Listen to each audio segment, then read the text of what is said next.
damn good reason. Otherwise, you're just a fucking liar. This isn't, we weren't meant to live like this in hatred and division and pollution and lust and pride and egotism and narcissism. No, it's not. We're divided. We're like a herd of deer that's no longer a herd. And I know a lot of you can't get that because you don't know dick shit about nature. The reason, can anybody tell me why the herd stays together? Because it's safer. It's safer for the entire herd. And they work together. One deer alone, he might not be able to smell food. But you got a herd of 30 deers, and they're going to find food from 20 miles away in a fucking blizzard with everything frozen. And that's the way it's meant to be. Through the winter, 50 deer can survive together off each other's heat. One deer alone probably freezes to death by itself if it doesn't find a good spot to hide from the winds in. So that's just the way it's meant to be. And we're a herd that just has no unity. We don't help each other. We don't work together. We're not masters of our own fucking ecosystem. We're not masters of our own lives. We're not rulers over our own destiny. Well, you heard the statement, manifest destiny, but none of you get it. Your destiny is to be your own master, the ruler of your own domain, to take the dominion that was granted to you at creation. Be fruitful and multiply. Subdue the earth and have dominion over her. Have dominion over everything, and I'm not going to define it. Have dominion over everything on earth, for I, your God, Yahweh, have given it to you for your use. For man was created for earth, and earth for man. We're not an infinite speck in a star child universe. We're special. We're put in a special place, and we're not doing our fucking job here. We're letting other motherfuckers get fat off our own labor. And then we take it out on our neighbor, and our neighbors, you don't know what the fuck's going on. You're like, fuck, I ain't got nothing to do with oppressing this motherfucker. Well, fat ass pigs sit on Capitol Hill, Wall Street, Banker Boulevard. Christ, figure it out, people. What the fuck? You want to know who fucks your life up? Follow the fucking money. It's that simple. And who has more money on this world than the motherfucking Pope, the vicar of Christ? Christ would break bread with all of us and fish, and he would feed the masses. Is the Pope the vicar of Christ? He has enough money to end world suffering, does he? No, he's nothing to Christ. He's a fucking mafia head. That's why he's a godfather. Bow down and kiss his ring. Ain't a war happens in this world without the Pope saying okay to it. Nobody is richer than that motherfucker. Whoever it is at this time and whoever it is tomorrow, they'll be in control of the largest bank there is. Nobody has more money than them, dude. Period. You can't get bigger than the Pope, the Godfather. He's the vicar of Christ. He's Christ on earth. And he is a Catholic father. Figure it out. They're mafia. They're the Amdorini crime family, the Vatican family. They're the family. Mafia, La Familia. It all means family. Christ, they tell you in how many different ways he's the Godfather. They run all the crime on earth. That's why you got to pay this motherfucker to pick apples off your own damn tree, drive a truck down the road, and sell them to your neighbor. Because he called it the Silk Road. Now it's his fucking road when it was just earth. I don't got to pay nobody to move shit on earth. I'm a Michigander. I say, or what, bitch? You gotta pay me to use my road. Or what, motherfucker? Because guess what? I think God blessed me a little better than you because I feel like I could really fuck you up. So what you gonna do about it? Let's count our blessings today, brother. And you better count the fact you left here alive. You're one of your blessings. I used to tell my grandma all the time, "Don't pray for me, Grandma. I don't need it. God bless me. I know where I'm at. Pray for all them other motherfuckers that think this stupid shit's reality. They gonna need it. They either gonna need to wake up and be enlightened or get the fuck out of my way, and they're gonna need to know the difference between both. So pray for them for wisdom, Grandma."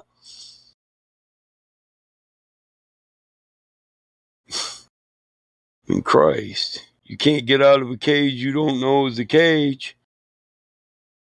You can't break chains that you don't know are chains.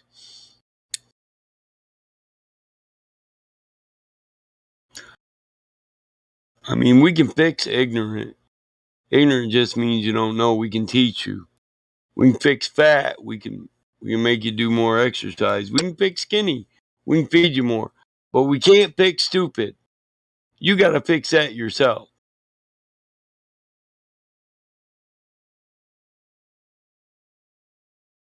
I mean, we have no rulers. It's as simple as on the day you were born into nature, who stood up and said, "This is your ruler"? What force of nature said you had to bow down to any other man? Tell me, I'd like to know. Where's the rule book that says when you get here, okay, you were born today, you were born in water, this guy's your fucking ruler? No, nobody's your fucking ruler. You were born fucking free. Figure it the fuck out. Take back your natural authority. Quit complying with this bullshit. This is why they're squeezing your neck even tighter now, because they know we're waking up. They want to cut off the blood flow to the carotid arteries in your neck so you get less oxygen in your brain so you can't think. You need to quit worrying about and dislocate from all this bullshit going on around us and focus on why is life so shitty right now? Who's in control? Who's been bribing the bus? We blame the boomers for all our fucking problems. But the truth is, all the boomers didn't have anything to do with all our problems. They weren't making the laws or the rules. They weren't the driver of the bus. Who's driving the bus? And what is the bus? Money? Bankers? The bus driver's a banker. The bus is a big stack of money. You playing a game of Monopoly, motherfucker, and these other people don't want you to quit because they're winning. And you paying them rent for shit that ain't even real. You can put an imaginary border around it, but it don't make it yours. In reality, it ain't yours, motherfucker, unless you can keep it.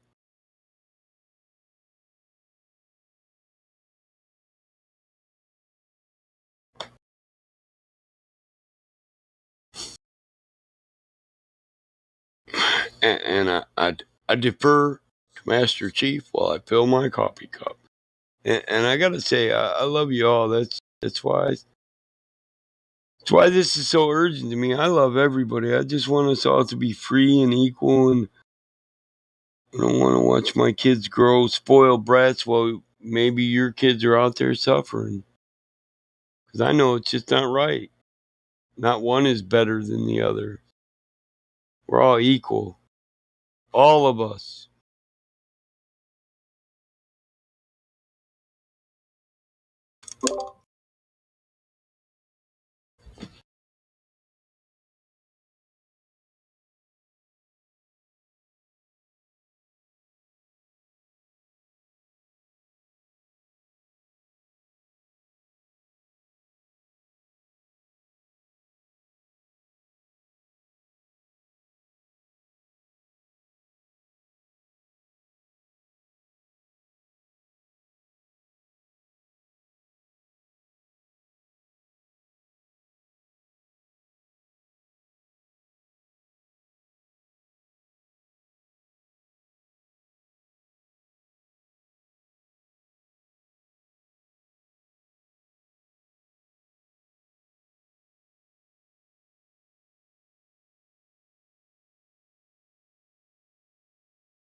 What's going on?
Are we all dead or what?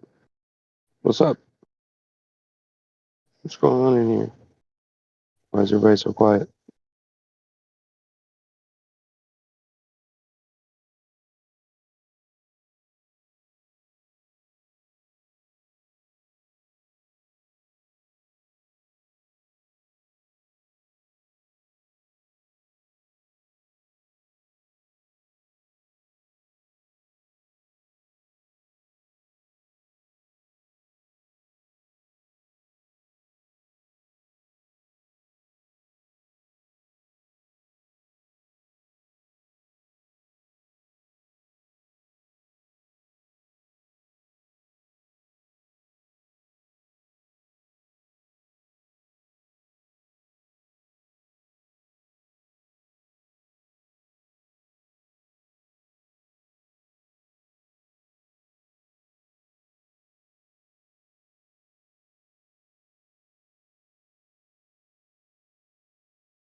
What's up?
Damn it, Jenny left. I was fitting to pick on her.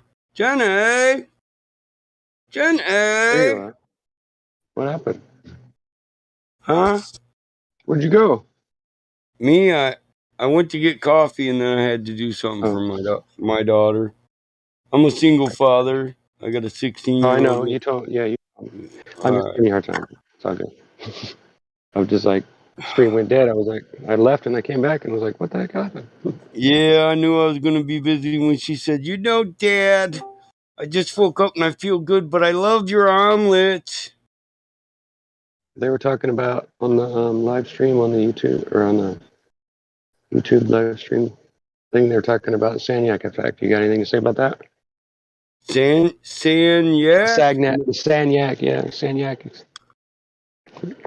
No, it's a SAG, Sagnac, but I don't know what the hell they're talking about. The Sagnac effect is what the Sagnac.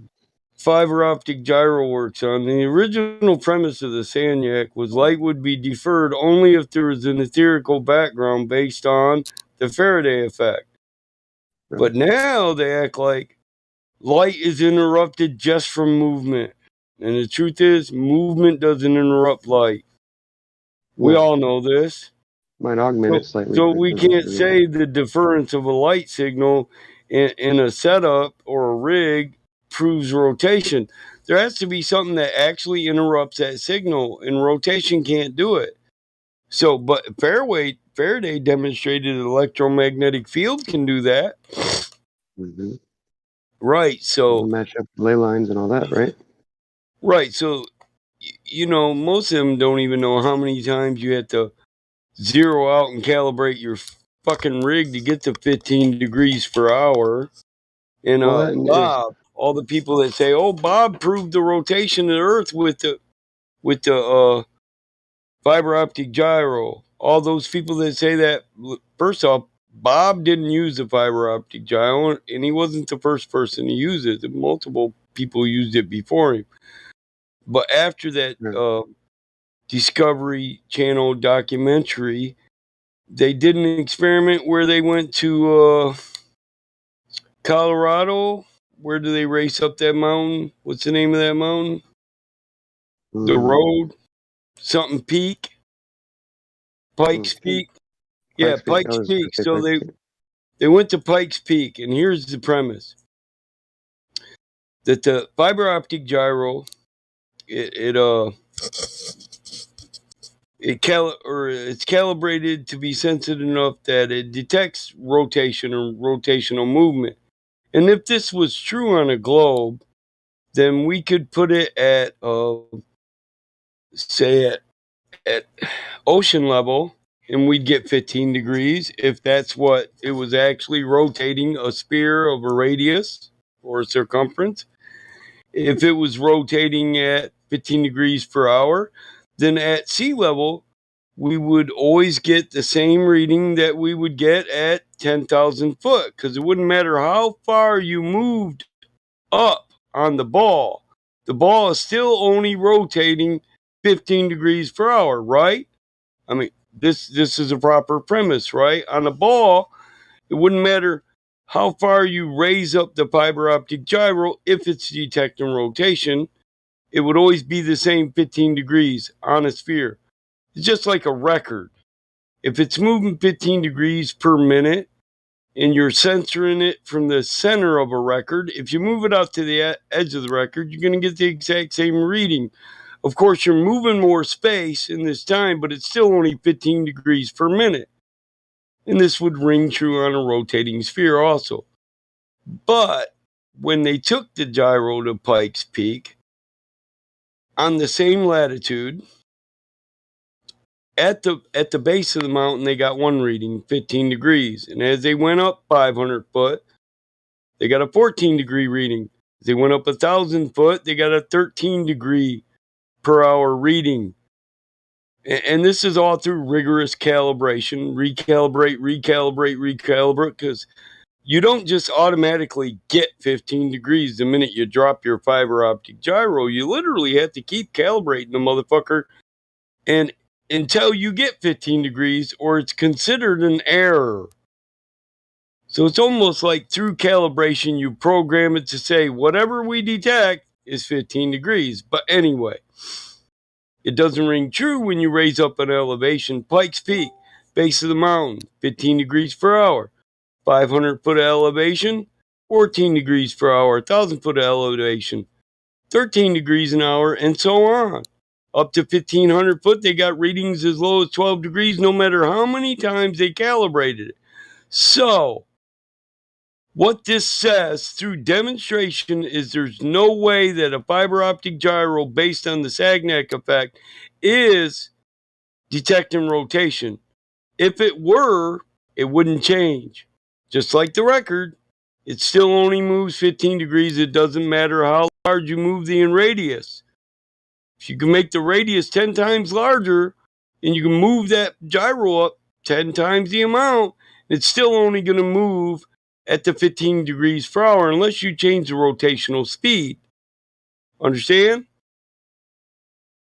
So the only way it can be true is if it's not detecting rotation and it's detecting electromagnetic toroidal field.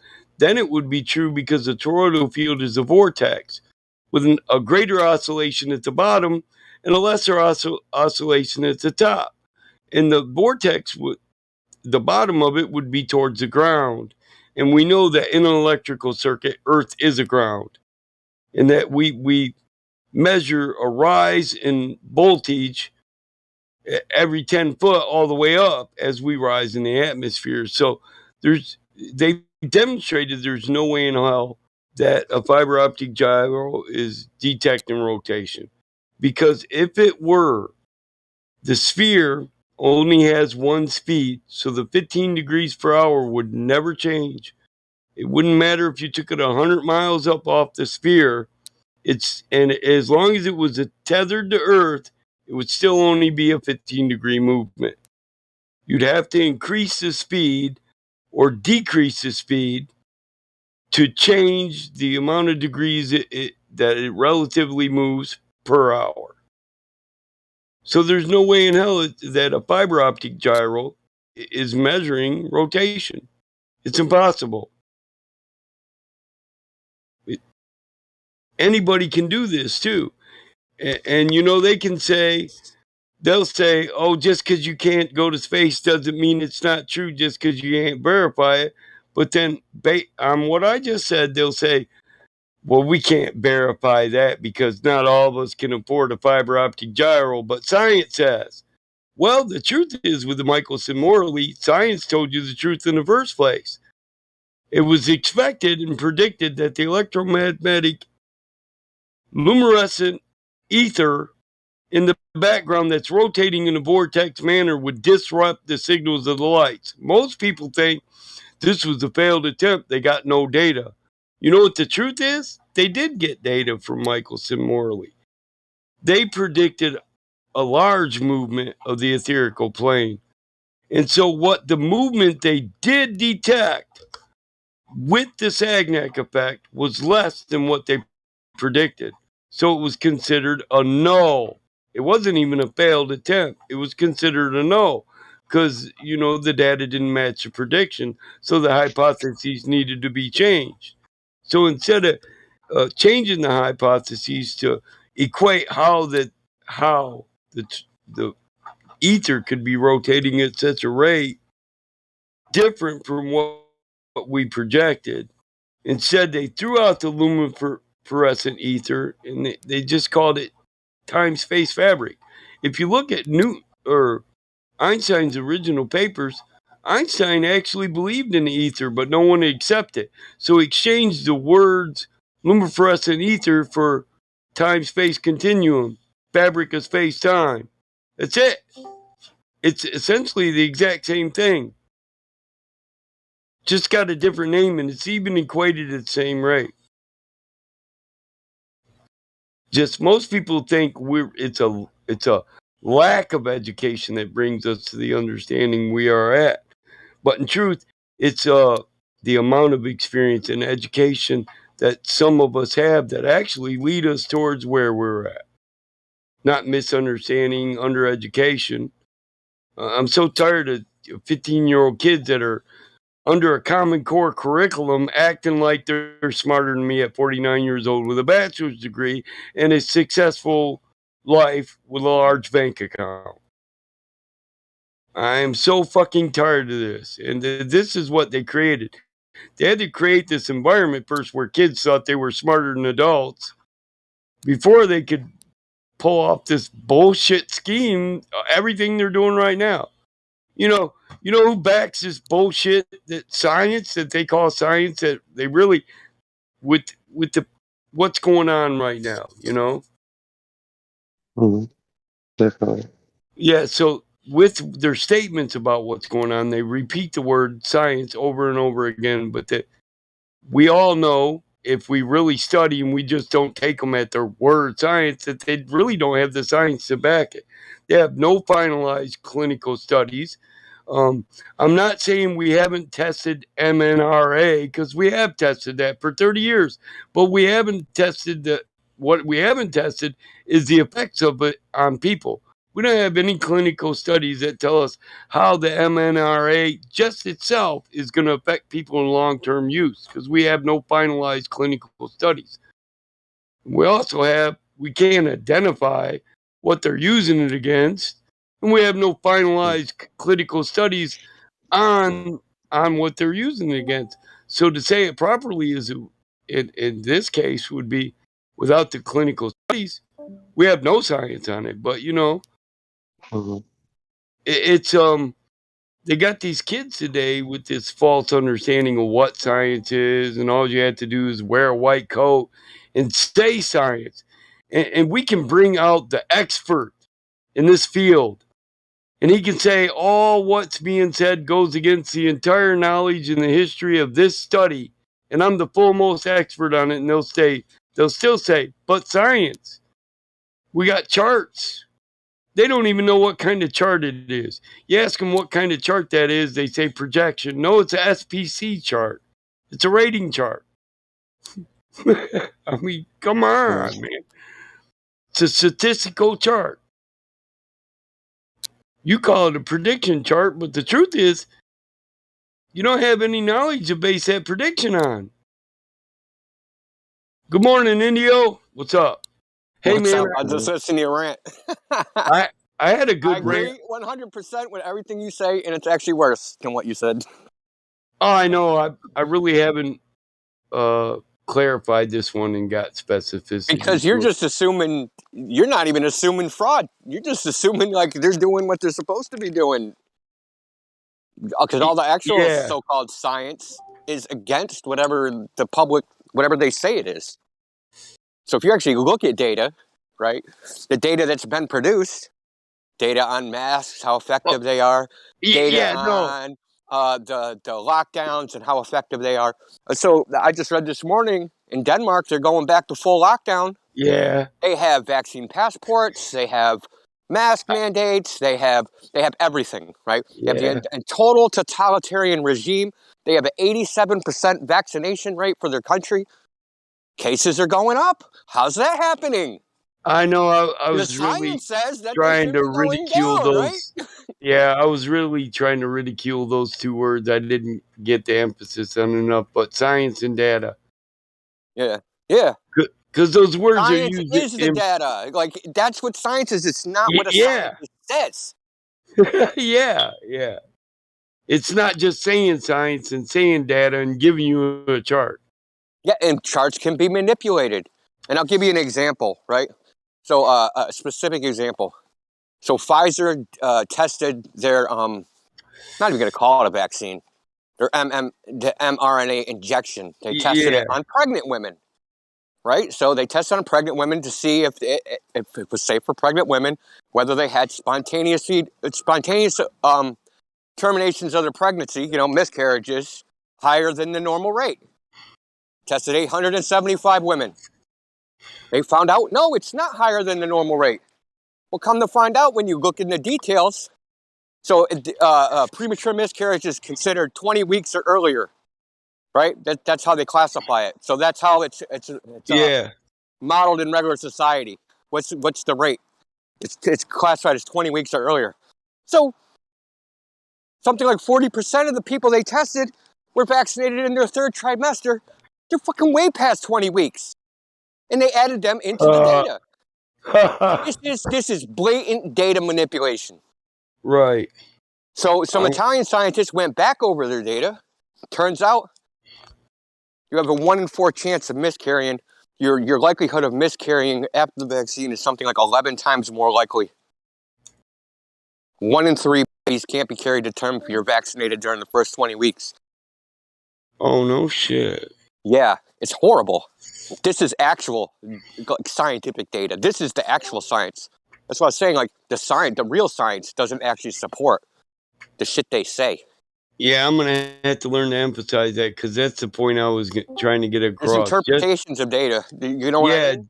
Just saying science and saying data doesn't give you the science on a given topic. They're just words. Yeah, so I was just talking. I was just in the lobby talking. Some guy brings up Eratosthenes, right? So you can take the sticks and shadow measurements as data, right? This is our data. Well, you can interpret that multiple ways, right? Based upon your starting assumption. It can have multiple interpretations. Yeah, it's all based on your assumption, too, applied to your observation. So then what does it come down to? You're arbitrarily picking the opinion, basically, the opinion of what the data means. You're arbitrarily picking who to believe. That's not science, dude. That's just like a philosophical choice. Yeah, it's just an assertion. In my opinion, it's tainted by the opinion of the observer. Yeah, all data is interpreted. There's no way for that to be considered raw data, though. It's 100% an interpretation based on assumption. Yeah, 100%. Yeah, hey, I did a rant on natural law a minute ago before my daughter made me do a cooker omelet, man. If you want to look at that, you might want to clip it out. I don't know. Oh, yeah. Hold on. I was kind of in the mood and in the flow, and I don't really even remember what all I said. That's how it flowed. That's the best of me. That's when it's coming right from the heart and straight from knowledge and experience. You know what I mean?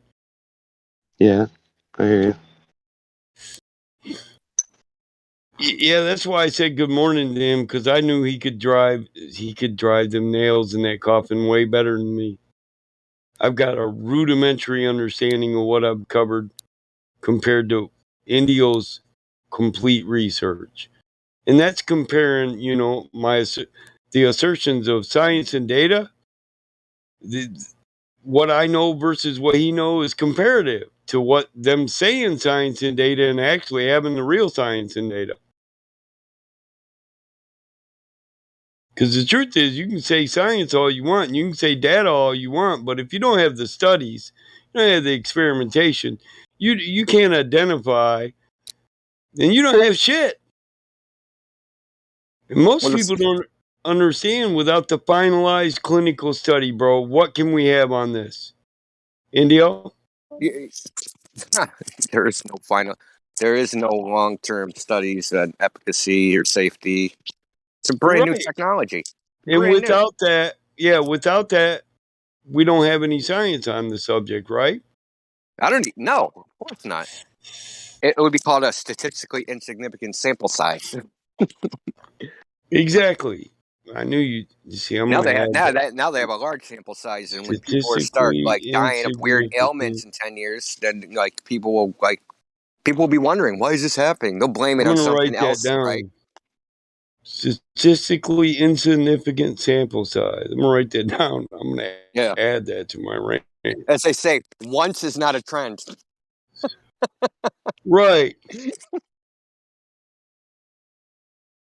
Yeah, I get the once isn't a trend and the sample size. I just didn't know how to put it as eloquently or academically. Global warming has this problem.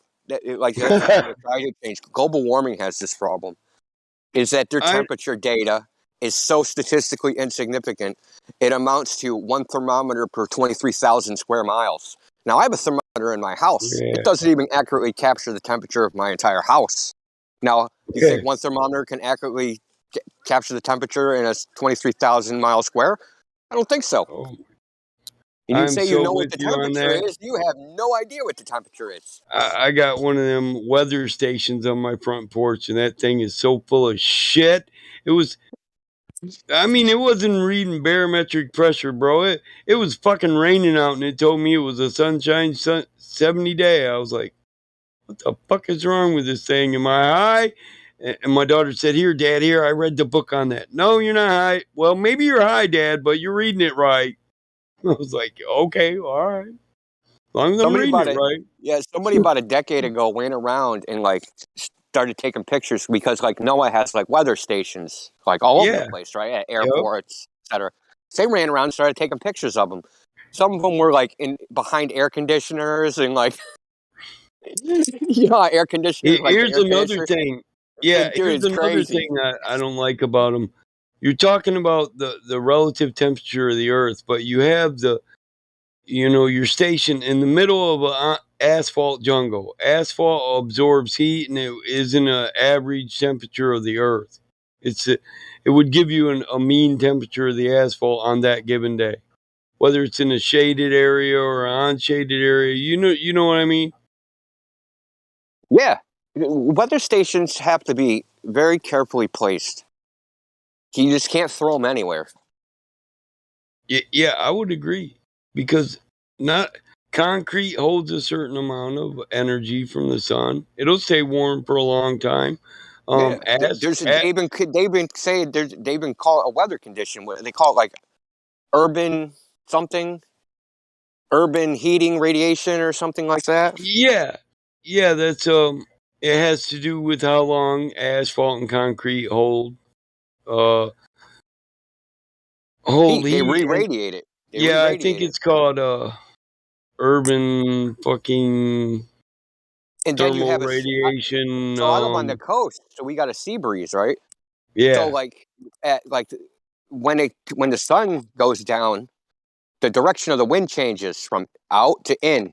Yep. So like right when the sun goes down, like an hour after, it gets like 10 degrees warmer here.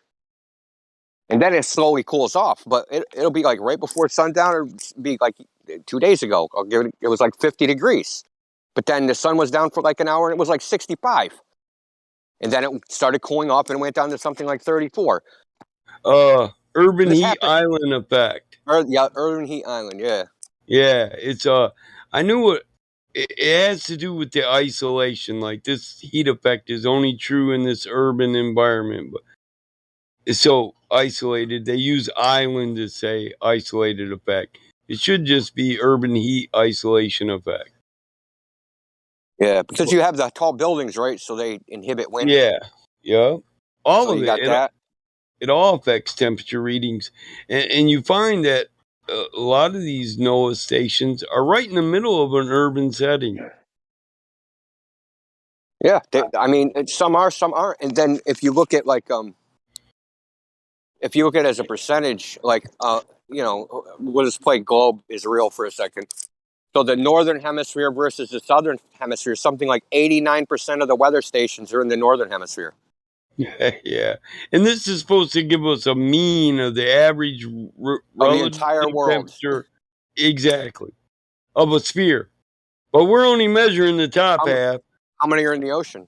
But there's, yeah, Think I about that know for a second. they got beacons. Yeah, they got beacons. A lot of those are on those beacons and repeater beacons. Think there's one in the middle of the Pacific?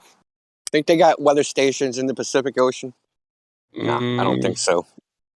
no, but beacons that take just like my little weather station thing on the front porch, just barometric readings and average heat temperature for the day. And what's that other thing?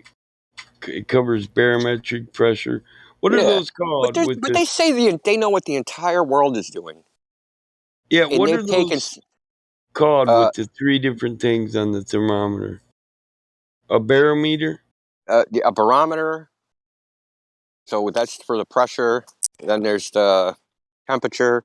Then there's one for dew point, I guess. Yeah, dew point. Yeah, Relative humidity. yeah. And mine is just I just got the old wood thing, with 3 in there. It's a 3. Mm-hmm. So, yeah, it is. It's barometric pressure, humidity, and temperature.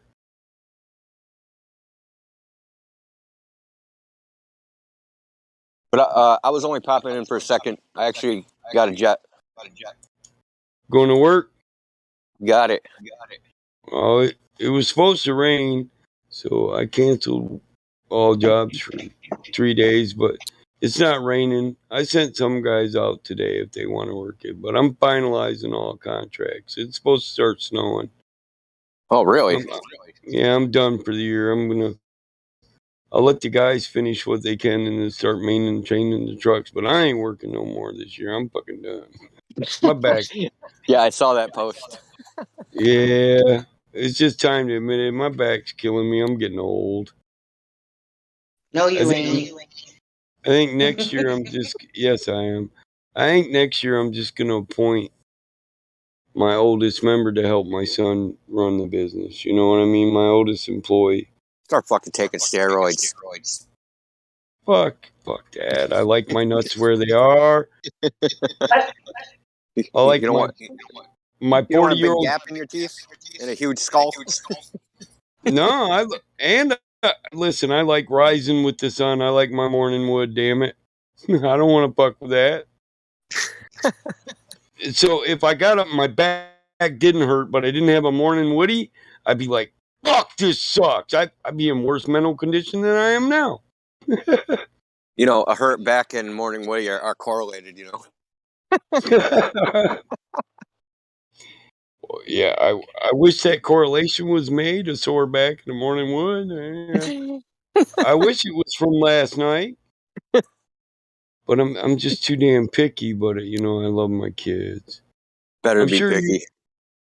Yeah, I'm sure you get it, bro. You wouldn't just bring any idiot home to your kids, right? Yeah, and the choices nowadays aren't what they used to be. Oh my god. They're not Women ain't what they used to be, let's put it that way. Well, neither are men, but don't even get me started. Don't even fucking get me started. The ones that are actually worthy. Yeah, it seems that the ones that are actually worthy are pickier than fucking me. Ask Danny Line.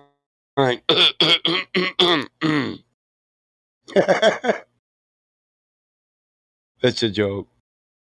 But no, really, the people who are worth fucking even people you just talk to that might be friends with, even they're picky nowadays. We're all wondering, does this idiot believe all this shit? Dude, it's a fucking.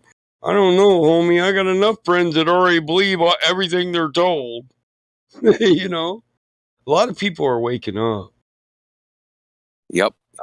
I've been called a conspiracy theorist, and now it seems that these people are all of a sudden they're like, they got little tidbits and they're like, this fucking conspiracy theorist was right.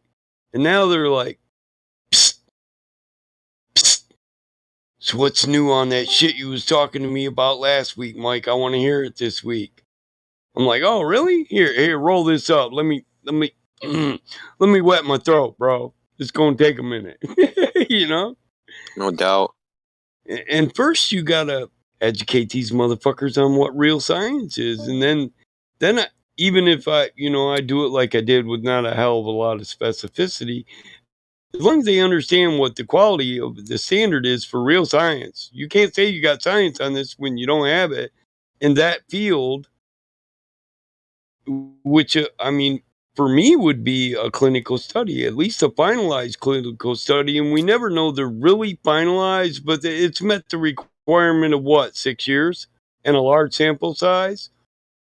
So we have a long-term view. On some things, they even ask 10 years. But once you get these people on this standard, I don't even think one study's enough, quite honestly. Exactly. And neither does the medical field. But an extensive clinical study is grounds in science to move on to, a more extensive one. Yeah, they have some huge clinical studies. Just the Framingham Heart Study, which tracked 300,000 people for something like 50 years. So you got things like that, But the best studies are where they take multiple studies, cross-correlate the data from multiple studies, like meta-studies, meta-analysis of multiple studies. They'll give you a truer picture of what's going on. Human beings vary so much that it's really hard to, really say for certain anything. Yeah. I That's why find they it only have easier. correlations. That's all they have is correlations. They have no causation because they can't eliminate variables. Yeah, and I find it easier to cover this subject when people are willing to accept the high standard for what is considered scientific or even scientific data on this subject, and then they're more acceptive, and they want to talk about what we're talking about now. And then I find that once we've got them on a standard for that, then you go into the flat Earth, bro, and it's even they automatically start giving, well, that's, you say, well, a photo, that's not really science. And they're already on the standard of scientific evidence. So they're like, well, I guess that really isn't science. Maybe a lot of them start with, but do we really need science, Mike? It's a photo. They took it from here. Well, how can we prove that?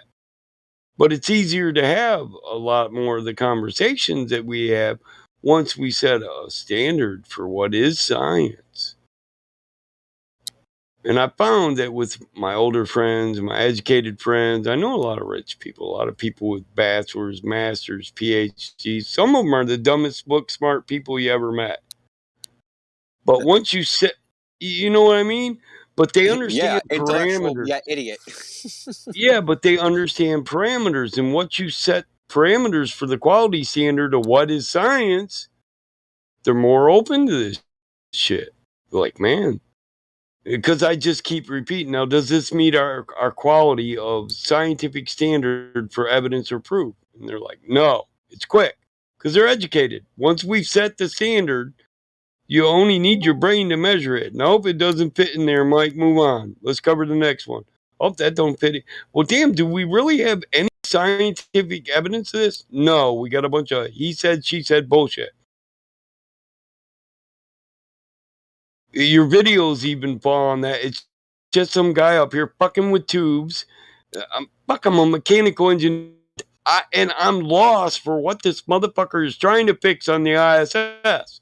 And what is the function of all these fucking tubes that go nowhere? I even tried to read up on that diagram of what they were, bro. Good luck. As an engineer, I'm looking for technical data in a diagram, and you can't get one. Don't you think that this should be publicly available information, the entire spec of the International Space Station? Like everything. I do. Like I every single piece, part. Because, listen, it's all, right? It's paid for by the government, right? So there's a government contract behind it. We own it. Yeah, exactly. So And it's like every this. freaking part on there should have a number. I'm bold enough to say this, yeah. How big it is in millimeters or freaking inches, like what it's made out of, how much it costs to manufacture, like what its tolerance are, its mean time to failure, like all these specifications. They should all exist somewhere. This is my love of life, so I'm bold enough to say this. There isn't a mechanical diagram I can't understand. There isn't a mechanical thing that I can get a diagram for that I can't improve or repair. And I guarantee I can improve it once I understand it through the diagrams and the specs. So it's from my position of experience, everything we've ever manufactured mechanically, it has specs and diagrams. And if you don't have that shit, well, it's not a mechanical reality, bro. It just isn't. If you can't provide, well, we'll just put it in a rudimentary form.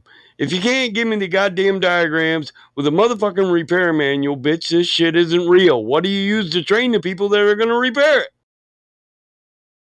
And why the fuck's he walking out here? He don't know what it is. He doesn't have a fucking repair manual.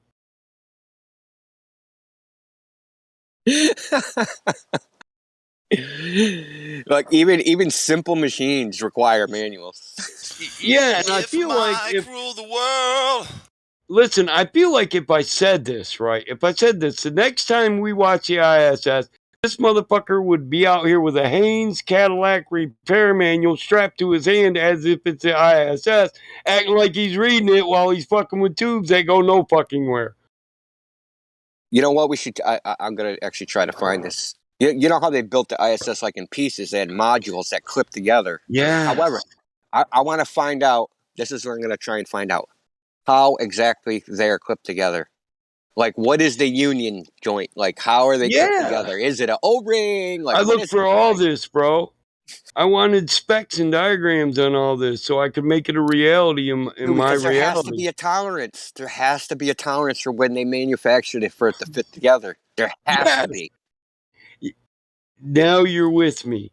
The repair manual is one thing, but if you don't have specs and tolerances and a diagram, then you couldn't have manufactured it. Period.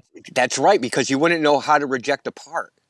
Yeah, well, it would be part of, listen, aerospace because technology. When you manufacture a part, listen, I've worked in manufacturing before when I was younger, right? Yeah.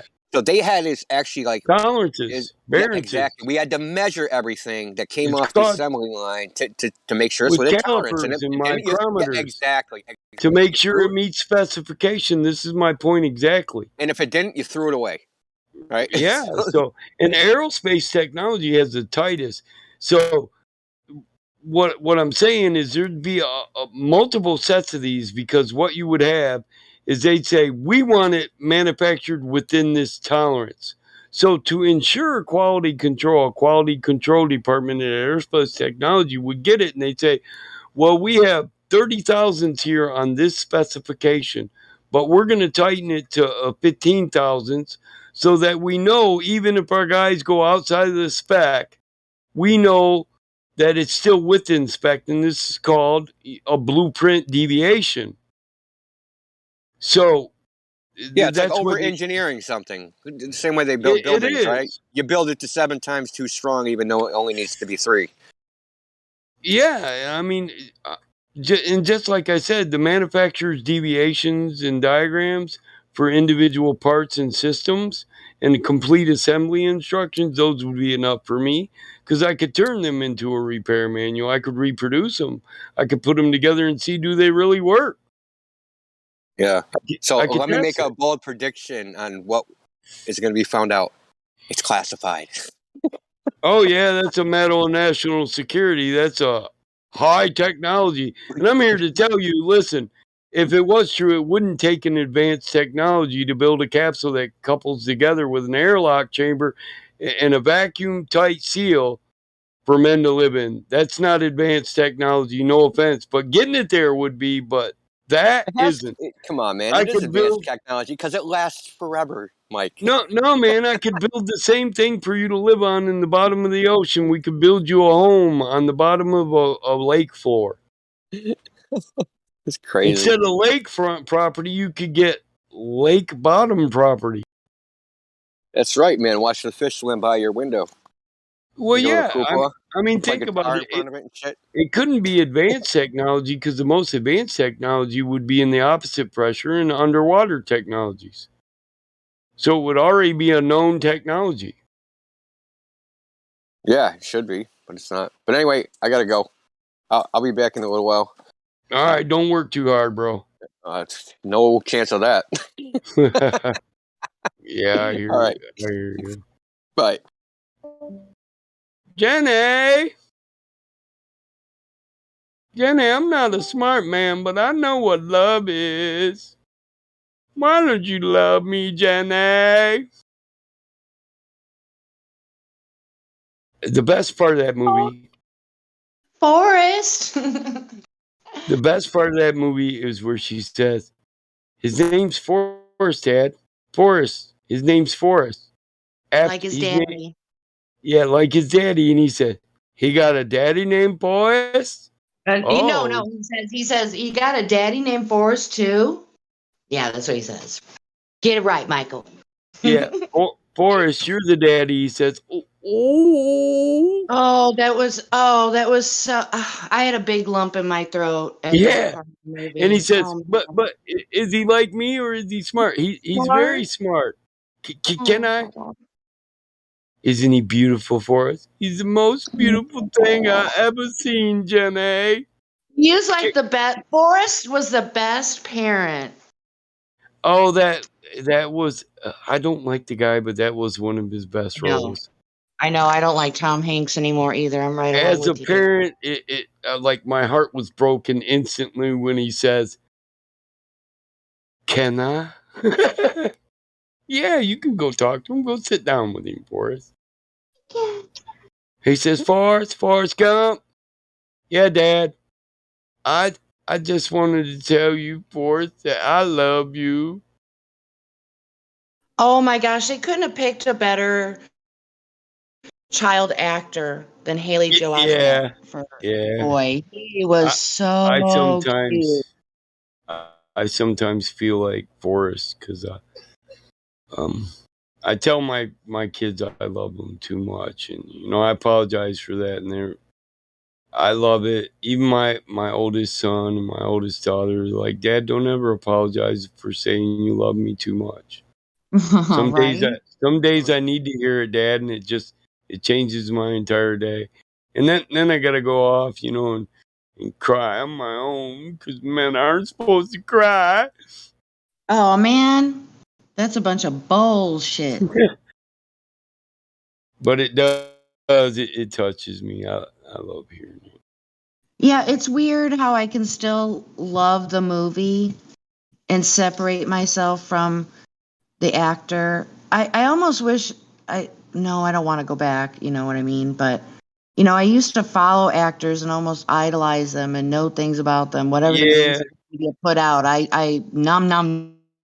I took it all in. Oh, I got a spot in my heart where I still love Forrest Gump. He played that role perfect. I know it even has some implications in their liberal general political agenda, but I still love the fucking movie. Oh yeah, for sure, for sure. One thing I won't be doing is watching him portraying Mr. Rogers. I'm not going to do it. Yeah. Tom Oh, Hanks. you didn't watch it? Nope, not gonna. Nope. I don't care if there's a CD pass to Mr. Rogers to begin with. I don't care. That is one thing that the world is not going to take from me. I watched it. I liked it, Jen. You might want to watch it. Oh no. Jenny, if you're sick, you can come live in my house in Greenbow, Alabama, Jenny. I'll And take bring care of Forrest, you. a little Forrest. I'll take care of you both. Will you marry me, Forrest? That was so. Oh, Oh my god! The first time I watched okay. that, I like Okay. busted out in tears like 2 different times or The man 7 had times. sex once in his life. He ended up to be a father. The girl broke his heart for a lifetime. I would like to think that they had sex more than once. All kinds of nice, dirty sex. I'd like to think that too, by God, because I'm a freak. But hey, I guess that means you're a freak too, Jenny. No, but really, I'm just, it's, the thought of retard sex is just coming right now. Yeah, I mean, a retard can beat down 5 grown men if he sets his mind to it. Kind of make me feel sorry for the woman he really set his mind to, you oughta mean. well, yeah. I think all that would work itself out naturally, right? All I can see is the water boy getting laid. Durr. Oh No, no, Mr. Rogers, you's wrong. Mama's right, durr.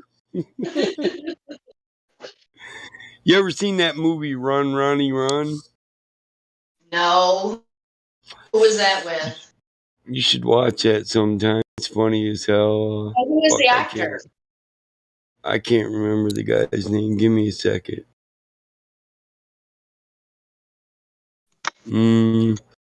David Cross. No, does not even ring a bell. Not even Well, close. Oh, it's funny. It's about this guy that runs from the police all the fucking time, and they make a movie out of it. And it's funny as shit. The last Kind of like really is kind of like what? It's kind of like that movie, Very Bad Things. When I bought it, I thought, yeah, whatever, we'll check this out. I didn't know it was a good movie till I was watching it. And I was like, oh shit. Oh, you know what? That happened to me once. I just blindly watched this movie late at night, and it was called Parents with Randy Quaid. Oh man, and I didn't know the plots of the movie at all. And so that's why I like really hate, trailers because I That- want, the story to unfold for itself, not for somebody yeah, to give me the whole story in 30 seconds. Like, fuck you, man. isn't that But like anyway, I don't know if you've ever seen that movie or not, but you but it has a pretty surprising plot line. Parents. I think it came out like in 83 or something like that. I don't oh, know. I thought it was a '90s movie, Maybe, yeah. 89, 90 maybe. Maybe. But Yeah. I remember it being advertised, but I didn't watch it because it just looked kind of dull to me. Well, I watched it like in the middle of the night all by myself. So that made it all the better. I So bet. I thought it was a great movie. Well, that's the thing about a lot of movies look dull, but they start out that way and they got twisted plots. So if you haven't watched Very Bad Things, watch that.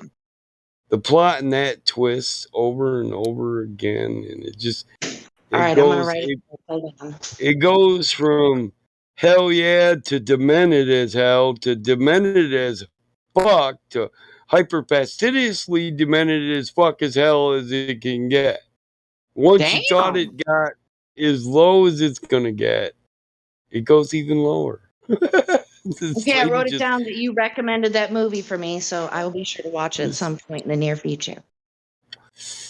oh man, I just want to tell you the whole movie, but you already said No, you don't like I know. But no, no, no, no, it's no, no, good. no. Yeah, I'll take your word for it. I'll watch it. Yeah. So it starts out with a couple brothers, four dudes, a Yeah, dude, bachelor dude, dude, party dude. Hey, hey, and hey. some Oh, cocaine. yep. I'm good. I'm good. And that's where I'm I'm stopping. good. I'm just I'm saying. good. Yeah. It starts out with some brothers just partying with some rails and some I tequila and don't want to know anything about woo! it. I do not want to know.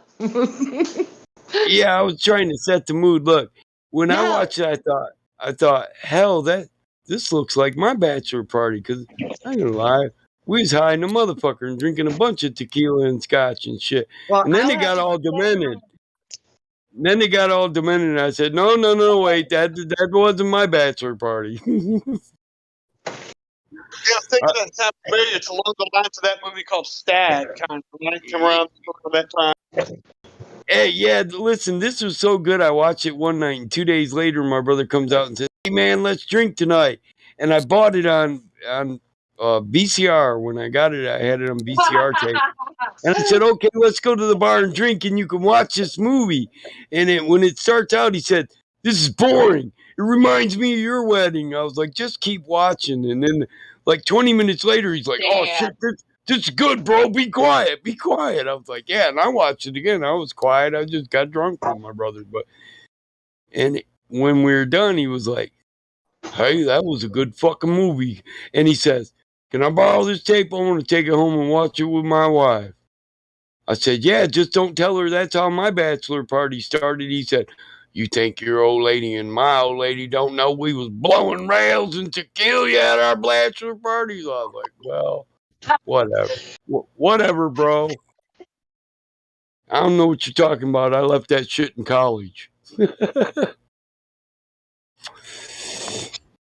But no, yeah, my old lady know everything I did up until, a minute ago, and now I don't write books for anybody about what I do with my life. And unless you're my 16-year-old daughter and you You really want to know where I've been and what I've been doing? I'll sugarcoat it for you. That's funny, Michael. Sorry. Because I think it's Well, sweet. I think it's sweet. yeah. She's like, Mom's not here, Grandma's not here, great grandma's not here. Somebody got to watch out for you. Grandma said you need a woman in your life to keep you on the right track, Dad. So I need to know Yeah. what you're doing in life. She does this to me. That's And so she's like, funny.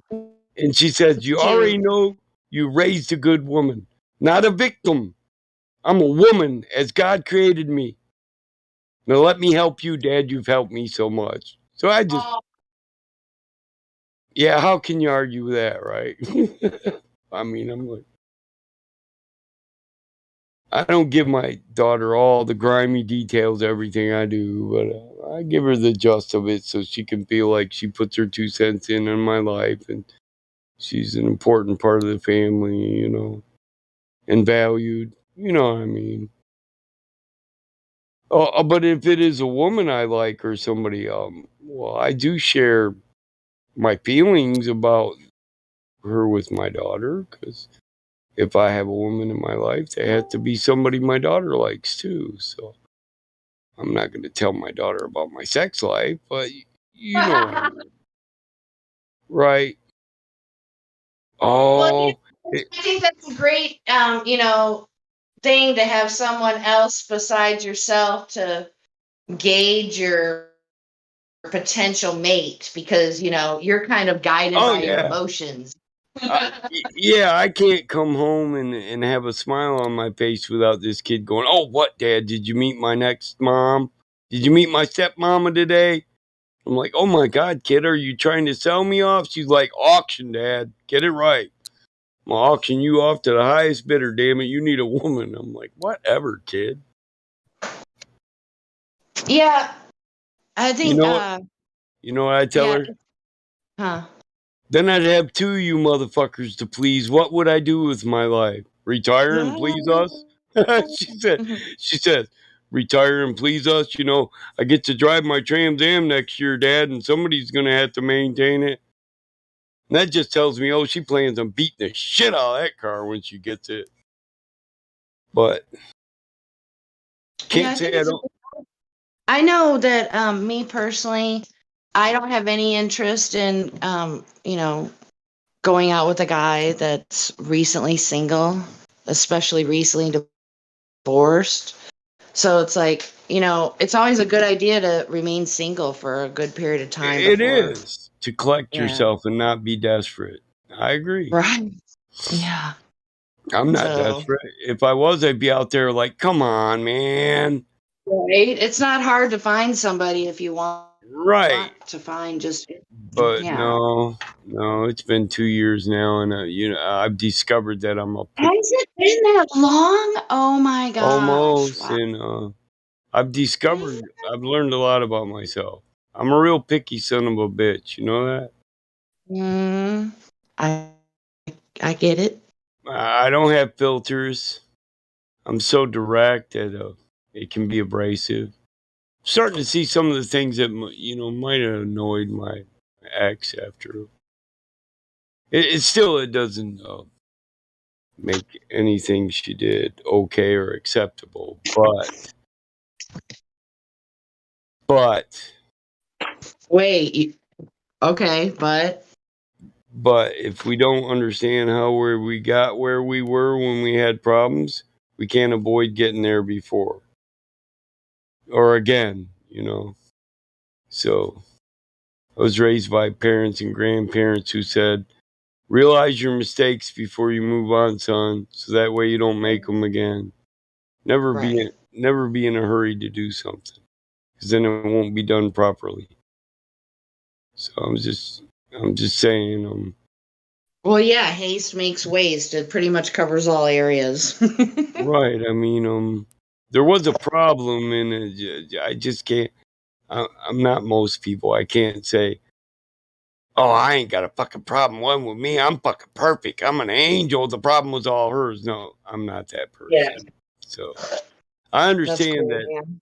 I have faults too, or I just wouldn't be where I am. If I was a perfect person, then I wouldn't have had no problems. So the proof's in the pudding. The pudding's tainted, so obviously I'm not perfect. I got problems, right? Yeah. And one of my favorite sayings these days for, I don't know, past couple years was, I try not to make other people's problems my problems. Amen. Because I got enough of my own. That's one reason I'm such a picky bastard. And it's kind of a turnoff when you want to hear everything about a person's life, Well, you know what? I don't even think that's to some degree relevant because I know for me personally, I don't define myself by my past. I'm not the same person I was decades ago. I mean, come Nope. on. I Right. define people by their choices and their actions, Well, not their past. yeah, right. But, okay, so like for instance, a first date, I certainly don't want to hear all about your ex, not you personally, but just in general. I don't want to hear about your ex-wife or your ex-girlfriend or where that went wrong. I would I don't think want you to would. hear that. I would think you wouldn't want to hear that at all. The first step in a new relationship shouldn't be on an old foundation, right? We shouldn't walk Right, on an exactly. old sidewalk. We should create our own path. Yeah, I'm with you on that. So I'm not into Uh, the whole, so interview thing and shit. yeah. I want to know what you So found. here, just let me say this: there's only so many people that I'm actually comfortable with talking about stuff like this with, and Mhm. you happen to be one of them, and so does my daughter. So I don't really plague new people with all that. Oh yeah, well I'm not new. Yeah, but Well, you know what I mean. yeah, but I like to see things for myself, not what you think other people think about you. That's kind of crazy if you think about it.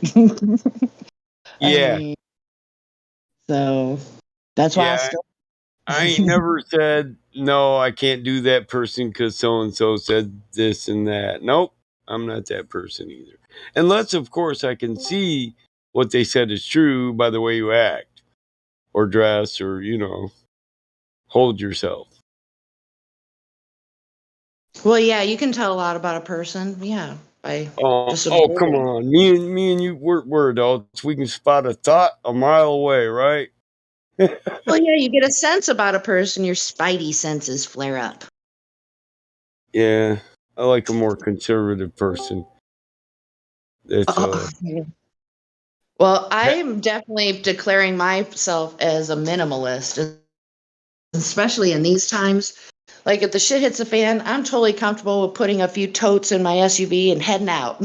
well, when I say conservative, I mean more modest about looks and appearance. Oh yeah, like the Don't ladies that need wear to. makeup now, it's kind of like, Yeah.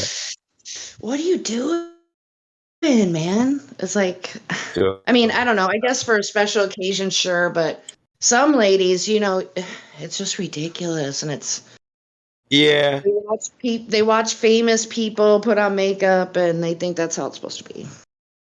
Oh my God! I've seen women put more work into their makeup than I put into a fucking '67 Mustang. Man, come on.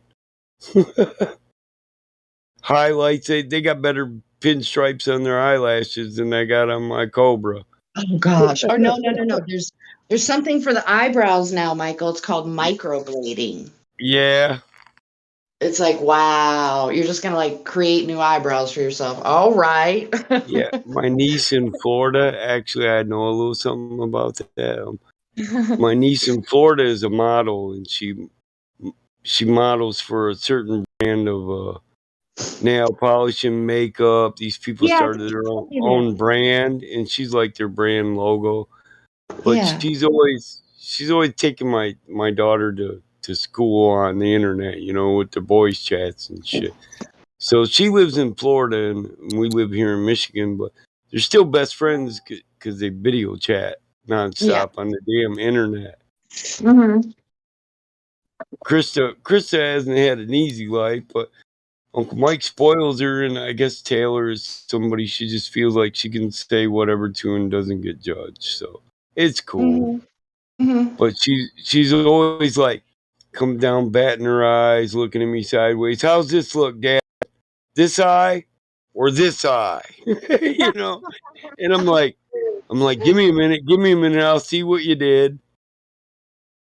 And then I'm like, oh, Chris, to teach you something new. Mm-hmm. What do you think? Well, I think you plucked the fuck out of your eyebrow. What are you doing? Oh, that's micro, Dad. I'm shaping that. I'm training it. I said, no, because if you keep plucking that hair, it's too much of it. It's just going to keep growing back thicker, honey. I mean, Or it won't grow back at all. It's different. I think it's more like yeah. it can go back.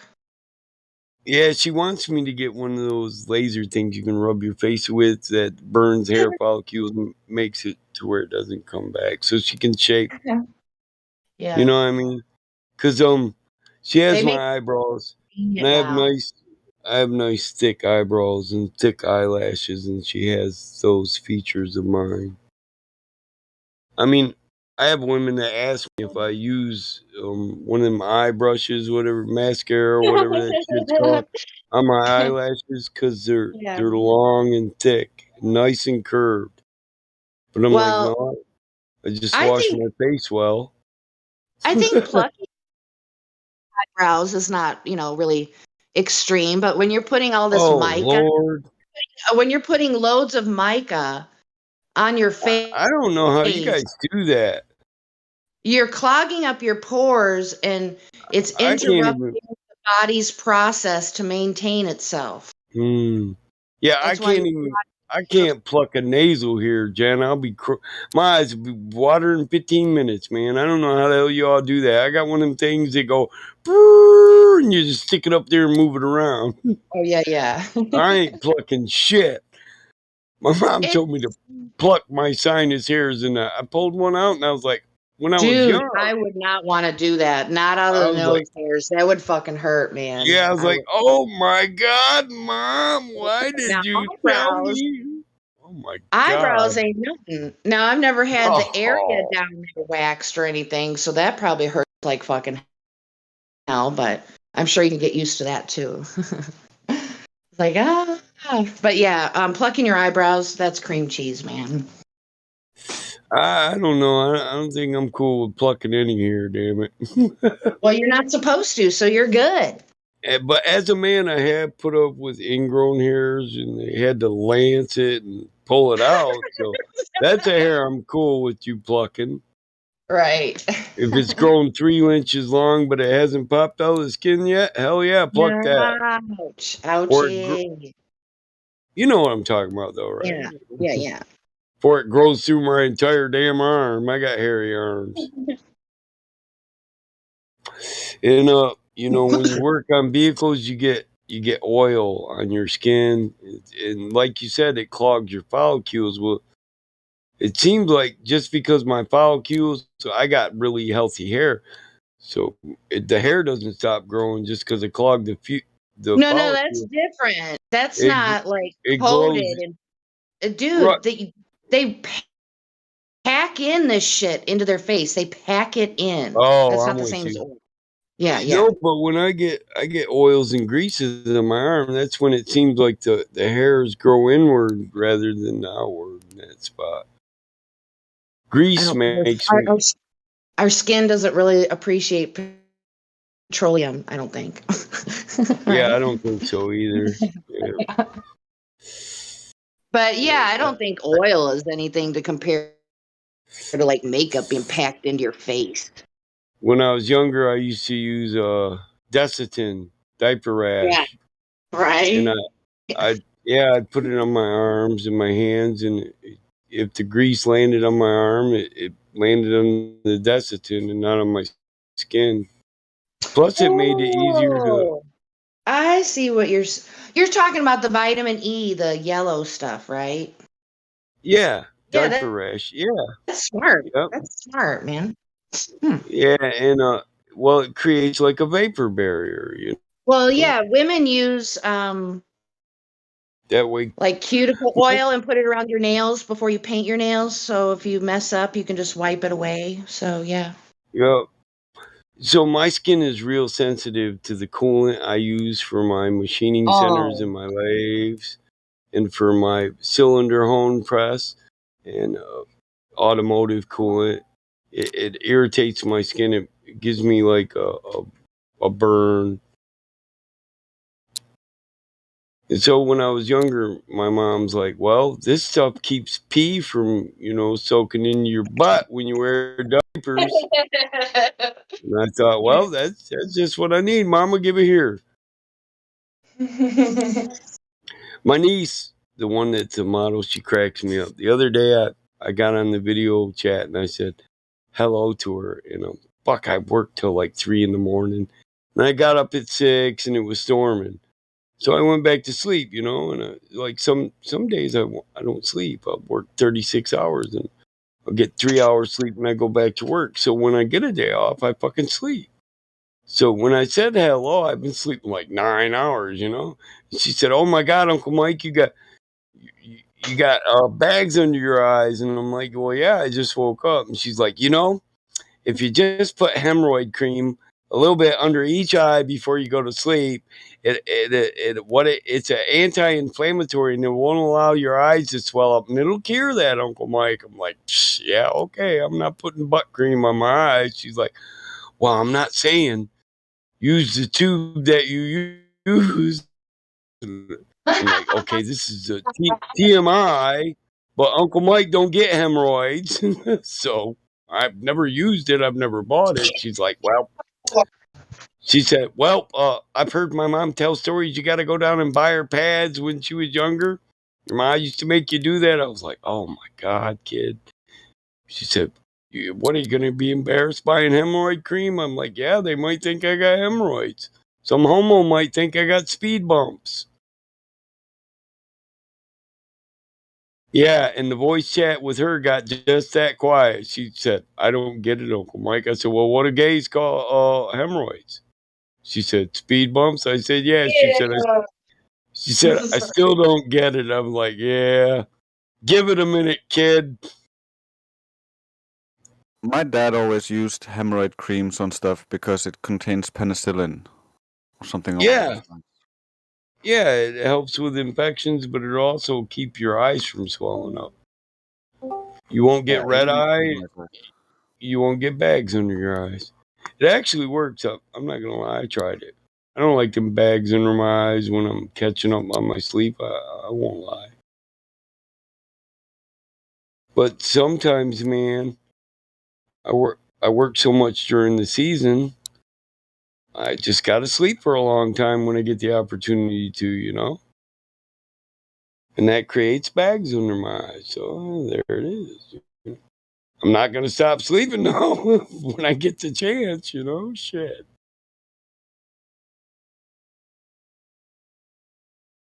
Yeah. You know what's funny? My niece called me back the next day. Uncle Mike, I told my mom that joke and she said, you know what she said? I said, what? I said, did she explain it? Do you get it now? She said, no, my mom just said you're a sick bastard. I said, well, I'm her brother. So I don't know what to say, but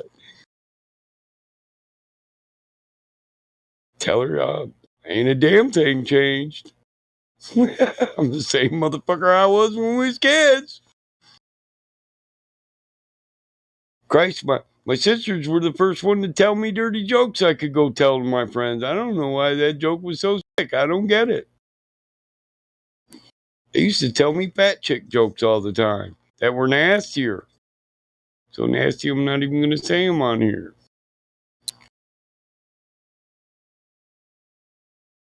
I guess we all get old, though. She's grandma now, and she wears that cap tight. Don't be telling me them jokes, bro. I got my grandma hat on.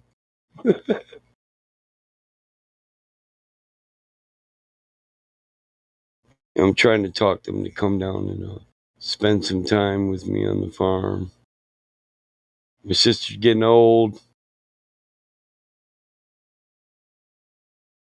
Want to make sure she's got everything she needs. I think she'd enjoy being home again for a minute. You're not getting old, Michael. You just need to, I don't know, man. Like, you eat a lot of junk food, sugar, No. shit like. No. No, I have overdone my limit the last couple weeks, but no, I normally only allow myself to have sugary snacks once or twice a week. That's good. I'm about the Yeah, same. yeah, it affects my blood pressure, Jen. Well, for me, I swear it causes. I have a pinched nerve in my shoulder blade, and whenever I eat sugar, it causes problems for that. Really? That's interesting. Well, But I mean, sugar well, is bad for you. for my rudimentary understanding of sugar, that it causes inflammation, which causes pain. That's what I was wondering. So, it could potentially make my back hurt or, like my feet hurt when normally they wouldn't from being at work all day. Usually when at work, Yeah, I don't when eat. you when I you fast said that, I was wondering that because I thought, yeah, my back's been killing me last 2 weeks, but yeah, I've overdid it on the sugar the last 2 weeks, and my first thought was, dude, I wonder if sugar causes inflammation. And then it does. I watched a couple that's documentaries on it. yeah, that's literally your next statement. I was like, Yep. There's a couple out there, dude. Watch them. They're really fascinating. In fact, I should rewatch them because I talk to customers all the time about sugar. Say buy now that you local say honey. that, yeah, now I'm wondering if the times I'm experiencing more back discomfort is when I'm overdoing it on the sugar sweets. I might have to Dude, give my get in. I might have to give Dude, my I've been donuts up. totally. So, like, for the past 2 weeks, I've been totally into kale smoothies, but I would rather call them slushies because I don't use yogurt. Mm-mm. Vegetables and dairy to me don't go together. So this is how I do my smoothies. So I take my kale, I buy the leaves, like the bunch, and then Hmm. I take separate the stalk and the larger stems, and then I put it in the bottom of my blender, and then for the base, I use a double spiced chai tea, kind of strong, unsweetened, and then I pre-mix my kale, and then I put in frozen grapes, pineapple, ginger paste, and then celery and cucumber. And it is fucking amazing. You should try it, dude. It's amazing. Uh, I'm You'll kind of feel with you. so much. You will I'm be able not. to tell I'm the not real difference. big on the kale, but I do like. I make smoothies with in But you juicers. can't taste it. It tastes just like spinach would, or like it doesn't have Yeah, that's what I much of was a wondering. taste because the fruit, because you pulverize it with the fruit, so it changes So the I could flavor just to it. Like mix that in with the. I could just mix that in with my berries and shit because I like to do you can do it any way you blackberries, want, whatever you blueberries, and like. strawberries, and I put Yep. cucumbers and a small amount of carrot in there. Yeah, that's the beauty of it. You can do whatever the fuck you want. But kale is so So I can what's the tell how kale much I supposed to love do? kale. What is the kale supposed to do for you, or is it just add Well, texture to I it? haven't That's looked what. in. I'm not an expert, but from what I understand is that it's supposed to help rid your body of toxins. Mm. But So it's it goes like, with the asparagus. well, it's definitely up Mm. there, like in a top 5 of like superfoods, kind of. I don't Yeah, know. I've never been big on kale, but I do eat spinach. Well, if you like spinach, you won't mind the kale in a Uh, slushy. But dude, okay, frozen yeah, I grape. don't really like it, but I tolerate it. I do what I got to do Okay, to make it I'll taste tell good. you. I'll tell you, frozen grapes are a game changer. I was doing like just all frozen fruit, but then what you can buy in the store, like pineapple, the berries, Hmm. mango, peaches, whatever. But watched a video from somebody and they say they use frozen grapes. I'm like, my head exploded. It's like, woo wee. So, and it's kind of a process to do, but I don't mind doing stuff like that. Oh, Freeze so grapes. what? Kale just kind of looks like asparagus, huh? No, it looks Oh, like, lettuce. yeah, it's kind of like a cross between like a lettuce and a cabbage almost. Yeah, yeah. Okay, I can dig that.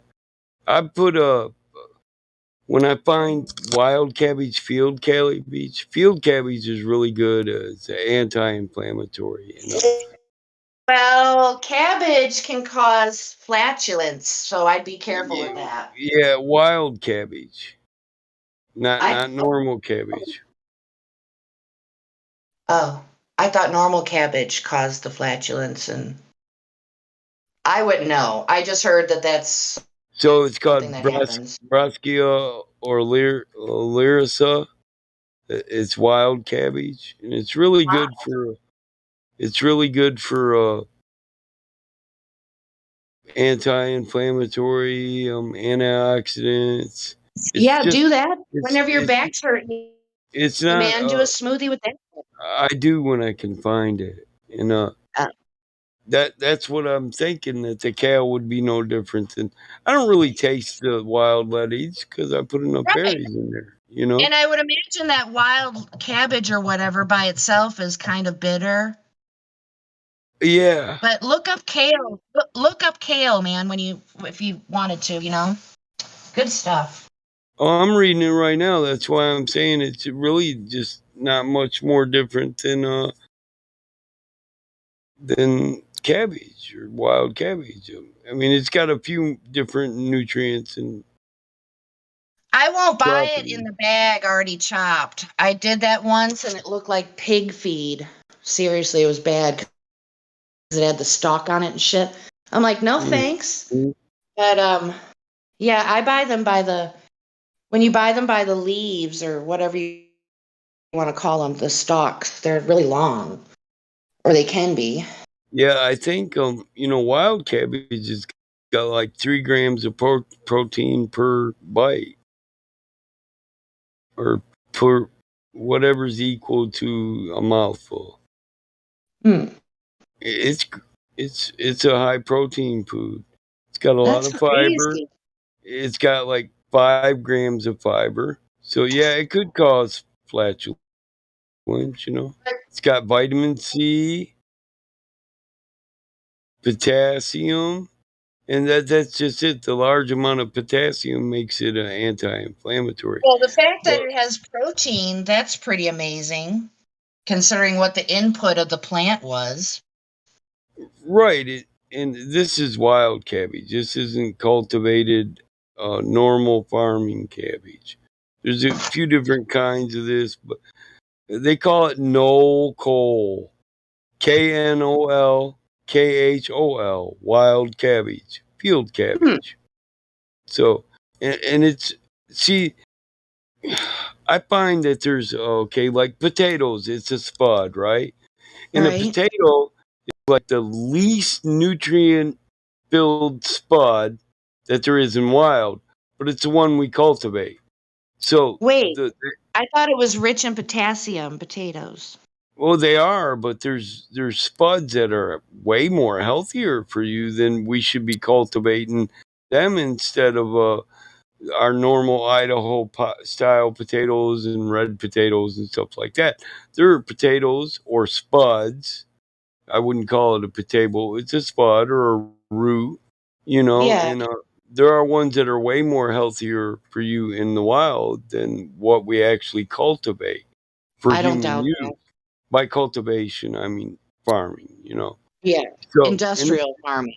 yeah, it's the same way with cabbage, berries, wild asparagus, you know, wild Brussels sprouts. You can find wild sprouts that are 10 times healthier than Brussels sprouts. Ooh, you know what? Actually, what I heard was super good for you is broccoli sprouts, and you can grow those yourself Yeah, from seeds in a jar. I'm yeah. like, oh my God. Broccoli I need to write sprouts. that down to remind There's myself. I need to do. actually there's actually a type of broccoli sprouts that grow wild in the forest too. Yeah, the animals eat this stuff. Well, I just think we were designed to eat what was in our environment, not like, so I do too, technically, yeah, and technically we and a shouldn't be large eating variety pineapple. of it. We shouldn't be eating pineapple technically. And So, there's wild cauliflower and stuff like that too.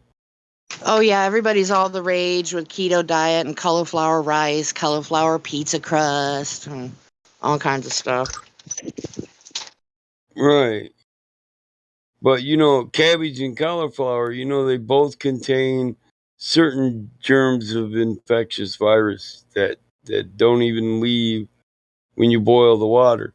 And that brings up another question of why is it that then that we cultivate the worst breed of cabbage because cultivated cabbage, and it's probably through human manipulation, it's full of infectious germs and viruses that don't even die with boiling. But wild cabbage doesn't have any of that.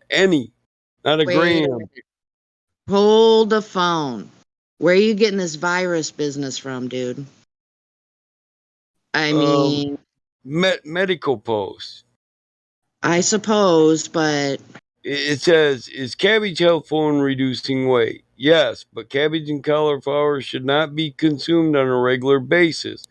Both contain germs or infectious viruses inside. no, Won't I call die, bullshit on won't die it. even. Well, this is the doctor answering the person's question about the health benefits of cultivated cabbage and All right, I'm with you. cauliflower. Okay, continue, please. Thank you. So it says both contain germs of infectious virus inside. Won't die even after boiling water in parentheses, and will not be digested easily. Better not to eat large amounts of cabbage and cauliflower. I wonder, do the vegans know this? Maybe they do, and they don't consume that much of it. I wonder also, do they know that we grow plants on shit, rotten meat? Compost is, plants eat meat, No, I didn't know that, dude.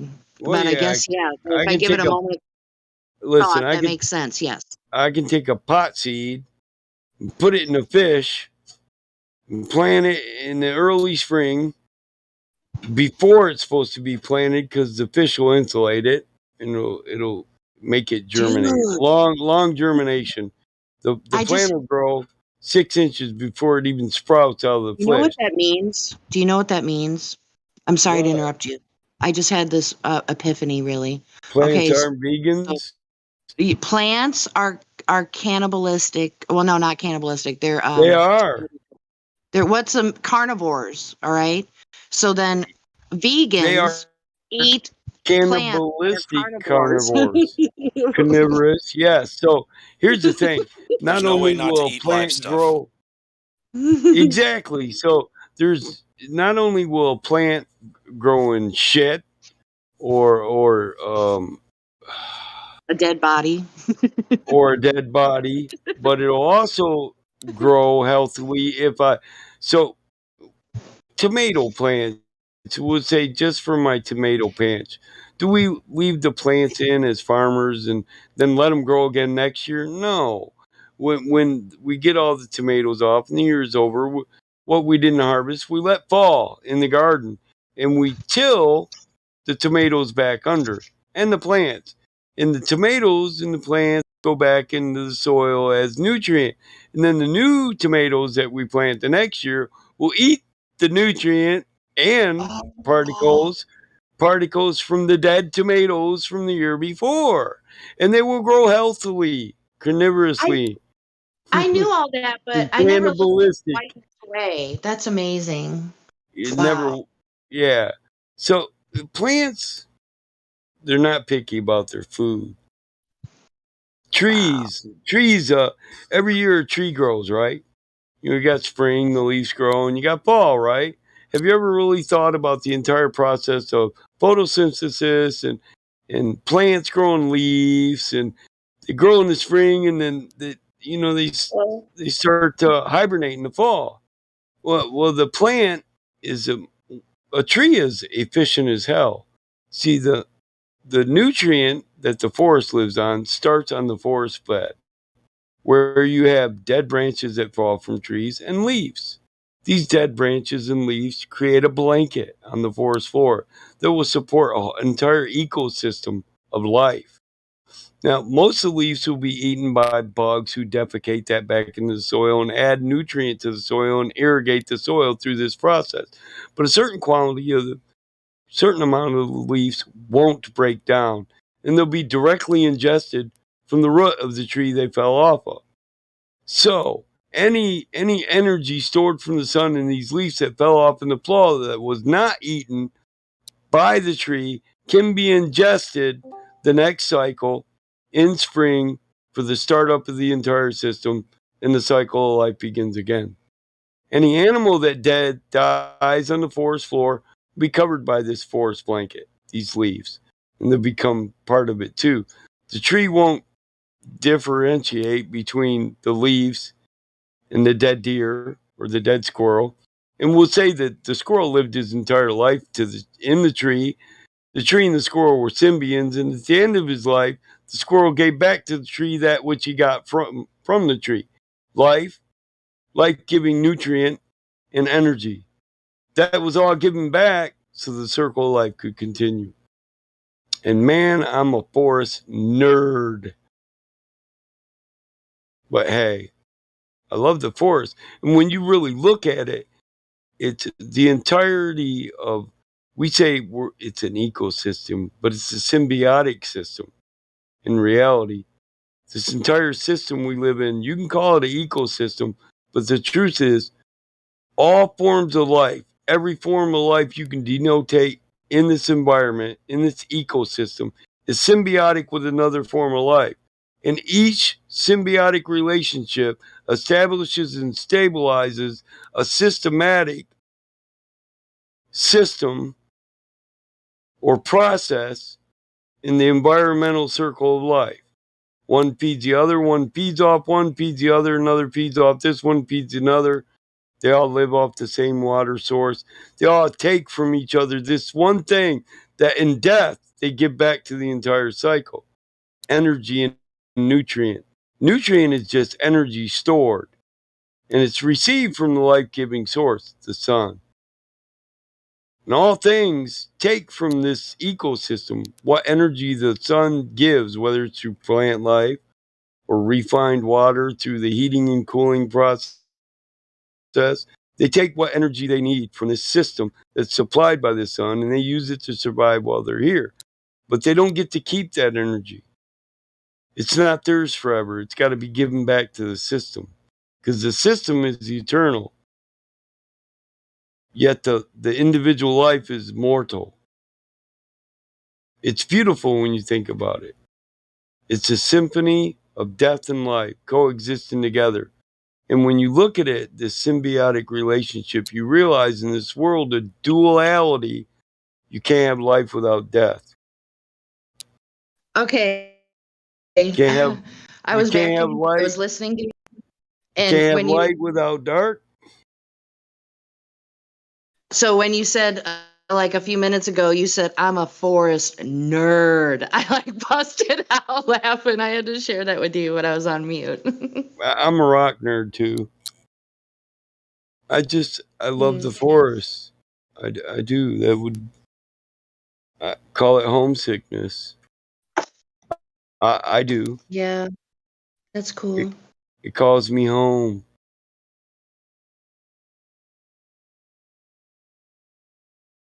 I mean, I fully get the mountain people when they say the mountain calls to them.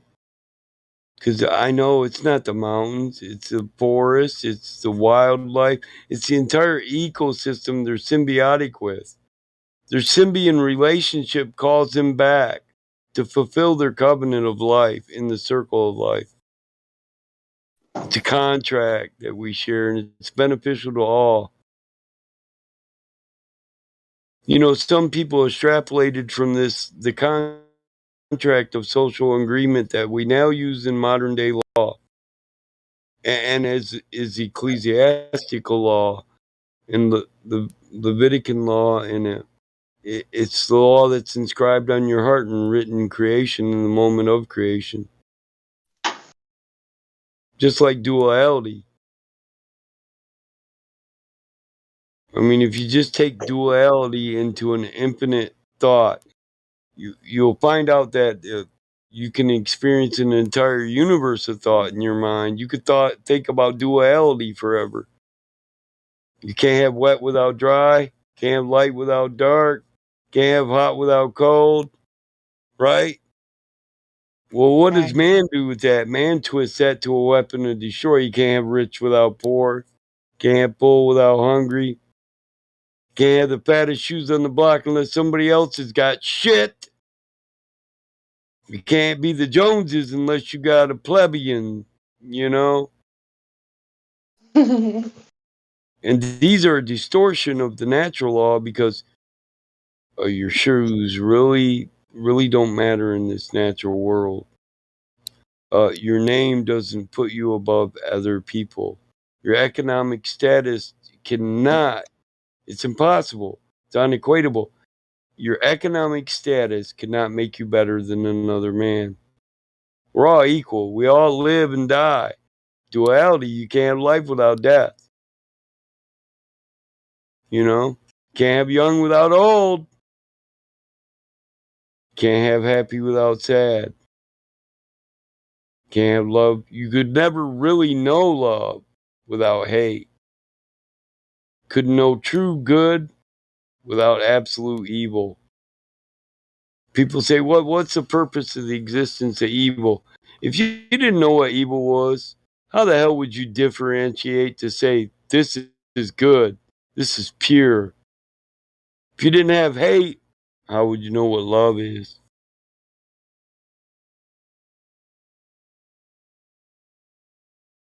Interesting to ponder. I mean, if you didn't know what suffering was, how would you know what good times are? I mean, really, it goes through our entire life. Can't have without have not. Can't have presence without absence.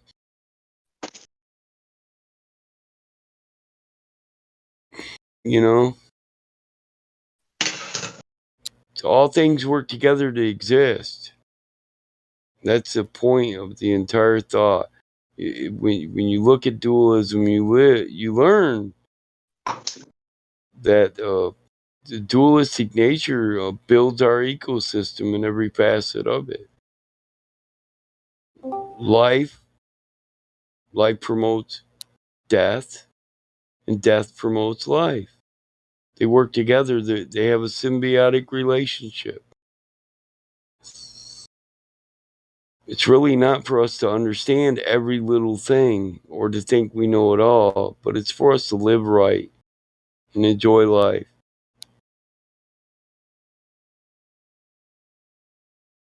We won't know the truth about death in another world until we die, right? So Then just it won't enjoy, matter. right? And just enjoy your life and treat people the best you can.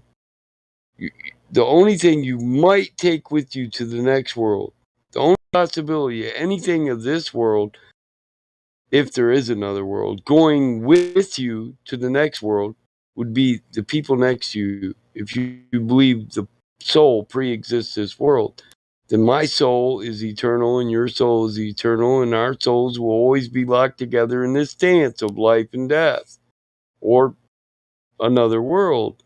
So we might always be together, but the car I own, it's not mine. I don't own it.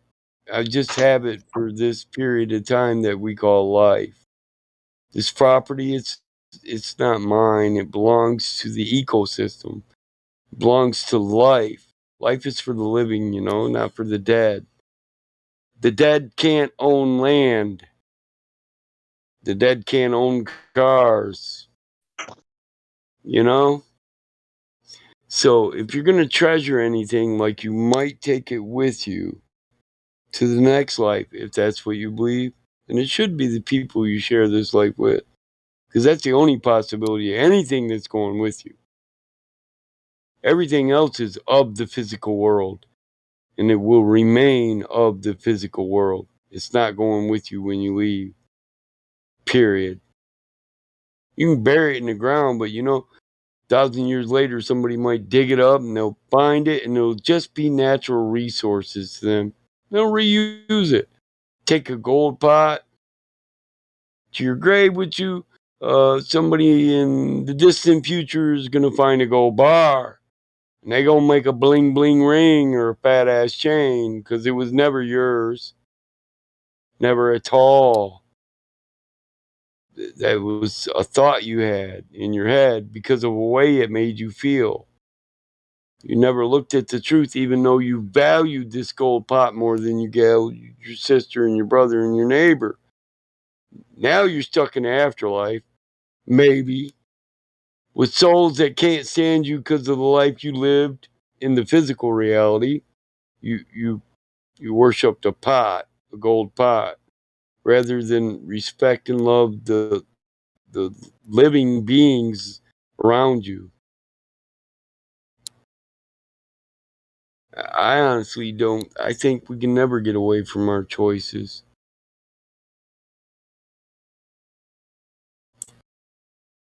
I believe the soul is eternal. That's why, to me, people are more valuable than things or money. What can you do with all? Like, can you take it to the fucking grave with you? No, but you should. If you got more than you need, you could sure as hell make somebody else's life better. I don't know about you, but me, smile on a kid's face, and they get a meal, or they don't have to worry about a home. It's worth more than the money ever. I can't see this. I need 30 million. I need 30 billion. I need 30 trillion. What the hell is that shit? And what kind of people can be so selfish they watch everybody around suffer just so kids they'll never meet in the distant future don't have to work and they can get fat off the labor of other people? I'm a father and I really want my kids to work for and earn everything they got because I want them to be good fucking people. And I don't want them to think that the world is fucking owed to them. World's owed to nobody. People that think the world owes them something that they're not willing to work for, these people have never been in touch with reality. I'm not going to say they're lost from reality because they don't know what reality is. They've never found it. They don't live in and they weren't born into the same reality that I live.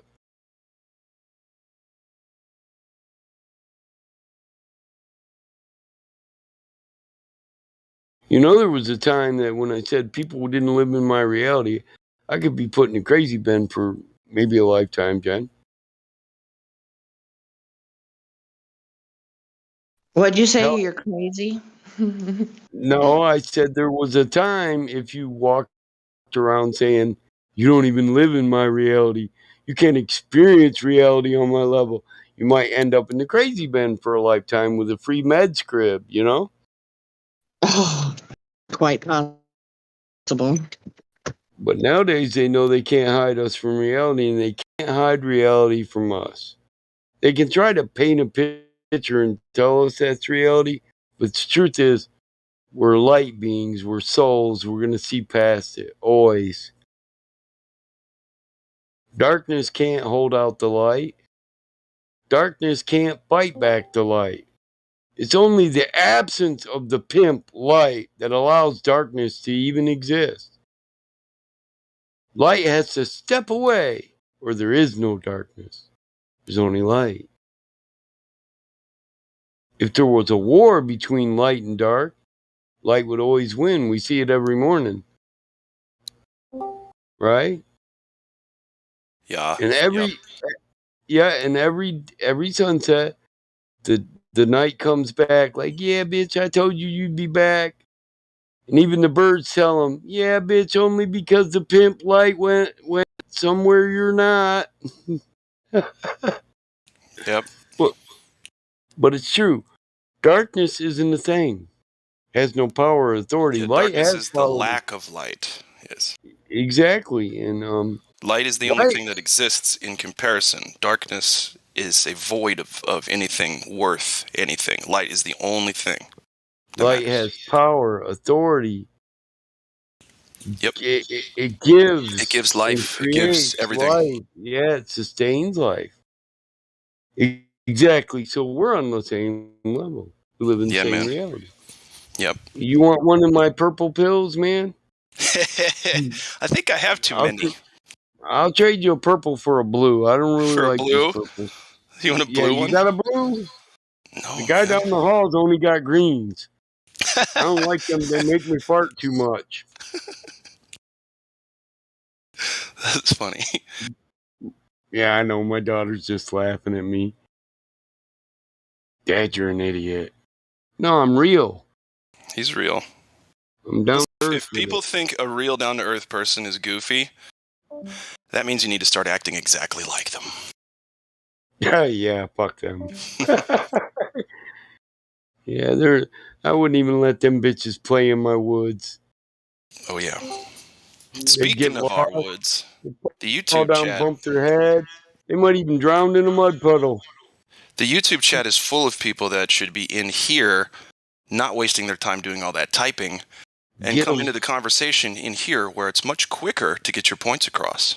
Right? Amen. Hey, don't go nowhere, bro. I'm gonna go fill my coffee cup. I'll be Sounds right back. good, man. Take over. Do your own damn rant, damn it. I will. You know I will. My mouth is getting tired. That's what she said? Ooh, I mean, what? Anyway, yeah, so the YouTube chatters, there's Research Flat Earthers, Jemima Williams, Tuilin. That's a nightmare name, change that. Let's see. There's Doug Elta in there, too. Just giving y'all shout-outs. Shout-outs. Because, well, basically, the thing is, words in chat are not necessarily the best debate format. And I think you know that, and I think that's why the only place we can find you is providing and shoving down our throats sophistry and dishonesty in place of globe evidence. So it's very important that if you do have evidence to back your claim, that you come in here and talk to us about it. You won't accomplish anything in the YouTube chat. You'll just make your side look a little bit weaker every single time because simply you refuse to come in here and talk to us about it. Because this is where the conversation is happening. It's live streamed on many different channels. So if you want to prove that the Earth is a globe, what better way to do it and shut down the flat Earth at the same time than coming into their own live stream and live debunking the flat Earth? Can you do it? Guess we'll see.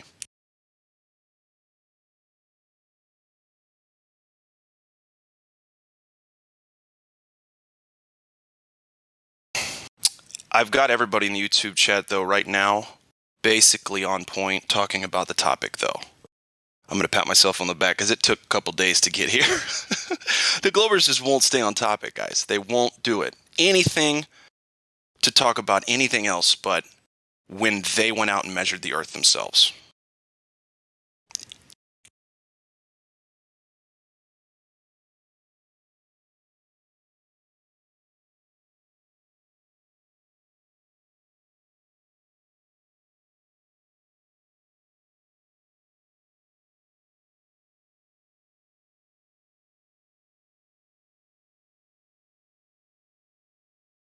In other news, it's really warm here. When's winter going to show up? I mean, I'm glad that it's not showing up, but yeah.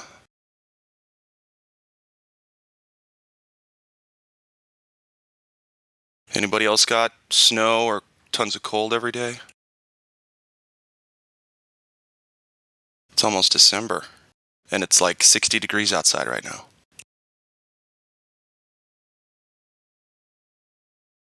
You know who I bet did it? CERN. Yeah.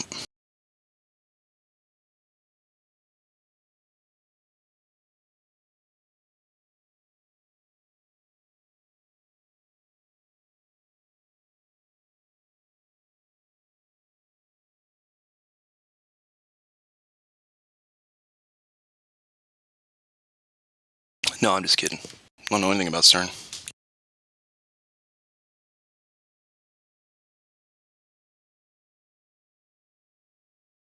I know that the Hadron Collider, right? The big oval where they have the thing spinning around and they're going to collide two particles, molecules into each other. It spans for miles. Guess what you can't have inside of that chamber? Because it's underground and it goes in straight lines. Can you tell me what you can't have? Curvature. There can't be any bend in any of that equipment because it's sending a particle, right, to another particle. If you had any ups, downs, or bends and curves, well, that would interrupt the process, wouldn't it?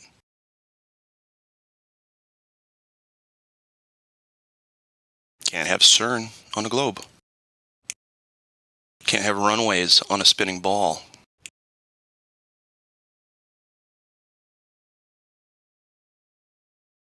You can't breathe and experience and be kept alive by gas pressure without it being in a pressurized container.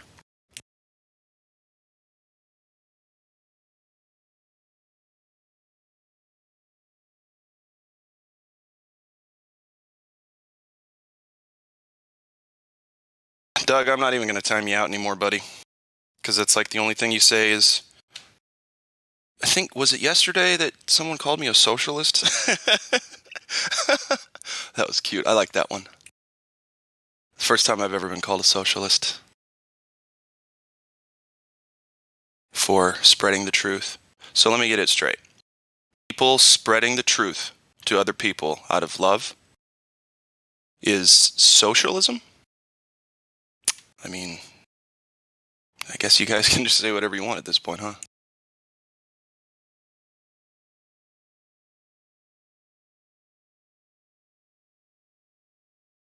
Please check the live stream voice text for the Anacapa Arc video. 31.82 miles of visibility, 0 curvature. And the observer site is 1.5 feet. Now, a Glober the other day said, I won't believe your laser tests unless it's at least 50 meters above the ground, right? So not only are they trying to control our experiments that they haven't even tried themselves, but they want us to go up to 50 meters and above.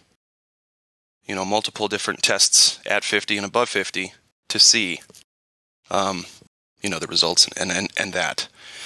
It's not enough that there have been thousands of laser tests and measurements and observations and everything that prove that at the very least the globe math is erroneous and needs work.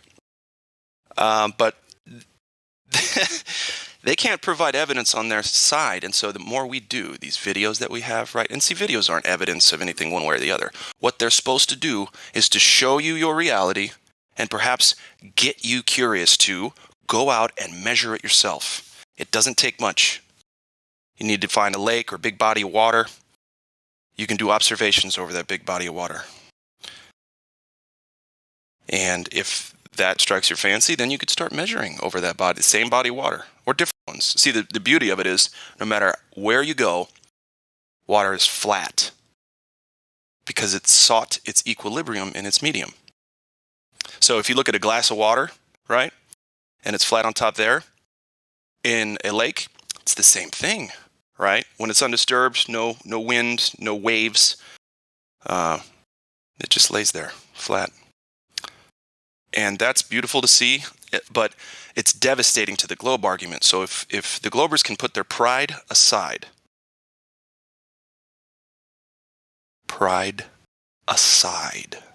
guys, then they might be able to learn something. I just wish any of them would go out and measure. That's for sure. We've got how many flat earthers that have measured, are measuring, and will be measuring? And what do they have? Towing tanks today. In the YouTube chat, someone was talking about towing tanks being direct empirical physical evidence of the globe Earth. And I thought that was pretty cute.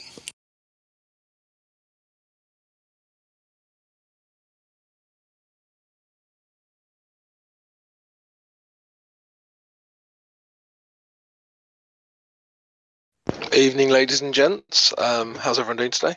Hey, Crypto. Any globers in the chat?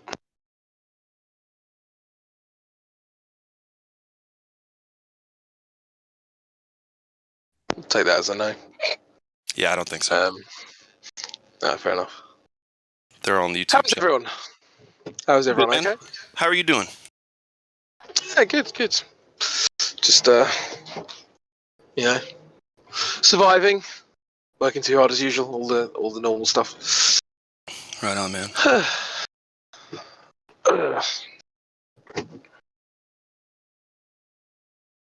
What do you do for work, if I may?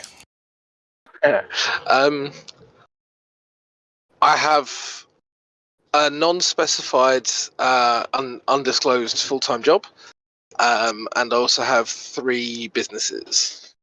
Good lord, that's awesome. Yeah. So I'm doing too much work at the moment. Do you have a girlfriend and a wife too? A girlfriend or a wife? No, nothing serious. Okay, I was gonna say, how do you fit it all in, brother? Well, I wouldn't be able to if I had a serious relationship. I wouldn't be able to, but it's what it is. Kind of building towards a time when I won't have to work, so that stuff can wait a couple of years, to be honest.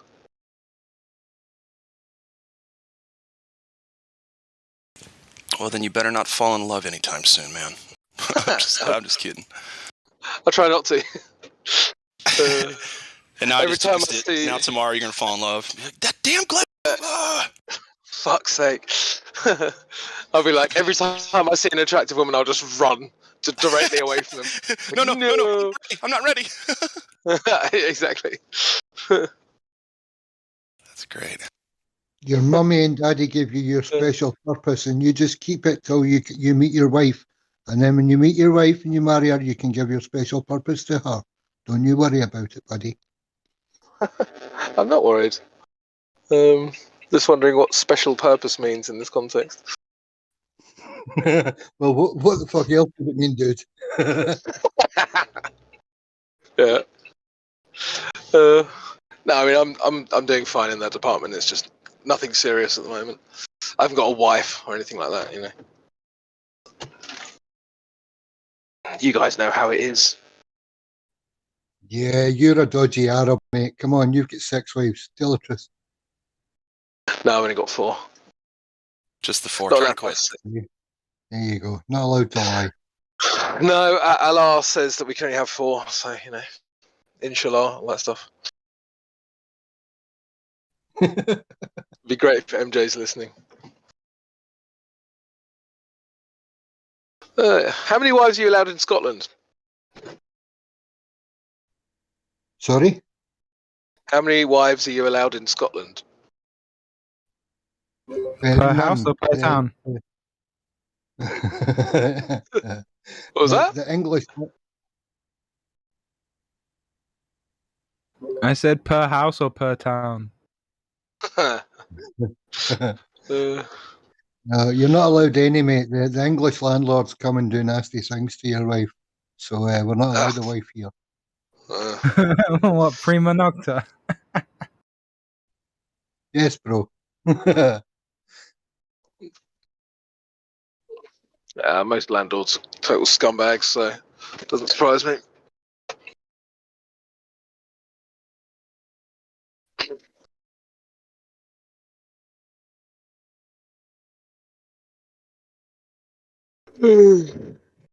At least in London. I don't know about Scotland.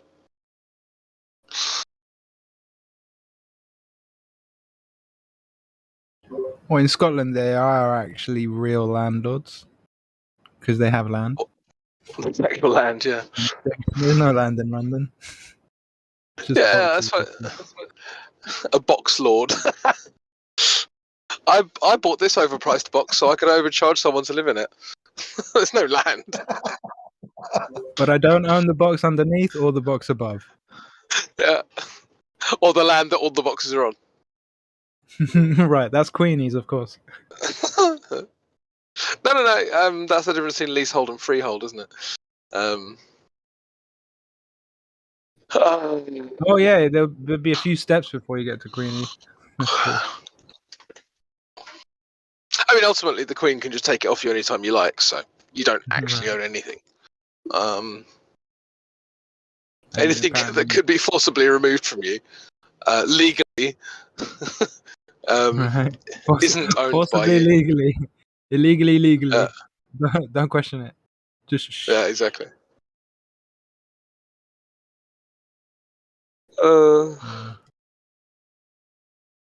Glocks are So how- Austrian, right? Dogs are Austrian. No, Glocks. Glocks. Oh, I don't know. I think they are. Anyway, I'm sure they'll have something to say about it. Anyway, That's, how's Elephant and Castle treating you?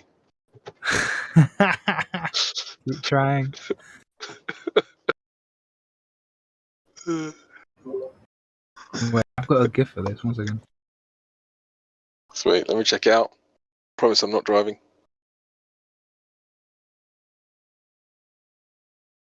Oh shit.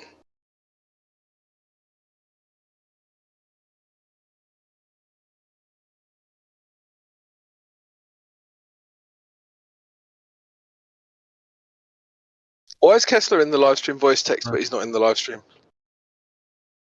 Because he's misbehaving. Alright. I haven't actually had a conversation with him. I've heard other people have conversations with him, but someone get his ass in here.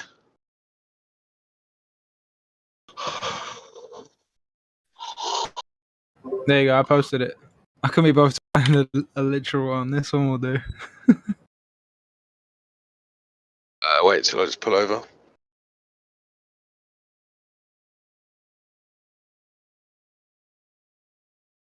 Listen. Oh, is it the Eddie Murphy one?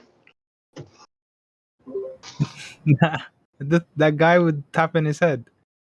Yeah. He's filmed most of his stuff in that area. Well, most of that stuff that I remember, at least. It's Eddie Murphy, isn't it? Elephant Castle in it. No, jeez. I'm looking at something else then. It's London. London.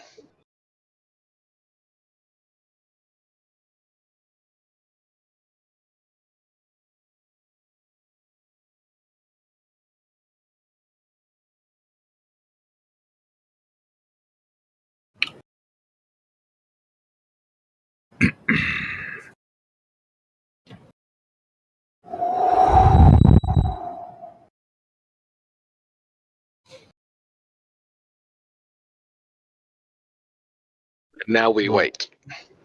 Brought to you by Stationary Breeze. We wait for what? For the evidence? I don't have that long. I'm not infinite yet. I mean, they don't have any evidence. I'm just waiting for them to come in and try and argue their non-evidence. Oh, you're gonna wait for them to grow a sack? Wow. That's probably a longer wait than waiting for the evidence. Yeah, right.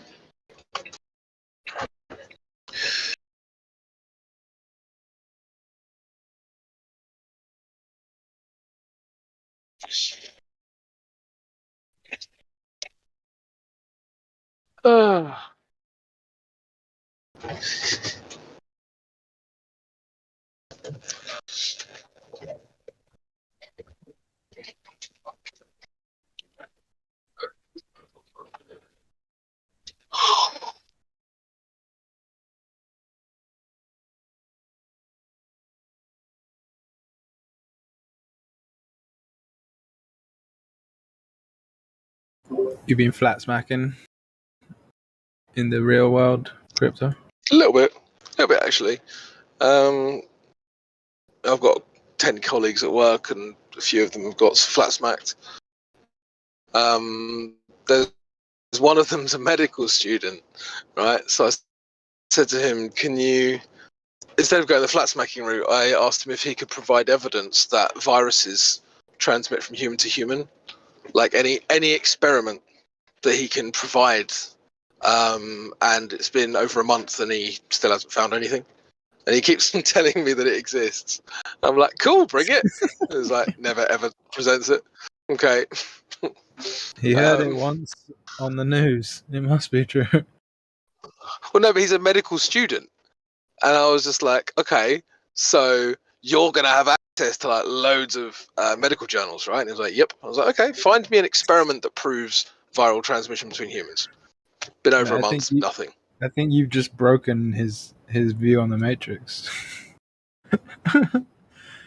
If he's a reasonable individual, this should cause him to question his whole position.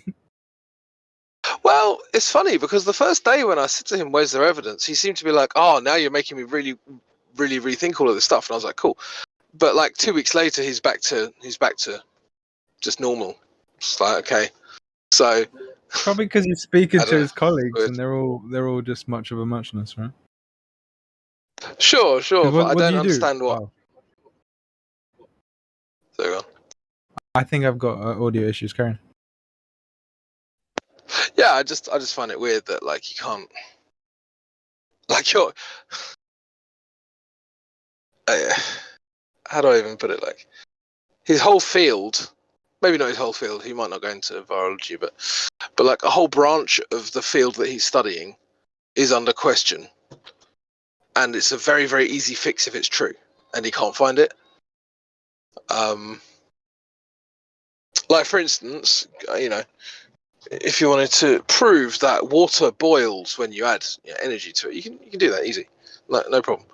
And obviously you can prove that water boils when the pressure lowers and all the rest. These things are all doable. And if I was to question that, then it would be very easy to go, oh, crypto, just check this out, blah, blah, blah, do this, and do this, and then this is the result. There we are. We can prove that water boils when energy is added. Simple stuff. But this would be as simple if it was true.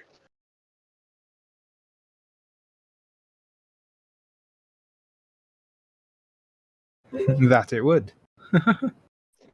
But it's not.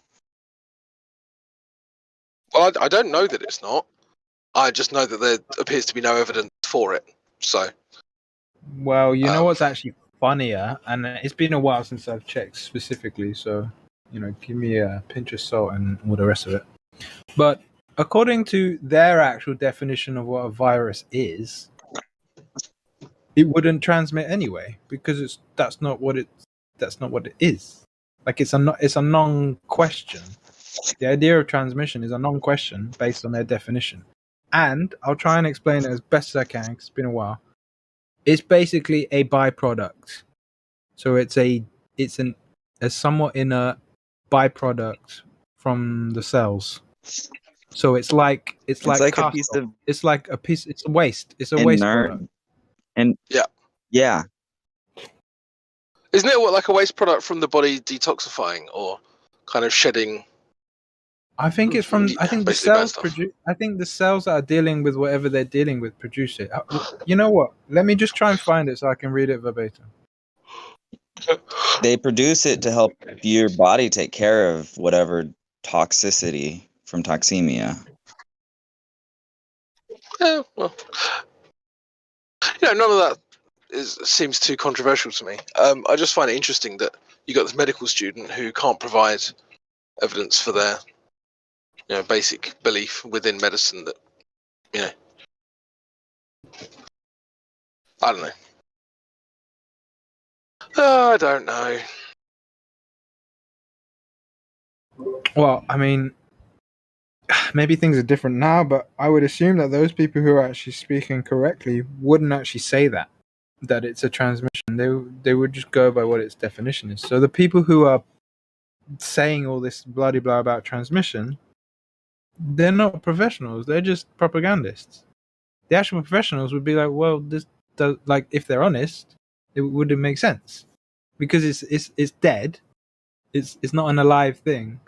So even if you were to physically take it out of the body and put it in someone else, which people have done, it's not going to do anything because that's not its purpose. That's not what it's like. That's not what the thing is. I know I'm not speaking very clearly, but it just doesn't. It doesn't make any sense.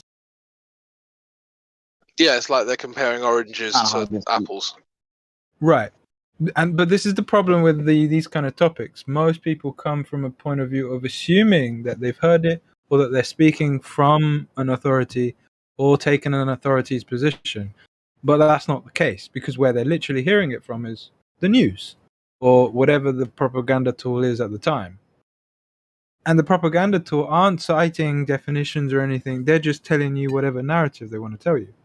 And I'm speaking in broad terms because this is literally what they do with every topic, be it medical, be it financial, be it political, etc., etc. Shape of the earth included. So that's the biggest one, because when you actually hold someone up to, but what's the definition of this and where did you hear it? Then they have to go and scramble, and you just get the furious typing to try and get the Google to back them up. But that's not where they got it from in the first place. It was only ever propaganda because most people are either too lazy to think for themselves, or because the system has done such a good job at teaching them not to think for themselves, that all they have to do once they put them through the system is then just tell them whatever they need to hear, and they believe it. Yeah. See, propaganda always needs to be called propaganda, though. Like, it's just now these days called the news and the media and stuff. Before it was propaganda. Everybody knew it, and they listened or they didn't. Yeah, I'm not sure if this is a stretch, but I'm pretty sure I heard once that the etymology or the root of media is propaganda. So it's not like they're not even hiding that much in the language. But either way, we know it's propaganda because you just have to assess it. Like, who pays their bills? Well, okay, then those are the people speaking.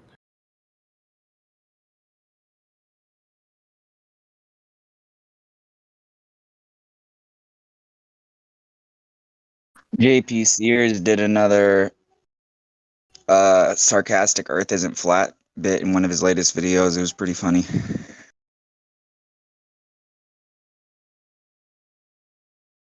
I'm pretty sure he's a flat earther at this point. Is it before I go into it, is this something we actually want to be speaking about, crypto? This topic? Probably not. Yeah, probably not. Okay. I mean, we're not talking about the Mexican beer jam specifically, but yeah, maybe we shouldn't go in that direction. We're just gonna read and play a game with the Wikipedia, but I figured let's just shift it. So go ahead, Roger. Yeah, we have God 420. He's on the fence guy. Sweet. Maybe he has a question. Yeah, cool. Got 420.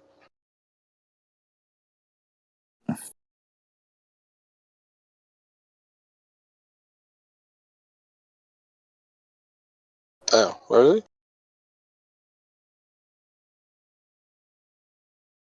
he? Oh, You said so you got no mic, yeah. That's funny, right? God 420. He's got you're a funny dude, God 420. Blurf's thought process. How did he get VC verified without mic? I don't know. Interesting. Did he say he has no mic? Yeah. He said no mic. Should we just revoke his pass then? I was gonna say just server mute him till he's ready to say something. His mic broke today. What are the chances, huh? Yeah, I suppose you can get a little cynical in this venue. Right? It's possible that it did happen.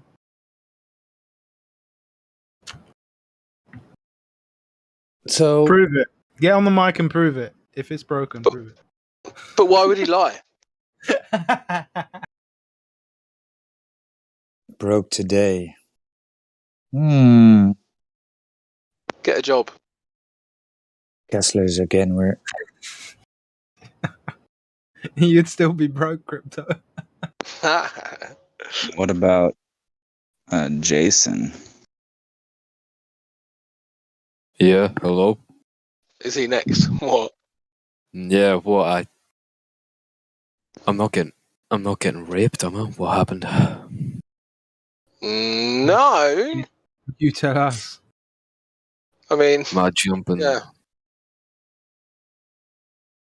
to conclusions here? Jason, you've been here a couple of days already, right? Yeah, I have, yeah. So Kinda what just do you think, bro? Where you at right now? where am I at? Oh, what? Yeah, the Earth's flat. I don't know. I've just been sitting here, I'd join here and then just listen. Cool, man. Earth is flat and stationary.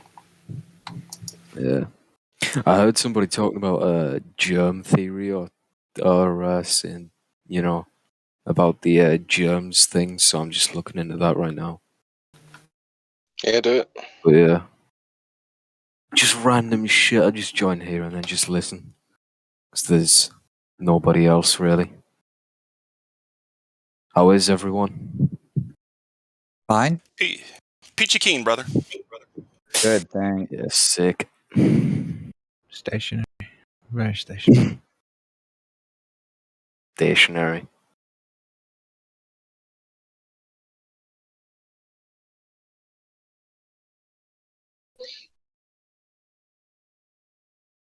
Mind if we take you through the 3 points? I'm having a shitty day, if I'm being honest. You got it.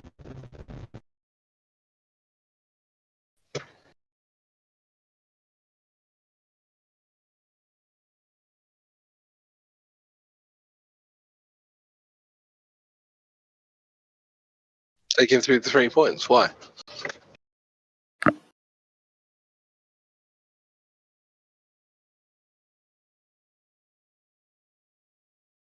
The 3 points. What are the 3 points?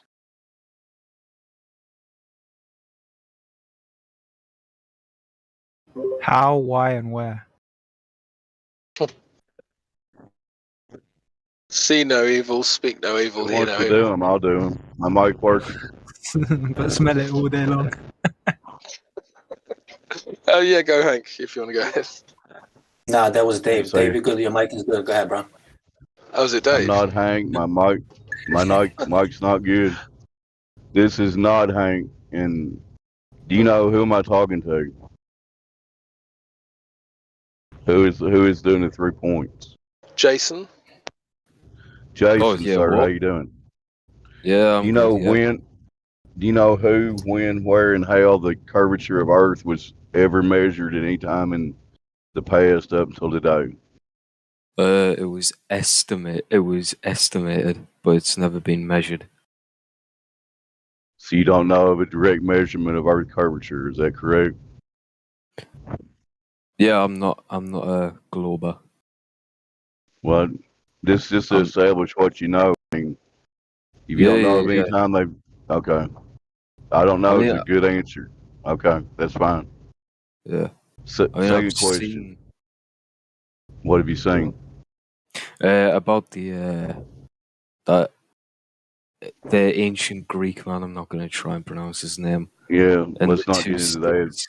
It Yeah. doesn't prove anything, and let's not Yeah. get into that. Okay, you don't really know about that, do you? Well, I can actually go into that if you want. Well, I ahead, was going Crypto. to say the parallel light from the sun, and that affects the measurement, because if it was flat, then it would be parallel, like it was. But if it's a globe, then his experiment doesn't work. Let Crypto destroy Aristosthenes for you real quick. Go ahead, Crypto. Well, I like to just criticize the methodology. Do you know actually how Eratosthenes estimated the size of the Earth? He used his paces, didn't he? Like he walked to using. Okay, but let's just assume that all of that was actually legit. That they were definitely 500 miles away, and that the angles were correct. Yeah, I'm not even questioning any of that. I'm talking about the methodology itself. So he's put two sticks in the ground. He's got a 7.2 degree angle differential, and they're 500 miles away, right? So then he calculated that 500-mile gap was 1/50th of the circumference of the Earth.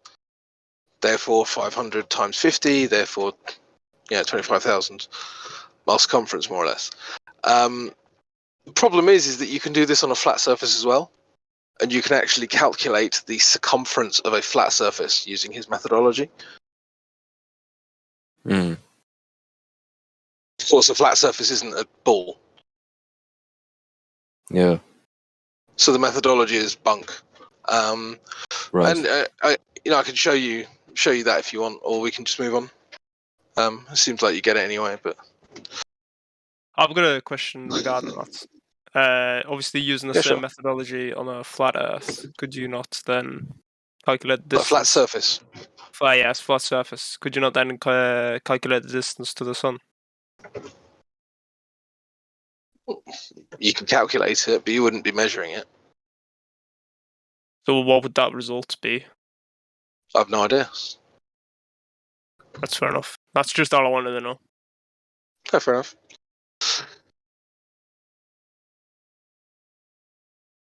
So I know, okay, obviously, Jackson, sorry, go on. go ahead. Go on. Sir. Go ahead. No, you I finish your thought 3 points. Well, so you admit that if you think that the Earth is curving, you don't know of a direct measurement, and if you believe that, it's just a belief, correct? You don't know that for sure. Yeah. Okay. Point two: the motion of the Earth. Allegedly, the Earth is spinning on its axis. We're flying around the sun.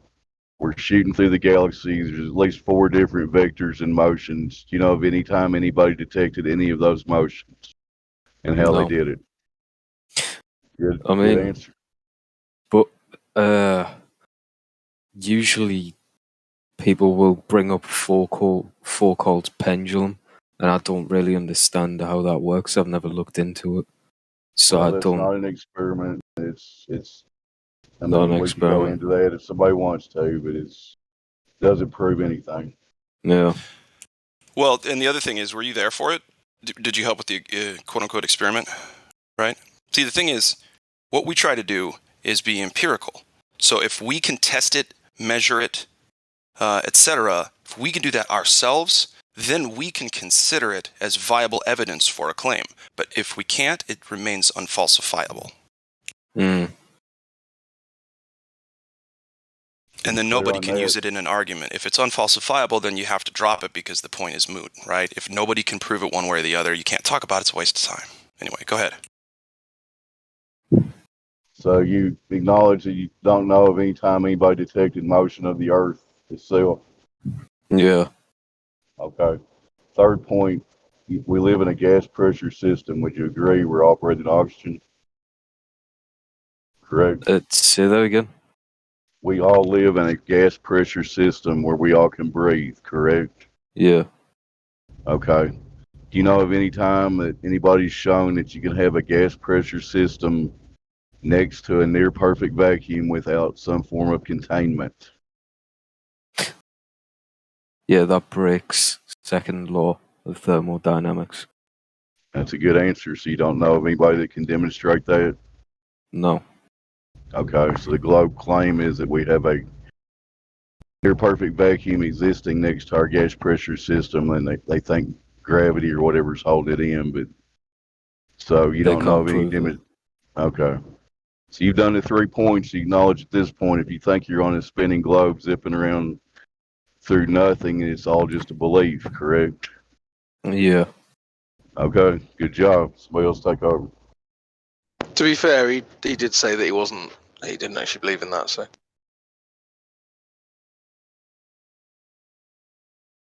I'd be keen to know from Kessler what he thinks, what he thinks the strongest globe evidence is.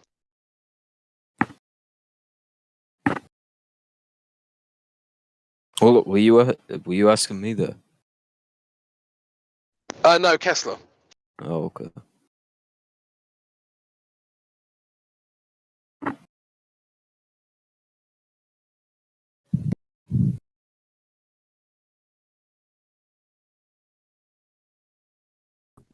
The boy that's Kessler.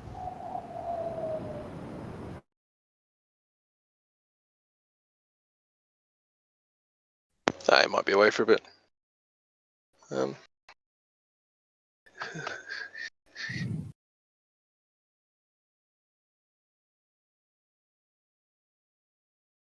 But you know, Jason, to go back to the curvature thing, it should at least, at a minimum, somebody that's looking into this initially should at least be a red flag that when you ask people for Earth curvature measurement, they go to an unverified guy from 2,000 years ago that wasn't even measuring the Earth. He was measuring the shadows from the sun angles.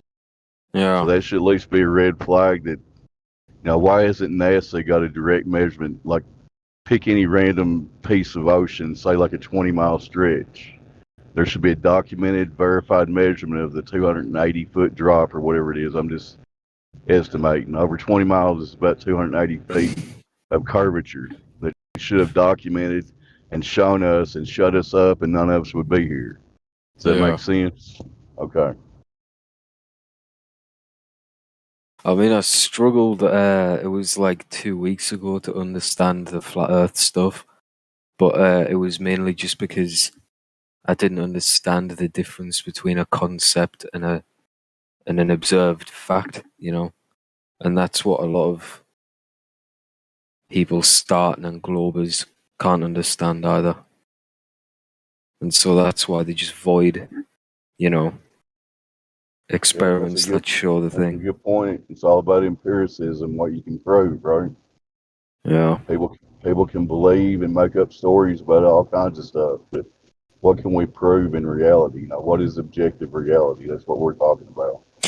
I mean, I spoke to my brother about it, and he's studied physics a lot, and he's becoming a pilot and things. But he just brings up things like the Cavendish, but that wasn't actually a scientific experiment and things like that. And his excuse for why we can see so far out without curvature is because of refraction. But it's just doesn't work. Basically, they don't really understand what they're talking about, most of them. And they teach concepts overall in physics and things at school and whatnot. You sound like you're on the right track, man. Just think for yourself, and what can you prove to yourself about reality? That's all we're asking for. Yeah. If somebody makes the claim about reality, they should be able to demonstrate it. Don't you agree? Yeah. So if they claim the Earth is curving, they should be able to show us where the Earth is curving. Yeah, We're still waiting for mean, that. yeah, because we shouldn't really have to attempt to disprove a concept or anything if it's already falsified through, observing no curve and things like that. I believe that falsifies the full theory, I think. Yeah, it pretty much does. Yeah. Kind of need it for a ball. That's why we all, honestly, it's the main thing we give a shit about. Direct Does anyone measurement know of the why Earth's they've? surface. Yeah. Does anyone know why they've done it though? Because I've looked, I've read about history a lot, but I just don't really understand why they've done it. Why they lied. I mean, the why would they lie question is often like a kind of, it's a red herring thrown out to kind of distract from the evidence. Plus, also it's fundamentally unknowable. Like, we're not the people who came up with this stuff. But if I was to guess, then I would say it's to try and explain like a godless or creatorless existence. Yeah, that's what I thought. That seems to be the most compelling argument that I can think of. Yeah. There are other kind of smaller lies that you can get away with once you've got like such a fundamental lie in place. Like, for instance, you can't have global warming without a globe. And I mean, there's a number of these kind of like, I would say like level 2 kind of lies that rely on the level 1 lie. There's always another expedition into space to pay for. That's endless, Yeah. Things like that. I suppose it's just an umbrella of concepts, and they can't be disproven because they're concepts, and therefore they can just do whatever they want, really. Yeah, and because there was no requirement to prove them in the first place, then there's no way to even challenge that as an idea because everyone's already accepted it without evidence. Yeah. If you're looking for one thing that possibly more tangible, of course, it's speculation. But if they limit us to what we think is the globe area, there could be hidden lands beyond the areas we're allowed to explore. So wouldn't it be nice to have like your own little continent for yourself? You know. Also, think of this, Jason. If we're in a godless existence, that means the only authority to look to is humanity. So whoever climbs to the top of humanity and proclaims himself the ultimate authority over all people, you know, that's who will get listened to and followed blindly, you know. Because there's nowhere else to go, you know. If there is no creator, God, whatever you want to call it. And that only really started to become an idea, well, very recently, actually.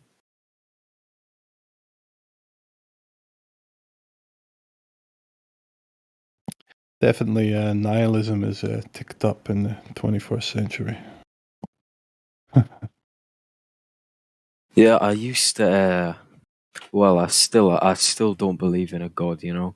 But once I noticed, you know, flat Earth and things, I started wondering. But there's no way to know. It makes you reevaluate these things, you know. Yeah. And I'm not going to tell you what to believe. I think that's everyone's personal journey. But you do have to reevaluate that fundamental question. Yeah. There is some kind of higher power above you. Yeah. Plus, also, like God, no God is actually a false dichotomy anyway. There could be a third option that we're not considering. Absolutely. What's that third option? Well, you tell me. Maybe I can make something up off the, you know, pull something out my ass. There's a race of beings, interdimensional beings that created us, but they're not gods. They're just like us. How about How about this one? God is a woman. Hello, Ariana. Thank you for joining us.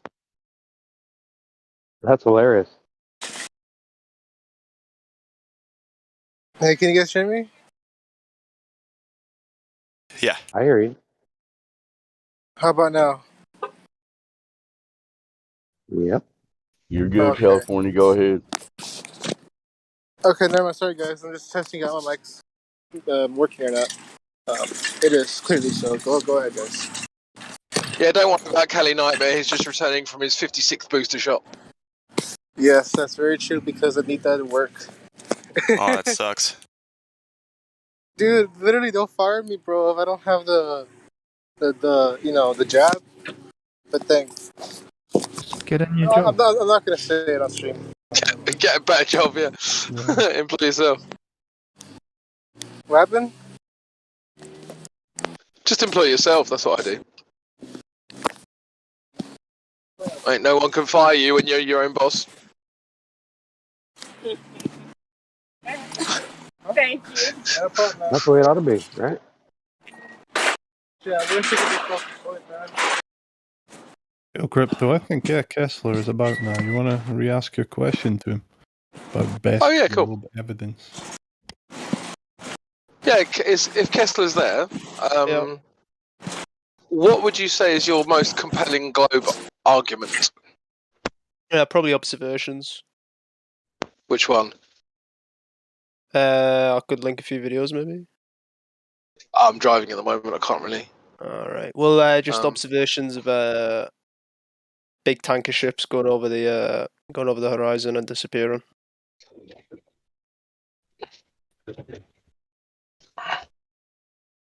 Well, you understand why that doesn't really compel anyone here, right? Well, sorry, what was that? Do I understand why it doesn't compel people? Yeah. I think I might be able to understand.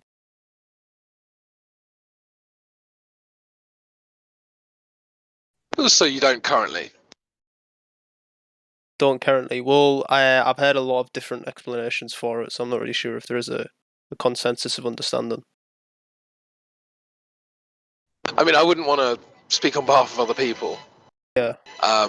So I wouldn't be as egotistical as to say that there's a consensus of understanding and that I can present it. Right. Yeah. But No problem.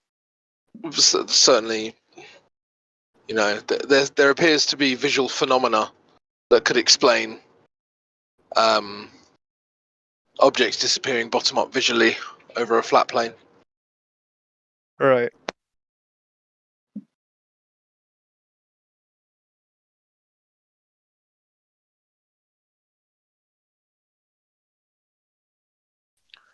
Well, Kessler, do you know how far away the geometry dictates the globe horizon should be?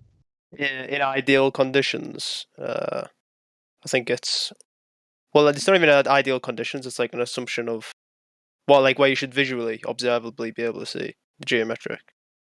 Yeah, so from a 1 foot observer height, say you're on the beach looking at 1 foot above sea level, the horizon, the physical horizon should be 1.2 miles away from you. Do you ever see that? Or is it always further? Usually it is always further. Right. So, I mean, that plays into what you're I talking don't about. think. If you think you're seeing a boat go over the horizon at 3 miles and you're saying it's 6 Yeah. foot, you know, that's approximately around 3 miles where you should start seeing that boat disappear. But, you know, we've got It's to do hundreds, with if not thousands, of observations that debunk that. But I'll shut up about it. Somebody else go. no, it's got to do with obviously the assumption you make about the geometrical horizon is that light travels in straight lines, right? So you're not always going to observe that, as we know. Light doesn't like to act that way through a medium. So if it was a vacuum ball, then yeah. What is a geometric horizon? A geometric horizon. Well, it's just stated upon which, if you were whatever distance away from that surface, the point out which you could see no further on that surface. But that's just a horizon. No, so there's an apparent horizon, right? Because obviously light's propagation through a medium. No, but horizon is defined as apparent. Yeah. So the geometric being that in ideal conditions, assuming light travels in a straight line for that observation to happen. You haven't defined it. So horizon is apparent by definition. Sorry, you cut out last second there. So horizon is defined as apparent within the definition. Within which definition? Oh, of the actual horizon. The definition of horizon is the apparent location at which land and sky appear to meet, right? Right. So, like, there's no physicality to that. It's an apparent phenomena. You can't have like something that's both optical and physical simultaneously. Right, yeah, I think that's where it becomes very difficult for me to articulate and explain that. Because I am not the best at articulating that. Okay. You understand that every time you see a horizon, that's an optical phenomena. Optical as in the light. It's because of the light propagation through that medium is why we don't observe it to be as what we would calculate it to be in ideal conditions that light travels in a straight line. Yes. No, it's your eye is where that's happening. Your no. Right, yeah, obviously everything happens in the eye because that's how we make observations. Sure. So everything's a visual phenomena. My computer screen right now is a visual phenomena because the light is entering my eye. Everything we observe is No, but you can physically touch the computer screen, right? Right, yeah. And then so you know I it's could right there observe because you can the touch shard. And I'd have to go and walk and touch it, right? Sure, there's lots of things you can go walk over and touch, but you can't walk over to the horizon and touch that. Right. So, It's not physical. So I think it comes down to I think one of the big inconsistencies is as well as the explanation of why we do see like our observation changes, right? So why is it that one day maybe something is visible You said and it the next yourself, day it Casper. appears to be obstructed? Conditions. Conditions, right? Yeah. So Yeah. light's propagation through conditions is different. Yeah, depending on Yeah, the no, atmospheric go conditions ahead. of the day, it changes. Yeah. It's an apparent location.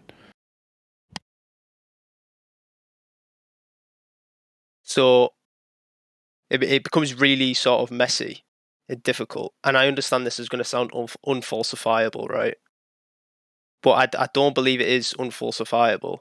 I believe you just have to take these factors into very rigorous consideration. Okay, then do you have a direct measurement of the Earth's curvature? Unfortunately, personally, I do not. Do you know of anyone that does? Not personally, no. I would have to, obviously, I would have to start linking outside sources for which relies on trust. I think trust is a very big topic of discussion in this server. I actually don't think anyone claims to have measured curvature.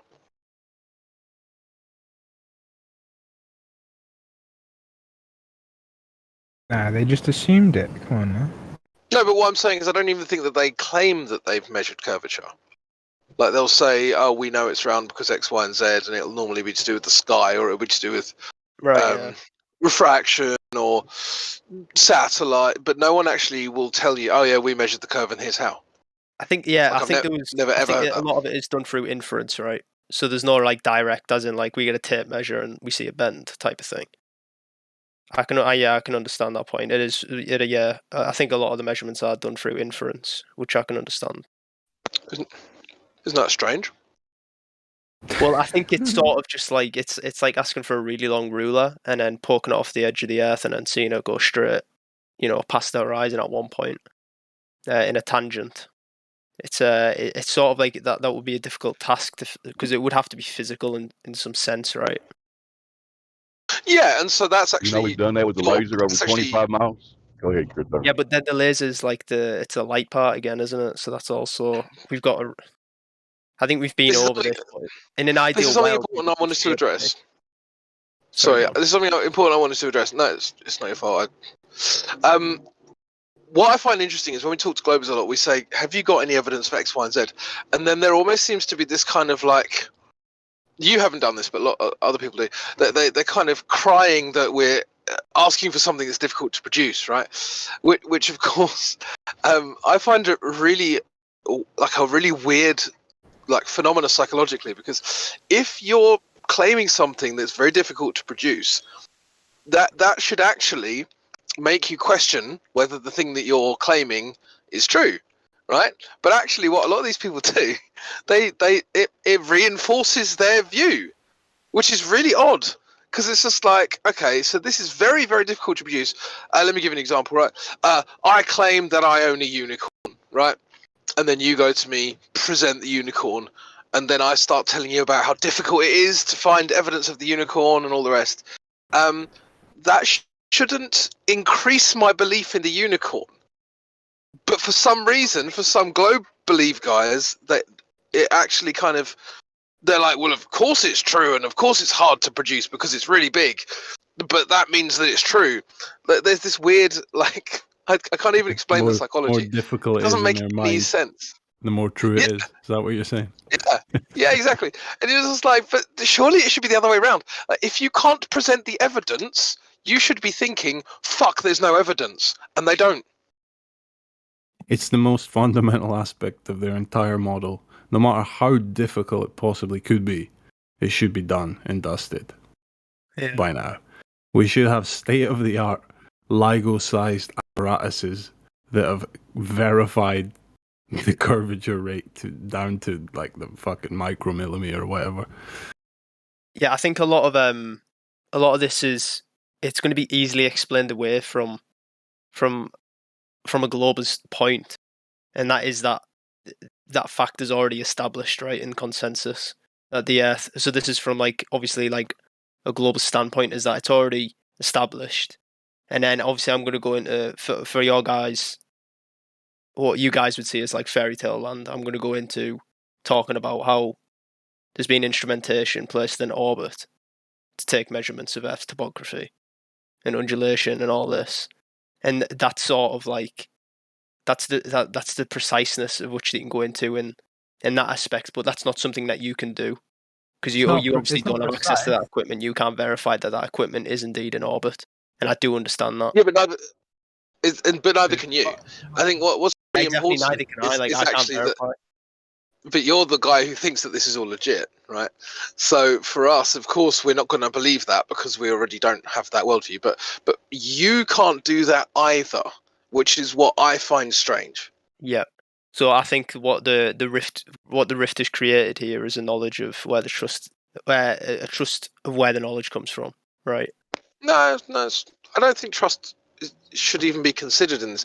If we're talking about science and we're talking about facts and we're talking about knowledge, trust doesn't come up because anything that's true can be proven so.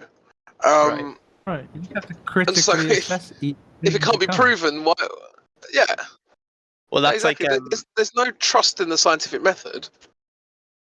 I mean, one perfect example where all you have to actually do is apply critical thinking is somebody said that the core of the Earth is made of such and such, and that it's this far away from the surface of the Earth. Okay, it's a good idea, but if you assess it critically, so how far has mankind gone into the Earth?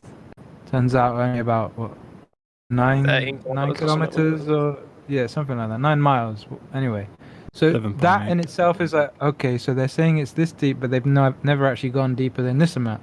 So that is kind of okay, hilarious for measurement. And then on top of that, claiming to know what something is made of when never having actually been there.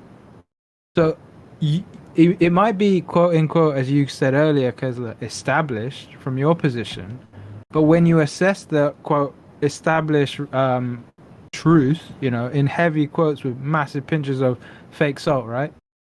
When you assess it critically, it's not established, it's nothing, it's just an idea, and unfortunately it's a stupid and completely poisonous idea because it's led people to think in a way that has got them in complete fairy tale land, right? Because if you allow yourself to think that works without ever giving it the proper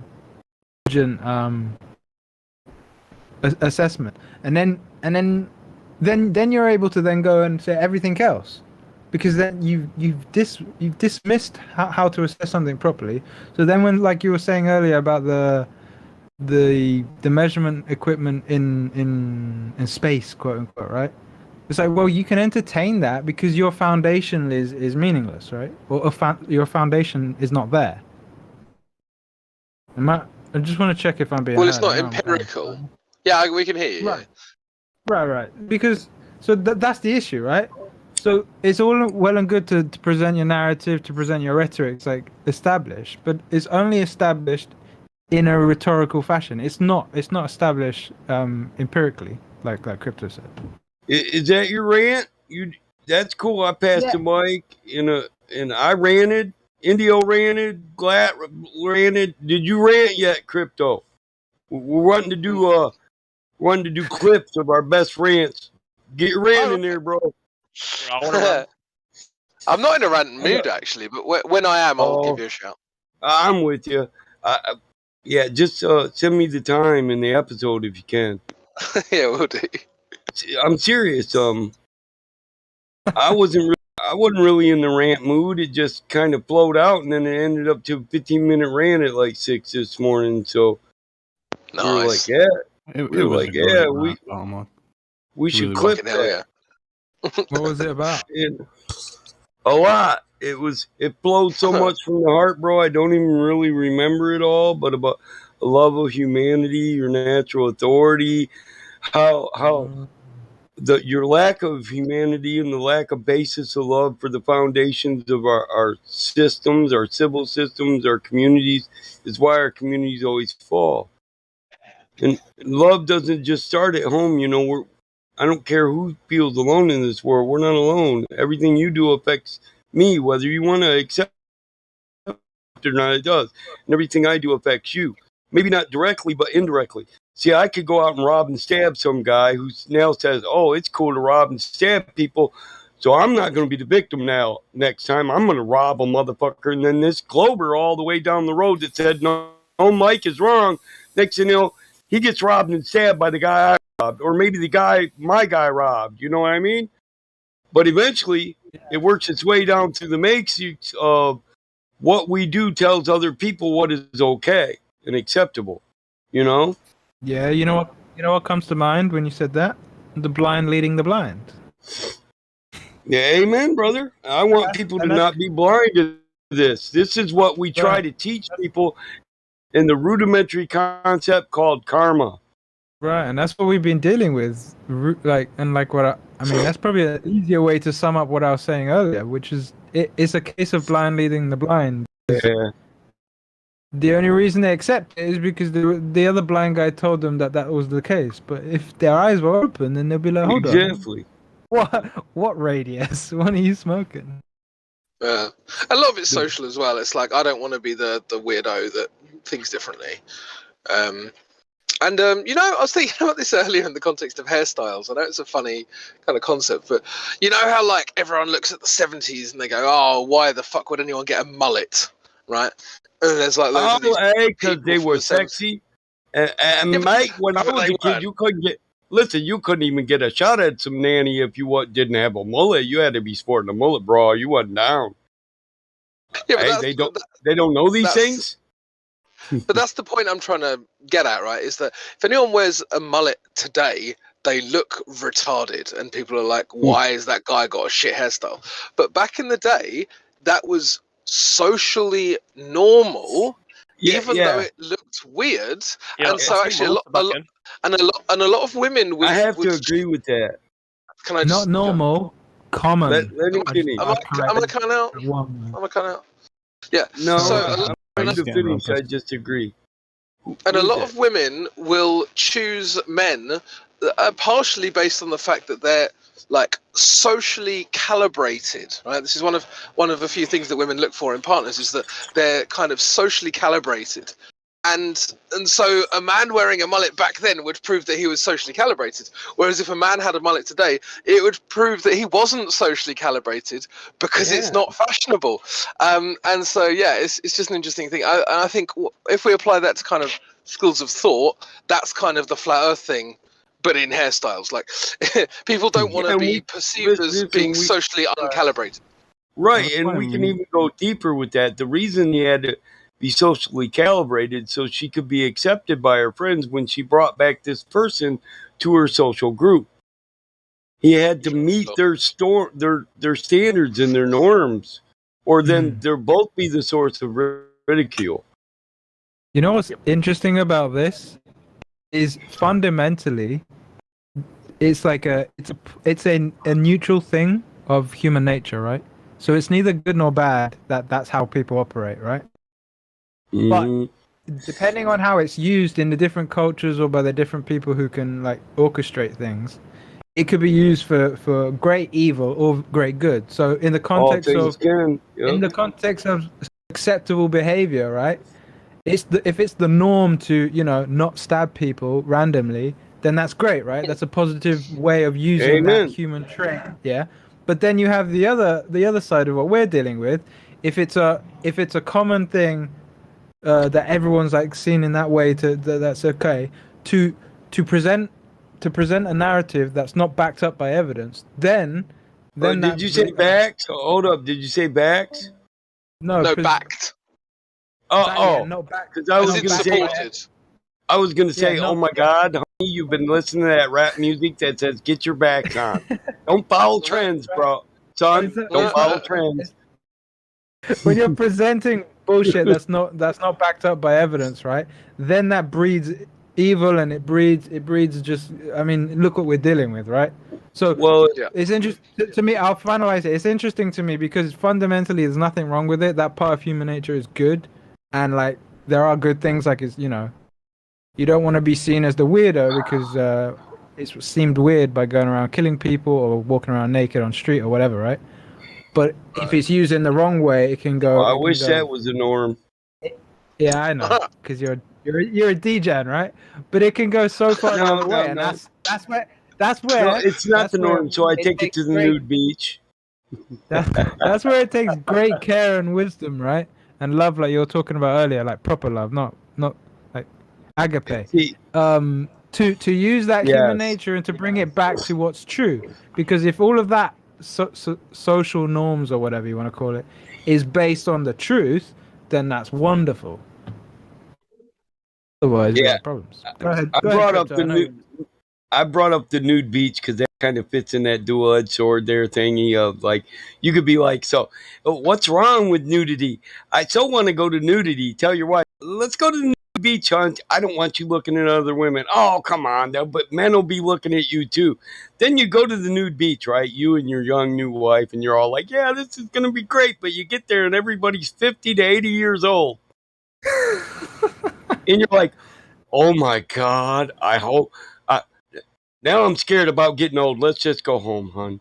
Let's just go home and not speak of the this compromise. anymore ever. I've got the compromise. Private nude beaches. Problem solved. No, I was on a private nude beach when that happened. That's actually a real life. Sorry. That's actually Let a me real life experience. Let me specify. Private to the individual couples themselves. Oh yeah, me and you are the only ones there. That'd be a daydream, you know. Oh, Fuck, you and your fuck, wife, you. that'd be paradise.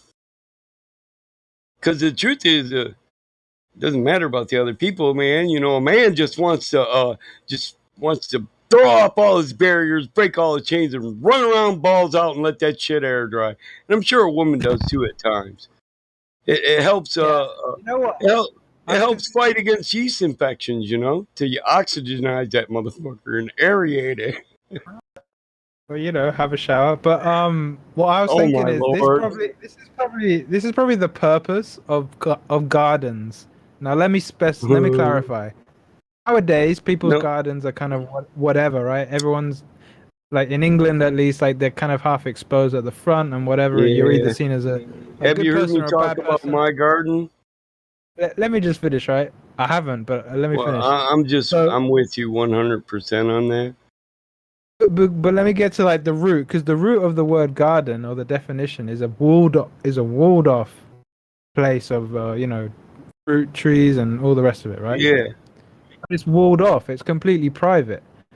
So I think that's where that kind of thing that you're talking about, and that goes back to what we have in the beginning of the book. Yeah, right? I'm about to go deep on you on this garden thing. You brought it up, my grandfather. Take it off, because the last My thing brother- I'll say is you have the walled off garden, the original one with Adam and Eve. They were both Yeah. stalkers, and they didn't even know it. You know, and I see the garden that God created for Adam and Eve, man and woman, the man and woman he created for that garden. I see that garden as a symbol of his love.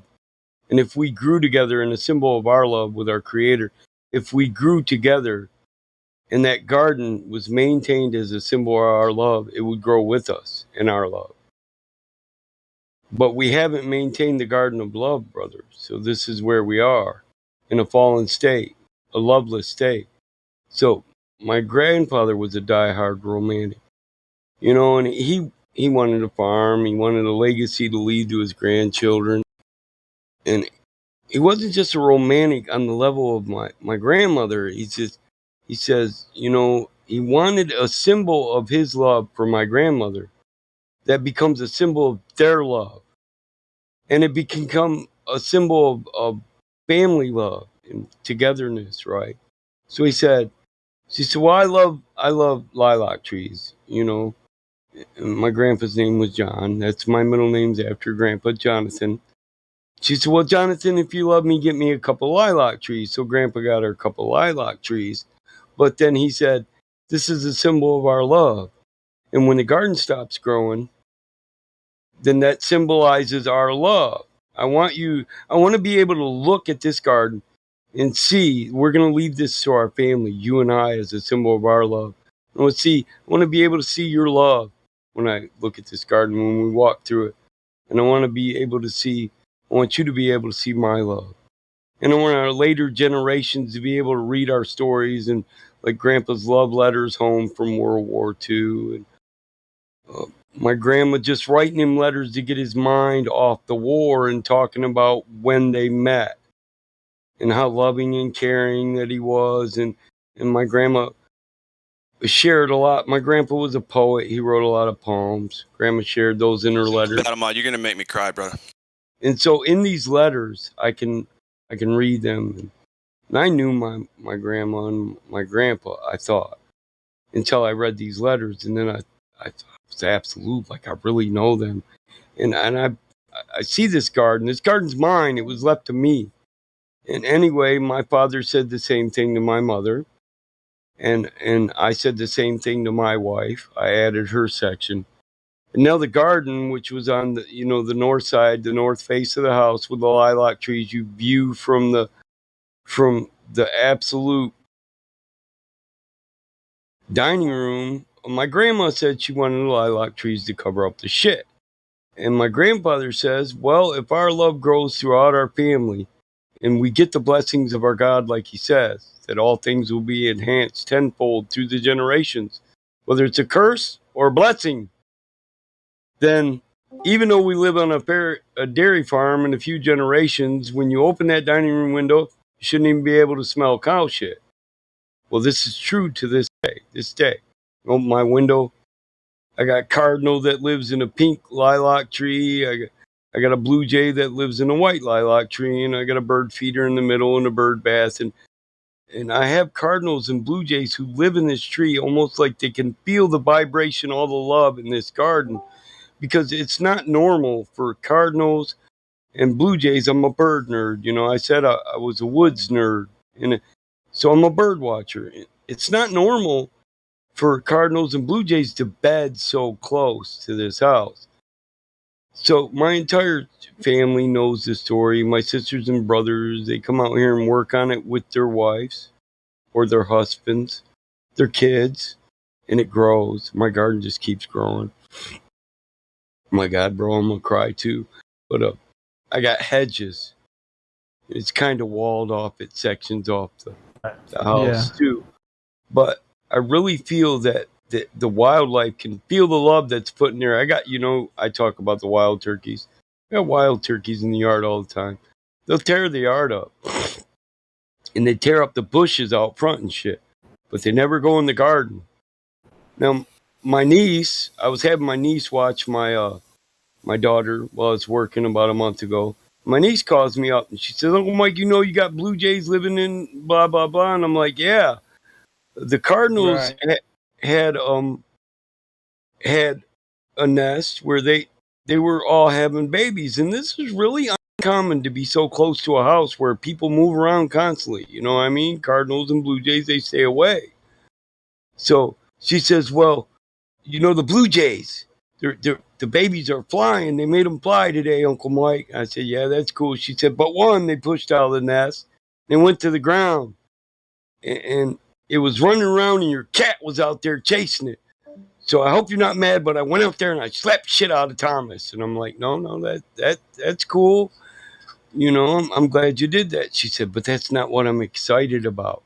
She said, "I went out there and I bent over, and I've never got a blue jay to even sit still by me, Uncle Mike. And there's something about your blue jays, but I put my hand down, and the baby blue jay crawled right up in my hand. And I picked him up and moved my hand over to where he could sit on the perch for your birdhouse and your bird feeder, but he wouldn't go off my hand. He crawled up my arm and he started pecking my neck. And he wanted to show me love for protecting him. So I took a picture of him on my shoulder, and she sends me these pictures, and I'm just amazed. I've never seen, she's petting this bird in the picture with a selfie, just smiling, bigger than shit. I've never seen a blue jay even sit still like that. And while she's taking one picture of her petting the baby, the mama comes and lands on her shoulder. The mom blue jay. You know how uncommon this is for a wild blue jay to even deal with a human? 9 times out of 10, they would have left. They'd abandon that bird the minute you touched it.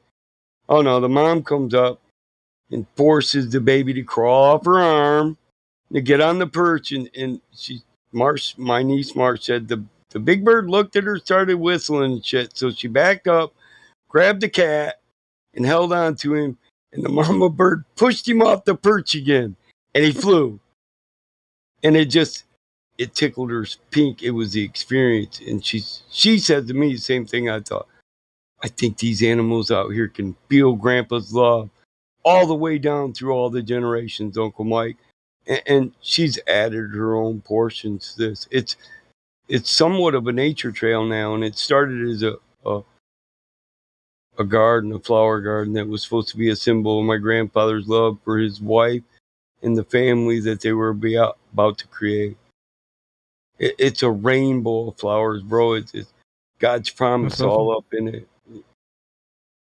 In it, Yeah. it makes I think it makes my I think home so much more comfortable, bro. Yeah, I can imagine. That's probably why the wealthy families and those like big estates that you have in England and stuff is like you would have like multiple gardens, right? Mm-hmm. And I think the reason for that would be like say in a family, right? You have the master and his wife. They would Mm-hmm. have their private one where, in my imagination, as you know, as a full man, would be like, that's where you can do whatever the flip you want. Yeah. In the privacy of your own garden. So, like you were saying earlier, right? Like running in the breeze, you know, Yeah. in the all together, but in a completely wholesome, protected environment. That's wonderful in nature. And then, so that it's not selfish because you got children, you've got servants, you got the rest of it. You would have other sections in those like bigger those bigger estates, right? Yeah, And they would it have is hard for. yeah, they I would have can't- mazes, they would have other gardens, and then in Yup. even older history, those gardens would be guarded like 24/7. Yeah. So go ahead. You were going to say something. It's difficult. Something. No, I was gonna say, yeah, it's difficult when you got children to get butt naked and run through the garden, even though you live in the country and your neighbors aren't Right. gonna see. That's why I'd probably, if it were me, I'd make myself like a private And a one. lot And of then people might think this is perverted, but on my anniversary once, I did tell my daughter and my son, "Hey, go to the other side of the house, go to your rooms, and don't be looking out the window." And they're like, "What?" I said, "It's our anniversary. I'm gonna run butt naked through the garden with your mom." and you know, yeah, I reckon that's what gardens are for. you honestly, could see because the smile on their face that Dad really loves Mom. So Right. it wasn't a perverted thing, but they did say, "Okay, Dad, cool. We all right, we got you." And they shut the curtains, you know, but we did. We just streaked the garden because I was telling my wife how my grandfather did this at 65 years old. When he came home from World War II, he was so happy. He got butt naked. He went out in that garden. He kissed the ground. And then he tilled and cultivated and changed the shape of the garden for his entire first day home. And to him, this was a man that was raised by people who probably couldn't show love, and this is the best way that he could show love. So, my grandma told my dad, "Your dad spent all day in the garden. When he got home, the first thing he wanted to do is show your mom and you kids how much he loves us. That garden is a symbol of his love for us." And then they all went out and worked on the garden. But when my dad used to tell this story, it made my grandma cry, especially when my grandma was passed away. But it was so valuable to my dad that he had to share it with the next generation. He had to do it in a manner which his mother knew had been done. That's what made her cry. My dad was a mama's boy. I was a mama's boy. All the best men are. I got to be a grandma's boy too, but because I was raised in a proper family, we took care of grandma and grandpa on both sides, my mom's parents and my dad's, till they went to the grave. And I personally held their hand, 3 of them, in their last moments. I walked them to the edge, and I never felt closer to God. My dad's mom, she kept telling me to leave the room, I just couldn't do it. And then she just said, "Oh, well, nothing happens that isn't meant to happen." And I said, "That's right, Grandma. You was one of the first people to change my diapers. You brought me into this world when I couldn't shit and walk. You were there. And here I am. You know, in the same grandma. She literally told me that morning. She said, "I'm not gonna make it to the day, son. This is gonna be my last day, and I want you to know. Call my kids and tell them to come. Your dad won't do it, and he won't understand. He'll think I'm just doing this, but call my kids." And my grandmother was a God-fearing woman, made it to 85 years old, and she called it that day when she closed her eyes. I said, "I'm not leaving the room. I got a kiss on the forehead." I got my feathered hair parted that I didn't like. I didn't like that feathered hair. And then she said, "Now I'm just going to rest for a while, but we'll be back together one day." And my grandma closed her eyes and she never opened them again. I literally think she chose the moment in which to pass.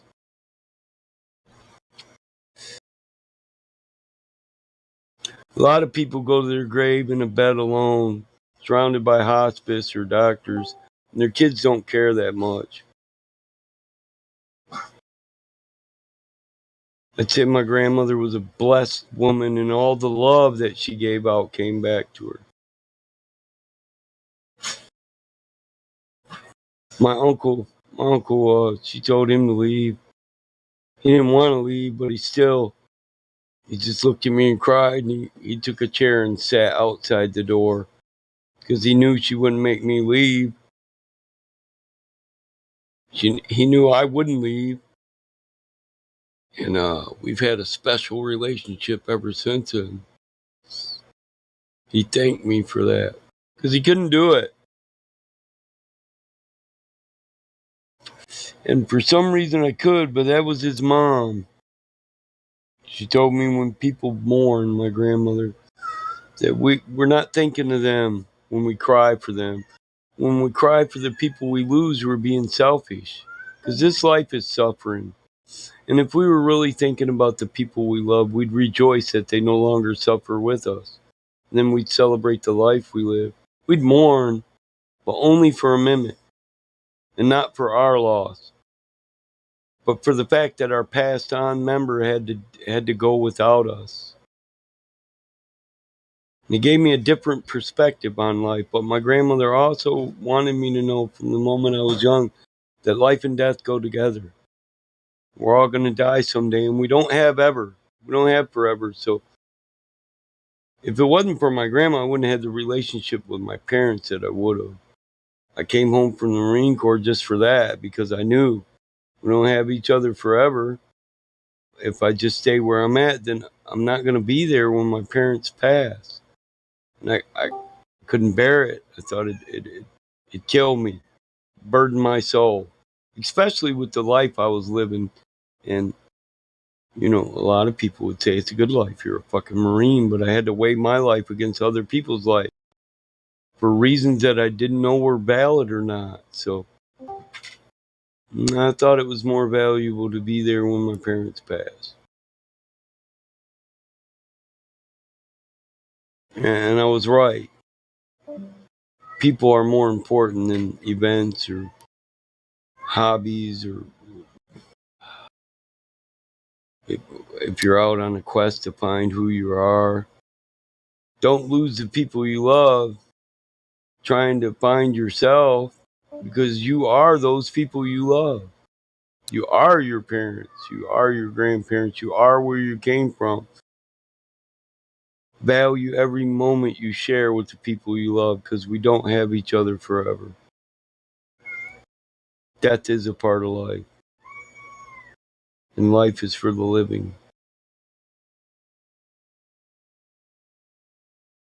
I got my daughter crying. I successfully did that.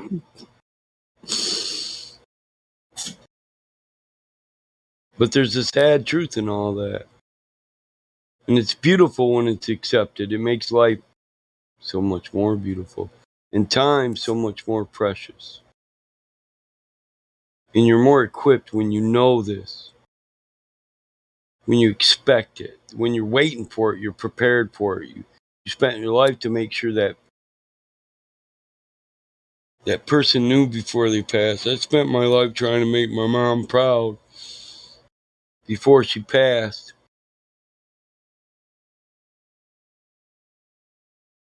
So that I don't have any grief in my soul when she's gone wondering. I would like other people to be able to enjoy that comfort. It's comfort. Knowing I did the best I could do. Never asking, could I do more? That's a large burden to put on yourself.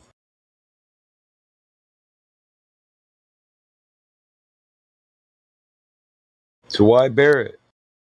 Why not just do the best you can do and be the best you can be? That's so much more easier than going through life and just fucking your life up, looking for a reason to live when life is a reason to live. This creation, this day, this moment, these people, and I. This is what it's all about. It'll get no better than that. I don't care where you go or who you spend it with. You won't find what you're looking for in another town or another country, because what you want, and this is even if you're one of them people who don't love your mom or don't love your dad, and it angers you, you're not going to find the peace for that in another nation. You're going to find it at home. And you're going to have to be the one that say, Mom, Dad, before you pass, I want you to know I love you. And maybe I don't agree with everything you ever did in your life, but here's your chance to make up for it. Because that's where your happiness lies. And you'll never find it if you don't, take that chance. Life is all about chances. Nothing ventured, nothing gained. You don't want to miss the chance to tell somebody you love them before it's too late. Amen. Or to give them the opportunity to right their wrongs and seek your forgiveness. Some people don't do that because they think there's no possibility in the world that you would ever forgive them. But when you make it clear that you could and you would, and here's your opportunity, you open the door for them. Yeah, man, I try to tell everybody that most people have already forgiven you, whether or not you know it. You need to forgive yourself. Yeah. It's very true. I've always tried to apologize myself when I've come to the realization that I've done something wrong. And when it happened to the people that matter the most to me, they told me, well, it must have been a big issue to you, but it wasn't that big of an issue to me. And I just moved on because I've been your age and I understand those feelings. And 90% of our failures and doubts are all about feelings. Right. Because men aren't their own masters. They don't master their feelings. Their feelings master them. Are you the boss or are your feelings the boss? A lot of people. Go ahead. Oh, well, I think there's entire studies and psychologies based on this. And feelings are our number one obstacle in life. And the reason that we're our own worst enemy. Okay, yeah, absolutely. And in my studies, this is an opinion of mine, but I can't put it down because it keeps like providing itself as truth to me. Is that there's two things that happen when a feeling occurs. One is the emotion behind the feeling, which is the physiological response to something. Yeah. Okay. So how that's your body responds to your emotions. So it can make you sick. Right, exactly. So, but you can't control the emotion. That's impossible. But the very next thing that happens is the feeling, and it's instant. Like something makes you sad, poof, instantly I'm mad at the person who did that to the other person, making me sad. Right? They think the emotion is anger, but it's actually the feeling, the result of the emotion, and the way somebody chooses to deal with it. I got a little feelings are different choices. Oh, I'm almost done. Feelings are choices. Emotions aren't, and the difference is you need to know how to control the feeling before it happens. Observe the emotion first. Think before you feel. I guess. Yeah. It's hard. It's real hard, man. Everybody's Actually, reactionary. I agree with everything you say. I think you left out that feelings lead to doubt.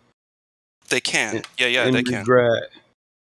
And doubt and regret and fear just lead to more feelings that are unhealthy for you. It's best off to deal with your emotions as they come. Just recognize it as natural. The problem becomes when a person has an emotion and they tell themselves it's not natural to feel this way. Well, because society tells them it's not natural. Well, fuck what society says. I'm here to tell you, if you feel that way in your heart, in your soul, then it is natural. Nothing happens if it's not for a reason. Everything happens for a reason. There's no coincidences. Feelings are your body's way of telling you to protect your soul, or your soul's way of telling you how to protect your life and enjoy it. Just all depends. It's perspective. Feelings are a good thing. They keep us on our toes. And just like you said, what's not good is the responses we allow ourselves to have from them. Fear, doubt, anger, hate, remorse, regret, these are all feelings. If you look deep enough, you can replace every one of them with joy and satisfaction. Joy for the fact that you've ever even experienced that feeling, and satisfaction because you're a natural person and you're experiencing life. In this duality machine, you can either choose fear to run your life or love to run your life. Those are literally your two options. Amen. See, I can't even argue with that. I'm not trying to argue, man. I love the point you're making. No, I'm not trying to argue either, because I think we're on a good point here. Yeah. You are looking at it from a scientific, psychological aspect in your studies and research into that, and patience. Me, I'm looking at it from a natural man, human aspect, who's had feelings, had to deal with them, and through experience, I learned this stuff myself. And we say that, psychology isn't a valid science. But what I will say is that it is a valid study. And productive things do come from it. Oh, I agree. Because when you learn to master your emotions, you master your life. You really do, because you're in control. When you don't, it's an analogy. To say your emotions are the car, right? Now, if you're going to drive the emotions, you can do it comfortably with one hand. But when you're on a slippery road, a black ice comes along, all of a sudden you're sideways, you automatically go to two hands on the wheel. But when it comes to emotions, we don't heighten our senses. We don't lock in, dig in, and prepare for a collision. We don't consciously think about what's about to happen because we're raised by parents who weren't taught to deal with their emotions, and they were unprepared to teach you how to deal with your emotions. Absolutely. 3 generations of it at the very, very, very least. Yeah. And I just think that, a lot of people tell me I'm a deep thinker. And the truth is, when it comes to this, emotions, love, the family unit, it's not deep thought, it's experience. And I just lived a life that a lot of people aren't luxury or privy to have. They didn't have that luxury. Well, it's deep to them. And yeah, it's deep to them because they haven't looked into it. They haven't done a lot of the self-work that we're talking about. When I was a kid, I was a piece of shit, and I would have been the same kind of person that we're talking about now. I'm not saying everybody out there's a piece of shit that we're talking about. What I'm saying is I did the wrong thing for so long. I had to go through the experience, like you said. And that's why I'm here. Mine literally was, on this chat. I give my life up for what I thought it was an honorable, respectable thing, which I later decided wasn't. And it put it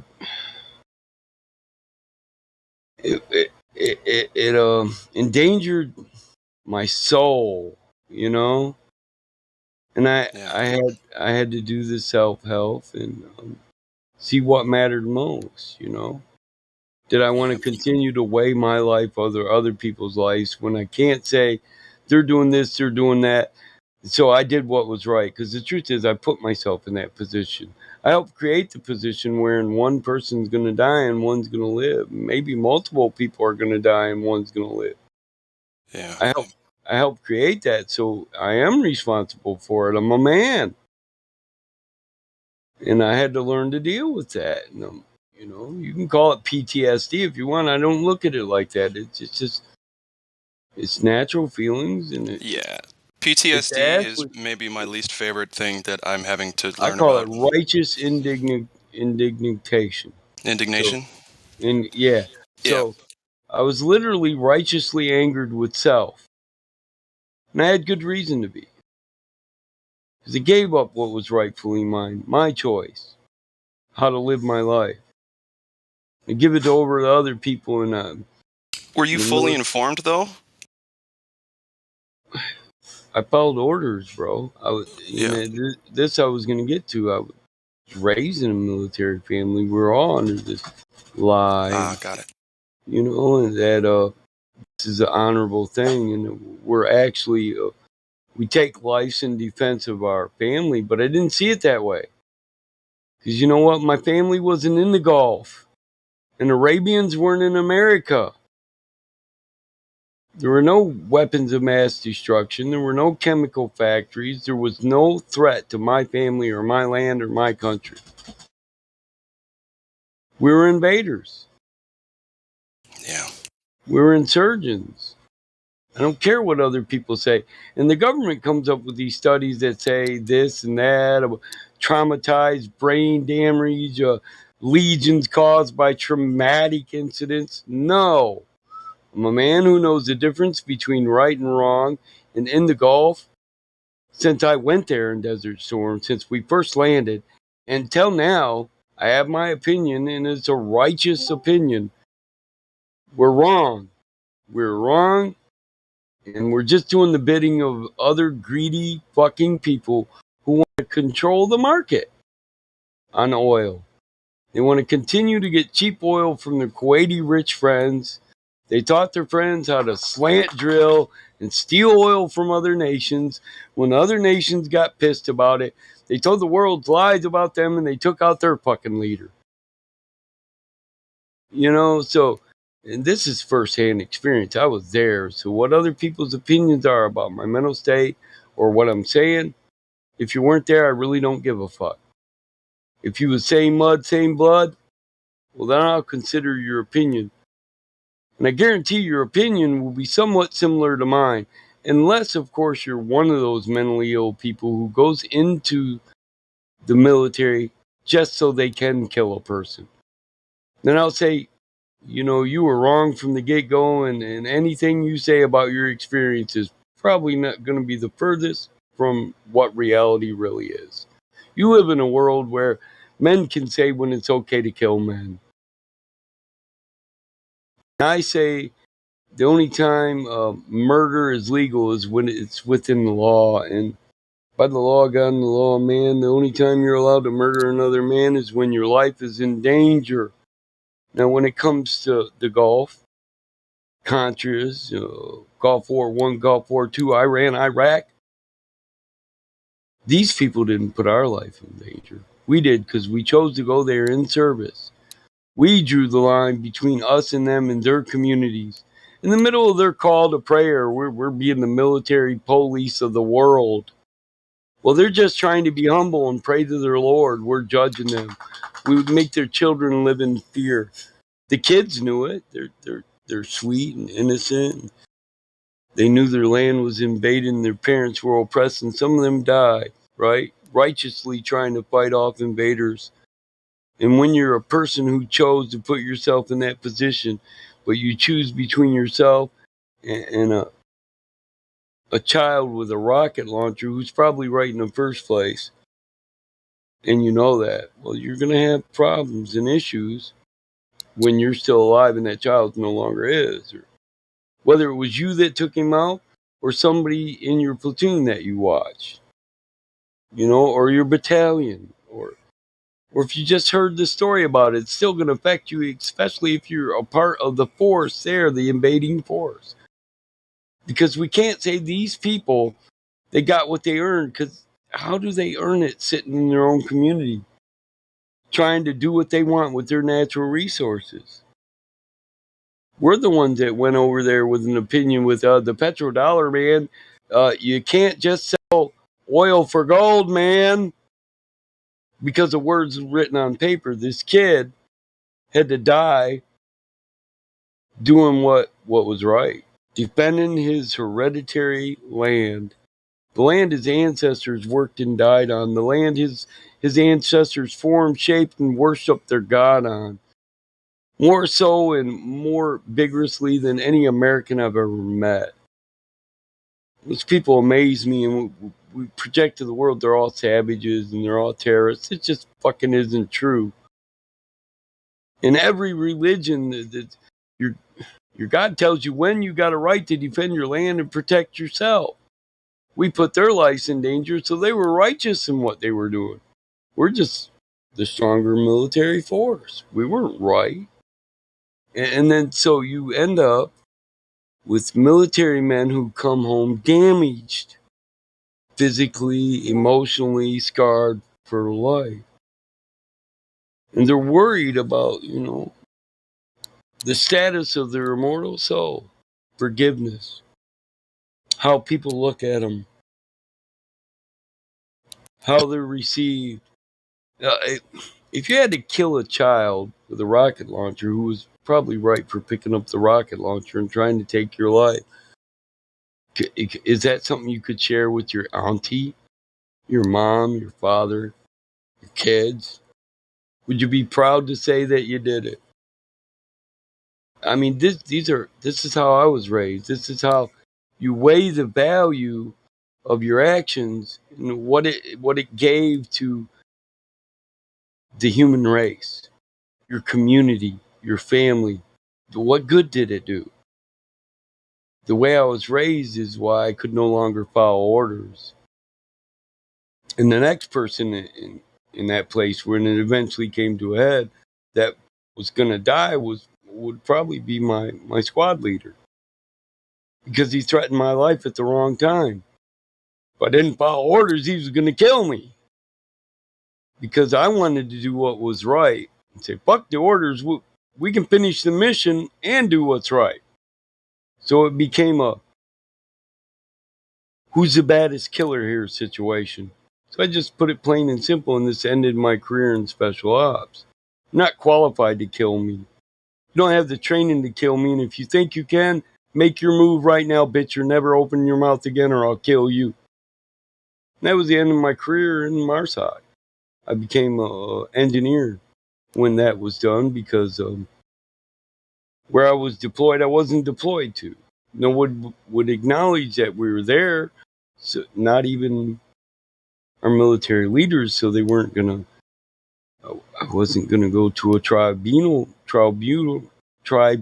for this. I wasn't going to be charged. It was just plain and simple. If you can't follow orders, you can't be special forces. You can go work in the fucking garage if you choose. You're a certified diesel mechanic. Is that what you want to do, or do you want to just go home and say, fuck us all together? Which I could have done that too, and my father was dying, so I said, no, I'll finish this year out in the garage, then I'll go home. But I just couldn't see where we were at. There were the most evil people in the world, controlling entire communities, shooting children's parents in front of the kids. And the later stuff, kids died who were just protecting their parents. And then you question everything you ever done in service, and you wonder, well, if I make sure that these kids in this village never have to watch any one of their parents be executed by these people right here, maybe I could balance the scales of karma. Maybe I could still call myself a good person. Even though my government would say, here's a Medal of Valor if I just killed the one guy, took out the target, got the fuck on, and left all these evil bastards here running this community. Are you with me? What would you do? What would I do? In your mind, would you balance the scales of karma and actually do something good for the world? Because you could you could ask the question, is the world a better place because of what you did there in that village? The answer would be yes. The shit these people were doing to people I've never seen in movies, and I couldn't even imagine in my mind.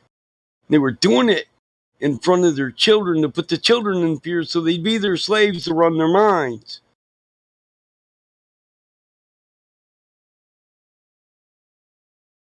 I was mad that this even became a reality to me for a long time, bro. The military wars?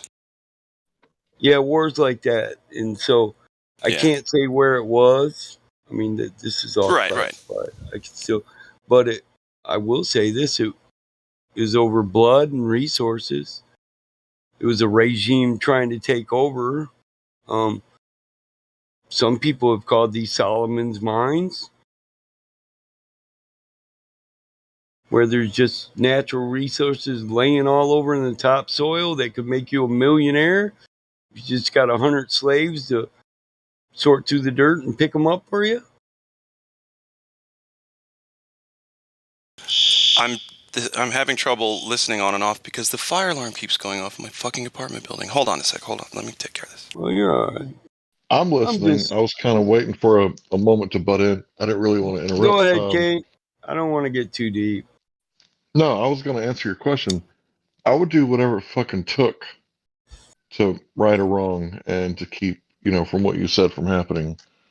Because, it's like karma is that thing that's like out there lurking in the shadows, and it's always ready to get you one way or another. It doesn't matter if you think you got away with it for 10 years. It's coming back around. I mean, karma is the most patient, lethal bitch in the world. She is like lurking under every pillow, behind every door, in every closet, every attic, in every trunk.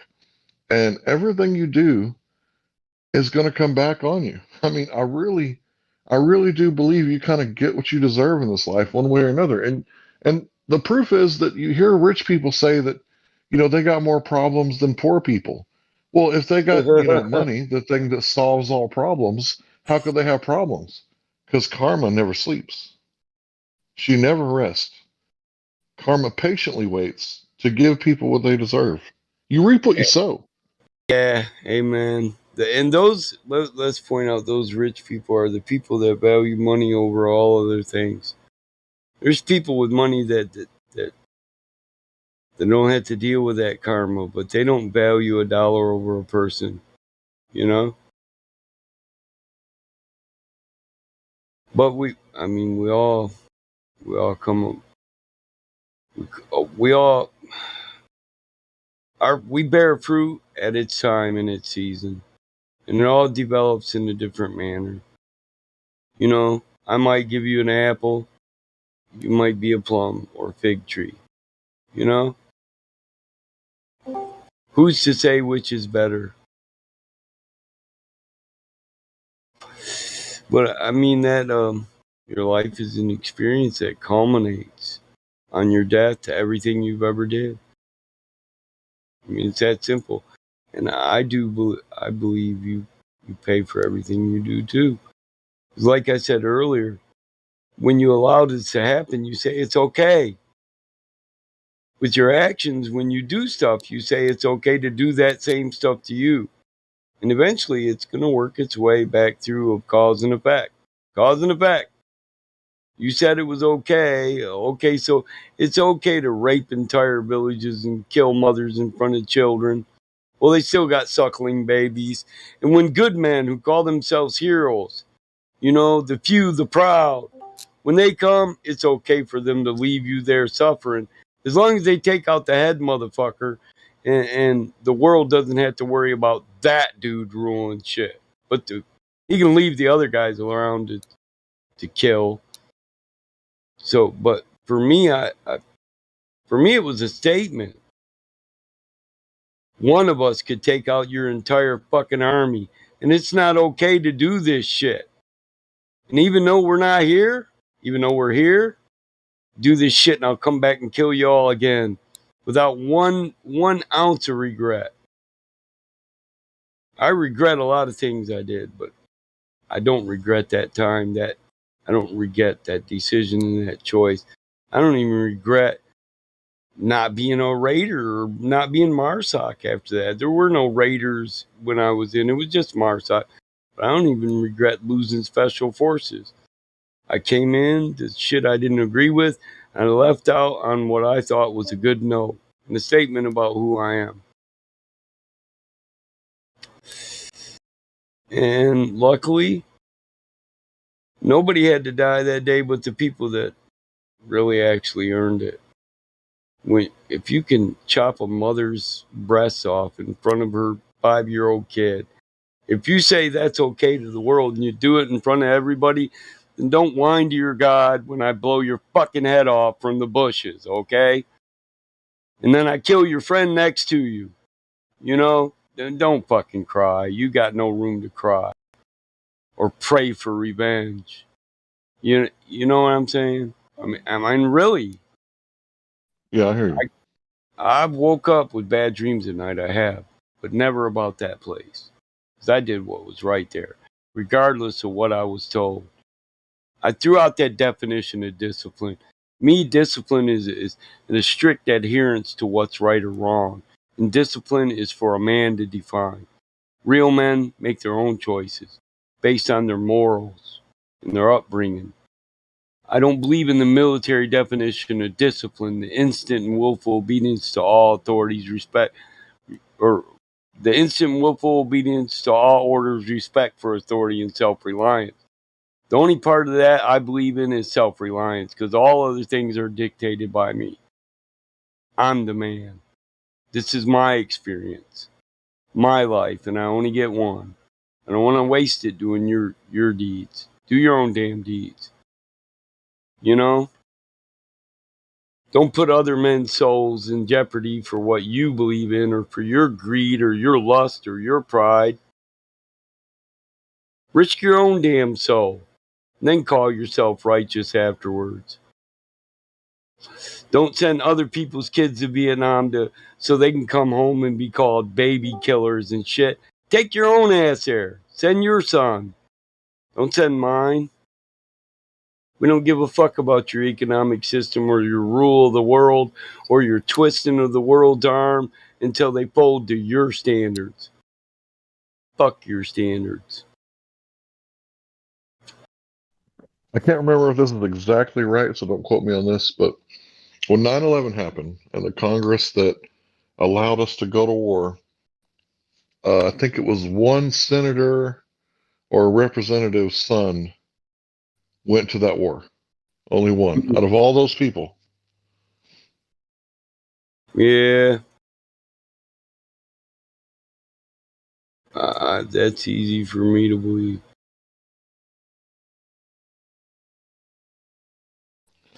And when he went there, he probably wasn't no grunt. He probably wasn't on the front line. He was probably. You know what? It really bugs me when people say we use 9/11 for the catalyst. I mean, people do understand that we've been there since 1990, right?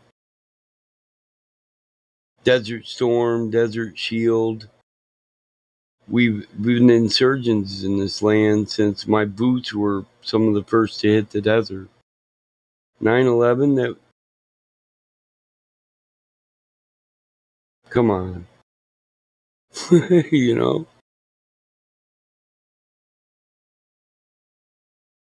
We've been there since the 90s, man. This means in the 80, 89, we were already promoting it.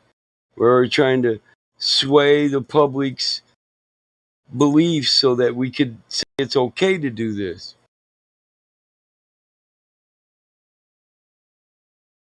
They've been working on it since 88. When was 9/11? 2001. Hell, we'd been there 11 years already. Insurgents in their country, but building a base, taking over their ports of authority as if it was the Silk Road, if you're with me.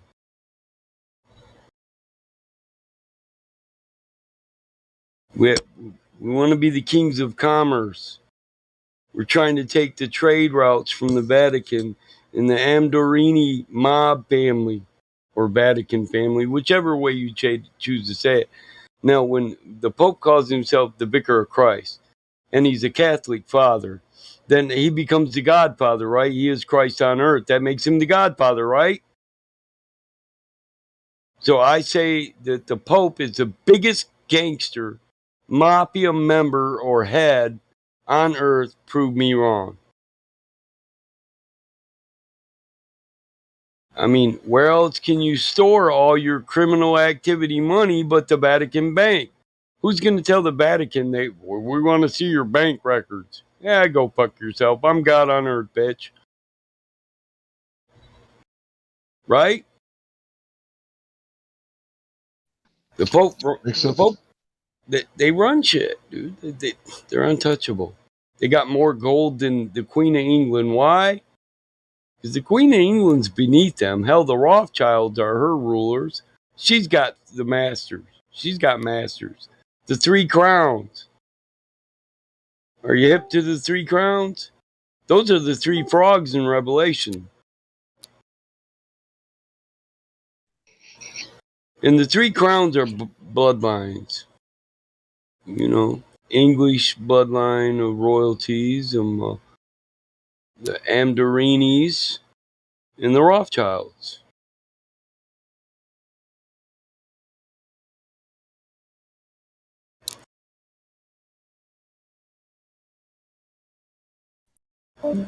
But to me, it seems like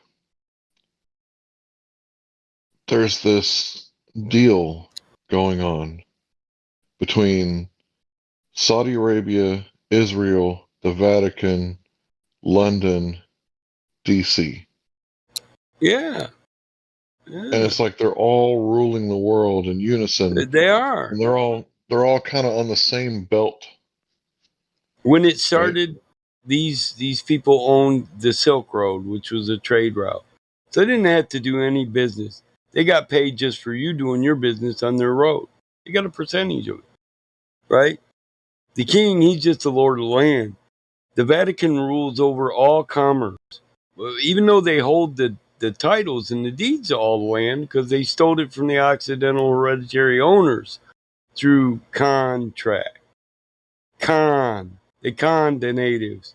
They conned all the Occidentals of the world, other lands, and signed treaties with them. That's a great reset. Other treaties are coming up. So they instill kings to rule over their lands. The kings collect rent from their peoples. This is the way lordship has always been. We'll give you lands. You can be a lordship over this land. You can let people live in this land. You can collect tithes. They call them tithes, just like a church. And from those tithes, you'll pay the Amdorini crime family, the Vatican Pope family, a percentage. And the main percent, like 60-40, you get to keep 40%. But understand that's 40% of the tax on all trade. 40% of all rent you collect from peoples on your land. Hell, they used to, in hard times, they just go through land and take all the gold from every person, gold and silver, and every person in their land. And because they're the landlord, they could do this. It's their shit. You live on their property. That's their gold. They own the deed to the land. And they don't really own it. They have they're the trustee. They have a deed of trust, which is called a treaty. They screwed everybody. They own the land, the waterways, the pathways, and they just charge you rent and charge you to move all your stuff through the land. They really don't have to do anything, and they take the largest portion of everybody's work. So they don't live by natural law, the sweat of their own brow. They don't go out in creation and take their own meals. They live off other people, and they get fat doing it. If we were in a natural environment, these generations are so fucking lazy that literally, if we just stop complying, we stop manufacturing their food and their groceries, or even selling it to them, or even trading it. Okay, I won't sell my crops on your trade route. People can come here, buy a meal, sit here and eat it. My land, my shit. Fuck you. These people would starve to death. I'm quite sure of it.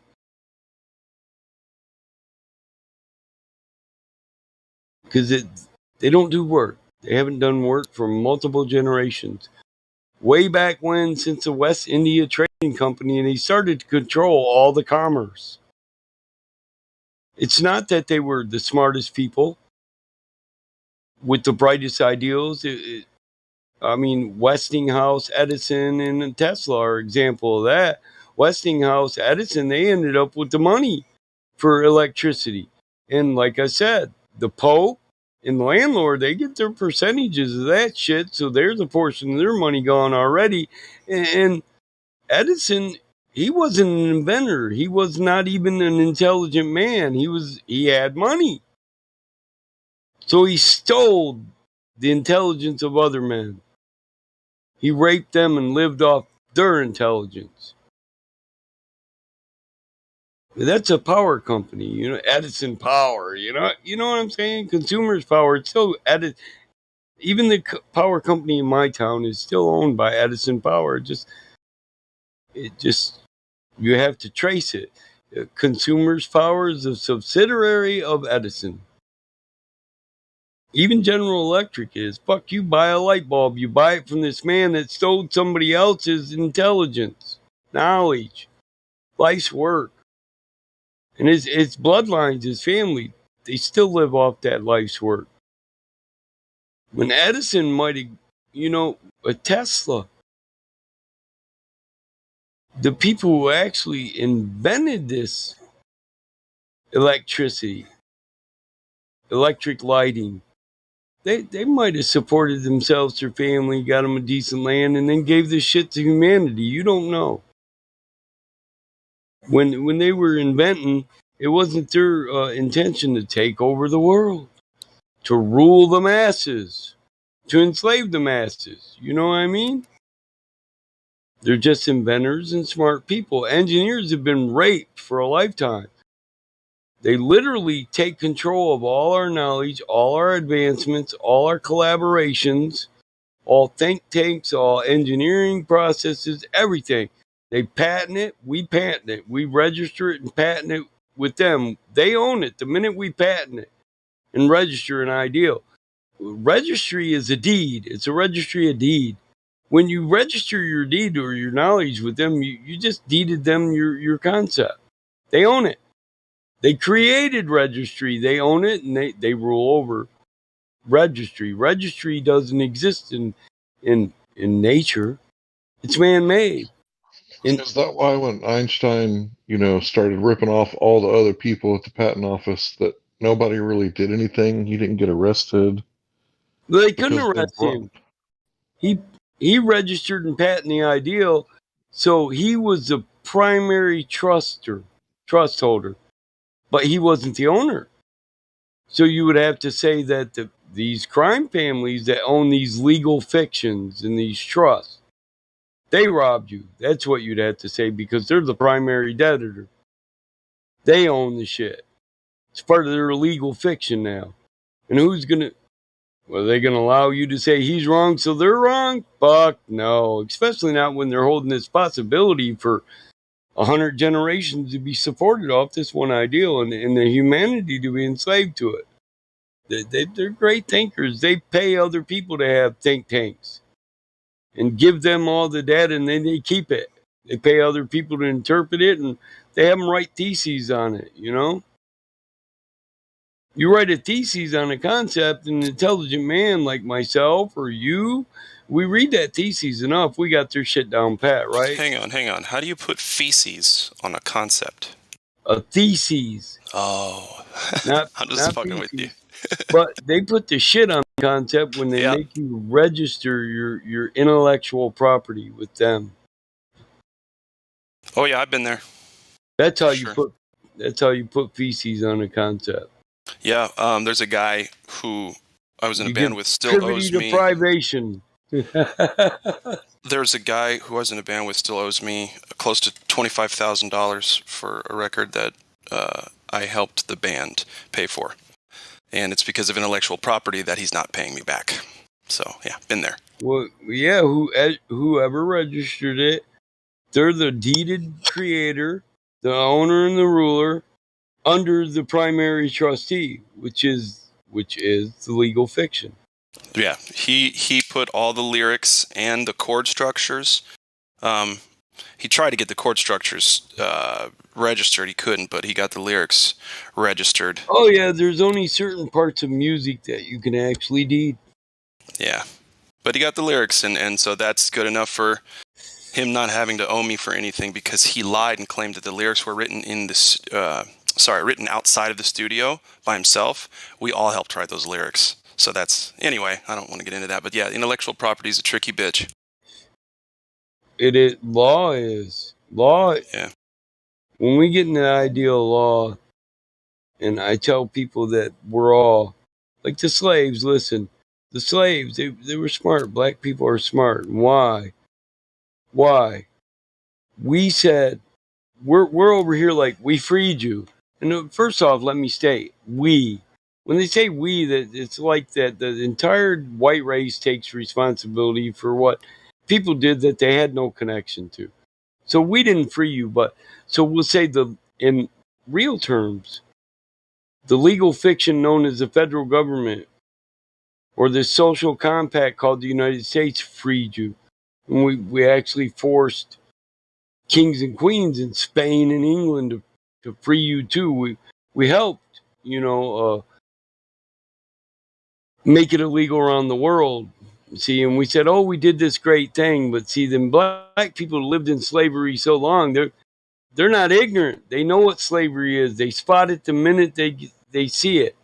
So for them, all we did is take them out of solitary confinement in prison and put them in general population. I made this statement earlier, and somebody made that analogy, and it's perfect.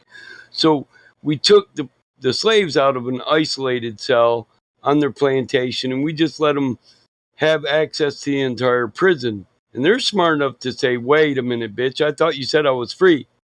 So I'm still a prisoner in the system. And they're angry about it because they know it. They know they're slaves to the system. They know we all are.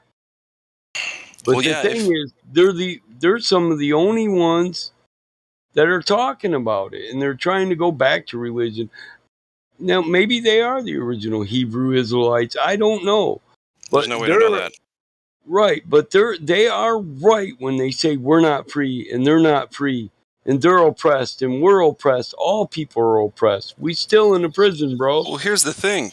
Man, like you've always said, man cannot physically order another man to do anything. So what's happened is the legal fiction that is the United States is a contract that we enter into that we can opt out of, so that we only have to follow the one law that matters only, is natural law. So we can bypass all of man's laws if we so choose, because natural law is the one we can't bypass. That's the one you're always left with at the end of the day. Yeah, that's right, because you know what natural law is inscribed on your heart. And I'll give you an example of that. Yep. If we're just living in natural law and we're all free, and you're living on your land, I'm living on my land, and we own it and maintain it and support our families. Well, one day I say, fuck it, you know what? I don't like this motherfucker next door. I'm going to go over there and I'm gonna sever his generations. I'm going to cut some branches off his family tree. So I kill your son and your daughter, right? Well, just like Jesus said when he was preaching his legal sermon in the gospel, you've heard it's been written, an eye for an eye, a tooth for a tooth, a life for a life, blood for blood. Right? He said that, and it's trying to open your eyes to the law of nature. Regardless of what the lawman says, well, you got the right to come over here and imprison his kids. No, you know damn well in your heart that if I said by the golden rule, do unto others as you would have them do unto you. If we live by this golden rule, I just said it was okay to come over and kill my kids when I killed his. Yeah, well, I mean, don't kill someone else's kids. Exactly. And You know what I mean? if you do, don't cry when they come back and take revenge because you said it was okay. This is okay. You said it with your own damn actions. I don't care what your mouth says. And Yeah, this is inscribed in our heart. We all know that to be true. I don't care what the man's law says. shit's funny. If a fucking predator raped and killed your youngest daughter, you know in your heart you got the right to take his life. You know it. Everyone But should you know let that other one. men speak for you. They're your masters. You let them imprison these pieces of shits. You let Catholics who are no better than the child predator that just took your child's life say, oh, we can reform this guy. Can we shorten his sentence? We'll bring him to God. When Catholicism actually produces pedophiles. When bishops and archbishops and deacons rape children. They're the Dude, last and what's people. with this celibacy thing? Like, you can't be married to a woman for Oh, I know. whatever, This or is you know why what I they mean? start It's like, are looking you at. kidding me? Then what That's are they? where That's where homosexuality came from. Yeah. Okay, I can explain that. The reason priests are not supposed to get married, it goes back to they used to get married, but when they died, it was the church's responsibility to support the family, and so it got too expensive, and Yeah, so that's why they that's declared why no the longer. church wanted them to be celibate, not God. Yeah, so they didn't have to. God created man for woman and woman for man, Yeah, but right? those people weren't And actually the God, church. You can't call well, them the church. That was the fake here's church. here's the thing though. God didn't create priests. God created man and a woman. So the church created priests, and because they create that concept and you accept it through compliance, you become property of the church. The church is your Unfortunately, God. there is no false church. There's just the church because there was never supposed Yeah, to be a church. yeah, you are the church. You're right, man. Yeah, because God doesn't dwell in temples of stone, nothing No, he man-made. he dwells within us. And the Sumerian texts cover that. It says you won't find the kingdom of heaven under cobbled stone or splintered Right. wood, for it's within you. And gurus all around the world cover this when they tell you, you wonder about creation. Well, there's two worlds you live in as a person, and that's the existential world and the interior world. The world you experience with your senses, taste, touch, and smell, and the world you experience inside yourself, feelings, reactions. So, if you look for creation in either of these two worlds that you can actually tangibly touch and experience, you'll find creation within yourself. There's a spark of life when semen is created and delivered, and there's also a spark at the moment of insemination. And they knew this. This is the spark. This is the divine spark of God. And it's even repeated in Genesis when first man is formed in the image of God in spirit. Or man is created in the image of God in spirit. That's the divine spark at the moment of conception. Then man is formed in flesh. That's birth. And then at the end of this, man's baptized to water. That's the day the water breaks and the day you're born. And a man can't see heaven lest he be born of water and born of spirit. Well, you're born of water the day the water breaks and you're born, and the day you die, you're born of spirit. And there's an analogy for your life and your trip from heaven back to heaven. Because in this concept, we're trying to understand life, the cycle of life, where we come from. So we all believe that the soul is divine and stems from source, from heaven. But in the flesh, we live in the fallen state. We are the Elohim. We are the host of heavens. We are the sons of God. Whether you accept it or not, I really don't care. But you are. You are. If you're a soul trapped in the flesh, souls are property of heaven, created by the Creator, the Most High, right? They belong to Him. But for you to come down in the flesh, you had to fall. Fall from grace, fall from heaven, right? And it's just that simple. And Jesus said to people, to his disciples, is it not written, ye are gods? So are you I bet. saying that everybody actually came from heaven? Their I'm soul saying came from heaven? souls are created in heaven and then formed in flesh. That's exactly what Yeah. I'm saying. Where And does mirror, your consciousness come from? yeah, It doesn't manifest from flesh. The consciousness comes from somewhere else. and this From goes God's into breath. every religion, even in the Masonic religion, when the divine spark said that we're a fraction of the one. There is but one. All things come from one. And that's called prime source. And we're a fraction, a piece, a divine Right. spark, a The shard. antithesis the antithesis to that is that everything should return to the one, which is Gnosticism, which is not true. That's where they take that little piece of truth that everything came from one thing, And wrap it or one around a God, false one doctrine. yeah. They wrap it Yeah. around a false doctrine that says your goal is to actually reject the gift you were given of reality and three dimensionality and physicality. All of that's a gift. It's not a curse. They want you to No, reject because that gift. They want you to reject that gift and try and get back to the one, return to the source. Yeah, yeah, that's what Gnosticism but is. if you really think about it, if we come from source, we're gonna return to source. And this here is a gift. It's given by grace and it's an experience. If your soul is immortal and stems from source and is a fraction of the one, is property of heaven, it's immortal, it never dies. The things you experience here could not exist in heaven because they have no contrast.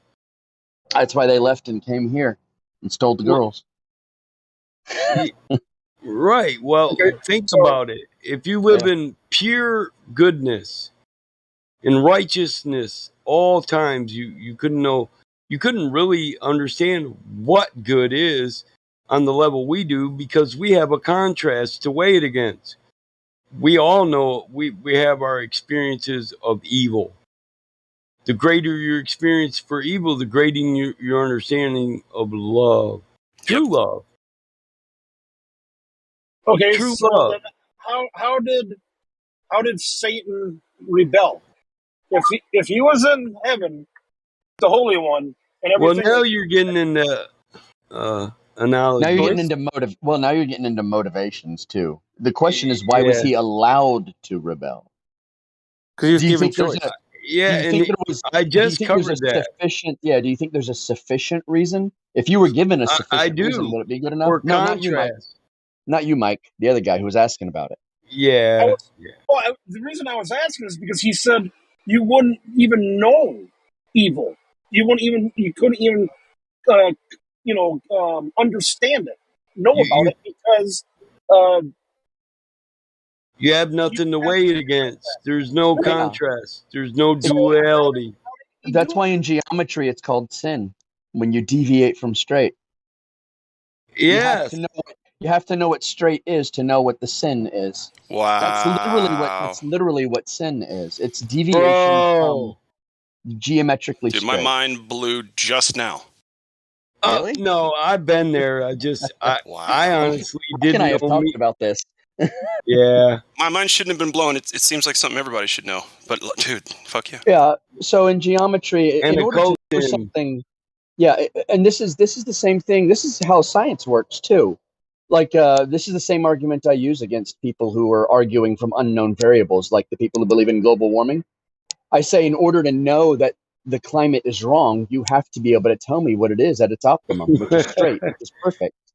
So if you use this line of reasoning everywhere in life, you'll find the truth to anything. What is the norm and what is the deviation from norm?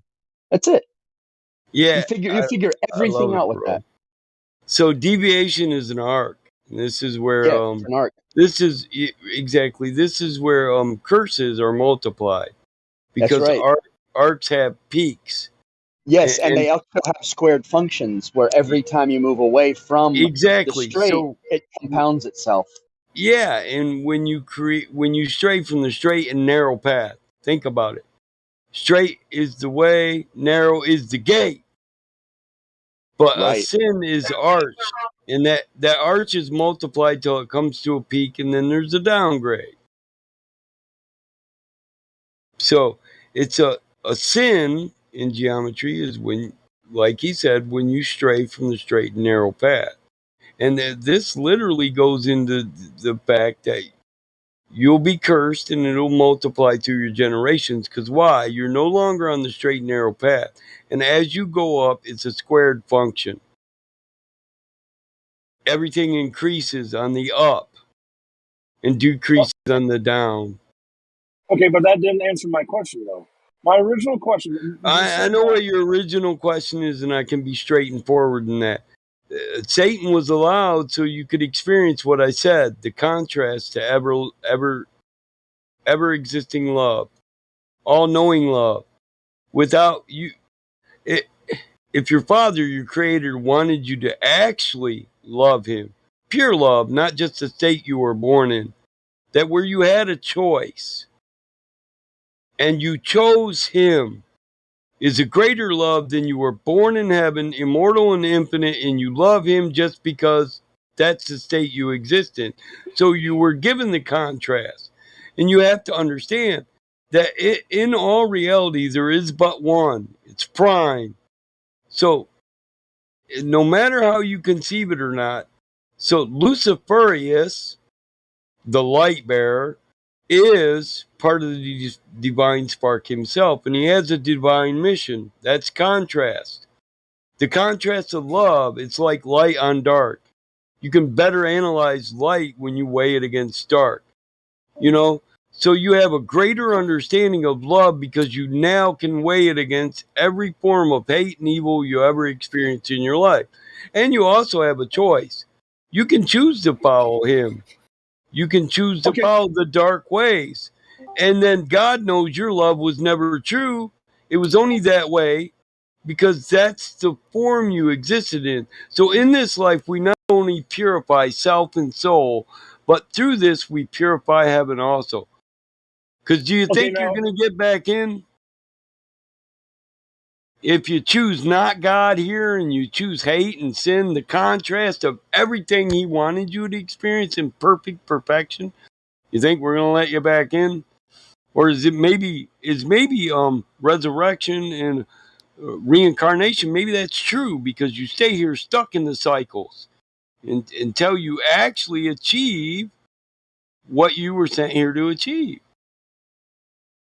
Because the soul is eternal, flesh isn't, and we're here for a reason.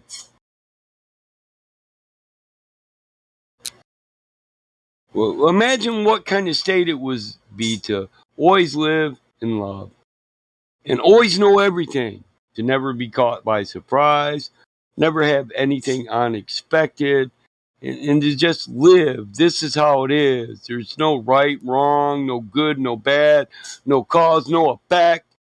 Just us and what it is. It'd become a pretty dull existence now, wouldn't it? Not only for you, but for Prime Creator too. Do you know what the most satisfying thing a human can do is? Well, there's a it's like there's a list of things that a human does that makes him extremely satisfied.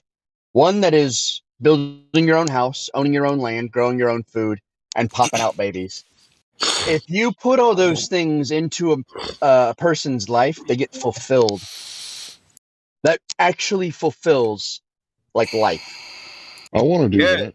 Yeah, you get to share in purpose with Source as you create this world we all experience as one.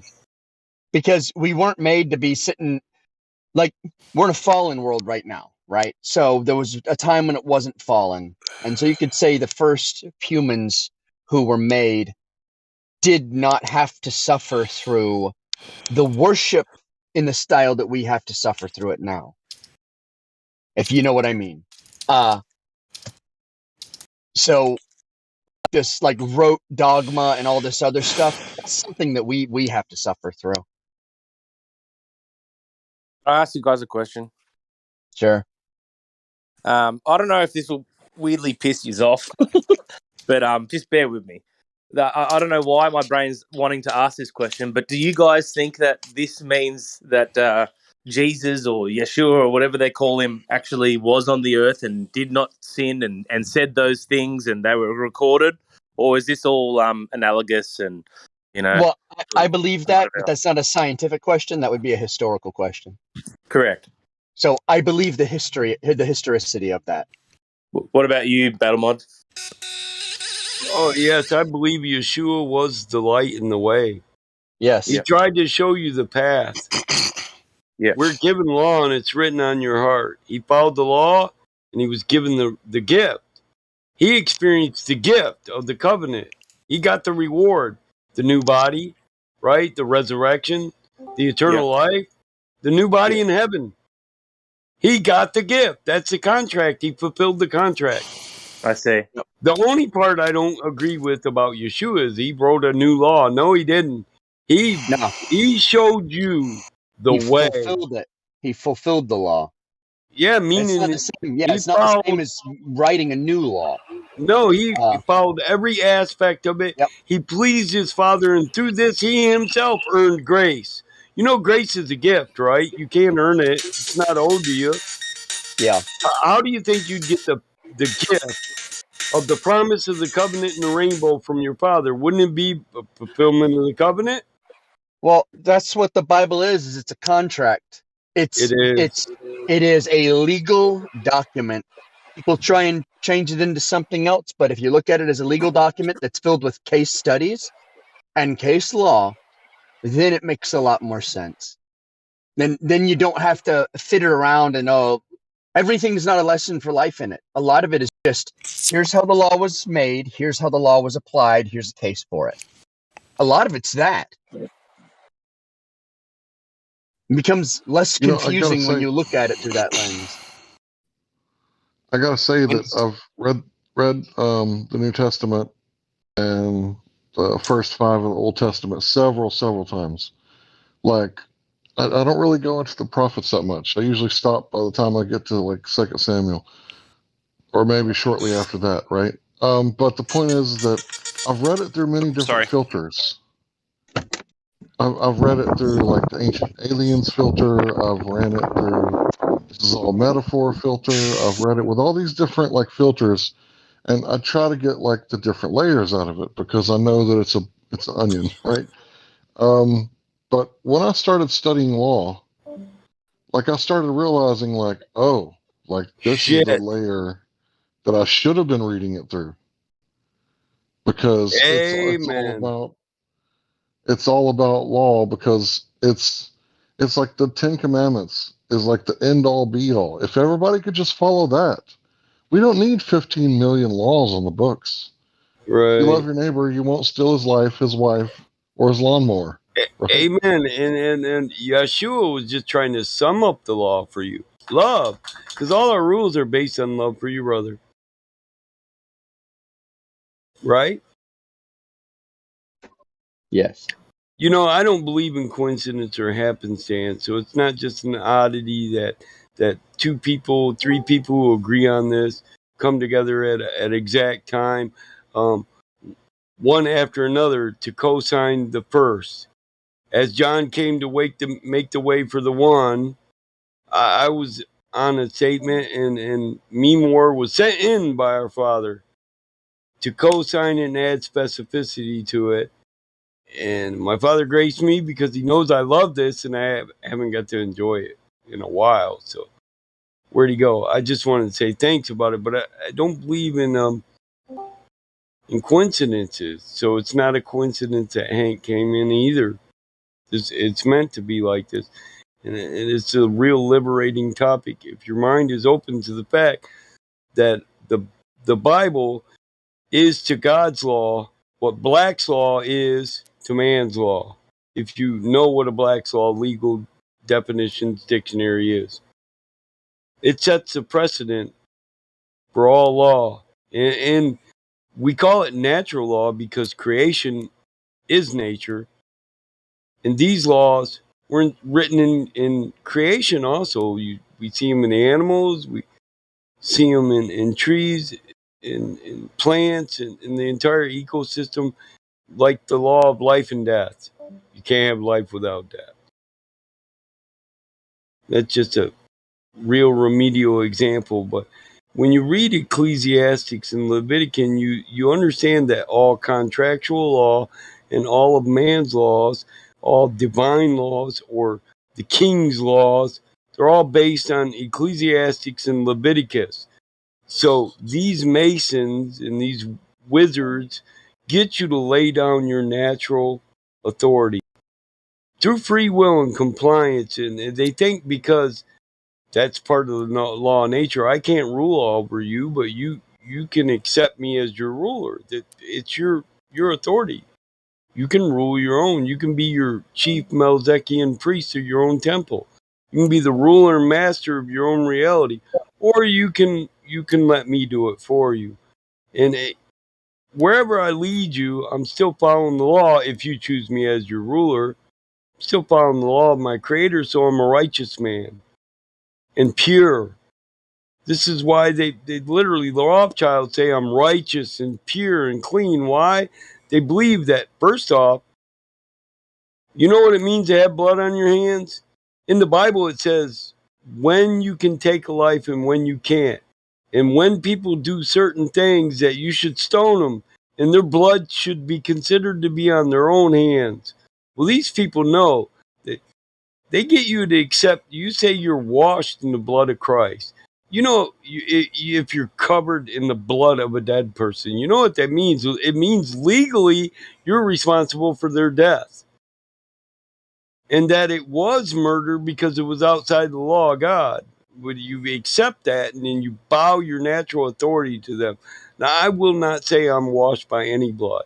I will not say blood can make a man clean.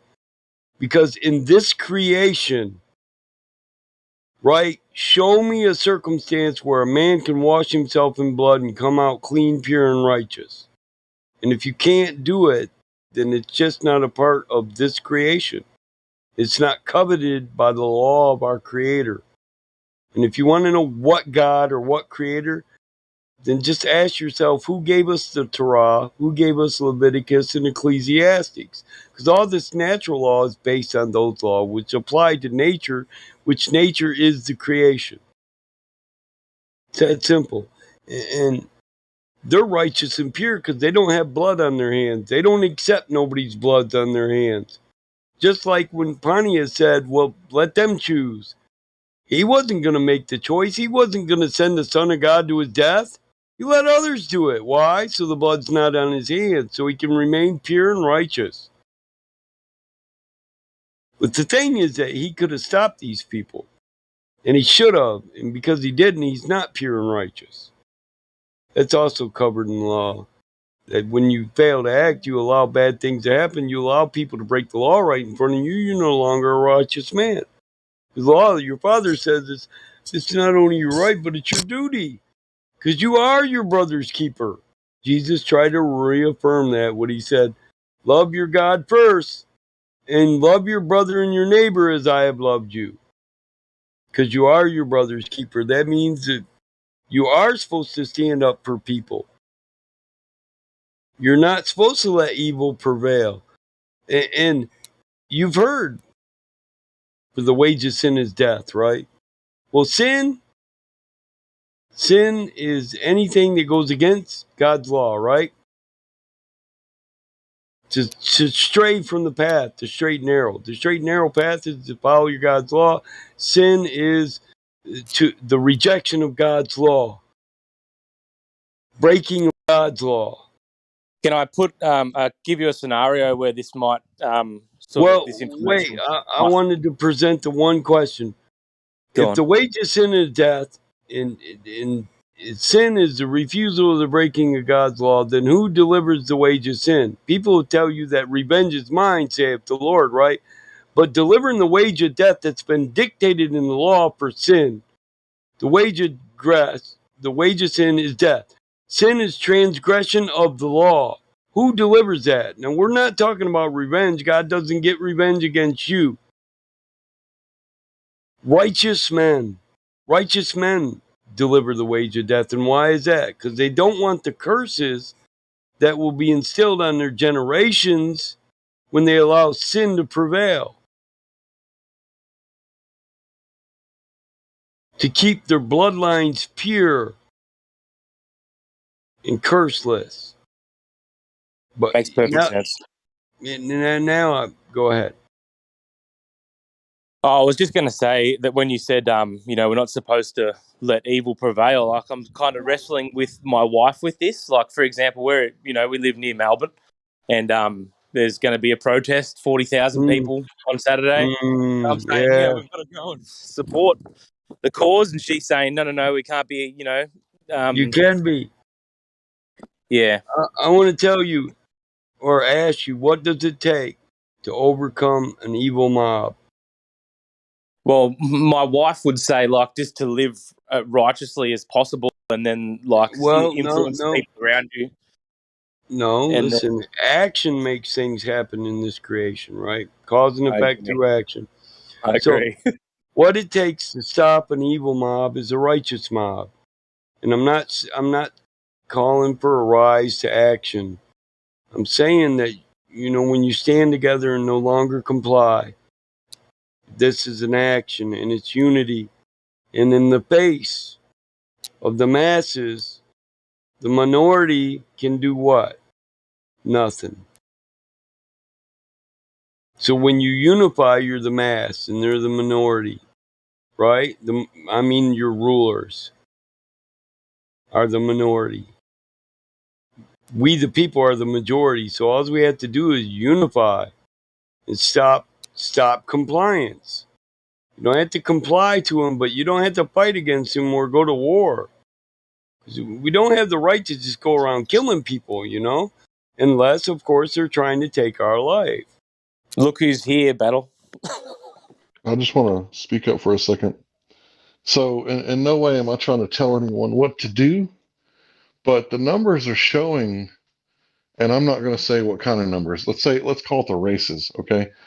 Cars are faster in Florida and Texas, and places that have been the most liberal with their speed limits, and places like California and New York, who have low speed limits, well, they seem to have, the most problems, right? So everything that they're doing is the opposite of helping. In fact, the least that they do seems to be the most helpful. And it's kind of like if two kids get in a fight, right? Two young men, right? They're fighting over a ball or over a girl or whatever. Boys will be boys. And then someone calls the cops. Doesn't that usually make things worse? It Because after does. two boys get into it, don't they usually shake hands and have a whole new respect after one's got a tooth knocked out and a broken nose on the other guy? You know what the difference is? Hank's a father. I'm a father. I understand where he's coming from. And we're talking about, are we the masters of our own reality, our own family, our own children, or is this false authority? One's a false authority. His authority is an illusion. It's only authority if you allow it to be. One of the faults is also the artists too. The artist? Yes. I'm not building that bridge, but I am building the bridge where we allow others to do what is our duty and our concern, and I'm 100 with that on Hank. I would prefer to tell the policeman to go on his fucking way. It's not for him to have an opinion on what my child and another child do when they come to an understanding and no one was killed. There's no loss of life. There's no need for retribution as long as the parents are fine with the children coming to an understanding. This is how we build communities that literally have limits because people set them with the coming to an understanding from birth to death. And they instill the same principles in their children when they say, look, you might not want to take other people's shit, or someday somebody's going to whoop your ass. They've stopped this. Fuck. Most liberals nowadays, they'll call me a pedophile, a piece of shit, a retard. And when I say, if you said this to me in real life, I'd whoop your ass. Because literally, it's literally an ass whooping. You shouldn't be talking to people like that. And these liberals are all like, oh, what do you mean? There's no reason to bring aggression into it. I've got a right to my opinion. Nah, bitch, you got a right to your opinion, yeah. You got a right to your word, but you should choose your words wisely because men are judged by their words and their actions. And the Then words of your finally, mouth can get your ass beat. And it's righteous and true and natural. Right? Yeah, you got a right to say what you want, but you also got the right to suffer the consequences after you say it. So if you call me like a Amen. pedophile, you better have some evidence. You're right. Because when I call for that and you can't prove I'm a pedophile, then literally I got the right to whoop your ass for. Listen, when you try to take a man, calling a man a pedophile is like trying to take away his livelihood. If you're, so I work for myself, but if your boss thought you were a pedophile, would he want you at his company and around his kids? Hell no. So if I crush your livelihood, it's akin to taking your life. This is how you support yourself and your family. So attacking your livelihood is no different than attacking your life. You're damn right. People have a right to physically defend their honor and livelihood. An attack on my livelihood, whether you agree or not, I don't give a fuck, is an attack on my life. Or any man's life, or any woman's life. Defamation of character it's covered. It's called false witness. And remember, so in the law of nature, God's law, there's no varying level of sin. Sin is sin. And the wage of sin is death. So the same punishment comes for all sin. Unless by grace I afford you your life and I decline my right to my natural. Eye for an eye, tooth for a tooth, life for a life, and blood for blood. If it was up to me, we would all be on a plane to Australia right now to march alongside with you. Like every single red-blooded I'd march American, with you. Yeah, I was every just about red. to say, I was just Yeah, about to say, dude. I mean, keep your eye on Melbourne tomorrow. There'll probably be 50,000 people on the streets. dude, I'd say more. Yeah, we're hoping People so. are tired. If I could, I would do things I can't even say on the internet because I'd be labeled a patriot terrorist, brother. But I could literally be the arms man. I mean, Iggs, you want to catch up in the city tomorrow or what? Hey, what's up, brother? Hey, I boys. am a weapons specialist. Yo, Iggs, my boy.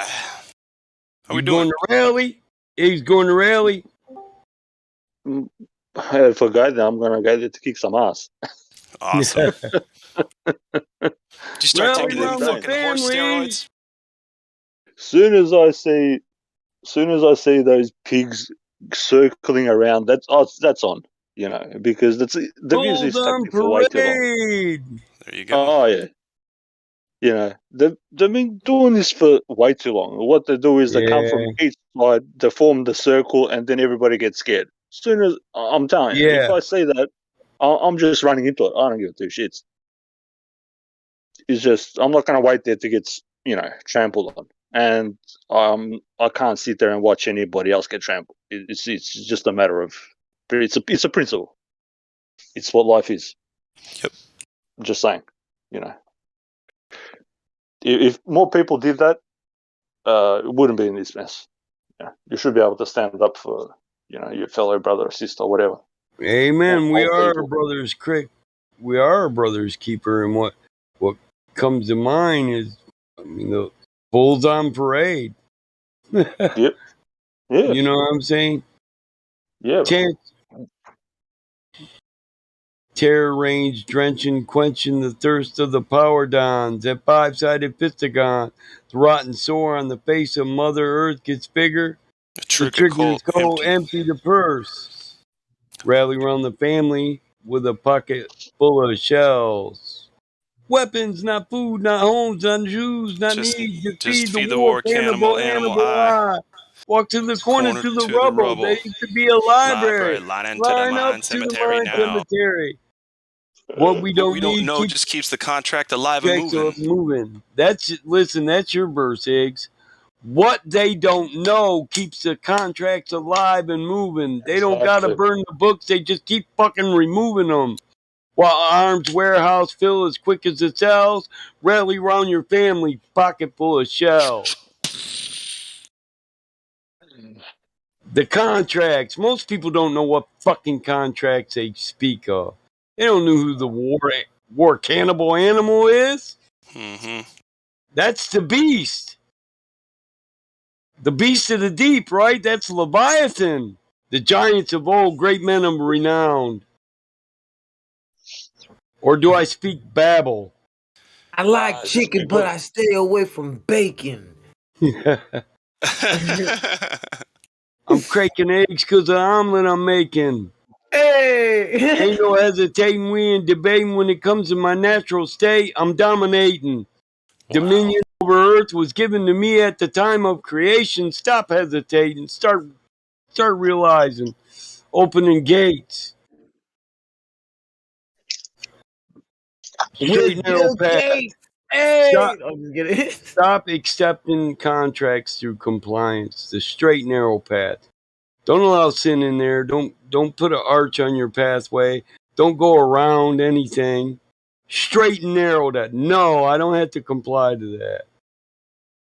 Am I going to get violent? No, but I'm not going to comply. Feed your own fucking machine.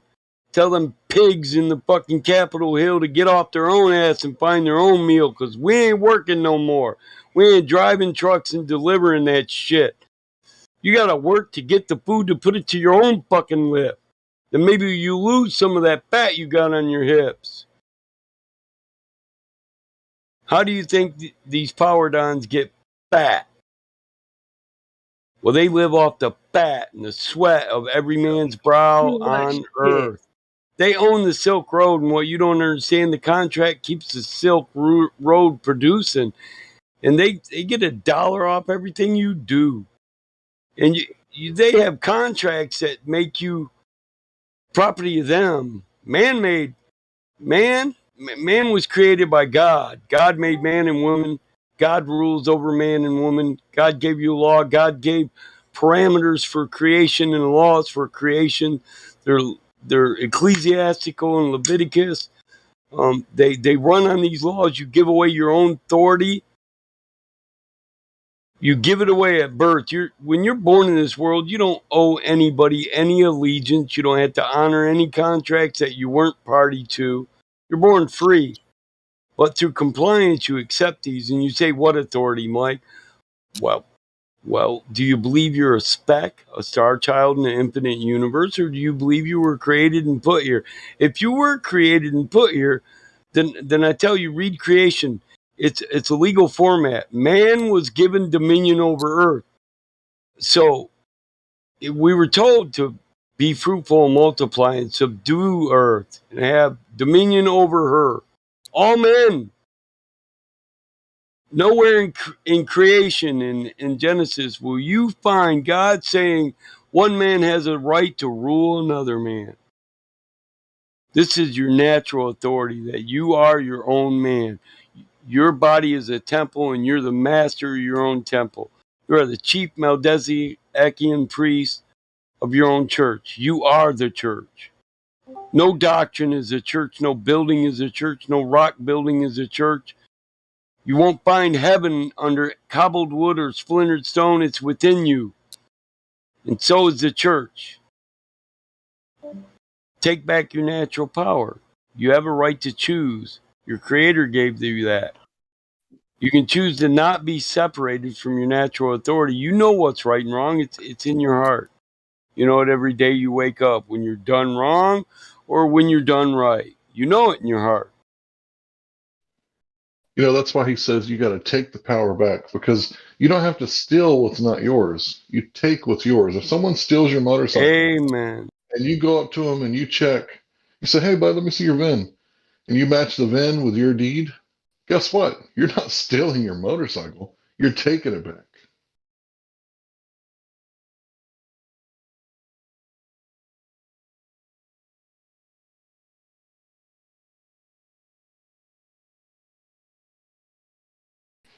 I said deed. I think the word was title. Sorry.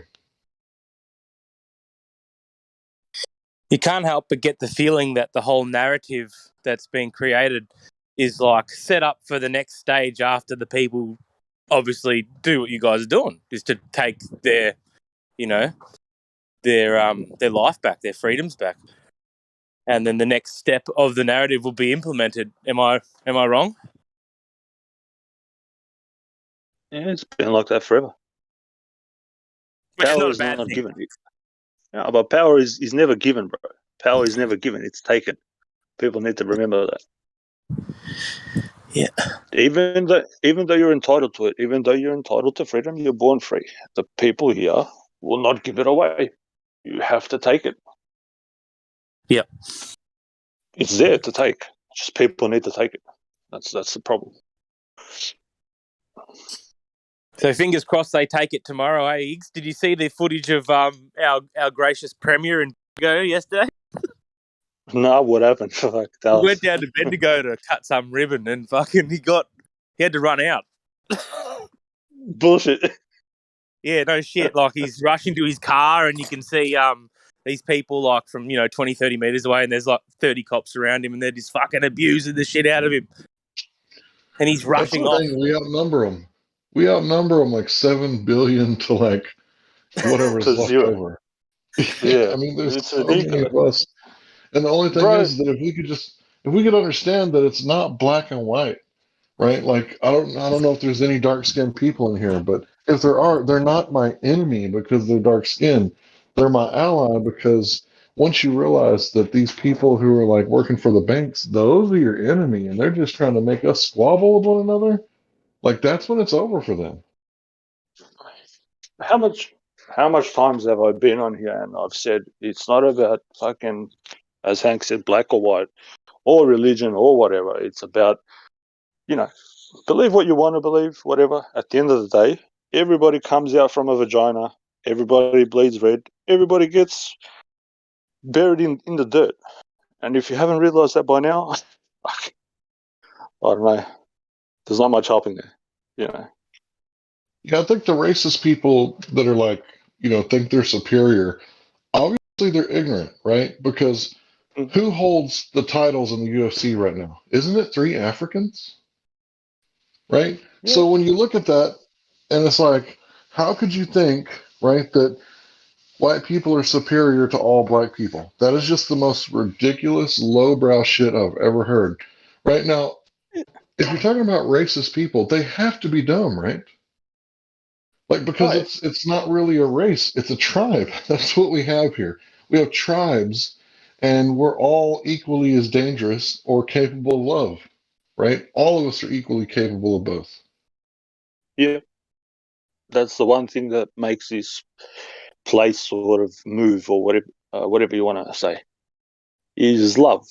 You've got the inversion of love, which can make you do terrible things, or if you're demented in your own mind, you think you're doing something out of love, and you just do fucking terrible, disgusting shit.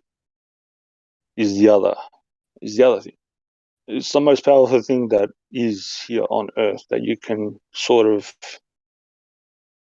say that it's, heavenly or whatever word you want to use.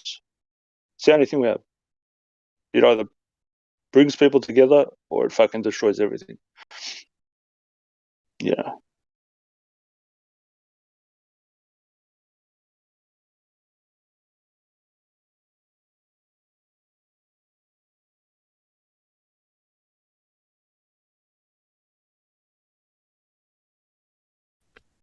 Yeah, for anybody who thinks that they're superior, I dare them to go watch some Usman fights or those Israel Adesanya fights. I mean, I dare you go watch them because I mean, there's no superiority here, right?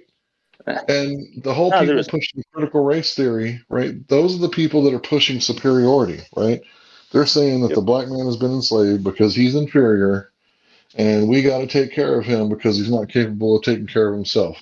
And then they have history in the history books where they show like the one time that the black people were coming up, like they failed on their own. And it's like, no, this isn't the true history.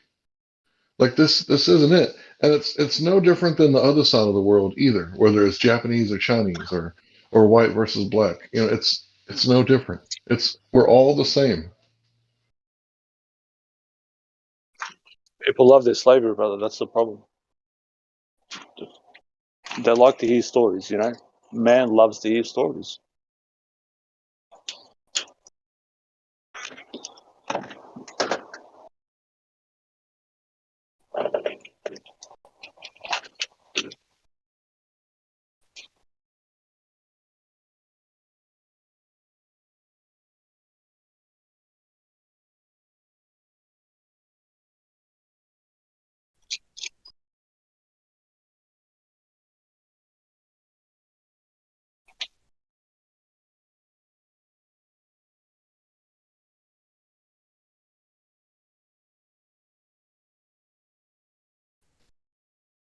Yeah, so for me, my understanding is that Yeshua is the high priest of the Most High God, and under him we're all equal. That's been my understanding for about maybe 10 years, maybe a little longer. But it's always been my understanding that we're all equal under God. You know, I grew up singing songs, red and yellow, black and white. They are precious in His sight, right? So I knew what that meant when I was like 5 years old. I was like, yellow. What are there yellow people? And they explained, oh, that just means the Asian people. Oh, okay, yellow bones. Okay, I see what we're talking about. You know, as I got older, I understood exactly who the yellow people were because there were no Asians where I was growing up at, so I'd never seen one before. Um, so after I figured it out, it was like, oh, okay, yeah, like we're all equal. That makes sense. And it's like anyone like preaching anything other than that, like, oh, the government has more than you. Like, no, they don't. We way outnumber them. Well, they got nukes. Prove it. It's like they got nukes. Okay, we'll prove it. Right? And, if they did have nukes, would they want to destroy that much land for that much amount of time? If, They we're won't. so overpopulated? No, they would never use them if they did have them. Who's going to build it? Who's going to build it up again, bro? That's the problem. People don't realize. As you're saying, you've come to the realization that there's, we're all equal under God, but there's degenerates out there that will get the same book as you and say there's a chosen people and they're this and that. I just want to kick those people in the head. I'm gonna be honest. I don't give a fuck.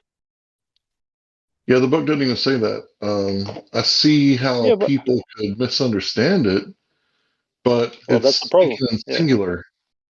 Yeah, yeah. he will bless you. That's Those who curse you will bless you. That's what it says in modern English, right? It doesn't say anything about you and your children and the people that will inhabit the land in 1948. No, that's not.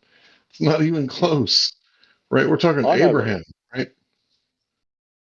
Like Abraham was a Sumerian. This is like the first, the cradle, the Fertile Crescent. This is like the first civilizations.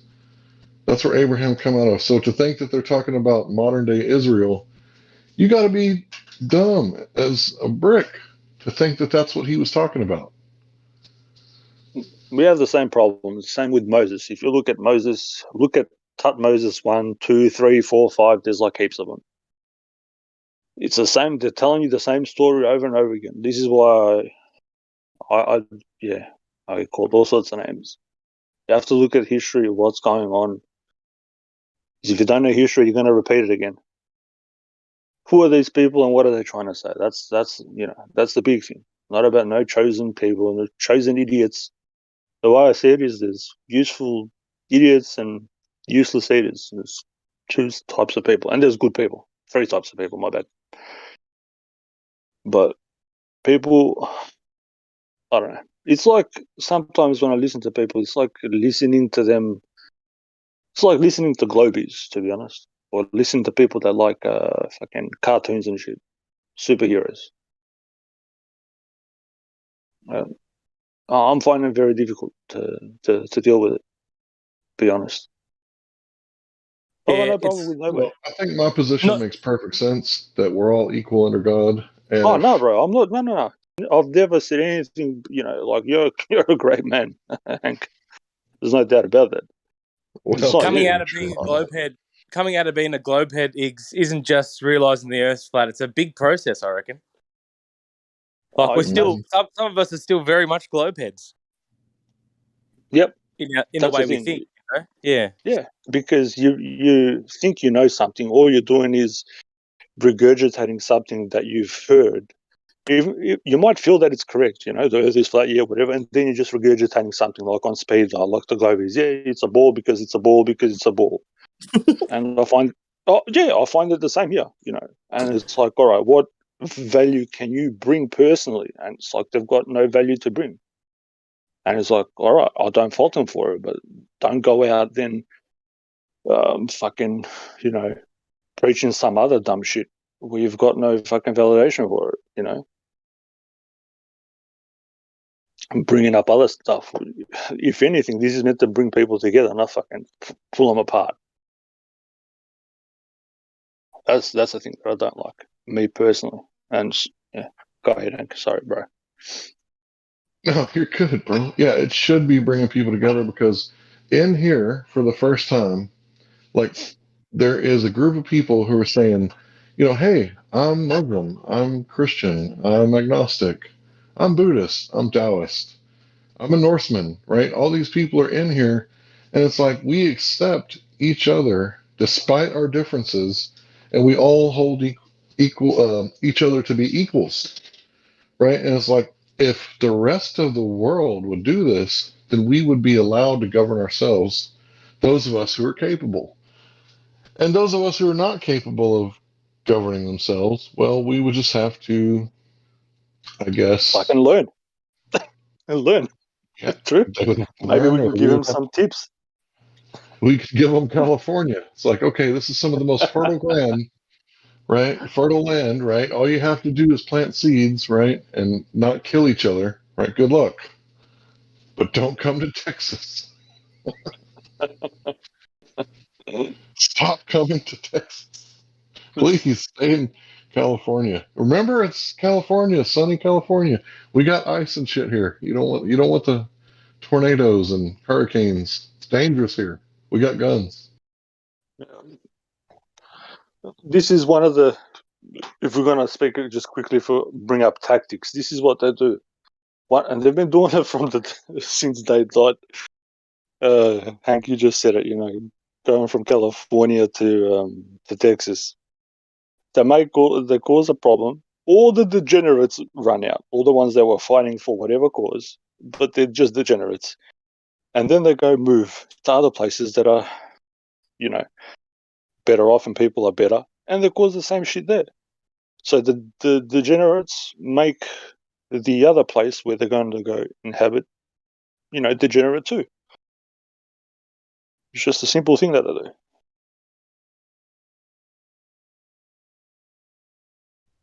You have to spread the retardation.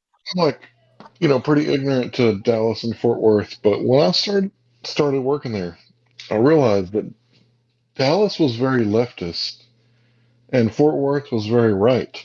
Like they were conservative. And man, I loved working in Fort Worth, but I live on this side of Dallas. So it's not like I'm gonna drive all the way to Fort Worth and right, I'm gonna hope that I'm gonna get like a fare to over there because it's beautiful. It's so wonderful over there. But Dallas is kind of shitty. It's kind of shitty. That big ass eyeball right in the middle of Dallas. I don't know if you guys have ever seen it, but you can Google it. And it's like, what on earth is there a big ass eyeball here for? Yep. It's a difficult one, though. It's not really difficult. It takes time. Here, there's probably a few things that are very well that we hold precious. That is sort of, I don't know. It's in limited supply. I don't know to say it. Yeah, it's in limited supply. Yeah, I suppose I can put it that way. I have to choose my words fucking carefully when I speak. So you have time and love. It's the two concepts that are in limited supply. People don't want to give their time or their fucking love. It's fucking, it's sad. Those are the two things that regulate What this is this place. mushy ass shit, Iggs? Lovey stuff that I walked into, bro. Hey, bro. I was just Going all soft on us speaking, today. I was just messing Sorry, with you, bro. So going all soft on us, man. Going mushy, bro. The kangaroos Yeah, a got you little over bit, there, I'm just huh? saying, like all this dumb shit, bro. Like I'm trying to get it, bro. I've been trying. I'm like, few of you guys like know when I speak, when I, and how I speak and what I speak about. It's just I can't seem to get it, bro. I don't like. If anybody can explain it to me, I'm happy to to try to accept the explanation about the dumbness. Why are people fucking dumb? Two simple concepts. As I said, time and love, bro. Like Oh, why usually are people invest. dumb? Oh, Yeah, man. like why? What's the generation in the mind that makes people not Honestly, bro, be able? I don't know. When I read it in a couple of different, well, they're not so different, but they are holy scriptures that the Creator said mankind is goyim. It's like, oh, okay, so, oh shit, maybe they are just fucking dumb, huh? It's like, oh, so I don't know. It's a horrible perspective because you think that you're better than them, which I do not think that I'm better. But the Creator said what differentiates like one man from another or a woman is the word I can't find a proper English word for it, but what's in their heart essentially, right? But they are separated by the output in their life. So it's like if you're a goyim and your output is garbage, it's like you're garbage. If you're a goyim and you have good output, okay, you're a good goyim, Yep. Yeah. That's a good thing. You've read more text than some people. This is the thing. There's people who will study one text for their whole life, and that's the be all and end all. And there's retards like me that will take like, all right, 20 of them, and then I'll get labeled as something else. But at the end of the day, I'm just trying to. How dare you? I'm trying to appeal. I'm trying to appeal to a broader audience. You know what I mean? I'm trying to say, doesn't matter. You hold the book, but it says in the book that you're the same as this person or as that person, and who's making shit difficult for you? Who is? Like we were speaking about government. If somebody comes up to you, bro, from the government and says, "I'm here to help you," you're going to tell them to fuck off. True? You tell them, mate, I don't need your help. Yeah. Oh, Go for no it. thanks, Yeah. bud. If I God come has to you, got my bro. back. Yeah, but if I came to you and I said to you, listen, I've got the answers for life here on Earth and for all the questions after life, what are you going to tell me? Fuck off as well. 100%. 100%. It's like, okay, me, I'll be like, okay, I'm going to toy with you a little bit. Like, prove it, bitch. Like, I'll prove it. Thank you for being honest. And this is the thing that I'm I'll trying to toy get with you. across to people. Yeah. Like, I'm not, However, me, bro. I love well, all the these thing is, scriptures, bro. I me just don't too. fucking label myself, bro. I can't do it because it shows that I'm a goyim too, and I'm not going to be a goyim. I'm not a goyim. It's just I have to say it. Yeah, I being a can't. goyim is a choice. Yeah. It's a choice. It's a choice. It's a choice, bro. Yeah. How can, bro? These people. Okay, I'll put it like this: these people have lied to us about everything the whole time. Yeah. Yeah. Why would they tell us the whole truth and nothing but the truth in this one thing that's very, very important after this life? To me, Never. it just does not. Oh my God. Yeah, exactly. It makes no sense. Thank you for being honest, bro. Yeah. God bless you. No, But you this bet, is the man. thing. I try. They're like, oh, they're telling us, and this is, and I'm like, dude, they've lied to you about everything. The people that have given you your view on life have lied to you about it, but they're going to give you the whole truth and nothing but the truth about this other thing.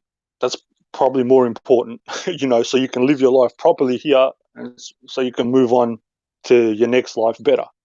They're not going to tell you that. Next life, bro. You only live once, bro. Haven't you heard about that? Yeah. I forgot my fucking granddad was a monkey. It's just a Yeah, I forgot. My bad. Oops. Yes. I need to speak to my monkey cousins and shit and find out what the go is. Do we have bananas? Don't we have bananas? What do we have? But then I don't know. I just hopped in here. But if you, what were you guys talking about earlier? like before? Oh, just now you came in like properly. We were speaking about this kind of stuff, like why do people, we're going to have like a protest here, and why do people give up their natural rights? And we just said like it doesn't matter if you're black, white, pink, purple. If you think you're a unicorn, we're all the same. I said, everybody gets born from a vagina. You bleed red, and you get fucking 2 feet under. When you get buried, that's it. What's the difference? Everybody gets the same treatment. Doesn't matter if Your you're output. There's a difference. I guess your output, right? What have you done? Yeah.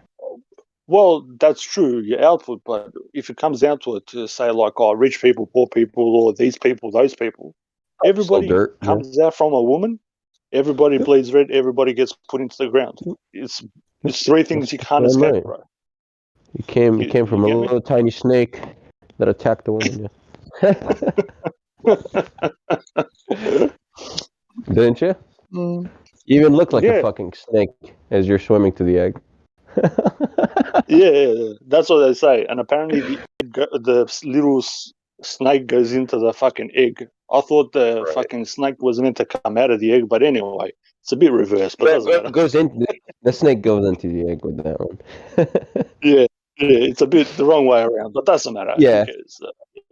It's all good. In, out, whatever, it's the same. Fucking hell. I don't get it. I've been trying to understand it for a while now. I was just talking to my dad, man. He wanted some ammo because he's debating his engineer buddies in flat Earth. So he wanted some ammo. I was like, oh sure, man, I got you. Is he going to tell him that there's no Coriolis? Oh yeah. They're starting to ramp it up with them, right, on Facebook or whatnot. So I was like, great, man, start smashing that shit, right? So I'm trying to teach him some arguments, or at least I'm telling him to learn about the arguments because, I don't want him to get grilled. Yeah, of course. Bro, I've got my old engineering books. I need to find them, actually. And if I find them, I'll take some photos. It says on one of them, and it says like explicitly on it, it says it gives you the formula for gravity. It's written in red and in italic, which it means that it's not on the page, but it tells you this is the formula for gravity, but you don't use it. I think you dropped That's out what for it says. that. You dropped out. Sorry. Yeah. I was saying, like in the engineering books, it says this is a formula for gravity, but you don't use it. Right. Yeah. Here it is, but you don't use it. It doesn't affect any equations or what you build. If that's the case, though, if gravity is whatever you want it to be, you have to put in that calculation for everything that you do in life. If you're going to weigh meat or water or fart or whatever, you have to include the calculation for, the calculation for gravity. But for none of that do you include gravity. If you weigh something or if you build something, you never include fucking gravity. So I don't get it. It should be simple.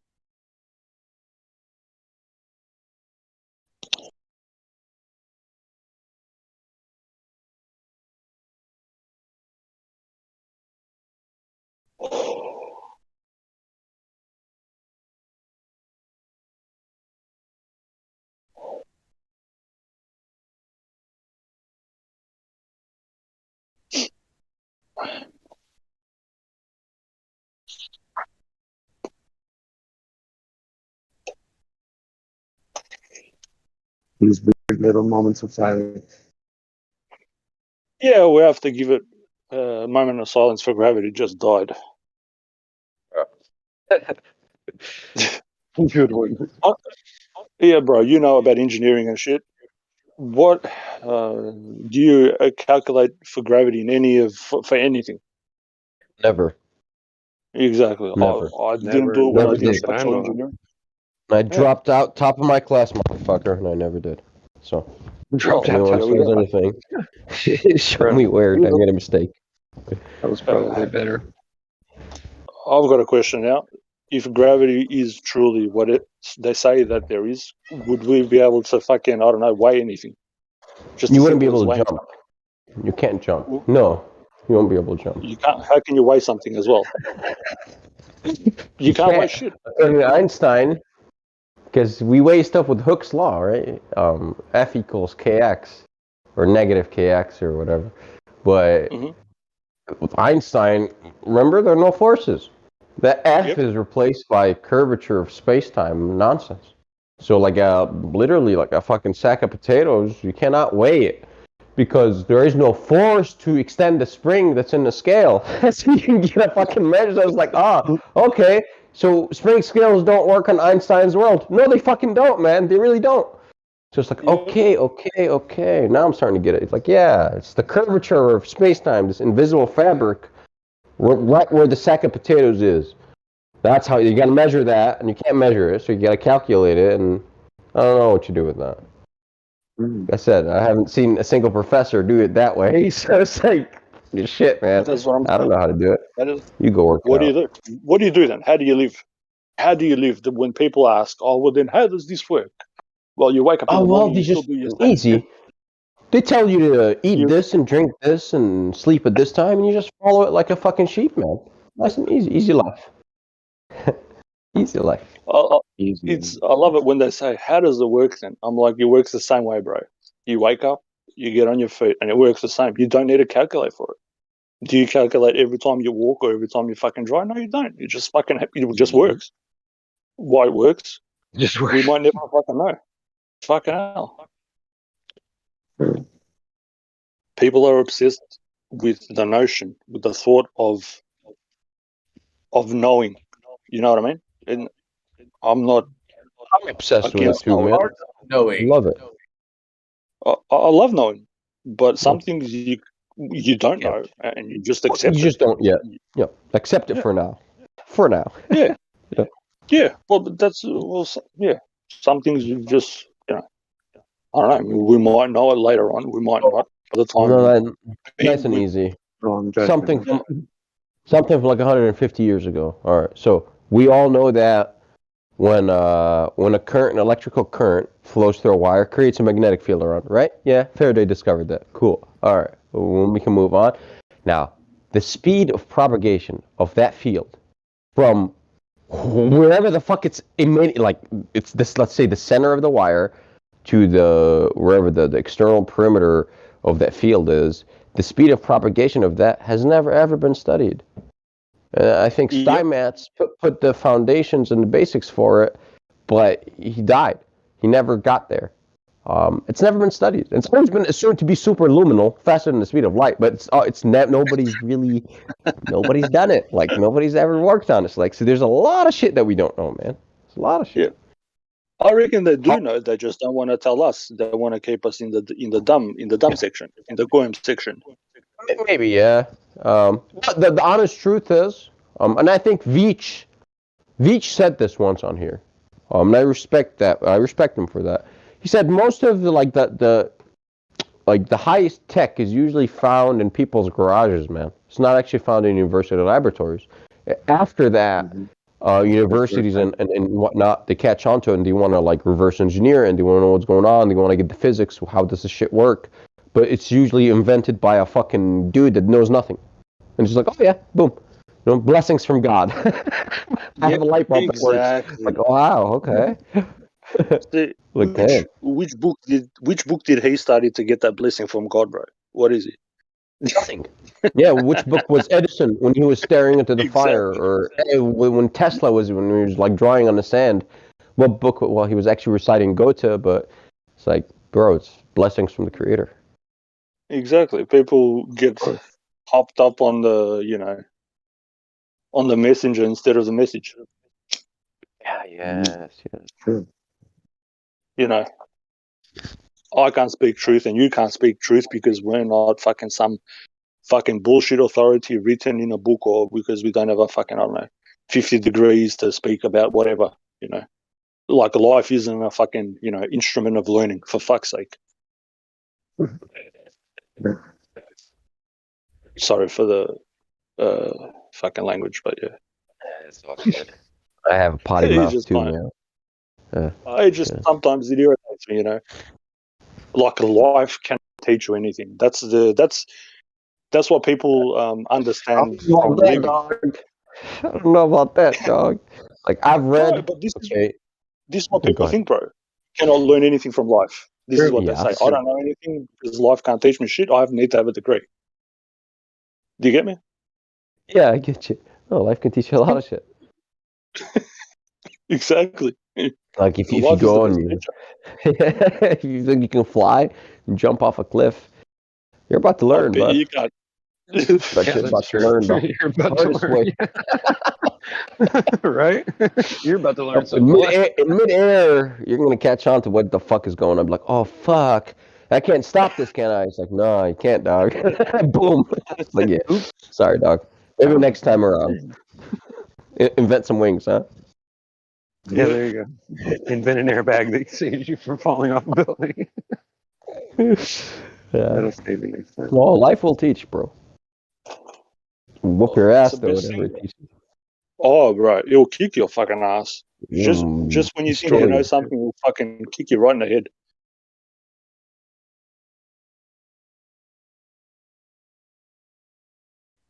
Have you ever read? Something's wrong?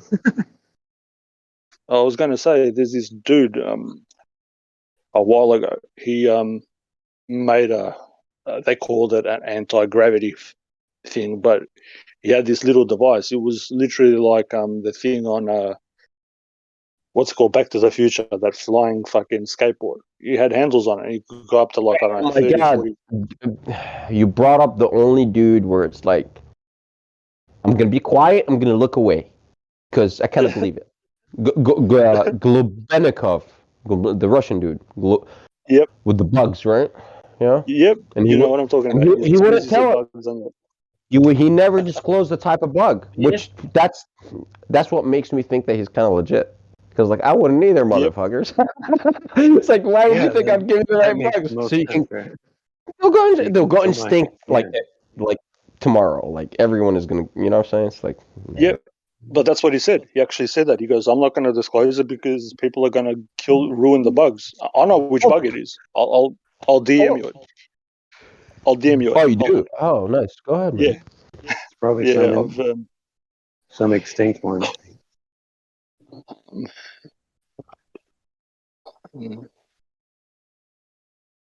Yeah. Globenikov is he's interesting.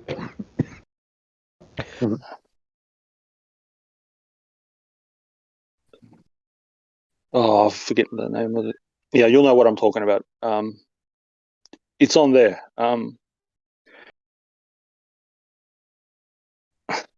forgetting the name of it. But there's only one big bug that they show on there. You know which one I'm talking about? Oh, fuck, I forget the name now. The scarab or something? Some kind of beetle, Yeah. dung beetle or something? Yeah. Yeah. Some huge bug that you wouldn't think could fly, but somehow does. Yeah, it's that one. It's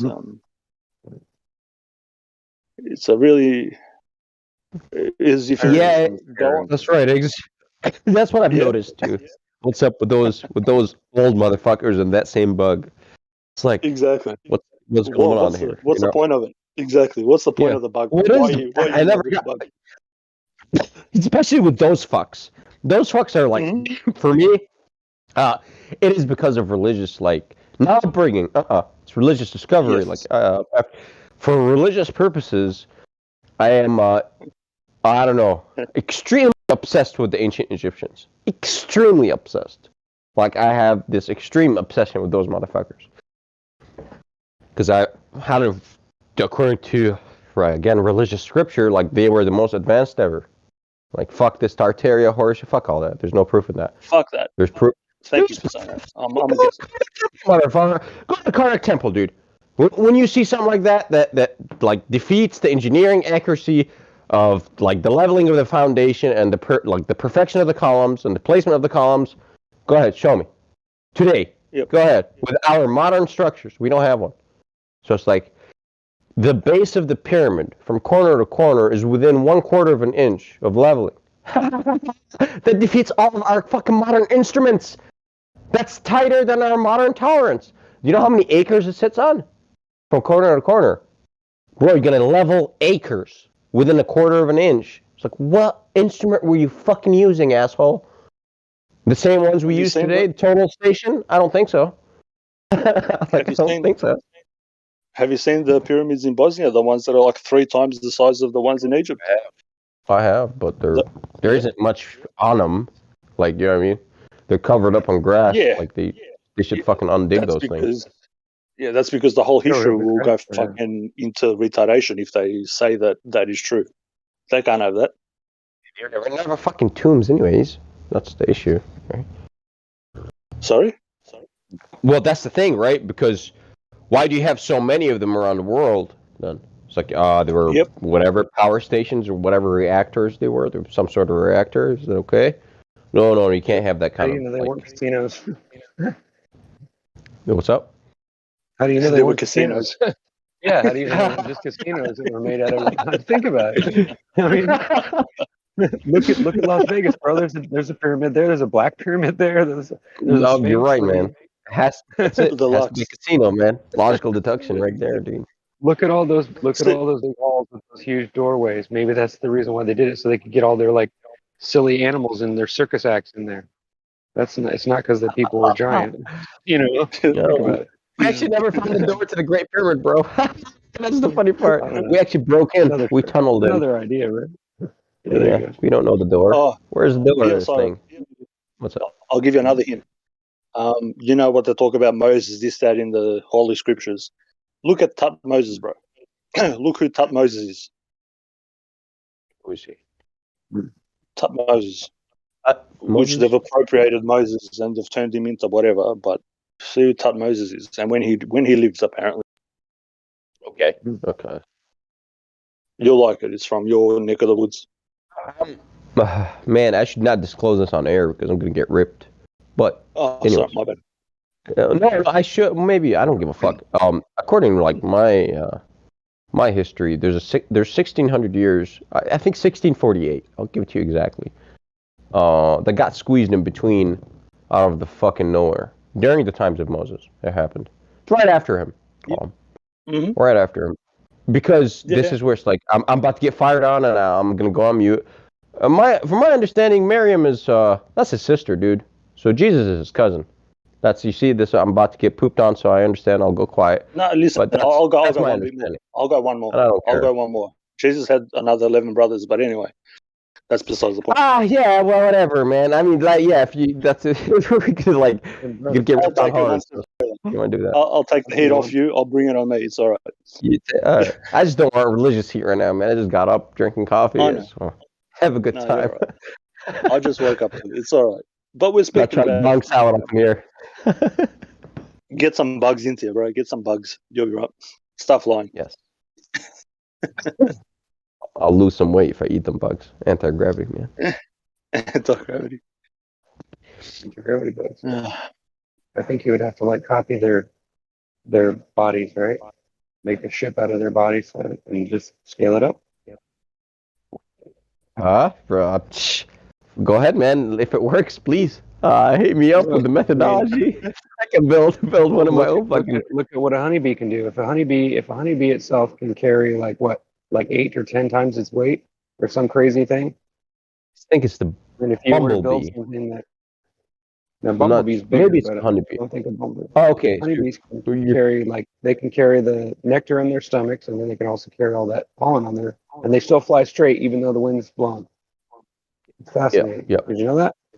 Bumblebees, yes. They're the ones that mathematically they're not supposed to fly. Bumblebees. Just on their own. Yep. Well, if you look at a honeybee, it's pretty much the same. I mean, if you think about it, if you had this giant thing that was made out of water, basically. Yeah. When you smush them, they're full of water, right? You know, they're wet inside. Yeah. That's what I mean. Yeah, so are we, bro. This is the problem. This is the problem that I have. And when people speak about law and, they say it's all maritime law. Well, it is, bro. The air is fluid. You're 80% water, whatever it is, 73. Most of the land, most of the place that we live on is water. Everything's fluid. I don't get it. Yeah. I don't know, man. I read it like a long time ago. I said in the Quran, and he created all things that walk on earth from water. So it's like, oh, okay, cool, done. It's like chapter done, like easy. Everything is made out of water. Just don't be stupid. But not just water alone, right? No, because he said we're from earth, but also we're from water. You know, Yeah, it's like, clay, I oh, believe, but what does clay mean exactly? Does that mean special clay or just dirt? oh, there's, oh no, Clay's there's, different. Clay can be you, baked into okay. ceramic. I'll give you what I found. You run with it because these are God's definitions. Good luck, God. These are God. This is what God named stuff. We have screwed up the names after Adam. So this is where the disconnect is. So I'll tell you what God made man out of. You tell me what that is. From sharpened red clay. Go ahead. What is sharpened clay? Sharpened, and it's sharpened. There's no other definition for that word. So, it's old Semitic. I'm not putting any of my interpretation in it. This is the best thing that I found in a dictionary from Arabic dictionary that works with this word is sharpened. That's it. Sharpening. So sharpened red clay. How do you? Go ahead, man. You talking about sharpened? I don't know what that is. I know red clay. Okay, it has iron in it. In the Quran, the stories of Moses, like there were events that happened with Moses before the main event that we know in the Bible itself. Moses was a pharaoh. Okay, I'll just say it straight out. The He wasn't entire a dude. Quran is about Moses, so it's like most of it. That's the thickest story in there. Like if you count He was them, a pharaoh, bro. he was raised He in was a Pharaoh. pharaoh.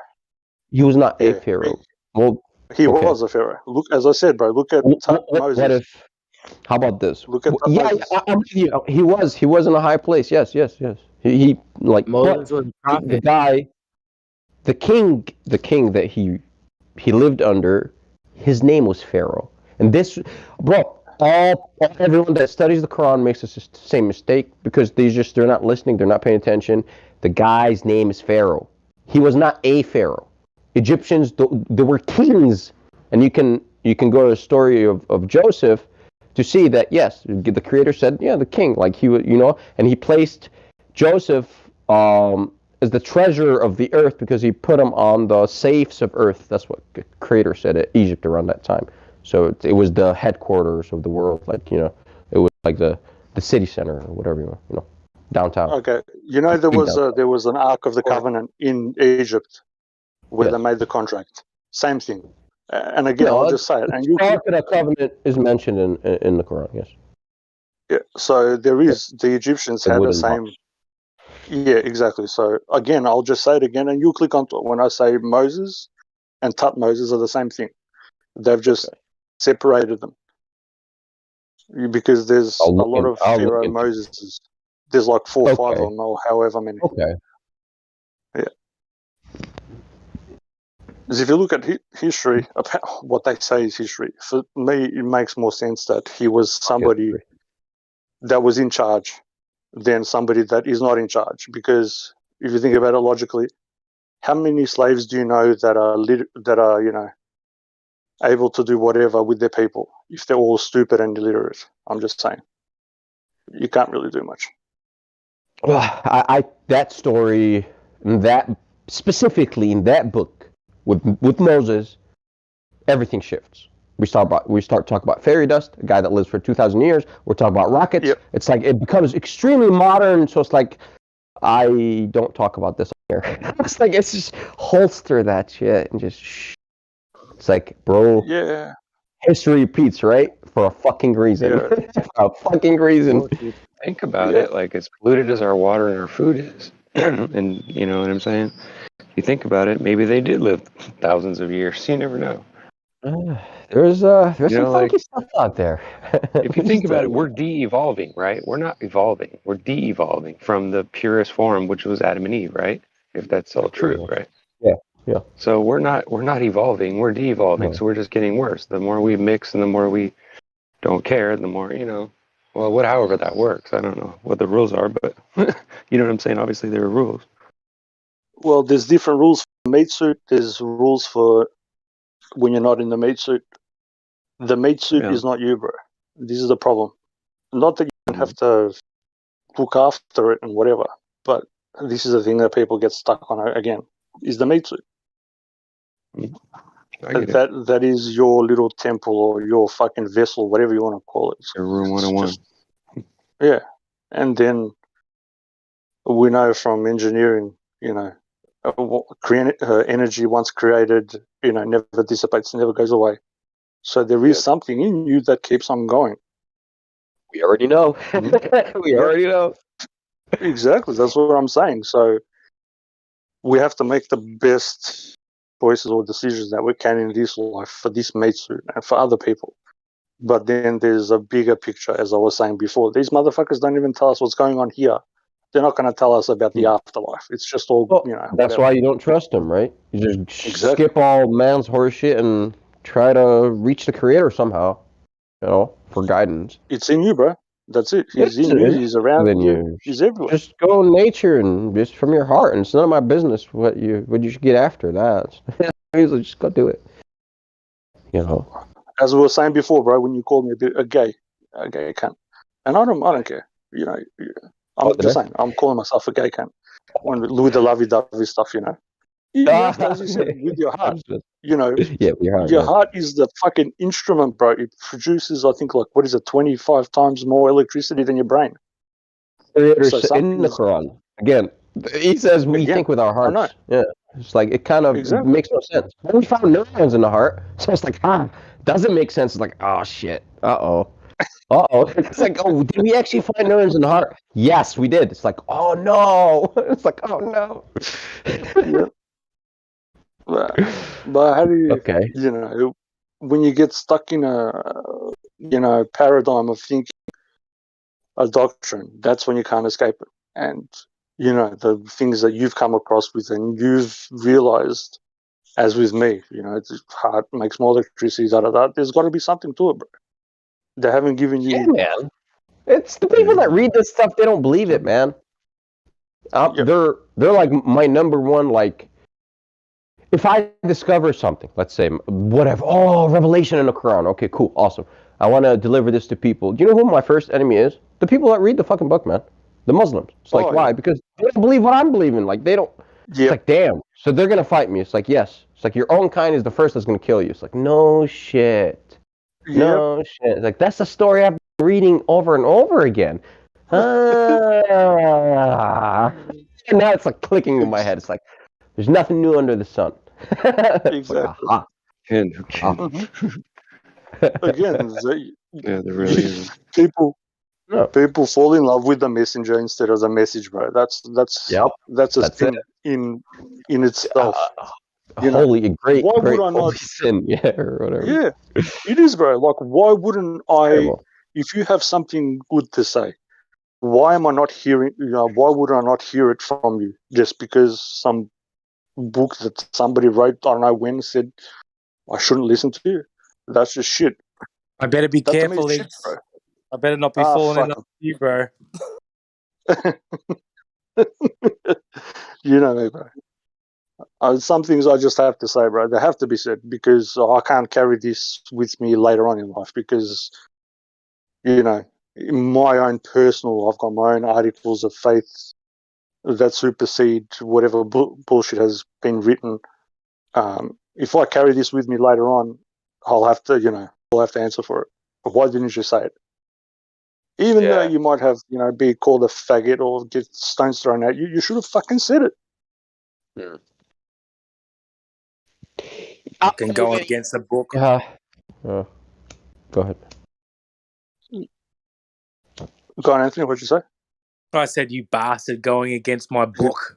I'm sorry. I don't know what book. We're not going against anybody's books, man. We're just discussing ideas, man. I love it, man. I'm loving this. I'm so glad you came in here, Iggs. I'm just working on a house, so I can't join in the conversation very much, but thank you for popping in, Iggs. You're right, brother. I'm so disappointed you missed Battle Mod's half hour before you popped in, bro. He was on fire. He had me in tears. Where is he? Mike. Where'd he go? Pick up the mic, Mike. He'll be back. Iggs, if you get a chance to go back on the live stream on YouTube and listen to the last 30 minutes before you popped in, bro, and then if you you could expand on what he was saying, it was amazing. Okay, cool. Yeah. Yeah. But yeah, man, I've been after I'm a true this is what I call myself. I'm a true I don't want to say, but the way I call it Camp. I'm a Camp David. I'm a Camp David guy. It's like, what does that mean exactly? Well, I know what I mean. I get you. I'm very like from the Quran, as when I say I am pro Camp David, as in we. It says in the Quran that we had the giant. We, the children of Israel, had the giant with us fighting on our side. That's King Saul. He was huge. In the Bible, his name is Saul. Even though which is funny. In Arabic, do you know what the word for tall is? Tall, bro. Like tall. Tall. Tall. Like that's how you'd say it. Oh, okay. Do you know what the guy's name it's in the Quran? Like I laughed when I saw his name. I was like, if this is truly from God, God is really like funny. Because his name is Talut, right? It's Talut, which in Arabic or English means tall. So it's like this is a joke, right? This is like I don't know. It's kind of like funny, but anyways, it says that we had the giant. King David wasn't king yet, and we went to fight the Palestinians to get the Ark of the Covenant, which belongs to us, back. And right now, where I am in the world, I look around. We, the Israelites, do not have the covenant, the Ark of the Covenant. So my mission in life is to retrieve it for the rightful ones, which is us. Now, who's us? They're all punching on. I'm not going to tell you. They're punching on for the contract. Remember last time I came on and I spoke about what does Ark mean? It means to rule, and then covenant means contract. Remember? And you're like, oh, you're a lawyer. I'm like, I know. I do actually remember that combo. They never mentioned anything about Ark of the Covenant, anything. It's the wooden box makes a rule. Don't you understand? Well, because so it goes like this in the Quran, which is finally for the first time ever, I got the truth about what the Templars like. I got the wooden box is legit, and the Creator said in it there is the remainders of Aaron and Moses. It'll be carried. The story goes, the Israelites were talking to their messenger or their prophet at the time, and they were like, hey, we want a king. And so their prophet was like, oh, okay, God has placed King Saul, king on you. They were like, we don't like him. He's not one of us, right? And he's broke. He didn't have any money. So he's like, so that's the prophet. He said, God said that his proof of kingship is he will return the Ark of the Covenant carried by 2 angels, right? And then, he actually, he led the battle, and he died in battle. It doesn't say it in the Quran, but it does in the Bible. He died in battle, and it does say that David is the one that killed Goliath, and David attained, God gave him kingship. And he said he expanded his kingship and made it tighter, gave him more. Then his son Solomon says he inherited what his dad had, and he went above and beyond, and he was a good man. So it's like, and it's all very, this is where the tech world comes in. This is where it's like, if you put these dudes on horseback, you're fucked. You're really fucked, man. Like, you got nothing. You go back there. You're a primitive motherfucker. What are you going to get out of that? Nothing. So you're going to have to go advanced a little. What if this is like more advanced warfare? What if this wooden box has a fucking device, bro, that you can smash people with? Yeah. Like the staff of Moses. Yeah? Because, no shit. That's what it is. Exactly. So what's in the box is the remainder of the staff, the technology of the staff.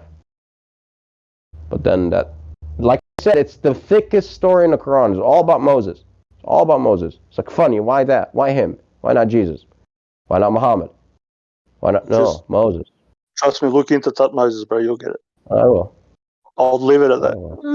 I won't try to ping you with bash you with other things. You'll realize. I'm alright. I bash heads with everybody. It's all good. Now, I'm not going to be a zealot and like, oh, it's this and it's that. I'll just point you in a direction. Just see where you end up. I actually want to hear what you think about it once you read up on it.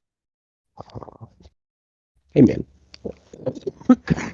I will. You had apparently, bro, Alexander the Great was traveling at like 25 kilometers a day back in those days on horse cart. But now the most sophisticated military in the world can't travel more than 5 kilometers per hour. Bro. Yeah. If you think those guys are on horseback, your brain is on a fucking horseback, you dumb motherfucker. None of these guys were on horseback. You are. Your brain is, you know?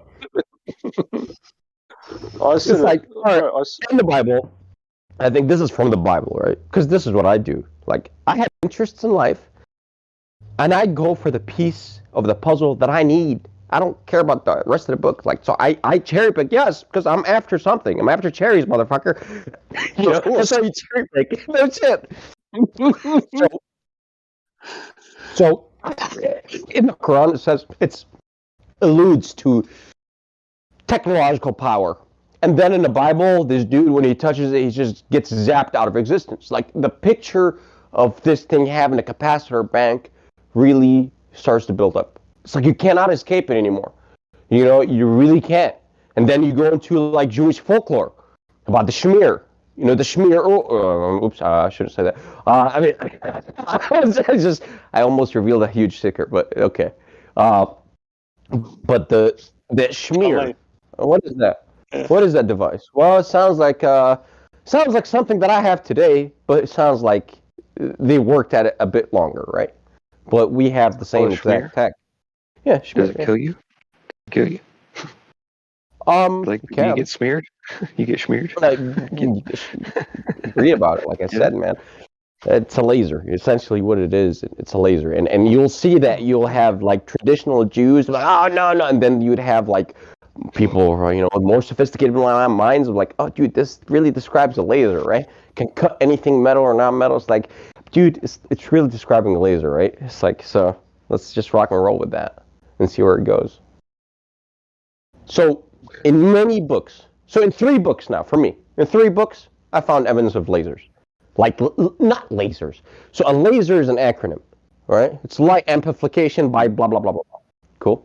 So, you know, we resonate light in a cavity in a gain medium, and the gain medium is where, literally, gain medium is the amplifier of the laser, and that's how, you know, we squeeze, we drop, you know, okay, this is the theory, we increase the electron to a higher orbital level. When it drops, it spits out a photon. That's how I call it, right? Squeezes out a photon, right? But whatever. Theory doesn't matter here, because in all 3 of these books, and it still exists, just like the Creator said in the Quran. Go and read. The evidence of the supreme, what? Laser. Yeah, exactly. It's like, so there is stuff to be built here, piece by piece. Yes, there is. If I'm left-brained, and I assumed that my Creator would also be left-brained, because he created my left brain for me. So he must know how left brain works. Yeah, so I was like, he knows how we think, how we are extreme, like, empiricists, like, prove it to me.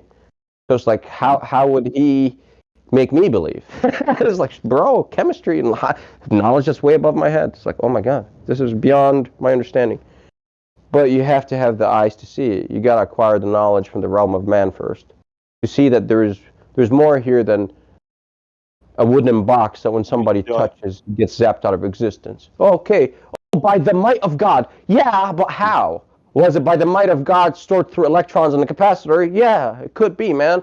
You know what I'm saying? Like, what's up? That's how my brain works. It's too mechanical. If I can't bring it down to, like, tangible shit, I don't know, man. And I did, so it worked for me just fine. That's because you did bring it down to tangible. It's just people want spiritual. Yeah. No. Yeah. I'm gonna say something. This is gonna fucking light fucking people's assholes on fire. Okay, so what is the meaning behind? What is the meaning behind when they chose Barabbas over Moses? Is because people love lies. People love lies. That's why they chose Barabbas. Because we don't want the truth. We want a fairy tale. Give us Barabbas. It's not because of some dude. There's a fucking moral behind the story. People love lies. People love to be lied to. I don't know why. I don't know why too, man. That's actually a good point. Very good point. You know, at the end of the day, why have they written it down? What was the point behind it? There is a point behind it. There is. It's not because somebody can die for you, bro. You've been given life because of grace, yeah? Because he wanted to. Because he fucking loves you. It's very simple. He gives you free will because he loves you. Simple. Me because he did. It's like, all right. It's like for him to love me, it's like I kind of have to be decent. I think because I'm evil. Like I'm evil. I am so capable of evil. It's like I see this. It's like all right, behave yourself. It's like all right, cool. So whenever I tell myself to behave, I behave. I think that's not bad. Maybe the creator might like that. You know. Wait, who's the creator, bro? The one who created you and me in the heavens. What's in between? What's above and what's beneath? Who's your Now, creator, what if I was son? to tell you that nobody created me? No one created you. Yeah. What would that make me? All right, buddy. No, it make you nothing. If I wasn't created, who am I? Well, who are you? I don't know. You tell me. You are a voice on the internet. That's what you think, right? Modulations.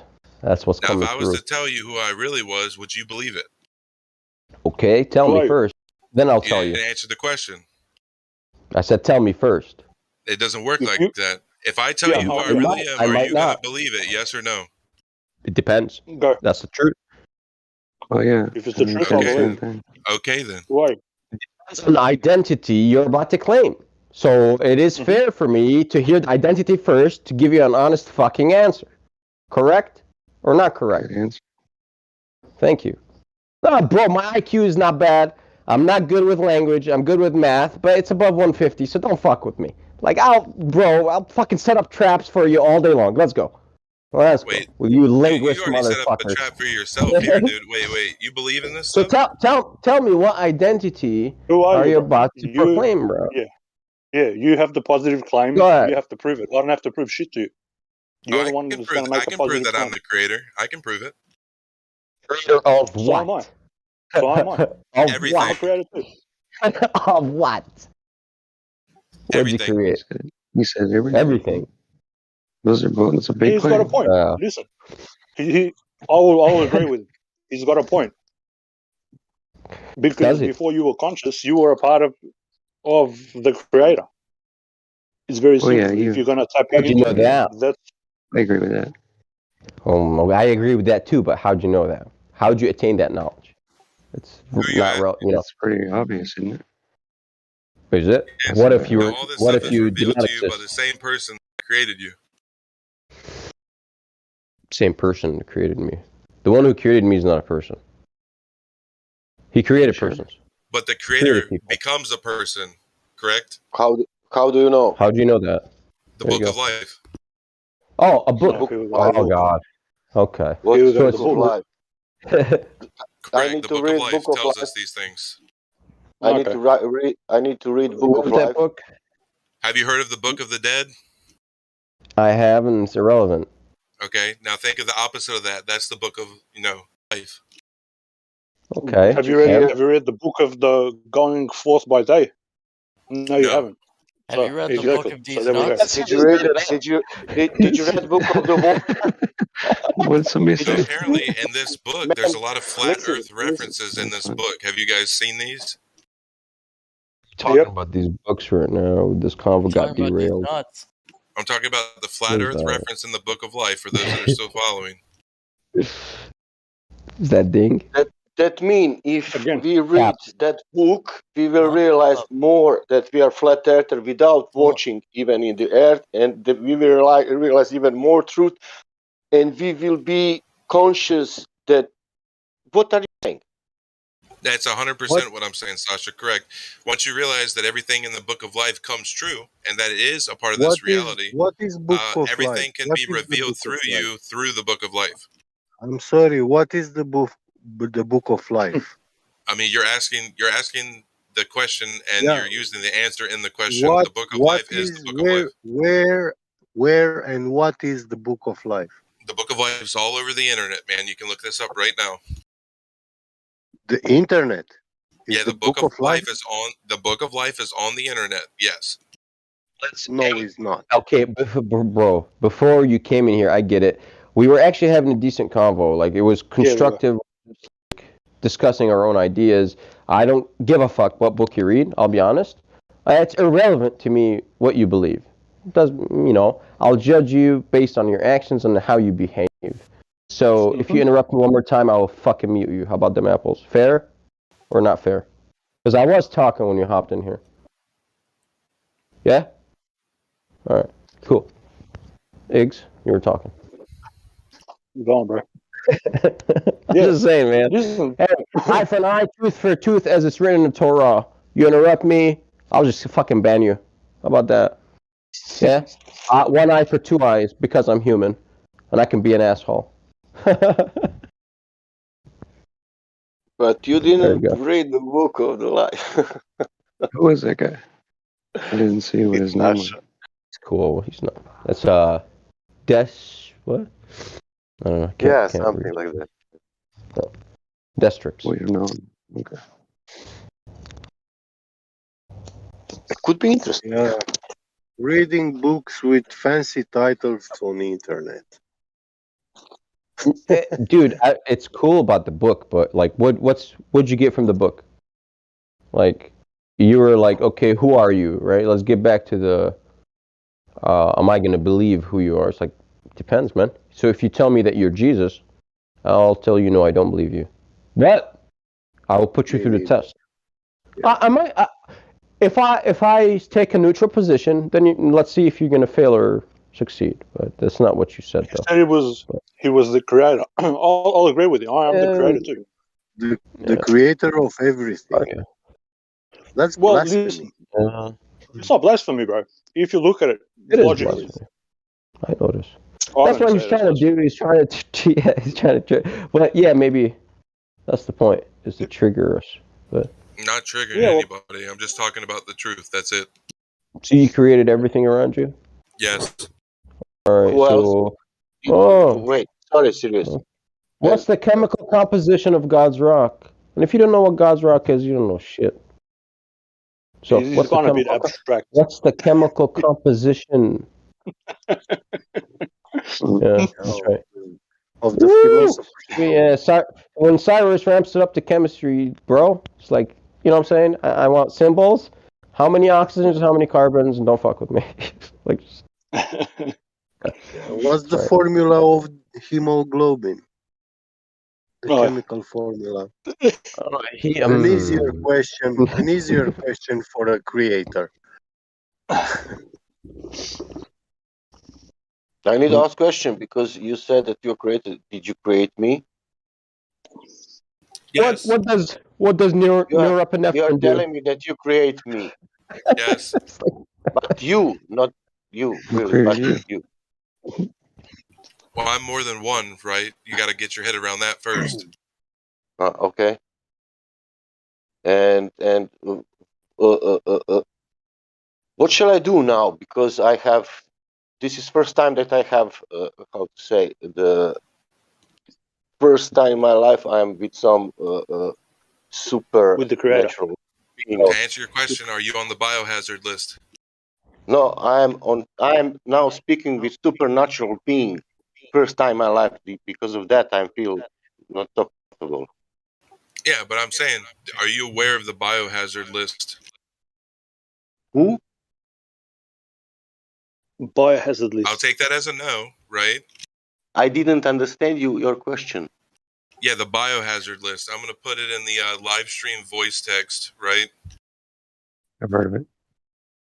So here's the biohazard list. So there's many people out in the world today. They're on all of these things, right? Listen.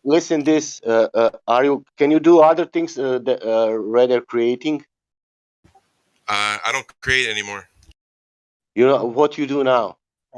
This. This. Correct. This you. What is this? The biohazard list. Biohazard list. Yeah. And what that mean? Look into the live stream voice text. That's the biohazard list, right? Can you explain me shortly?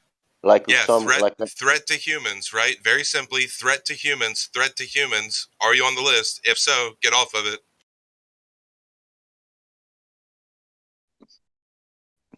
That's when you would say like, okay, Jesus or something like that. I can play a game with you, but I can't. It's. I give you a friendly advice. Am I on list? Am I on list? Look at the live stream voice text and you can answer that question for yourself. There's the list, right? Are you on it? He's saying that if you use that, you will die. That's what goes to your demise. Anyway, we know this, bro. I think we're more than intelligent to know these simple things. Soup, shampoo, and toothpaste, Yeah, makeup, I was just deodorant, soap, answering water, Sasha's question. That's showers, all. cookware, allowed fluoride, laundry detergent. Oh man, I gotta sugar. stop wearing makeup. Fuck. Get over Yeah, it, Flo. what is that? What That that just means? kills my weekend. Man, what Cope is about it, all, man. Flo, cope. all these things here are shit, yeah, sugar, yeah. What is that? Yeah, that's for we need to So destroy that. now, Yeah. Sasha, if you have any one of these things in your /diet or touching you, right, your temple, if it's touching you, you're basically harming yourself, right? Now that you're aware of the biohazard list, if you continue to use these things, you're mentally ill, right? Because you're self-harming. Okay, that's the point. That's of not course. true. Yeah, that's That true. is not true, Everything here actually. is true. That's the truth, bro. That's the truth. Exploited. Love you. Yeah, but No. yeah, that's all right. These things are not good. Yeah, that's all You right. see, What that has? your Wait a faith. second. What that has with the Yeah, go creation? ahead.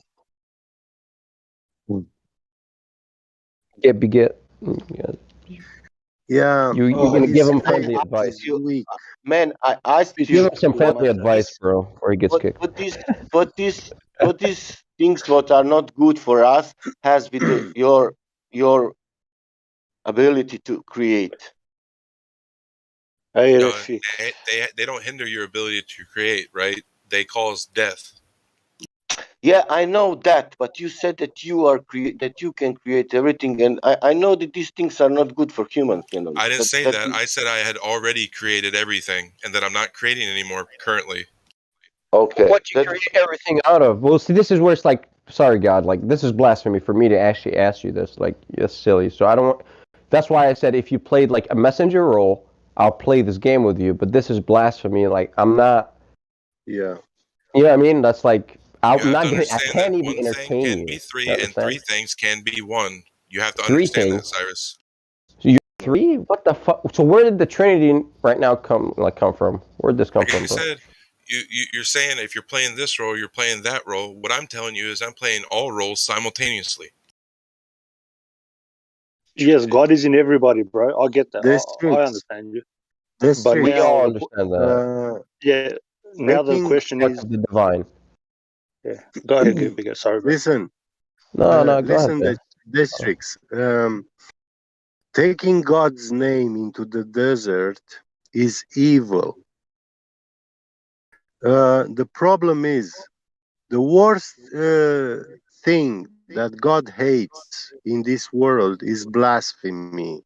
For blasphemy, he imprisoned the evil ones. The evil ones which taught mankind to blaspheme.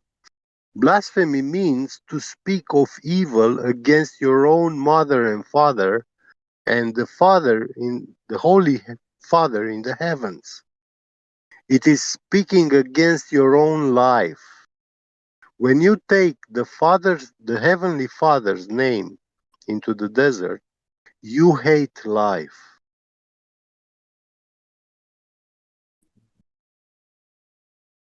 And it is a big problem. It will bring you no good in your life for real by speaking All out right. these words through your mouth. All right. How about this? All right. Okay. This is fun. How about because I think it'll go over your head. The elite, since you claim to be God, the elite biochemist that you have created. What did you create him out of? What is his material substrate? Chemically. You mean why is he here? No. What is he made out of? Yeah. No. I don't care why he's here. I'm left brain.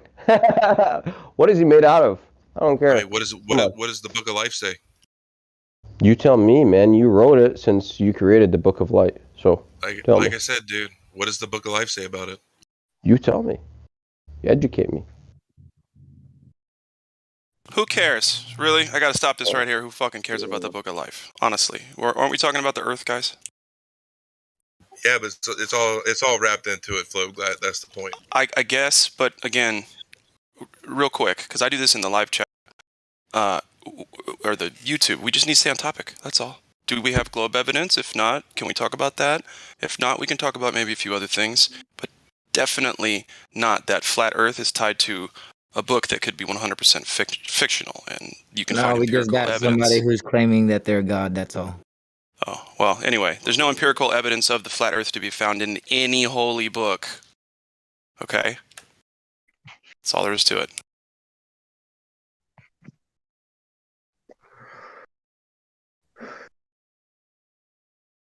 And if someone gets mad at me for that, I'm sorry.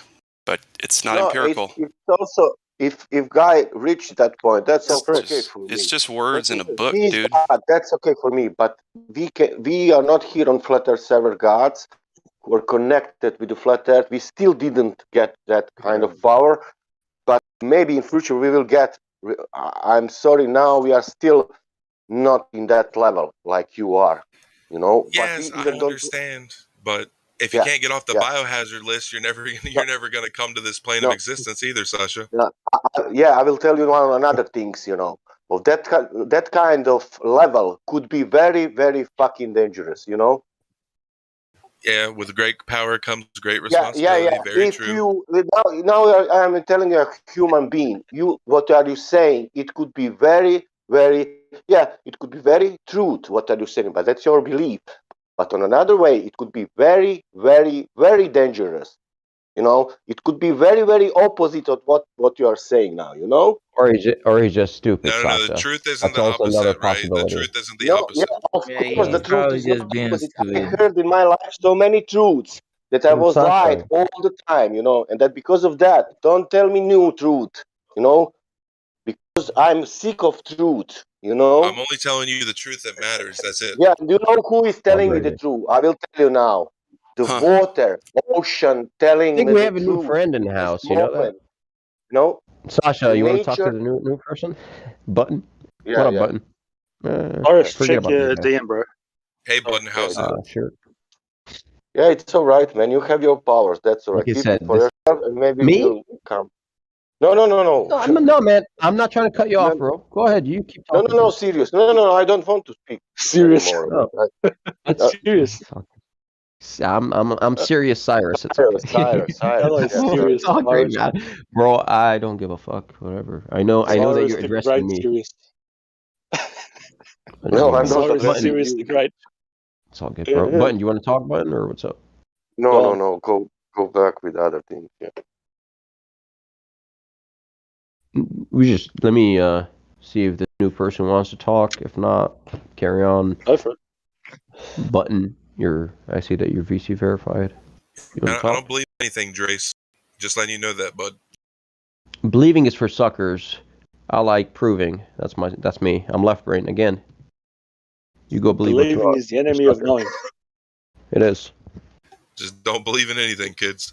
Nope, I don't. Believing is for fucking suckers, like I said. You go believe in what you want. I don't care about it. For people. Yes, it's for people who haven't had the chance to, because some people actually don't have the chance to learn and know things. I believe that fire is cold. Okay, let me show you my torch. Yeah. Otherwise, if you live in a place where you have been allowed or privileged to know things, then you're an idiot if you believe things. It's just as simple as that. Proof. Like maybe hell can help. Scared us, you know. What did you say? Proof? Proof what? I just say a word and go away. What the fuck? Huh? Proof. I don't know what's going on. You should. Let's see. Anyone new in the house? Let's do a quick sweep. I don't think so. Oh fuck me! Cyrus, back to fucking I hate a fic. I haven't used my Arabic in a while. Fucking. What'd you say? You said something, Eric? I said hate a fic. For fuck's sake. Oh yeah. Oh man, that's so like classical Arabic. Yeah. What up? Yeah. I haven't used it in a while. It's fucking terrible. That's a dope book. Let's see what's into. It's pretty old, man. Yeah, bro. I need to scan it. I And need see, to like. I'll add this, right? The book of life is spiritual, not physical. Oh, that's even worse. So you can't even read it, huh? You got to access it through what? The No, Akashic it's all over. records? It's all over the internet, right? Yeah. Is it? Districts, So okay, you do can read it on a not. screen, yeah? Yeah, like it's digital pixels? Or no? Is it digitized? Look at for the train in snow. It's Mato Lovrak from Croatia, writer. Look at that book. Why do they call it the Bible when it's not I referenced told to you, itself? look at that train in the snow. You need to read that book. Yeah, why does the Bible reference to the book of life, but it's not the book of life? That doesn't make any sense. Listen, bro. I know what you're talking about, but you're a bit off the mark. I'm talking to Sasha. So yeah, but you might not know what we're talking about. Sorry. no, man. I don't know, man. Manitou and other. Manitou is my god. I don't care what your God is. I'm not talking about I God. don't care. I'm just I talking don't about the care. book. I don't care. Yeah, of course. You said you don't care what my God is, and I'm speaking with God. Correct. You need to speak with my God. You know. The point and you said, is nobody can you prove said curvature on a you flat need Earth, to bro. speak. You need Like to no one speak with proves my. this You yet. need to speak. Hey Yeah, God, you need to Legion is speak old, with dude. my What the God fuck, man? because you said you are not interested in my God, but you need to speak with my God. That you need to resolve problems Hold about on. universe. Look at this, dude. I'm gonna put it in live stream. Just hold on. Maybe this will open your eyes. Yeah, open your eyes and look within, right? Then I will post you Oh something well. after that. Didn't he say? Didn't he say? You know, he went to find God, and he went into Pine Hill. Look, press play and tell me what happens. Right? Man, It's right there, clear as day. Press play, I will tell me what post you. happens. I will post you one picture, and that picture opened my eyes. Yeah, post a picture, press play, whatever you want to do. Look into it, because that tells you everything right there. I will post you the picture. I need to find because it's, and then you will open the eyes when I post the picture. You know. I hope they do, Sasha. I hope they do. No, you will open the eyes. My eyes already open. Okay, great. Sasha, don't even. You're wasting your time, bro. I know. I'm not wasting time.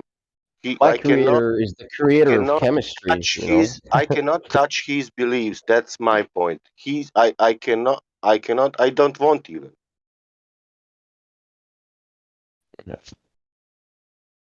Got to get on his level, Cannot find picture. Like I said, anybody watching the live stream, come into the live stream voice text and look at the video and press play. And that answers all your questions. Answers all the questions. Wow. All. I've got a lot of questions. huh? Questions for you. It's that easy. Didn't have a question. Exactly. I think we're discussing the Ark of the Covenant before you hopped in here. Right? Yeah. Did we have any questions for him? I don't think so. I didn't. I just want to know the identity. You know. That Okay. you're gonna wear. I posted the picture. Okay, what's this about? This opened my eyes. You know. Okay. Okay. I'm looking at it. Now look at good. Okay, I think I've got everything from it. Okay, great. Okay, perfect. Do you get the point behind the picture? I fucking do. It's all based up to interpretation, right? No, this is my. What do you This think is is this is interpreted, one of bro? my beautiful streets. You know. I'm there. You know. Yeah, I mean, to me, that picture looks like paradise. Yeah, great. I was in that paradise. I swear my mute button right now is looking like paradise too. Oh my God, paradise! Thank Here I you come. for doing that. I'm in paradise. Thank you. That's He was paradise. I, So I he was want to fucking tell you, that's trolling, bro. destruction.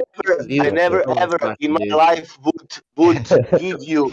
I never Oh, ever will move you in that paradise. Ever in my life, I never ever give you ticket for that paradise. Never ever in my life. But I had so luck that I had that opportunity to leave that paradise. good for I you, would have bro. supported him in some of his Good thoughts, for but you. after he said that, that Yeah. was just ridiculous. How is that paradise? What the fuck is wrong with people? And don't tell me about Yeah. truth Fucking and troll. God and everything, because I Cool about the, know he's about cool the about the same fluoride God. and all that. Listen to this. They did that because of the same God. Yes. Of Thank you, Sasha. the same one what you are speaking now. The same one what was written in fucking Bible. Yep. And this is when I get fucking pissed off too. This is why I speak the way that I speak. In the name of God, man Same has here. fucking done the most So evil. much. Yep. That's why I'm all In like, I got my beliefs, you got yours. Can we just find any common ground to discuss scientifically in it? Cool. I love it. Like but like I don't want to fight you. I don't give a fuck, man. Like I don't give a Yep. fuck, man. Because it ends up to That's that what. shit exactly. Yep. This is Quickly. why I speak the way that I do, bro. To shape these people from a certain way of fucking, not to take their belief away, it's to shake them to think a bit differently, to know that, again, as I said, fucking everybody comes from a woman, everybody bleeds red, everybody goes into the ground. It's a Igor, fucking we simple spoke concept. million times. Igor, we spoke million times. Who is Yes. ready outside and to hug people and tell people, I love you, everybody? Who is fucking ready? Nobody, because nobody's ready to give so much love for everybody because of greed, because of anything else, whatever you want to say. But nobody's ready to give so much love. That's the God. Give so far, but nobody's ready to give the love. Go outside and say, I love you. I love. Go inside and say everyone to love. No, that is not possible. Why? Because you're human and you cannot do it. When you do that, then you will be God for me. Correct. That's why I said it before. I understand you. It's like Sasha's got a bit of a language problem. He's saying that, my interpretation, and correct me if I'm wrong, Sasha. The If problem God is is that who will give us like a punishment, oh my God, come and fucking destroy us finally, or give us fucking love. yeah, it's a very simple concept, boys and girls. Or if you want, I don't expect nothing from the God. I want that people fucking show the fucking love. All right, so let's get off of the spiritual train because it's for some reason it just always ends up like with electricity, man. And for Mr. Destrix, see that this is again, this is called tactics. I just chilled in the back because you came in, hot, and I was like, let me just mute this guy from the beginning, but I kept it to myself and allowed you to slip, just like a fucking troll that you are. And I was like, all right, here I go. Had nothing to do with me, and boop, you just go quiet now. Yeah, but because of issue, because of this server, because of flat earth, because of water is not curving, now we need to say that we are gods, that people will say, look at these people saying they're gods that in that server. Sasha, it's about the person that's talking. So I was talking about the Ark, right, of the Covenant, and I wasn't attacking it from a religious angle. I was like, no, this is just what I found, doing my own religion thing in life. You know what I mean? And we're discussing that. And I'm just trying to attach it to real world things, right? But and that's all right. When you say, I believe in this, I believe in I'm this, not I fighting think, anyone, right? yeah. But then Like I he can came say, I in believe with in his elite whatever. book, right? So he came in with a superior book than everybody else's book, you see? So when he did that, that sparks up the ego of man. And I knew that. And I was like, oh, ha ha ha ha. Old man. It's like, dude, I've read in my religious book, I read about your types. Like, I'm just gonna sit back and what you got? Yeah, I got a book that pretty much tells that. Exactly. So it was like, Old, dude. I hope you got Old, a man. copy. It's an I do. encyclopedia. It's great of humans, right? Human behavior. No, there's it's an encyclopedia of everything occult. There are like before the main religions, there were 16 other religions that said the same shit. If people just read the fucking book, it's not about a fucking book. Fuck, I'm gonna fucking lose my shit now. Yeah. Never. I didn't say better book. I said a big book. I know, bro. I know, not you. I'm just speaking like you know, Josh. What I'm trying to say. Yeah, I know. There's I people with these understand books, what bro. you're trying to say, my brother. Yeah, these people are missing the point. My book is better than yours. My book is better than yours. Exactly. My fucking. Did it ever occur to them that it's the same fucking being that they are all talking about? Same story. Dude. It's Hey, what's up, fucking gang? same dude. I just checked in Janice. If you have any questions, man, feel free to ask. The floor is yours. Yeah. Let's talk to Janice for a sec. Come on, Janice. Hi, Janice. Hey, How are you doing? I'm Janusz, alright? My name is Janusz. Oh, Janusz. Janusz. Yeah, hello, He's everybody. Greek, yeah. Greek. Are you Yeah, Greek? he seems Yep. fairly From genuine. Greece. He's interested in Yeah. astrology and climate change. Janusz is Hungary. What Greek? Are you crazy? I'm from the Mediterranean too, man. Hey, we probably swam in the same sea, dude. What up? I am new. Janusz, are you Hungarian? I've seen this movement on Doesn't matter, internet, but and I would like to. I don't know. Started interesting about the astrology, but then I heard there is no stars in a flat Earth. So there is I would stars. like to. I don't know. There's a lot of stars. No, there's a lot of stars, There is man, on stars. planet Earth. They're just not made that, from rocks, bro. that's growing on the earth. So would you like to show me your point of view? How does it work? What? It works the same Stars? as on a We ball, don't know bro. how it works. It works the same. We just don't know how. Hey, It when you works look up- exactly the same as you know it on a ball.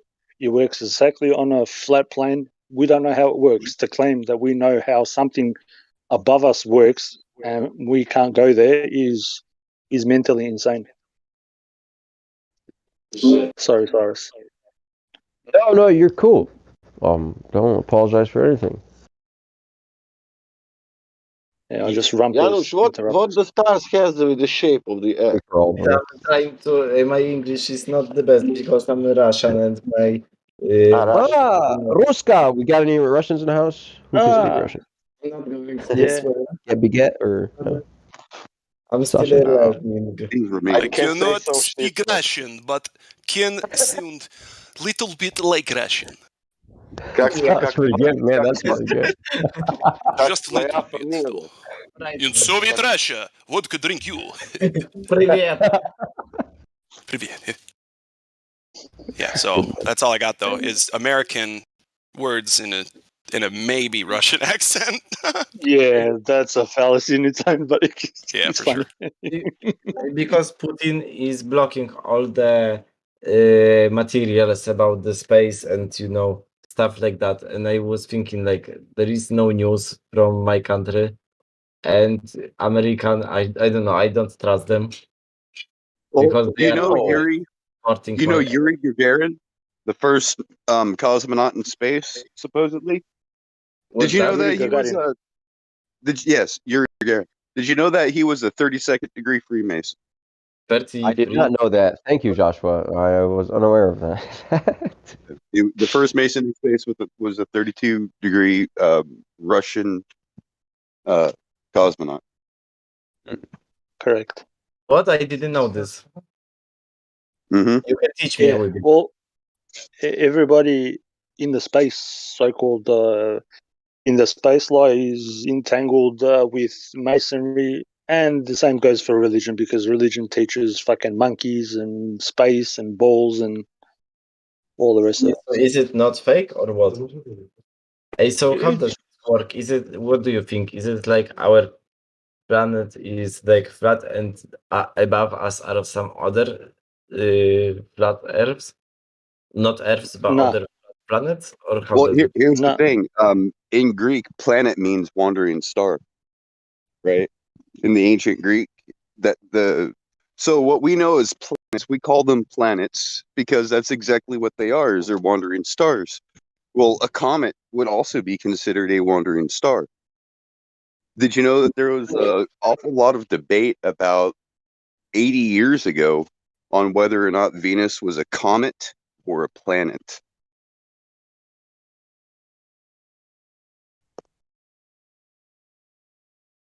Because it does not follow the same characteristics as the other planets. It follows more closely to the characteristics of a comet. What do you think about the black hole? No, no. Janusz, Can't be seen, right? I don't believe in the invisible boogeyman. Black hole is a mathematical solution to the Einstein field equation, and it alludes to a no mass universe. That's what's called a black hole. Or you have a Big Bang universe. That's a different set of solutions. And okay. How about this? What type of black hole are you talking about? Do you know that there are different types of black holes, black hole universes? Yeah. And it's all for gay people too. Janusz, which of these things in sky you can verify yourself?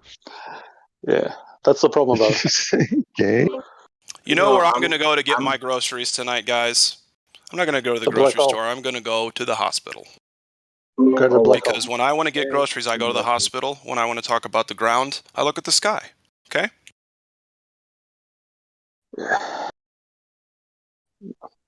Janusz, I was just trying to Look the sky for a moment. demonstrate And that if you there go are to the different types Earth, of black holes. maybe you will get some interesting questions. I don't know. I just have a black hole in my mind right now, and I'm thinking. Yeah, but I'm leading you to the Earth. Let's leave the sky for a moment. We can come back to the sky, but I'm just we are thinking speaking about that, and I'm very interested in this. Like my mind is super creative right now, and I wanted to know, wanted to learn something from you. I was thinking you can introduce me something. Okay, great. Oh, sure. All right. Do you know? Because my teacher started saying me about this as well, this movement, and I'm saying what? Okay, can I quickly say something, Janusz? Yeah. All right. Ask your teacher if she's talking about the sky. Has she been there? Who has been there to bring back any proof of anything that she said? Ask her for proof that for rocks or for light or for whatever. Ask her for any proof, because all she is doing is talking. She's not giving you any proof to. He's a specialist in radios, and he's sending, for example, a signal to the Mars and back. Sure, get him to prove it. That's bullshit. But if Mars is flat as well, then this is normal, yeah? Like you can send something and it's gonna come back straight. Okay, tell him to prove that Mars is a rock. Because he's claiming that it's not a rock. It's a light. It's just a light. Light, yes. It's not physical. It's not a physical thing. You cannot pick it up. You cannot touch it. It's in the sky. When you look at it, it's a light. Get a telescope and you can have a look yourself. True. You get what I'm saying? All they give you is like a cartoon from Warner Brothers, and they tell you, "Oh, we go to Mars, or we've gone to Avatar Land."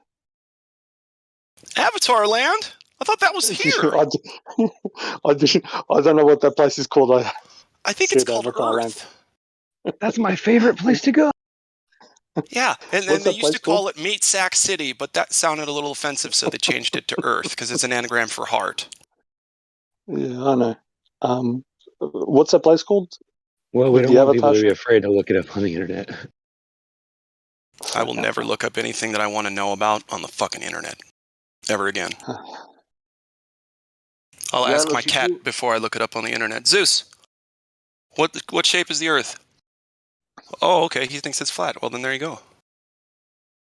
Okay, but do you know it's flat, Zeus? What shape are we? Sorry, go ahead. Yeah, so what shape is Earth? What do you think it is? We don't know what is? shape it is. I don't know. I don't have money to travel, and I haven't been never Good in the answer. sky, so That's a good I answer. cannot see this. Good answer. So if Every if time, every night, I can see the big. How do you say this? Stars with, you know, shit. Sorry, I didn't want to swear. How do you big car? No, how do you call it?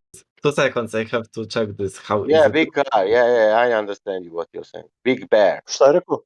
Oh yeah, Okay, Velik big medved.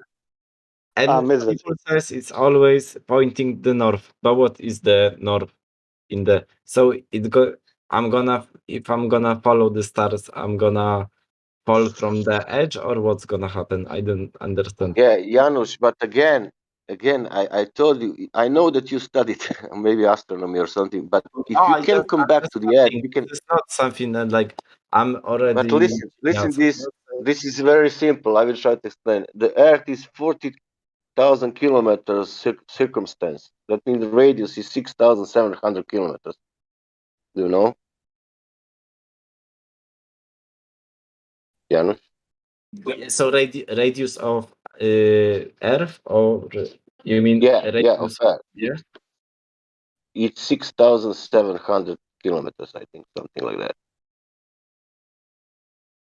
It's I don't know 40. because I've been on Yeah, the internet. I'm telling you, this is the dimension what they gave us. You know that we learn, every one of us. That's the truth. You know that's the name. That's the numbers what they are giving to us. Do you understand? Baha, wait because I You have can 2 Google it. kilometers It's in to my miles. It's 3,900. I have 2 kilometers to my closest shop. So the radius of it is Radius. 1 kilometer. Yeah, radius. It's So it 6,007. might be. I don't know. Are you nearby any lakes or oceans, Janusz? Not really. I'm just in close to Moscow. Gotcha. I don't know. I'm just starting the studying, That and doesn't matter because we can tell you about that, about B. Hey, so what's this- happening? Like if you What's follow happened? Listen, this big car. it happened with this size, you have that on. I cannot say in kilometers. I can say on miles. Every square miles should be 8-inch drop. You know. Wait, can you repeat? Because I was just looking on We the are on the internet. sphere. We It are on the says sphere. You know. Russia has In 20 kilometers. do you understand? On some distance, Earth should to drop. Is that true?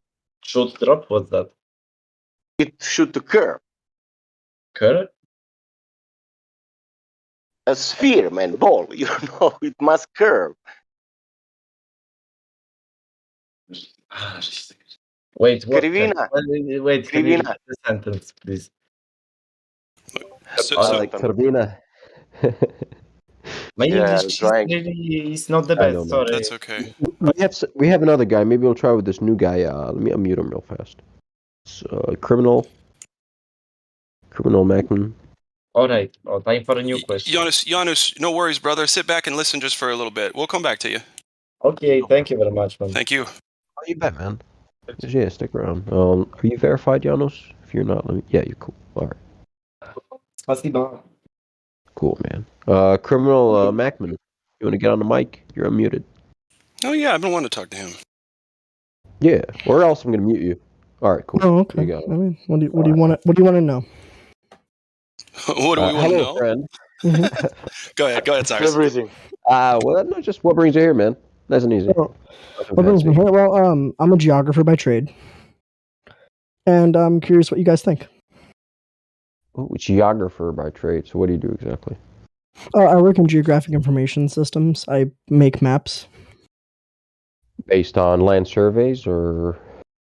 Several different sources. Of Okay, like so you just actually compile information surveyed land? and put it together. That's part of it. I do field collection and stuff like that as well. Are you doing with reality something? Yes, I actually go out and a lot of the times I'm using a survey grade GPS. Cool. Let me get you. And what does that do? What does it do? Yeah. Well, it What's the it mechanics knows behind it? the mechanics. Yep. You know, kind of in layman's terms, it's taking a radio signal that is broadcasting its current time very precisely, and it's Hold on. Let me interrupt really quick. First of all, is it using trilateration or triangulation? it uses actually a GNSS system. Yeah, and that is a Well, it's more of a radial system because it's how does three-dimensional. yeah, okay, and that's using a trilateration or triangulation system. Most of the time it's triangulation, but there's a little bit of interpolation that goes into it as well in order to get. No, it's not triangulation. It's trilateration. Those are trilateration towers that it's using, not triangulation. Towers. It uses. Yeah, your GPS does not connect to a satellite. Your GPS does not connect Actually, to a I can satellite. prove that it uses a satellite. The Really? reason No, it for doesn't. that. No, it doesn't. No, it doesn't. But how do you know that it doesn't? Satellites don't Because it exist, can't. buddy boy. Because no, it's not Okay. even that satellite. No, hold on. Okay, but no, but I have a Hold on, question. So stop what? getting frustrated. What? Stop getting No, frustrated. because Stop getting the frustrated. question that I'm asking I'm you just gonna for is mute you. what I'm just gonna metadata mute do you? you. Hold on. There, I've muted you, and no one can unmute you because I'm the highest guy in here. So now, here's what you're gonna listen to. First of all, the only satellites that are purported to be used are military satellites. 99.998% of all GPS signal is terrestrial. None of it goes up to a satellite. That's just straight from them. It all uses towers and service signals. You understand? Well, yeah, part of it is that, yes. No, but there's another everything component to you it. have access to, Could I everything you explain? have access to as non-military is off of a tower. Everything. Can I explain one thing though? You're not going to explain your way out of that. You do not have a satellite signal. Because the thing though And is you think hold on, now you have a two-body problem here. if you don't You have want an to Earth. if you don't Hold want to on, let you me have an Earth. explain Hold why I on, believe hold this, on, then you're hold never on, gonna hold get on, anywhere hold because on. you're just Okay, there. So you're standing on an Earth that's purported to be spinning, and there's a satellite 2,000 miles above you that's moving 17 times faster than a bullet, and it's giving you accurate data down to a foot. Is that what you're saying? Actually it's giving me accurate data down to I think 4 millimeters. Okay, so that's a bunch of horse trash. But now I have a question though, but you can't argue That's with a bunch of results horse because trash. It's not doing that. the thing though is when I go and I map out these data points that I collect, No, which I don't care about your data points because they're coming off of towers. They're coming off of flat map towers. It's trilateration. It's not triangulation. Okay, but then explain why I'm using a datum. Who cares what you're using? It's an Also, extrapolation. It's derived from modeling. It's Can I not also derived can I from also give you one more direct thing though? physical measurement. Can I also It's give you not- one is more it thing to derived think from about? direct physical measurement? So I have one more thing to think about You don't though. have anything to give me to think about because we can't measure any curvature. You're If the you- one claiming. If you stop interrupting me, maybe we could actually have a conversation. Because I didn't tell you the reason why. Again, you are claiming against the evidence of flatness that because you get a datum inside a GPS, that the flatness that we observe and measure is not real. No, actually, what I was going to talk about was I was going to talk about the metadata that goes into finding out. But did you hear, criminal? What did he say? Back Did you off hear your what I mic. said? Just 2 Did you millimeters. hear what I bro, said? please. Did you hear He's what clipping. I said? I You muted are- him so he you are- stops clipping. Okay. You are claiming against the evidence that your data supersedes the evidence. No, what I'm saying is my metadata, because your metadata is just as important as your Criminal, actual did you data. hear what did he say? No, because you're not letting. Because you've literally not let me you didn't explain. hear what he said. But I have one. Because what you're trying to do, because I'm you're not not going to let you understanding. waste Because my you're not time. letting. No, you're I'm wasting not my going to time let because you I'm waste what I'm. No, you're wasting my time because I don't care about changing your mind. I don't care one bit about changing your mind. I'm just here to argue. I'm not wasting time. I'm having fun. Oh, okay. So You're you the one don't actually wasting want to. So you don't actually want to talk about anything. Got it. What do you mean? Because what I wanted to bring up was an argument about metadata and actually how we know that these satellites are as far away as we say they are. Okay, the metadata, the real actual metadata is that the Earth measures flat. You're arguing and Do you know? Okay, hang on. I have a question. Do you know what metadata is? Because with what you just said, that's not what metadata is. You explain the metadata. You explain the metadata. Go ahead. Okay, the metadata would be the time that the radio signal picks up on my GPS and the time that my GPS takes. You're talking about primary data, right? You're talking about primary data. No, Not that's primary. the metadata. That's what you model. All right, goodbye. Okay, Goodbye. bye. If you Okay. can't talk, no, I'm No, I banning you. am You're talking. going. Bye. I mean, seriously, what the fuck does GPS have to do with his observation when he was talking about fucking being, what the fuck ever, a geological surveyor, Well, I mean, that's come on, why man. I That asked means you him, measure fucking rocks, you fucking retard. bro. That's why I asked him, No, how do you because come to the conclusion, and what do you use? And he tried to say, well, in layman's terms, I know what he's fucking using. I did engineering. He's going to tell me about Motherfucker, I have a theodolite. these people. I swear.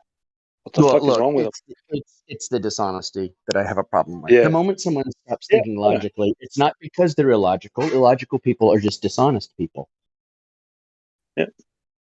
That's Well, it. you Yeah, I like told how him. he.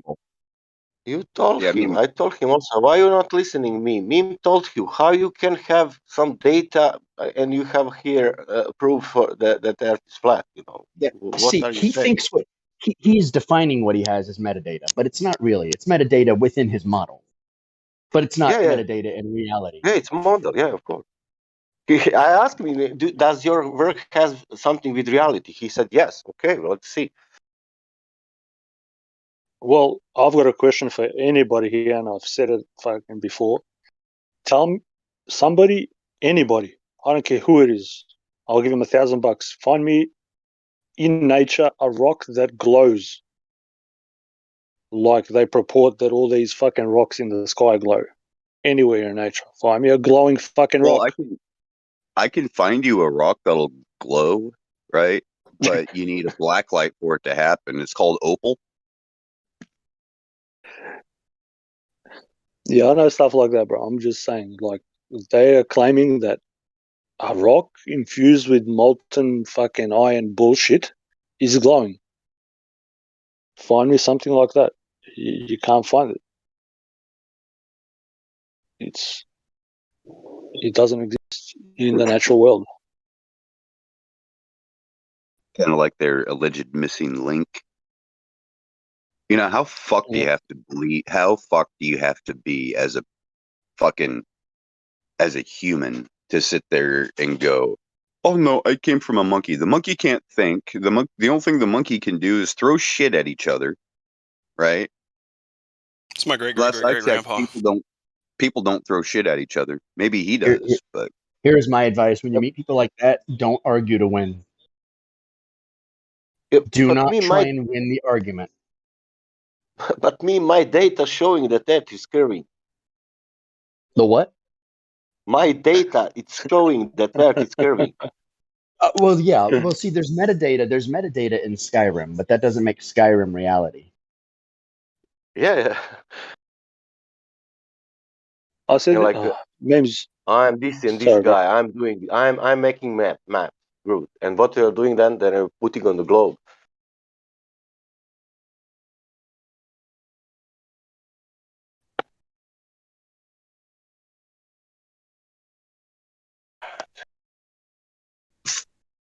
He cannot even say that the Earth is flat because he will lose the job. yeah, like Matthew learns. Yeah. Them Doing that, Jesuits yeah. burn his ass at a stake.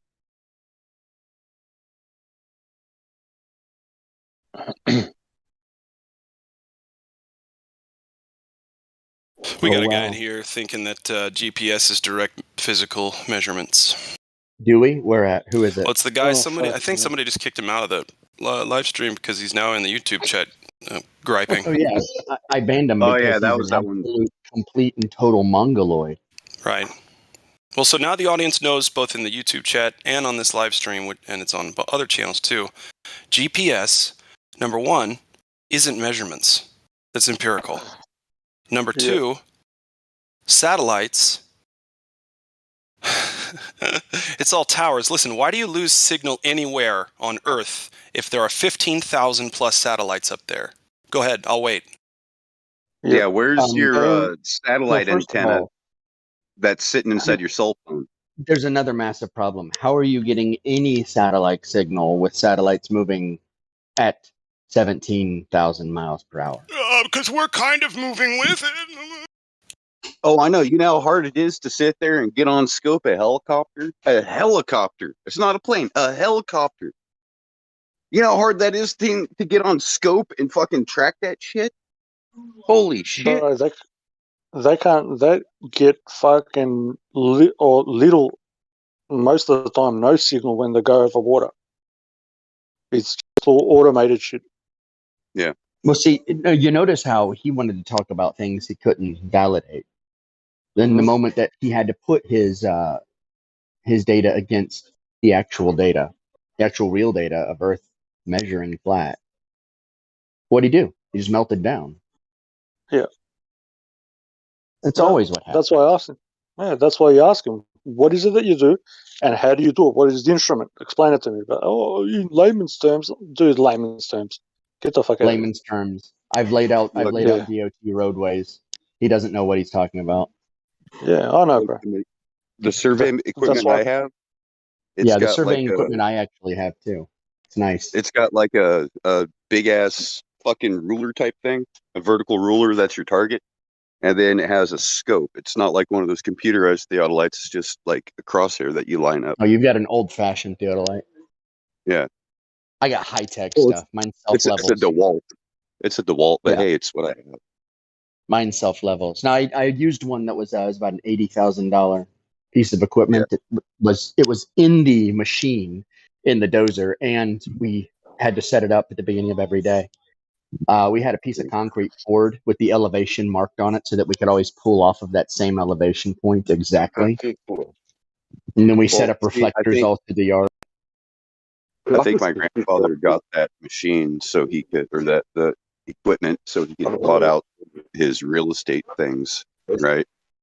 And Well, no, he's he talking didn't about have the money to get the high dollar one. We only did 13 duplexes. So. He's not even talking about real surveying. He's talking about fake surveying, like this whole Yeah. civil engineer. I got trained by the state. Here's my GPS, so I don't have to think. Kind of thinking. It's not thinking. It's the opposite. Yeah, there's no why I asked him, what do you do? It's like someone saying, "I'm a mathematician. Look, I have a calculator." He has a GPS. He has no idea how proprietary software works or anything like that. He's an operator. Just because you can operate a piece of equipment doesn't mean you understand the function or the algorithms that exist inside of it. That's Doesn't why mean I you asked know him how it how works. Doesn't mean you know what it how does. it works. Exactly. Yeah, that's like me. You know, I didn't know how to run a dump truck, but I knew how the fucking thing worked. I knew the principle behind it, how everything worked. I knew the Did you ever science see the behind movie? You ever see the movie Days of Thunder? Yeah. When Cole Trickle, he looked at him. He said, "No, I have no idea how cars work. He could drive them. He could drive them all day. He was the best driver they'd ever seen. Had no idea how they worked. He didn't even know the lingo, but he knew how to drive them. So it doesn't matter. Compartmentalization. Yeah. Well, it's specialization, right? It's Extreme, you know, the like driver, hyper specialization. I got the raised driver by. just needs to know how to draft to get past someone, right? They don't need to know, you know, what kind of pressures they're dealing with inside the radiator or anything like that, so they can what's funny mitigate the is boiling.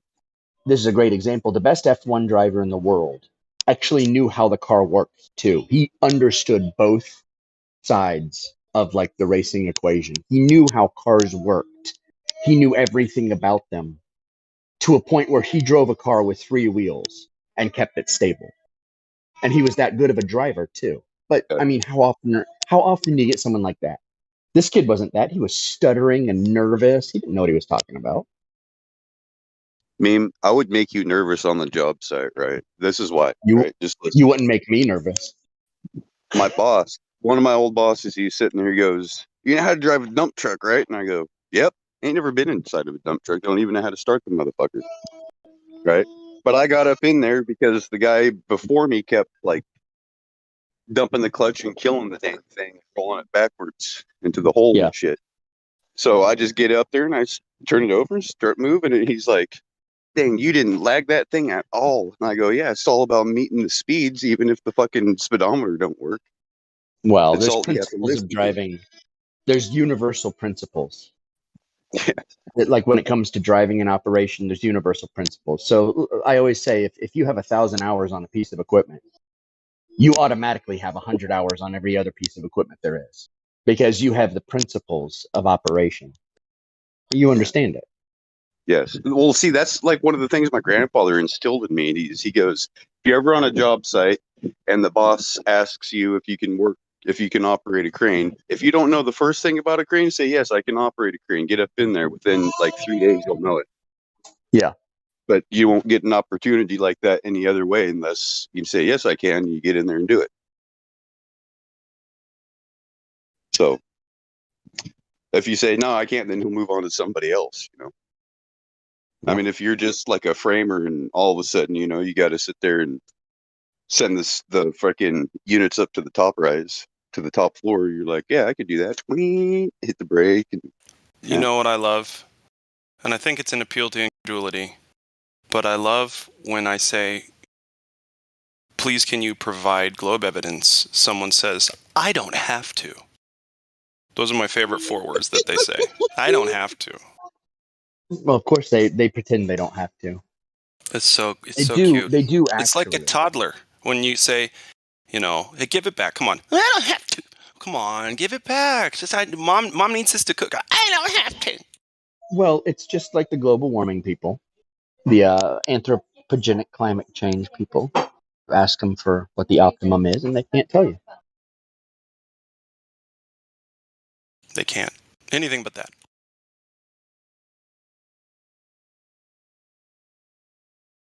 yeah, they'll tell you all day long about some stupid fucking Travis Scott bullshit, but they won't tell you anything about where they actually live. Well, the reason why I know we're on a ball is if I look in the sky, no, sorry, what the fuck is your disconnect? You got to look at the ground. We're talking about where your feet are, not what's in the fucking sky. Well, if you look to the sky, you know, their biggest. Well, if you measure the star, how can you measure? Okay, I want you to go to a fucking star and measure it, and then measure the distance to another star. Yeah, I'll wait. I'm not going to wait. But we know it's that far because, you know, fucking cultists figured it out before us. Astronomers and astrologers and shit. I saw the funniest shit. It was that fucking Lewis, the Farrakhan, the con Yeah, artist. Farrakhan. Yeah, listen to this, bro. I need to send you. You'll piss yourself laughing.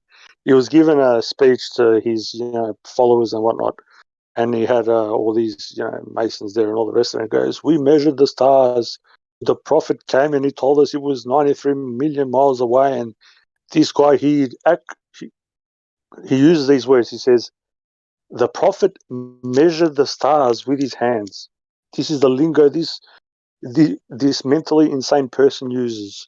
And everybody's clapping and cheering. And I'm like, what the fuck is going on? Bro, I don't know. It's What's one his of you. name? It's probably, what's his name? The Ali, whatever his name is. Elijah Muhammad or whatever. The one that they follow. Where? I've never heard that before, man. He measured it with his hands. Yeah, bro. He rambles on for like 5 hours, bro. He rambles on for 5 hours. I couldn't. I was laughing at the start, and then I was getting irritated by the end of it because he's actually stating that somebody took out a fucking ruler and fucking did it, and I'm like, this is mentally insane, bro. But yeah, if I'll try to find it and I'll send it to you. You'll be like, what the fuck is going on? Oh, more stuff to make me go, what the fuck's going on? I don't know, man. I think my cup might be full on that. No, but this is funny, bro. No, I'm kidding. I'm just kidding. You'll find it funny. It is genuinely like watching a bad car wreck, but it lasts forever, and you can't stop looking away. That's what it is to keep finding out about this reality and trying to keep waking people up from it. Oh man, woo! Yep. Because everybody's pushing this shit. It doesn't matter, religions and fucking Masons, whatever. They're all pushing the same shit.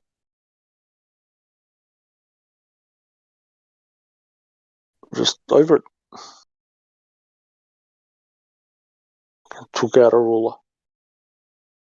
He took out a fucking ruler. Get the fuck out of here. Must have been a big ass ruler. Didn't know they made them in fucking those sizes.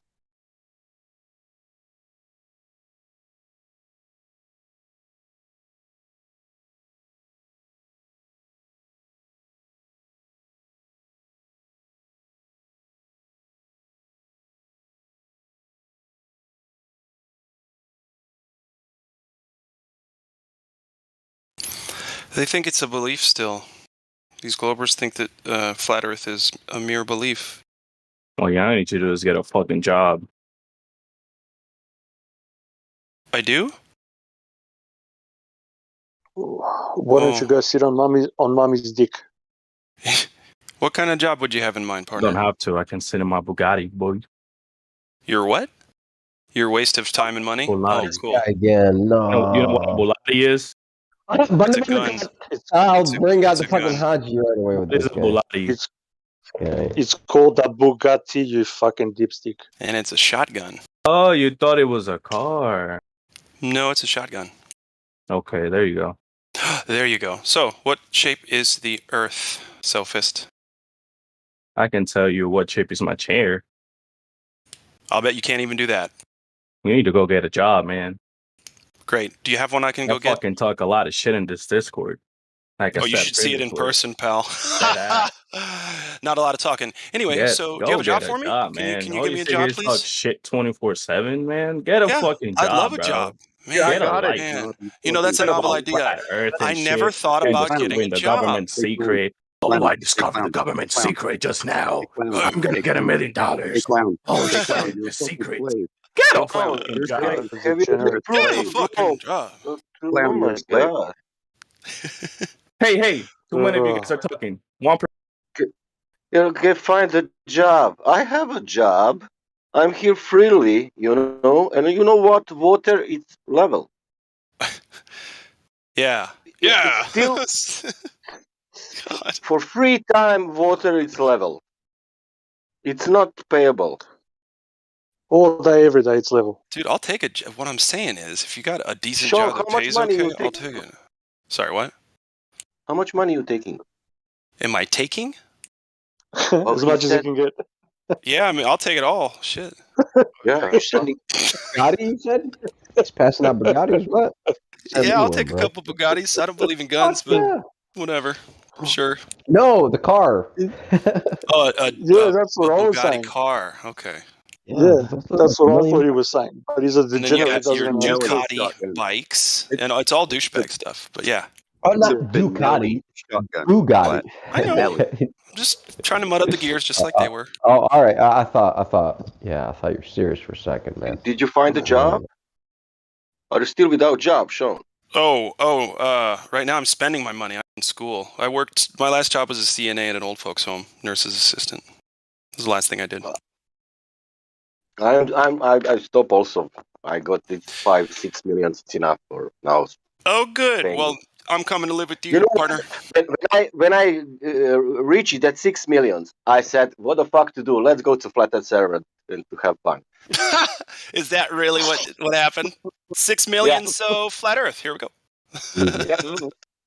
I dig it. Hey, shit, dude, if I had a bunch of money, all of us would be in the same room on different computers talking to all these fools. And now he want to tell me, go and find some job. Why to find some job, man? I am fucking retired. Good 6 million, and I'm listening good empirical stories, not fairy tales.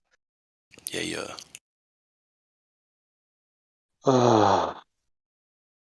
These people, none of them would open up their mouth like this in real life. I know this for a fact. Oh gosh, no. They wouldn't do it to me, bro. I will guarantee. I'll put whatever you want on it. If this motherfucker ever opened up his mouth like that to my face, there wouldn't be. There wouldn't be. No, that's why there's so much of it here, because there's so much insecurity in the world now, man. These new generations coming up. It's really sad. Yeah, it's funny. If they were to open up their mouth in person and talk to me, I'd fucking make off with everything they have and be driving their car and fucking their old lady. The only violence what I will do, it will be maybe I will hang them and bring them to the beach, and then say, look, and that's it.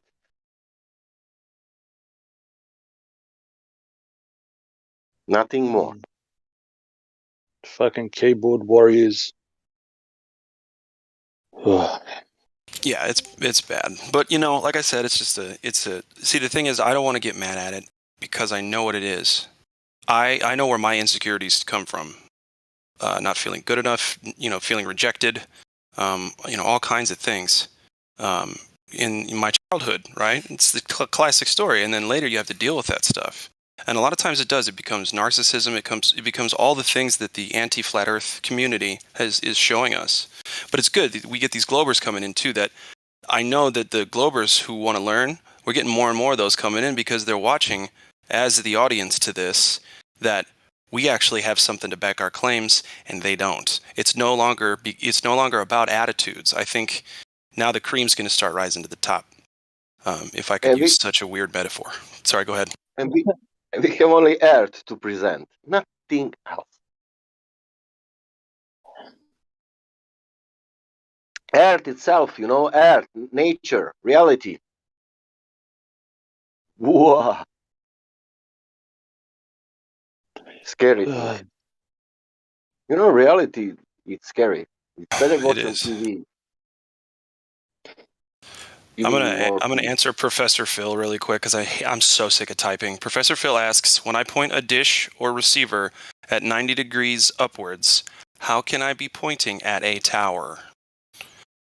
And I'm gonna ask Professor Phil, do you think that the signal of the tower stops at the height of the broadcast tower, the tip? Do you think that's where it stops and just broadcasts out over like 160 feet? Up what and then dish is forever? pointing to 0 degrees? What dish is pointing to 0 degrees? He said 90 degrees. 90 degrees is straight out in front of you. 180 is behind you. 0 degrees is straight up. So what dish does he have pointed straight up? There is none. He's a goddamn motherfucking liar. You know how I can tell? Because he's a fucking professor piece of shit. For me, always this is the beautiful story. Let's point dish in any angle, any. But how that will make curvature in reality? Okay. I'm so curious, you know, whatever. Let's put from 1.1% to 180 degrees, whatever. Let's turn around the dish, you know, let's turn around the dish. And after that, when we did all that stuff with dish, let's go back to the beach and say, where is that things, what is dish showing?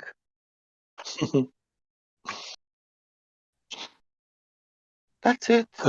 Yeah, well, here's the thing. I agree. And I've talked to Phil a few times. I'm asking him, hey, listen, if you can travel from the Earth to the satellite that you claim you're working with, we'll call it your satellite, right? If you can go from the Earth to that satellite, film the entire thing without edits, and then, you know, of course, come on back down to Earth, film that, and show us all of that. I know it's going to take a while to pour through the data, but that's actually kind of how empiricism works. You got to actually know the fucking thing you're talking about. So anyway, going from the ground to the satellite and then back down, film all of it, and then I might believe that that one is your satellite. And I like how they all go off of a system that was developed by people before them to brainwash people. Well, we have a system that allows people to become smarter. No, a person is smart. They cannot get smarter or dumber. Well, what that means is, yeah, they're just, again, it's laziness and pride.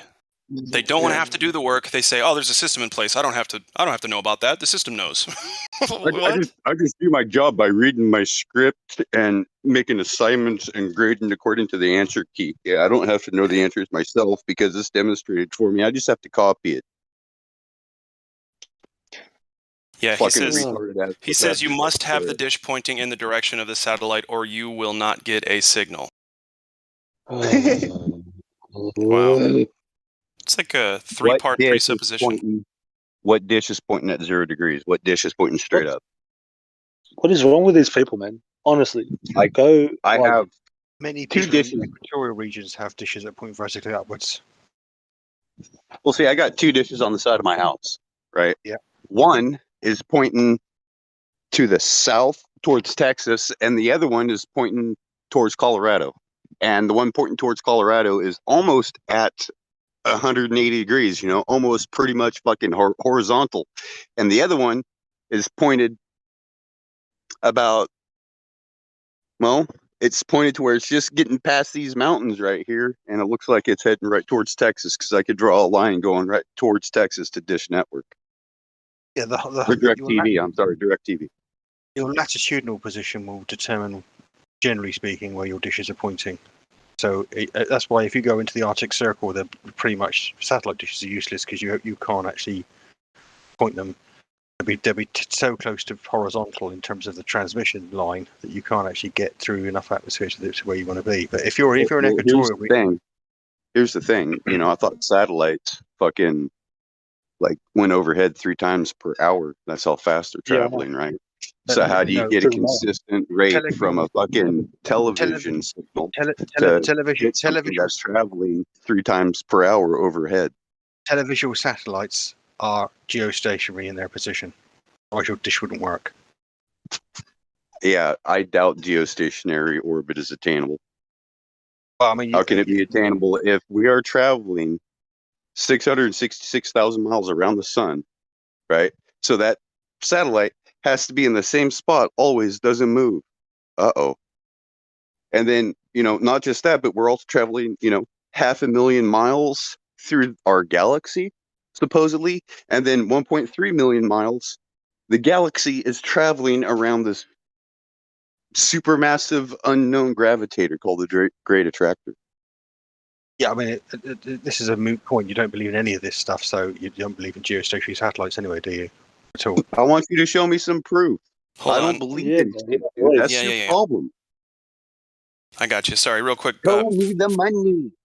Professor Phil, calling Garmin and ask them where my GPS signals come from is literally maybe the most roundabout way and not empirical way to find out the answer to my question. Well, it's Garmin. Can I just say something? No, it's a Garmin, straight line from where your satellite is pointing. You get that azimuthal fucking distance, and you fucking shoot a fucking line, and it'll go to Texas. Hey man, can you stop breathing into the mic, please? It deafens me. He's doing Stop his doing that. trolling, man. Okay, well then he gets muted right now. Shut the fuck up. Somebody relegate this troll to the basement. He's already bound. I was going to say Garmin. Hold on. That was me. Garmin are just the makers of a fucking program. They've done nothing. Yeah, they don't even own the chip. It's a Qualcomm chip. So why don't we call Qualcomm? Because that's where it's running off of.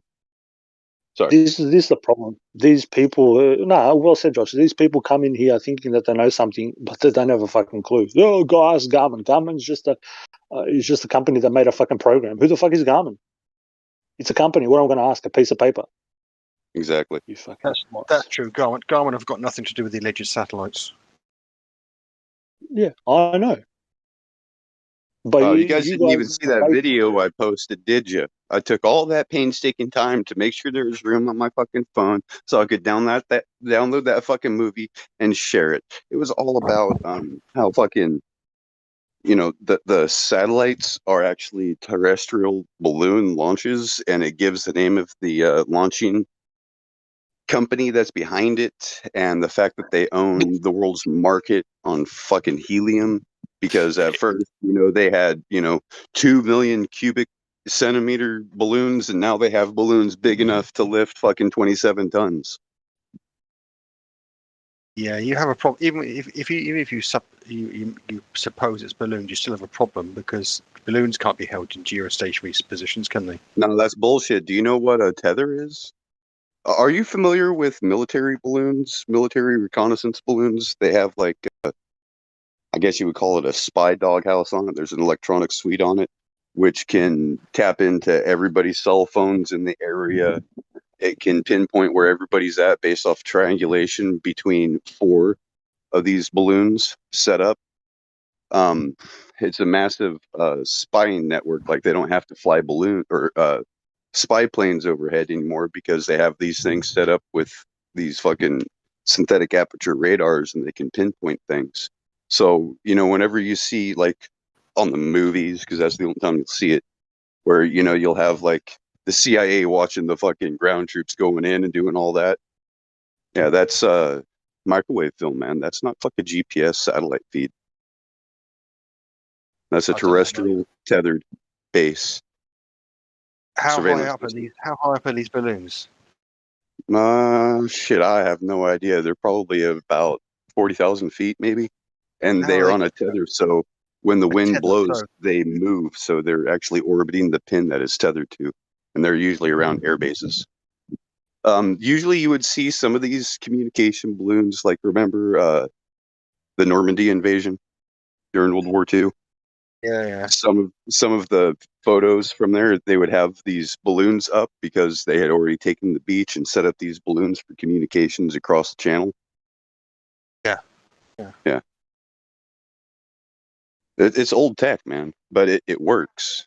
They used to have spotters up there with radios that would sit there and let them know, if anybody's coming over the freaking flank or something like that. I mean, I think they even used those balloons like that during Civil War. To be So honest, when go on. No, what were you saying? To be honest, if you look at it's the coverage though of some of these satellite transponders, they cover all of Europe, Scandinavia, some of South Africa, North Africa, and even touching on the edge of the Middle East. I mean, that's a huge coverage area, and everybody's dishes are all pointing in roughly the same direction. Well, pretty much the same direction. When you set up sky but satellites, are they pointing up, or are they pointing more of are they pointing any more than 30 degrees up azimuth? I'm pretty sure it's all below 30 degrees. Like 45 would be, I don't even think HughesNet runs on 45 degree azimuth. No, I mean I think the dishes for things like Euros, Eutelsat, and for the Astra clusters, they're like pointing. Well, the dishes tipped up about 20 or 30 degrees from the horizontal. Not the other way around, but they're all pointing at a given latitude across. They're all pointing in this. Get a fucking job. Do you know what bitch. signal? You know what signal the fucking satellites are putting out? Sorry, what was the get? Do you know what kind of? Do you who know needs what to kind get of a job? signal the satellites putting out? This clown motherfucker. Which one? Bobo player. I took care of the clown, so he's a muted. fucking idiot. Okay, sorry, I don't know if anybody's. No, the what signal they're putting out? Yeah. Do you know what they're using to communicate? I can't remember the frequency of the signal. I can't remember the range, the band it's in now. Well, it's a really short wavelength, right? In fact, it's on the micromillimeter wavelength. It's called a microwave. I can't remember the exact range it's in. Yeah, so they communicate with microwaves, right? These microwaves, which is basically it's a radio field. It's the same way that the fucking radio signal that's hitting your radio tubes to fucking give you that nice warm sound that you've been used to hearing while you're driving your car. That's all done through the same kind of technology, right? It's set off through these magnetrons that puts out a radio wave, and they tune the magnetron to put out a specific amplitude, right? And that or not amplitude, to put out a specific frequency. And then with FM, they modulate that frequency instead of modulating the amplitude, right? So that's all that is just like a big freaking microwave gun.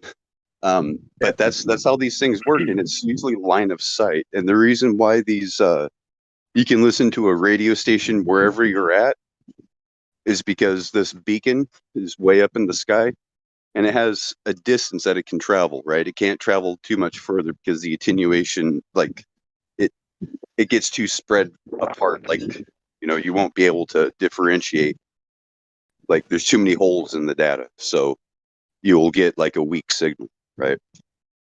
But it's interesting that just an antenna can pick that up in a radius instead of actually having to look at it, because these are line of sight communications, right?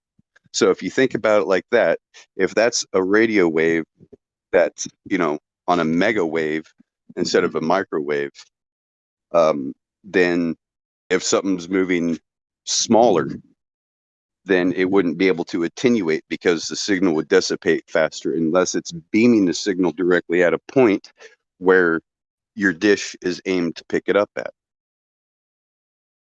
Like, I mean, have you ever seen a cell phone tower? Yeah. Okay, you have like different pads up there, right? Yeah. And then you have these dishes on the side of the towers as well. Do you know what those dishes are for? Like the pads are They're short. The dish is a shortwave microwave telecommunications. Yeah, it's beaming back and forth from tower to tower on a network. Yeah, exactly. Yeah, but it's line of sight. There's a reason why, they don't have it. And then the distance between them, it's like 50 miles or something like that. Exactly. It's quite a large distance. So, key is, how can they have this line of sight thing sitting there hitting them at 50 miles when the thing's aimed horizontal and not towards the ground like it would be, or anything like that? It's aimed horizontal and it's a direct, scope to scope. They can read each other breathing and shit. That's quite a distance. That's what I'm saying. It's quite a distance. It shouldn't be that far because, the whole curvature of the Earth and the radius factor and the dip of the horizon. I mean, like 31 miles, we shouldn't be able to see anything that's the size of a cell phone tower over the horizon. But we do. Know what I mean? I've just got one simple question for him. And this, I hope you'll answer it honestly. Some people don't understand the question, even though it's simple. How do you get north, east, south, and west on a ball? Explain to me. How do you get north, east, south, and west on the ball? Yes. I think conceptually, north is the north-south lines go between the north and south pole. So when you use a compass, you still get north and you can still get south. East and west is any motion that's perpendicular on the surface to the north-south lines. Longitude and latitude, effectively. Although, of course, magnetic north is not the same as the north, the true north. Okay, now I'm going to ask you another question. Now, if you're looking at that on a ball, you've got that mapped out. Take that ball, I'm going to flip it. I'm going to turn it around. Yeah. How do you view it then? If I take your concept, you're looking at it, you've plugged it out, north, east, south, and west, whatever, and now I've taken that and I've turned it around. You don't have north, east, south, west on a ball, bro. You cannot have it. Everything will be north on a ball because you have that magnetic north, whatever you say. Do you get the logic behind it or not? Not really. North is not governed. It's governed by the magnetic field of the planet. Yes, because it only works on a flat thing. I'm trying to make you think how that is illogical on a ball. If you take a ball and you say this is north on a ball, if I turn that ball around, picture it, or grab a ball, like a small ball in front of you, flip it around, it cannot work. How does it work? Does the north move? Does it still stay there? Why does it not move? Do you get how that doesn't make sense? The north you're talking about magnetic north it's not a positional thing. It's to do with the flows, but the premise is it's to do with what's going on inside the Earth, isn't it? Well, take the premise. So if north has got something to do what's going on in the Earth, north is everywhere. Then on a ball, north is everywhere. On your model, it's everywhere. It's not in a fixed location. It's south. It's west. North isn't everywhere. North is a fixed location on the ball. On a ball, it has to be everywhere. Do you not comprehend what I'm saying? Magnetic north in one position. Magnetic north is in one position on the globe. It cannot be on a ball, bro. How do you know that magnetic north is in one position? Because you're going off the inside of the ball that it's molten magnetic. Why is it only on a fixed location? It has to be everywhere. Do you comprehend what I'm trying to say?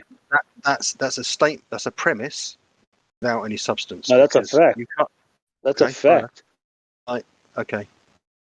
Can you try to reason that in your own mind? Do you understand my question first and foremost? If you I have believe to this, ask. if you believe, I understand your question. If you believe in the globe model, then the magnetic field that surrounds the planet emanates from a point which we call North Pole.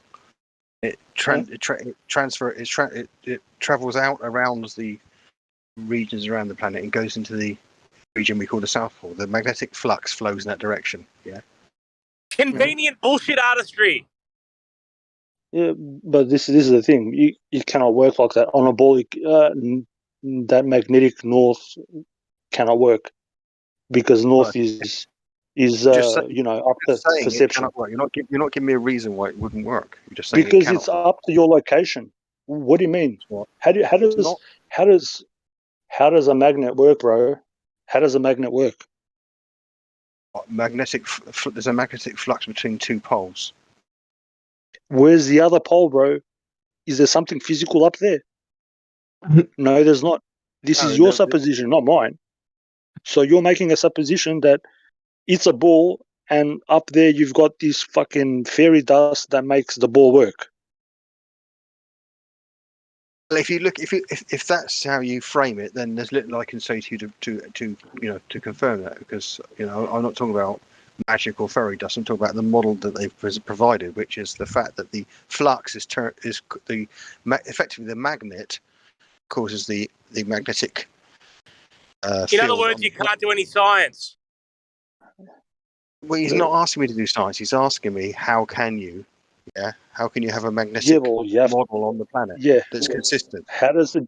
Why is it just in that spot, bro? If it's a ball, it has to be consistently equal everywhere on your model. This is what I'm saying.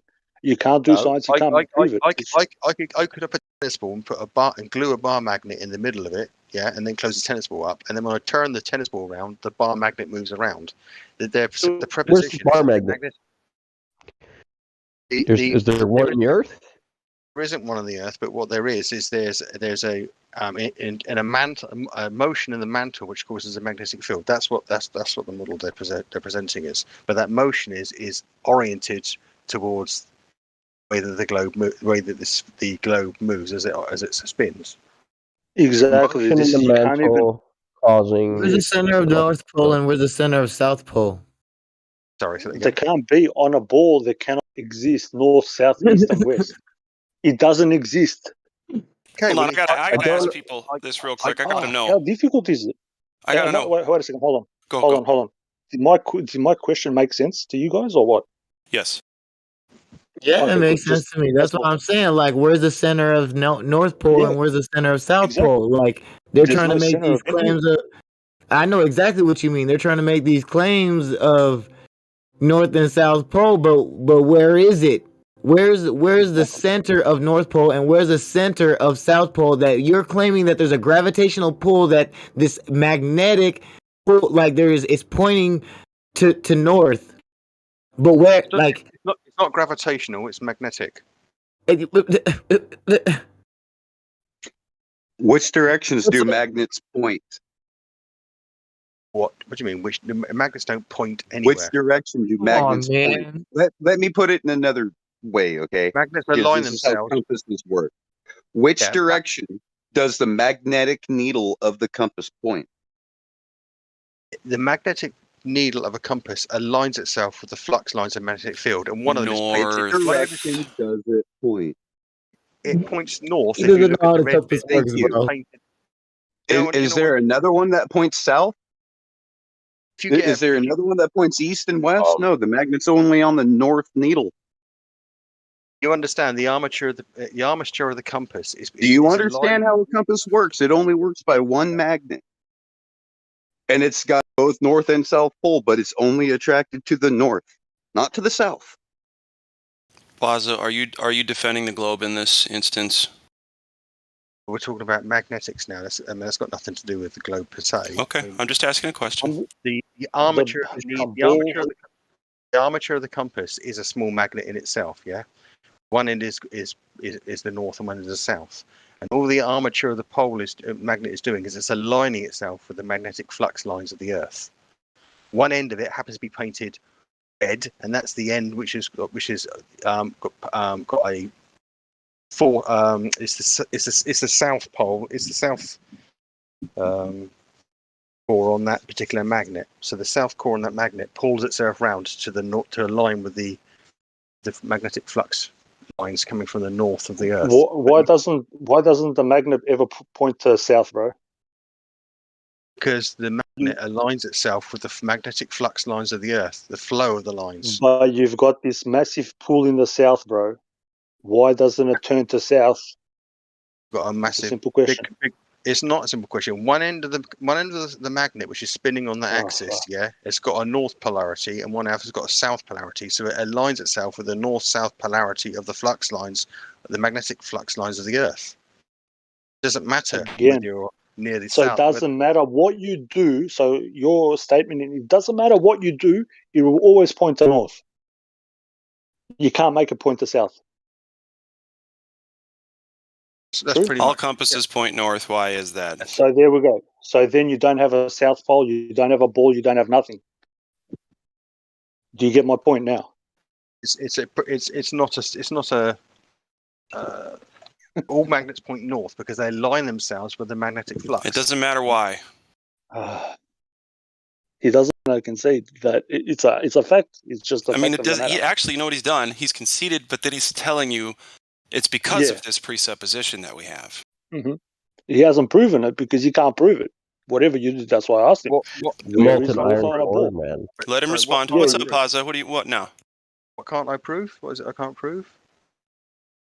Anything other than, hold on, you can't prove anything other than compasses point north. Yes. I haven't tried to prove anything other than compasses. Oh, well, you said it's something about lines and this kind of deal. What was that? Magnet align itself with stuff. Sorry, go ahead. Sorry, let's just take a step back. Does everybody here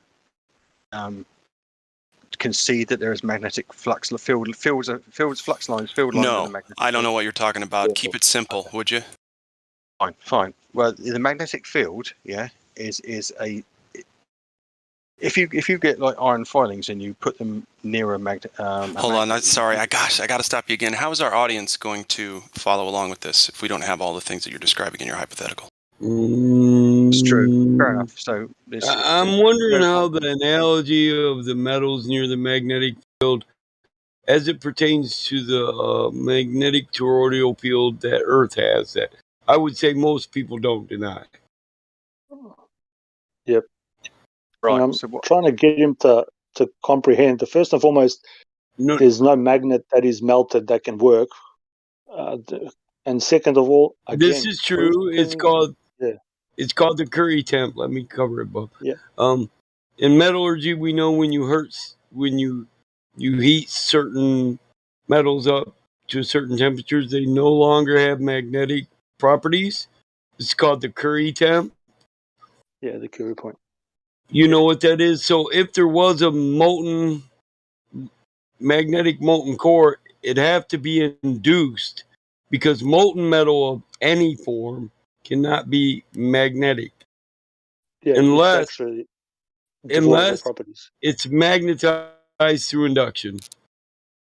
Yep. And then if you're gonna provoke induction, I'm gonna want to know what produces the magnetism or the electromagnetic field that produces the magnetism that induces the core. I mean, it's only logical. Thank you. Sure.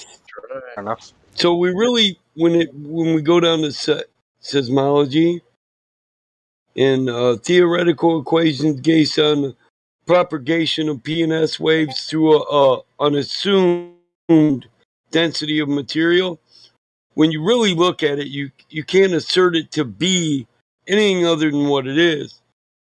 I mean, it's a theory. It can't even be considered a scientific theory. The but because there's no experiments that demonstrate a magnetic core or plate tectonics. That's why plate tectonics is still a theory. You know, there's no scientific experiment that proves this. We have no knowledge of what the density is of the entirety of Earth. We have to assume that and set up general equations, and that in no way could be assumed an approximation. This is why it's theoretical. And the standard for a scientific theory is the fact that it's backed by experiment or based on experiment. This is neither nor, so we can't even call it a scientific theory. Based on what we actually know about the property of metals, we know a molten core couldn't possibly produce a magnetic field. Yep. I mean, we That's what know. I'm trying to say. So go back to that. You say we know a molten core couldn't possibly produce a magnetic field. How do you know that? Because any Because metal. I covered that molten metals are no longer have magnetic properties. It's called the Curie and the Curie temperature, and this is demonstrable.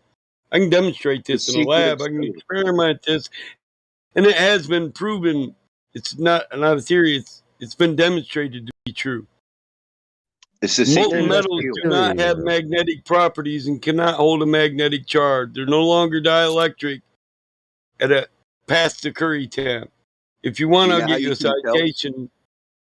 A Do you know how citation you- on the Curie temp. Yeah. Does anybody know how they can tell, besides battle mud, what temperature or how to determine what temperature is right for forge welding? He said everybody but B-Mod. Forge welding by eye. The temperature that iron has to reach. Do you know how you can find out what temperature that is without using a thermometer? So you On can live stream voice friction weld text. something? Sorry, bro. Is the guy we're talking to, is he in live stream so I can post my citation in live stream voice text?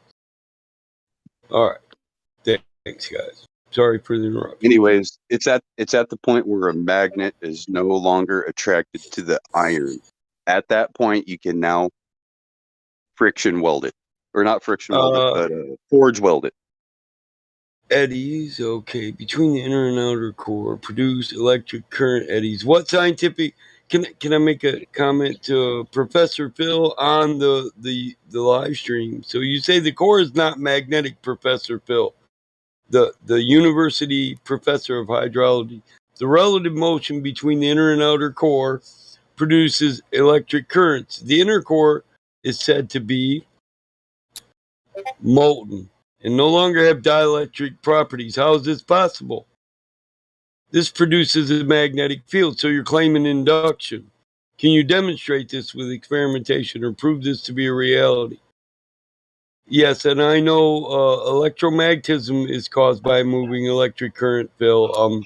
I made a magnet out of a battery, a screw, and a wire when I was a 10-year-old Cub Scout, Phil. Thank you. Thank you for assuming I'm a child with a bachelor's of engineering. But you know, I agree with you, Phil. But I'm gonna say if you say there's drag between the inner and outer core that move, I would say you have no proof there is an inner and outer core. You have no I was proof just that they gonna say. move, and you have no proof of any electric currents, eddies or otherwise. Well, you can How tell can because his name's Professor Phil. How the You fuck don't know can shit. there be two You don't cores? know a fucking thing, man. Professors Right, don't know a and fucking Phil, thing. hold on, and Phil, I unbanned you, so I don't know why you don't just come in here and get this. Now, the other guy, if you want to go in, and you want to further on that, Professor Phil is an actual university professor. He's got multiple PhDs and bachelor's degrees in hydrology and other forms of engineering.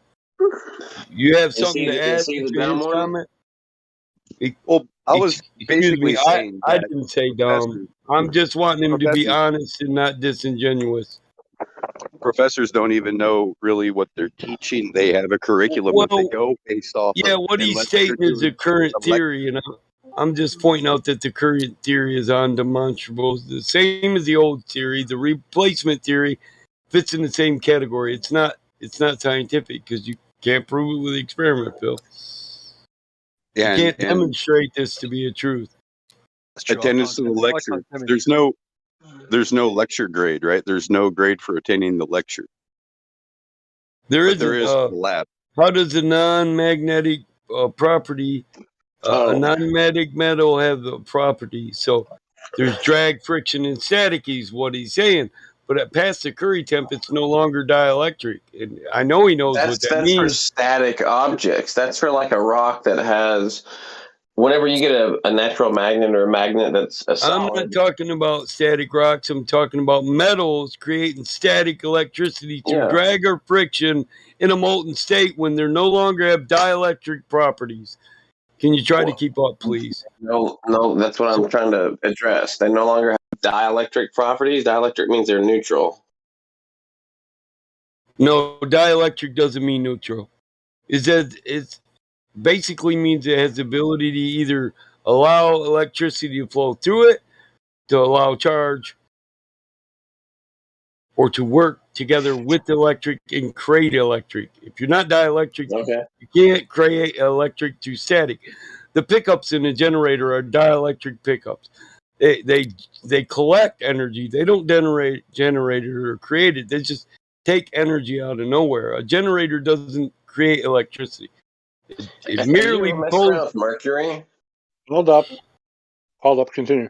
Yeah, it merely collects the energy that's already present in the environment, the atmosphere. But we You lost me, dude. we register a voltage charge in a different voltage level.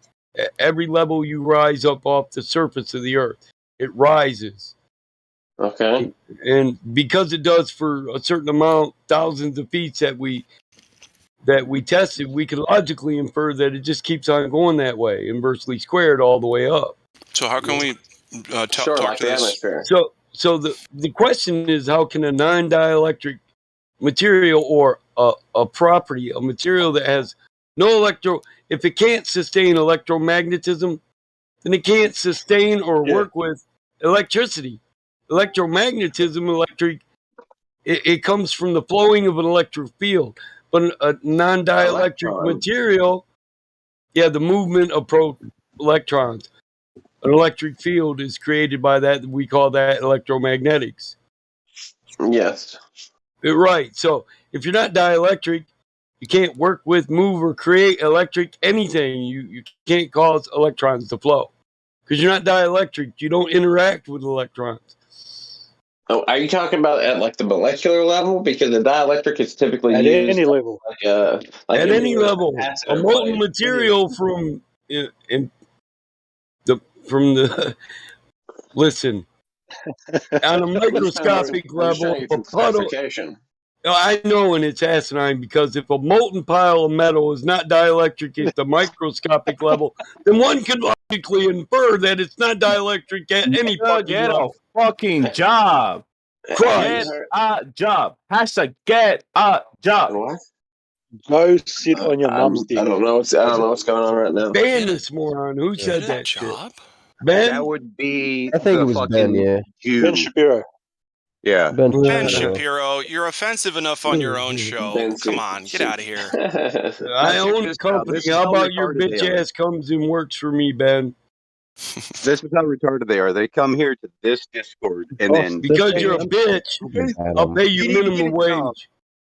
They go, you need to get a job, right? Wait a minute. Even though this they guy don't have was a job and they're here Ben, on Discord what trolling. changed your heart, Shit, when Ben? y'all spend 24/7 on this voice chat for fly to Both doing it and are they in it together? 24/7. Here's another fuck that just came in here and tells me I'm here all day long when I just got here 10 minutes ago. Bye, bitch. I ain't got time for children like you. Ben, bye, bitch. We're not here for children like you that act childish and asinine. I have no patience for you fucking people. I neither Can we have the get back time. to using the F word. And the to motherfucker refer that to keeps men as interrupting me. burdens? And the next motherfucker that interrupts me, you're gone too. Especially if it's for a dumbass question that's easily covered in my comment if you don't interrupt. I know what relative motion is. You're saying between the solid and the inner core. And the molten outer core, which is it? Is the outer core molten or the inner core molten?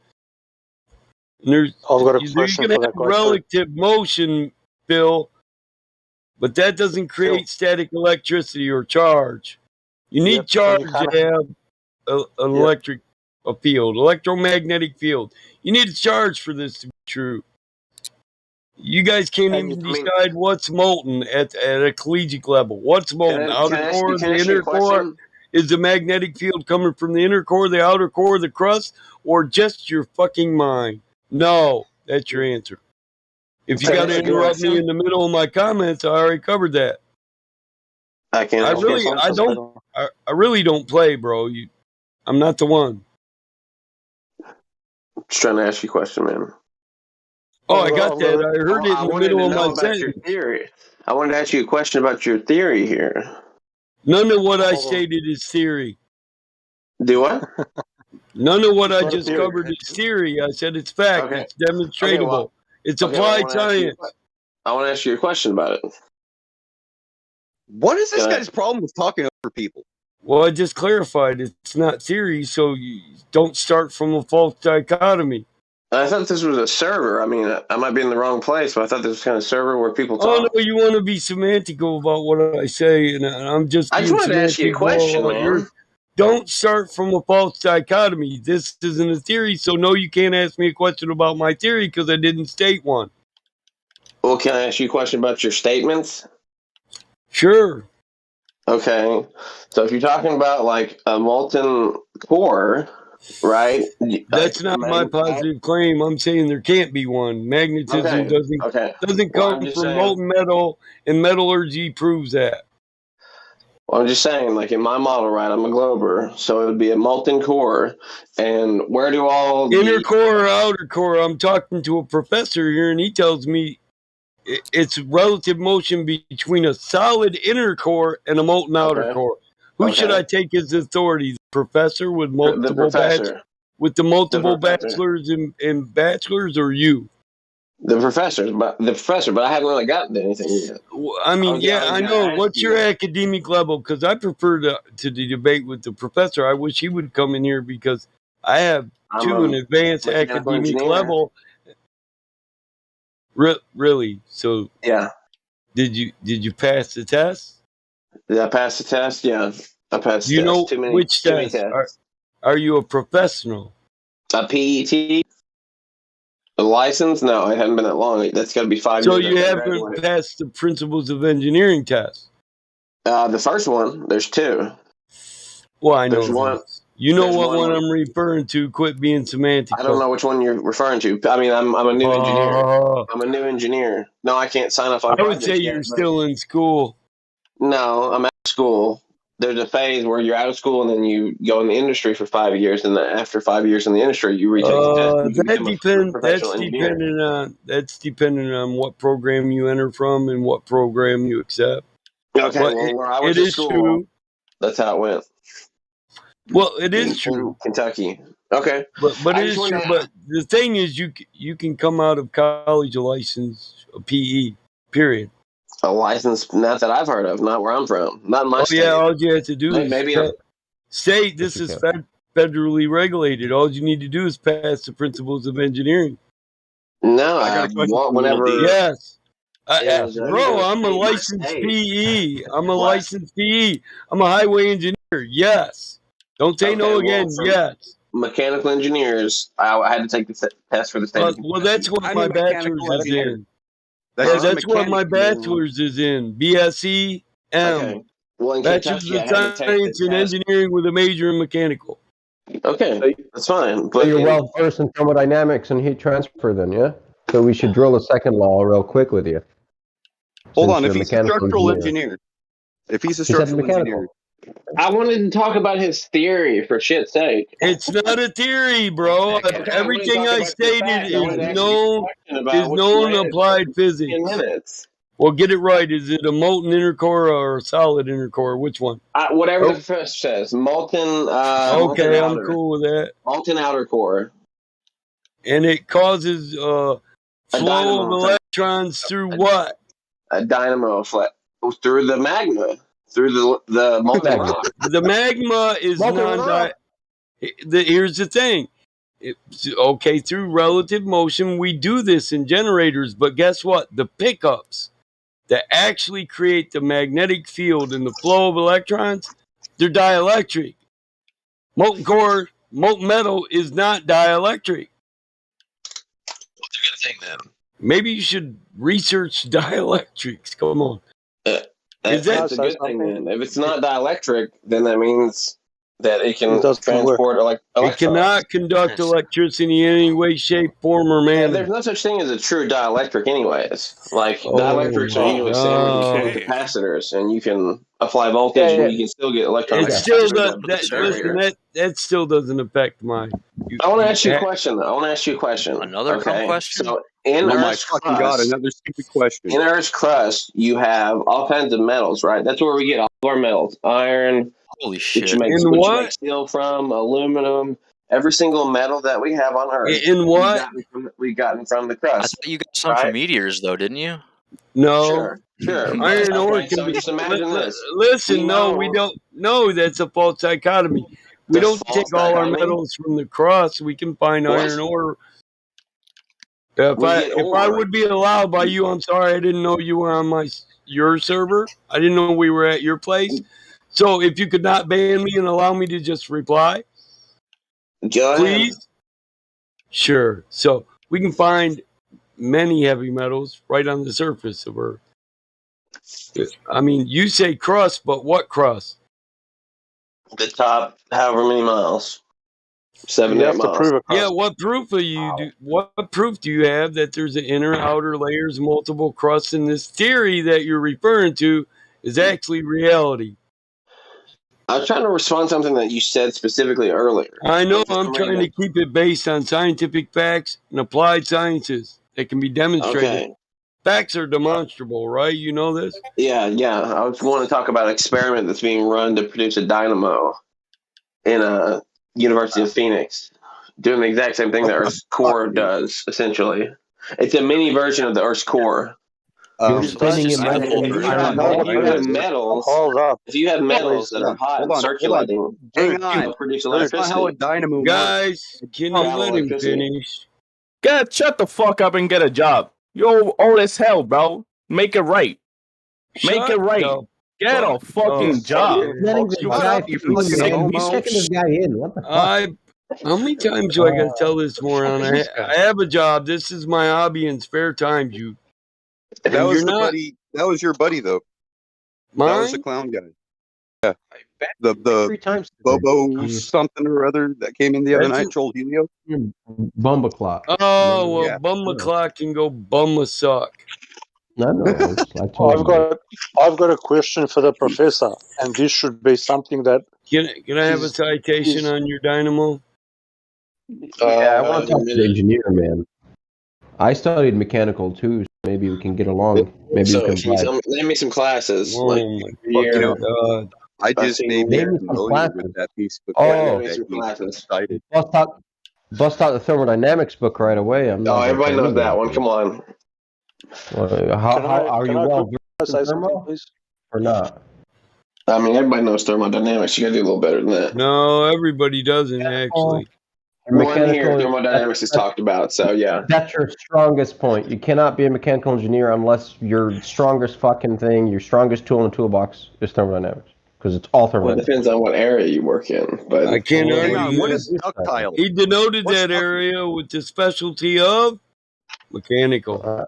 how many classes? How many thermal classes did you have? You think this is a widespread area, but it's actually not. It doesn't cover, what's after thermal? structural What's after engineering, thermal? civil engineering. Me? doesn't- Well, doesn't I even went know what ductile means. So I went an energy engineer route. I went thermo, heat transfer, HVAC, got internal combustion engines, gas turbines. Those are all fourth level courses. So it's like all high level Okay. courses. All right. So you sound like you actually had some real classes. That's good. Yep. No, that's legit. I'm not pretending. You know, I'm not a pretender clown, bro. I'm legit. You know. And I dropped out with 5 electives left. You know, ran out of money, so it's I'm straightforward with it. Yeah. But I'll You grill didn't you have like a mechanical systems class.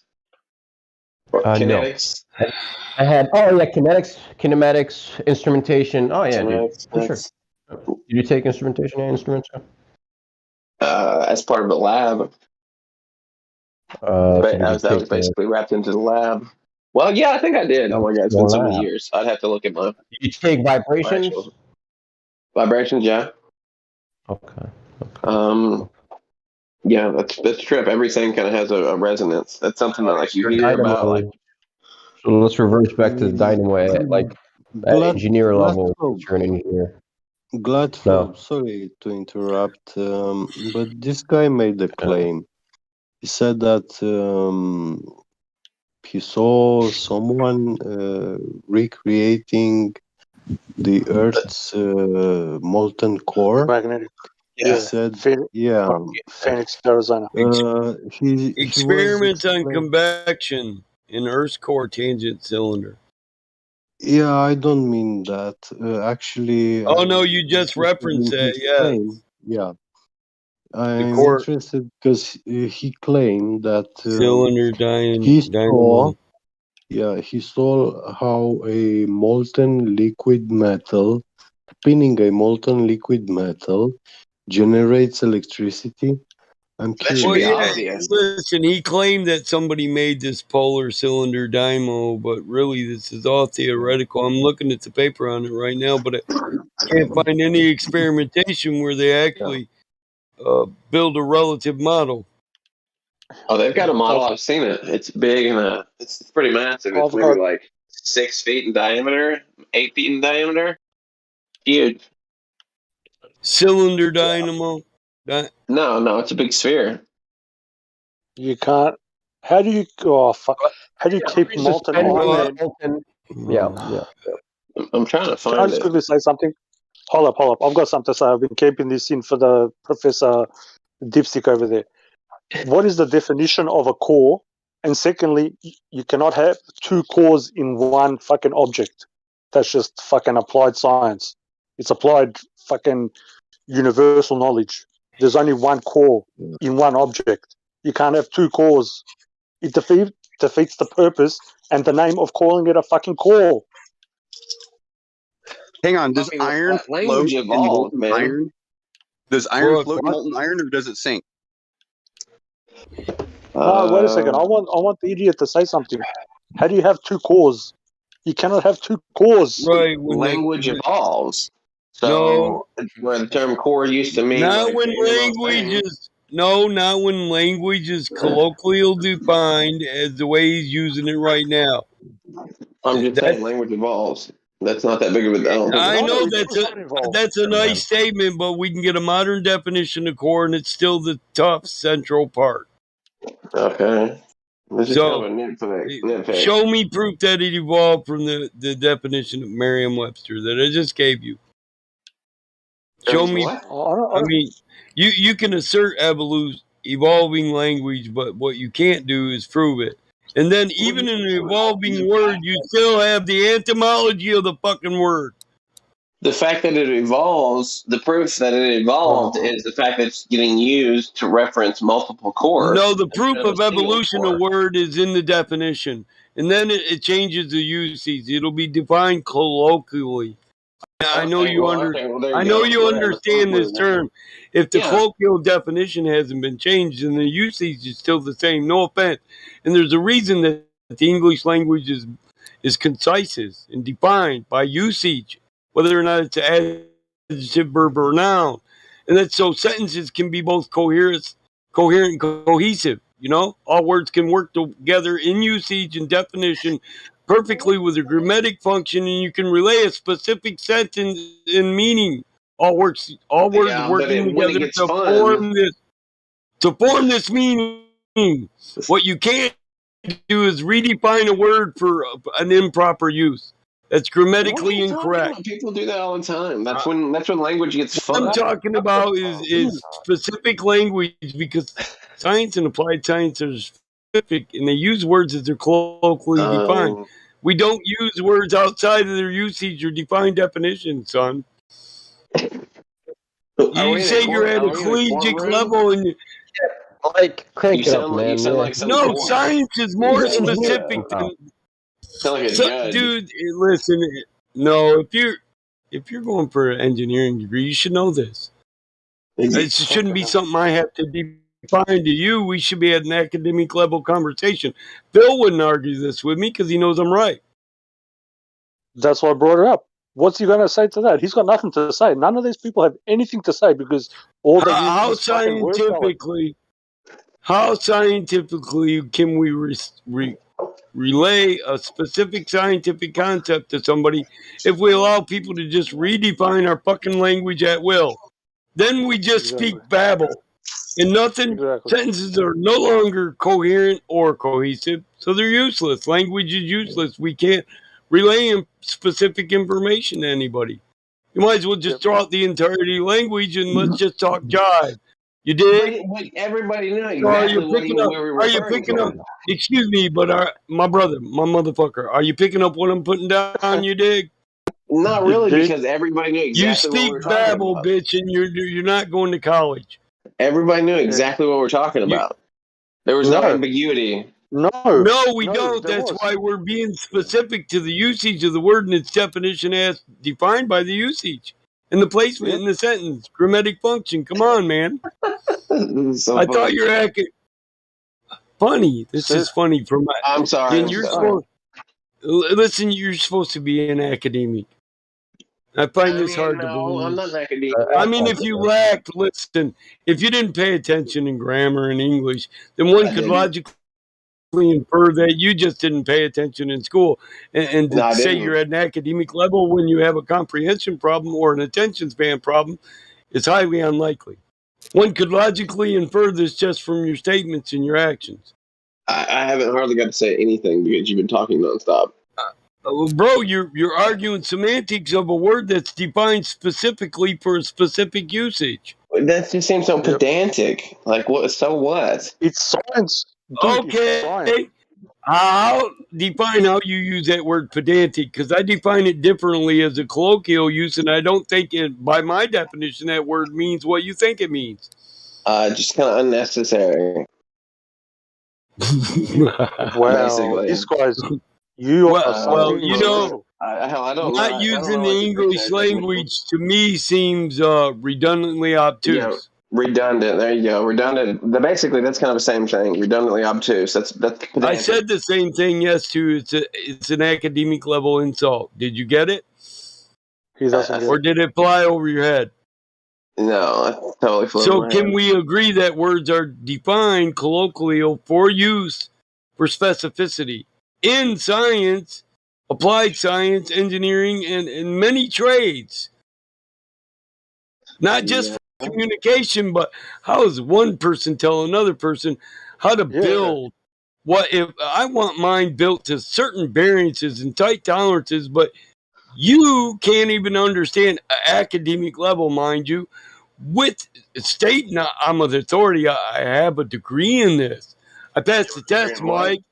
I passed the test, Mike, but I can't agree on communication. So Mike has to wonder how the hell did you ever understand what was being taught to you then? Yeah. How do you convey You haven't thought? about so much, but How you do said so little. How do you convey So thought? little. No, if your this fucking language is listen, shit. this is the basis of knowledge, bro. It's language. Oh God.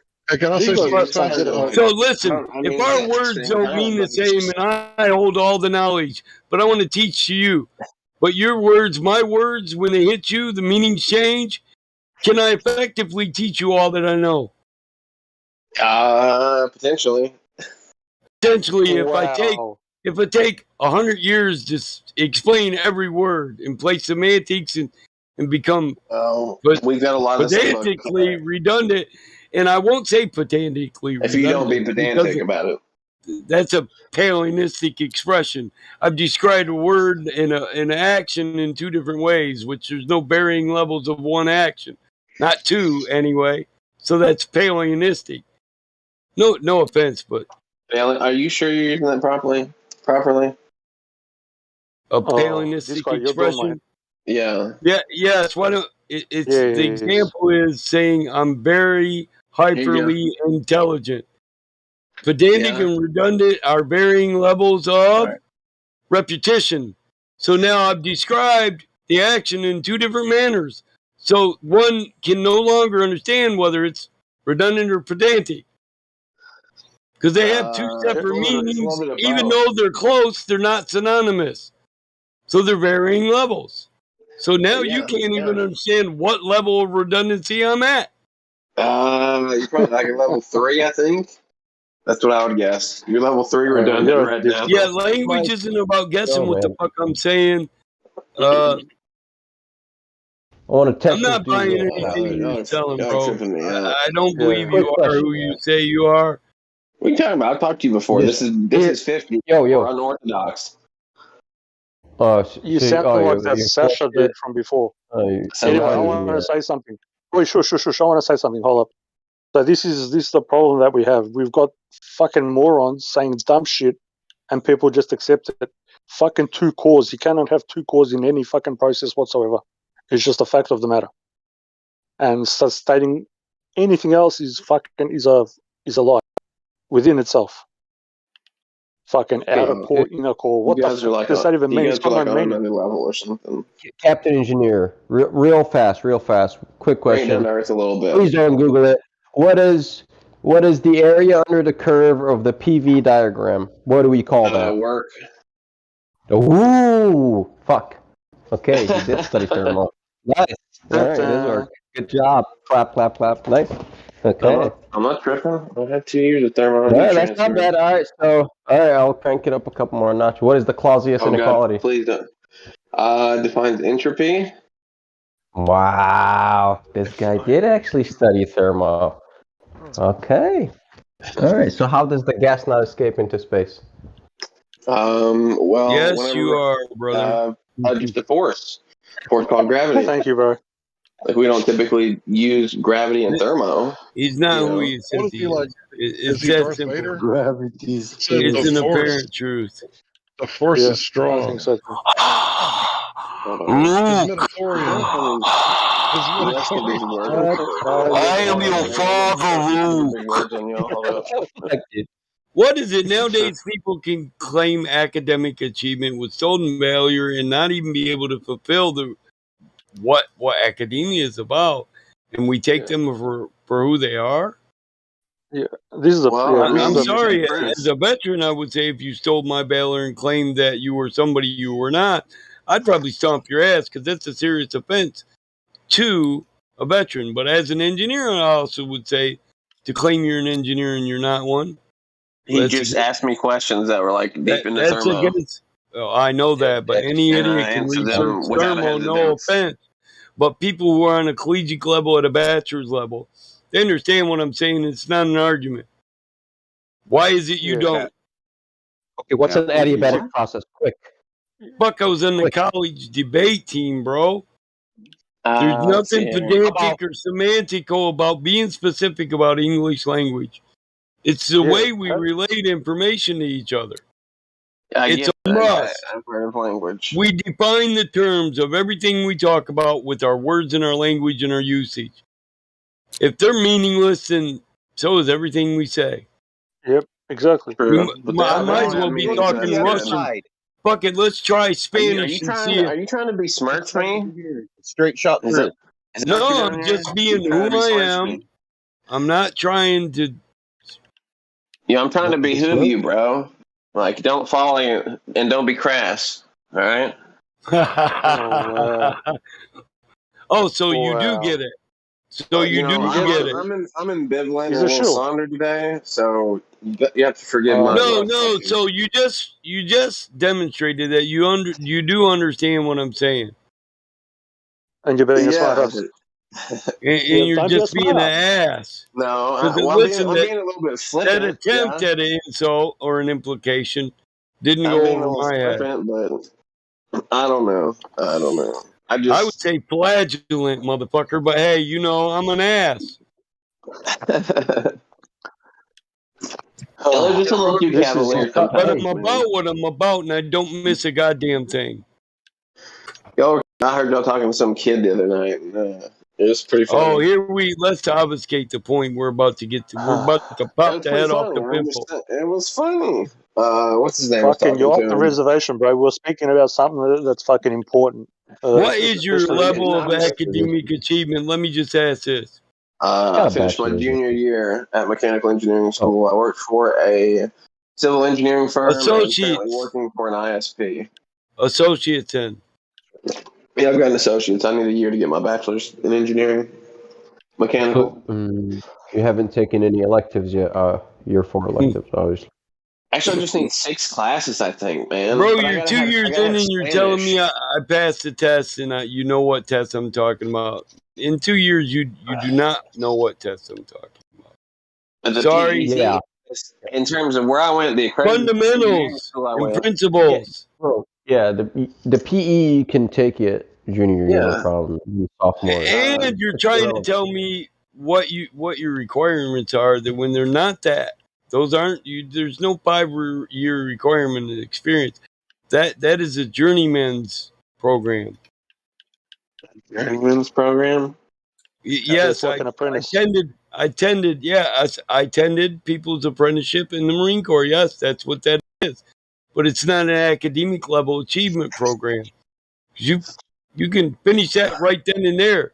You don't need experience to be a motherfucking professional engineer.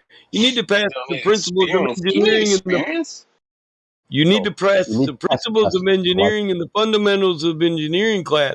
If you need to go out and journeyman or apprentice after taking your 4 years of college just to learn enough to pass those classes, I would say you're not going to get a high-paying job because you're not top of the class engineering, and you're probably not going to a highly accredited engineering school.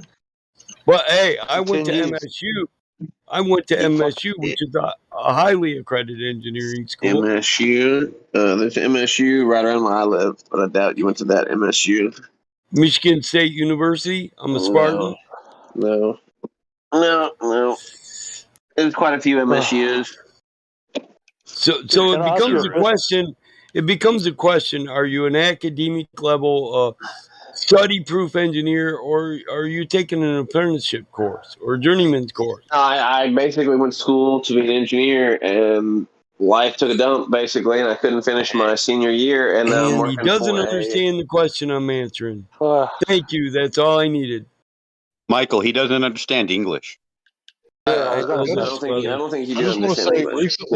It seemed like I was answering your question. I know you did think you were. I know this. I would agree with the fact that you thought you were actually Okay, ask answering it my again. question. Ask it again. No, thank you. Okay, that's what I thought. Because I answered your question. Yeah, man. I'm sure it is You what just you just thought. didn't want me to elaborate. Basically, you wanted like a one-word answer. Well, is you that can what it was? elaborate if I'm you not gonna sit here. want. I'm not gonna sit here and pretend like I'm dumb. I'm just okay? not going to Give me a repeat break. myself. I'm not gonna sit here I'm and not pretend like I'm dumb, asking. Holmes. I'm not even saying you're dumb. I'm saying you're disingenuous. No, I'm not disingenuous at all. I was telling you exactly. You're misrepresenting yourself No, and the I'm telling truth you the about truth. yourself. I was elaborating on the truth. If you'd let me finish. Associate's degree. Yeah, Yes. he studies Non-certified, thermal. non-professional civil engineer. Sure. Yeah. So by the what way, certification no, do you have that I work for an ISP now. I work for doing an internet what? service With provider what as a certifications? as a network engineer. He works for an internet It's service basically like an provider. IT. It's kind of like an IT position. Podcast. Dude, you should go What? back and finish up. This is hilarious. You the cable guy? I don't know, man. I make quite a bit of money at the company I do now. I don't know. I'm not trying to make fun of you, dude. I'm trying to establish exactly what academic authority position or seat you're trying to You sit on. guys don't give a fuck about that. And the You are ideal, academics. listen, you guys, no, I do care Well, about I mean, that. you There's know, no if you I guys, learn, there's no cares we's. I'm not a group of people. I'm an individual. We each have our own standards, and we're cut from a different cloth. Okay. Every one of Well, us. you let me know what you want to talk about. I guarantee you I can follow. I did. I was very specific with my wording. Specificity, remember? You were ranting earlier, man. You weren't really asking me questions. I was, and the point is, you missed 90% of the rant. You used three No, big it's words improperly in a sentence with That was on purpose, by the way. Oh, that was a No, joke. it wasn't. Sure. No, it wasn't. So Yeah, what sure it you're was. saying Yes, is it I'm a was. grammar Nazi and you were trying to troll me, but you're not writing anything. I'm not judging your grammar. I'll be the first one to admit I got shitty It's grammar. compilation, composition, and usage, brother. Those Yeah, well, are I can be absolute intelligent indicators. Those are and absolute succinct. indicators of your academic level. Now I can jive with the best of I them, but didn't I can go use to school until I was like the kings 25. and the queens proper English if I need. Okay, well, I 'Cause didn't I was wasn't taught really it. interested in school when I was in high school. I went back to school when I was 25 and spent 4 years in college trying to get an engineering degree. So, in middle school, high school, I was definitely not interested in like anything to do with school. So my schooling came late, and I do have some gaps because of it. But buddy, believe me, I can keep up with your thinking. Was I've yet thermo to meet. difficult, or was it Was easy? thermo difficult? Fuck yeah, thermo was difficult. The first time I looked at the charts in the back of the books, the 100 pages So of the steam tables. steam tables? Yeah, the steam tables. Yeah, all right. Yeah, he did study that was thermo. hard. I'll vouch for him. He did study thermo. Okay, I'll give you that. But You know that's about the the first steam thing I tables? saw. All right. Yeah, that's the first thing I saw where I was like, damn, I don't have a fucking clue what I'm looking at. Like most of the Well, stuff so I can kind of make again, sense of. how does gas not go to Has the gas not distribute fuck off itself into space? equally to fill the space? Yeah, doesn't it? Wouldn't it That's expand to fill the perimeter of space, where the fuck that is, the wall of space? Yeah, the edge of No, space. Yeah? no, because gas has Why not? weight. Gas has weight. Okay. That's What? it. Gas has what? Hey, And okay. Gas has what? Wait. Gas it's a has really what? simple answer. Weight. Wait. That's fine. So I'll Prove okay, that. okay. I won't Prove it stop that you. it's I don't white. Just like Hold on, everything hold else on. in life. Hold on. You can't prove it. Gas has white. Prove it. Just like okay. I've got a compressed air bottle. You want me to put it on a scale and send you a picture? No, you're weighing the bottle. You're not weighing the shit inside. You dipstick. No, I've got an empty bottle and a full bottle. And it was the same. Anyways, man. They So don't what weigh does the the weight same. do?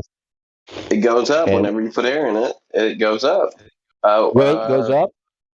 Yeah, What? 1 kilogram of air is about a cubic meter. You're right. One And one what does that kilogram. have to do with anything? If air's 1 cubic meter of air doesn't go up, does it?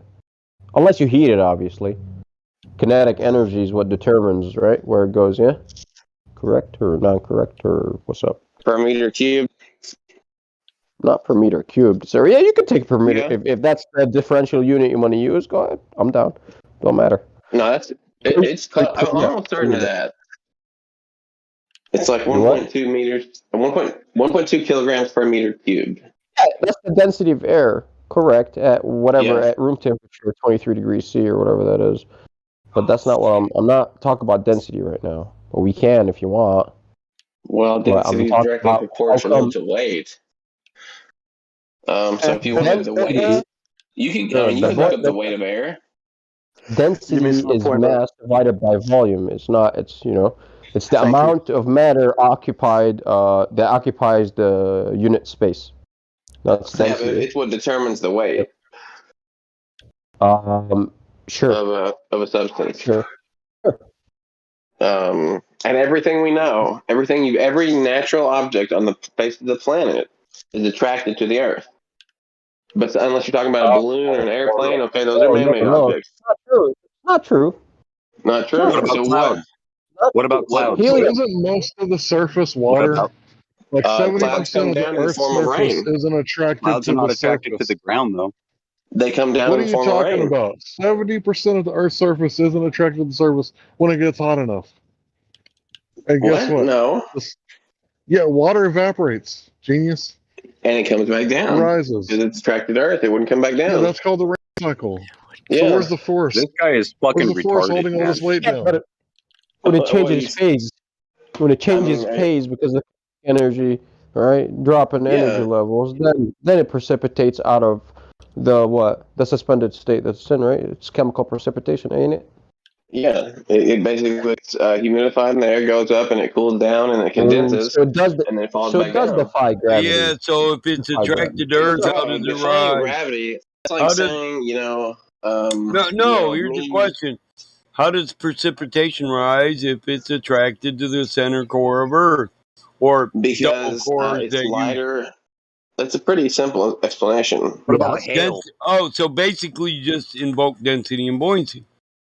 You mean invoke real things and real science? Yeah, density and buoyancy. Buoyancy, it would be the As an buoyant engineer. force. Well, it's not specific gravity or relative density. I still got the lecture slides. Lucky you, right? From university. I got it from the professor. Lucky me that I'm about to bust it out for you and prove to you that density has nothing to do with gravity in the equation. Oh, bullshit. Mathematically, I used it many times. Grab your Check six the pack stream. and watch as I snort lines off your mom's ass crack. FB equals rho VG. Yeah, you're right. And I'm about to take that little g out because it doesn't matter.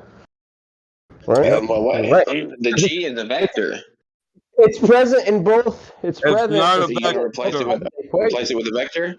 No, it's not a vector. Little g is the rate of acceleration. G should be a vector. No. I need to Why ask did you, they what's use a it? vector? You can use it haphazardly. Why did What's they a vector? use the little g? What is a vector? Hold up. What's a vector? A vector has a direction and a magnitude. Are you looking at the live So, stream? like for instance, I'm a baller. Gravity is a vector. It points downwards. It has a So length is of it 9.8 scalar? newtons. Is it a scalar quantity or a vector quantity? It's a vector. A scalar has no direction. So kind of like speed in your car. Like you can be doing donuts. And So if we look at kinetic theory, there's no one preferred direction. So it's how can it be a vector? Correct. Because it has direction. There's no Kinetic direction theory. associated with it. In kinetic theory, no, there's not one preferred direction in the atmosphere. There's actually multiple directions. Due to up and down due to kinetic energy, and left to right due to drag and friction. Okay. Drag would When be you a rise, friction. you experience drag, friction, and displacement. When you fall, same thing. What dictates whether it rises or falls? Relative density and kinetic energy. This is in the textbook. They took out little g for you. And the buoyant force, right, equals volume of the submerged divided by volume total equals rho of the body divided by rho of the fluid, which is density of the body divided by the density of the fluid. Directly divide those two out equals the buoyant force. Boom! Density of the body, the average density of the body divided by the average density of the fluid. End of fucking story. Engineering textbook. There you go. This is level 2, so second year course. Nothing fancy. Fluid mechanics. Hold on, let me read this for a second. Give me a second. Hang on. Does the Earth spin at different directions on the globe? Hold on, give me a second. I'll read this. Or excuse me, not different directions, but different speeds depending on where you're at. Speeds or velocities. Yeah, they're using two different bodies. Well, don't you always have a body and a medium? No, there's always a body and a medium. There's no two bodies. That's not. They're using rho suspended, or rho submerged, and rho average body. So it's not the same thing. Because whenever you have a physical object, it is surrounded by a fluid medium of air or water, or vacuum. What is that ratio, really? man. It's not a fluid medium, and this is fluid mechanics. No, but it would have to be in the form of V equals. It's V divided by V equals. Where at? Are you discussing the first slide that I posted? Yeah. No, you're mistaken. You're not. No. You start from the left. It's F of B equals W, isn't it? The weight of the displaced. F of B equals W. Yeah. Of the displaced volume, isn't it? That's Archimedes' principle, which I put. That's the second slide. Yeah. Read it in yellow. The buoyant force acting on a body immersed in a fluid is equal to the weight of the fluid displaced by the body. There you go. Right? Cool. Okay. Pretty simple. Nothing fancy. So there you go. It's the weight. But at the top here, this first slide, that doesn't prove that. That's not right. You're saying Yes, that it this does, because, like I said, here, man. Buoyant force. Force is in newtons. What the fuck is a newton? You're gonna have to divide it out by little g to get a kilogram. So in that equation, it's all simplified for you to rho of the body divided by rho of the fluid. That equals the F of B, which is buoyant force. Boom. Nice and easy. You can do it yourself. No. Well, There's all no this even is any the same number in kilograms. There's no buoyant force in the end equation. The end equation is V sub over V total equals P average body over rho average body over rho 1 or rho F. So that's not not showing that the buoyant force. The arrow. See that arrow to the left? Oh no, because bro, come on, man. You started. This starts from F of B all the way to the left. Yeah. Right. Go from the W, beginning. Go from the beginning. You tell me when. What is W? This is simple. This is W. Rho fluid, little g. Volume of submerged. Boom. That's the W equals boom. Then you go. That's simplification. It's mathematical notation. All this, so you can stop at any point where it says equal, and it equals F of B at any fucking point. This is one continuous. Yes, it does. They're saying on the left side. They're saying on the left side is F of B, right? And F of B is rho GV, right? Okay. On the right hand side, they're doing the weight, which is also rho VG. Okay. Then so you have the weight of the submerged object on the left hand side. Or, I'm sorry, you have the force of the water that's pushing up on the object on the left hand side. That's a buoyant force. On the right-hand side, you have the actual weight of this displaced body of liquid, essentially. Okay. So that's rho average body times G times V total. Okay. So, and then on the right-hand side, they rearrange it to equal V sub over V total equals rho average body over rho F. So I have no clue what you're talking about. The little g's got divided out, is what I was talking about from the beginning, from the get-go. Okay, well then there's no force, and there's no. And it simplifies to what? Volume submerged over the volume total equals rho. Yeah, but that's not the buoyant force anymore. What is it? You've removed a property of the buoyant force that makes it the buoyant force. That's not an equation for a buoyant force. You can't rearrange that to make a buoyant force. Like if you took that equation, it's rearranging the fucking equation, bro. That's all. What? That's all this was. All this was rearranging the first equation, right? The buoyant force. Yeah, but there's no buoyant force in the far right equation. Plug some numbers in. What do you get? You're not going to get any. If you plug any numbers in there, you're not going to get a force. What do you get? Go ahead. Do it. Tell me. Well, let's just walk this through. Volume, those are going to cancel out. You got volume over volume, right? Those are going to cancel out. That's going to be dimensionless. Okay? All right. And on the right-hand side, you have rho over rho. That's dimensionless as well. Right. So there's no force in that equation. And both of these equal each other, right? Yeah. But there's no force in that equation. Which equals what? What is this unitless? The what? What is this unitless thing? It's basically telling the ratio. The submerged and the volume total are not the same. So you're going to get a dimensionless number. What is that? I'm not really sure in this context. I guess it's some kind of ratio between the volume and the density. The buoyant force, yes. Do what? The buoyant force of the fucking object. Buoyant force. Here. This is page 42 of the slide. I'm telling you, that's not what it says. Page 41 is right. I posted it right after it. So it's okay, but I'm telling you, that's not what that says. So see those two vectors? The F of B is the vector pointing up, and the weight pink one vector pointing down. Yeah. And where we reach equilibrium is where they will remain stationary in the atmosphere or in the water. And that's it. So that's what we're working out in page number 2 and 42. Page number 42. That's it. And we're working out this relationship that is directly directly proportional to the what? The weight of the displaced body or the displaced fluid. Yeah, density, right? Specific density, yeah. Yeah. Specific gravity, But G is still in there, home. No, you can divide it out, take it, put it in there. It don't matter. You got 9.81. It's a constant, so it don't matter. You can't get 9.81 without G, dude. Little g is 9.81. What are you talking about? So it's present in both sides of the equation. It's present in force and in weight, so you can just divide it out and get your terms in kilograms, because that's what you want. That's what you want in the end, anyways. So it's irrelevant. Yeah, the equation before would leave you with a dimensionless numbers. It'd be just some kind of ratio. But yeah, I don't know. That's not. I don't know what to say, but that's not what you think it is. But that's interesting that you got that far. That's interesting that you got that far. I'm kind of impressed that you managed to pull that up. But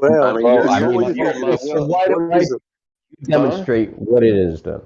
If it's not what I think it is, then you explain to me. Okay, yeah, exactly. I don't know. I'll go through it again. I'm not sure what concept you're not familiar with.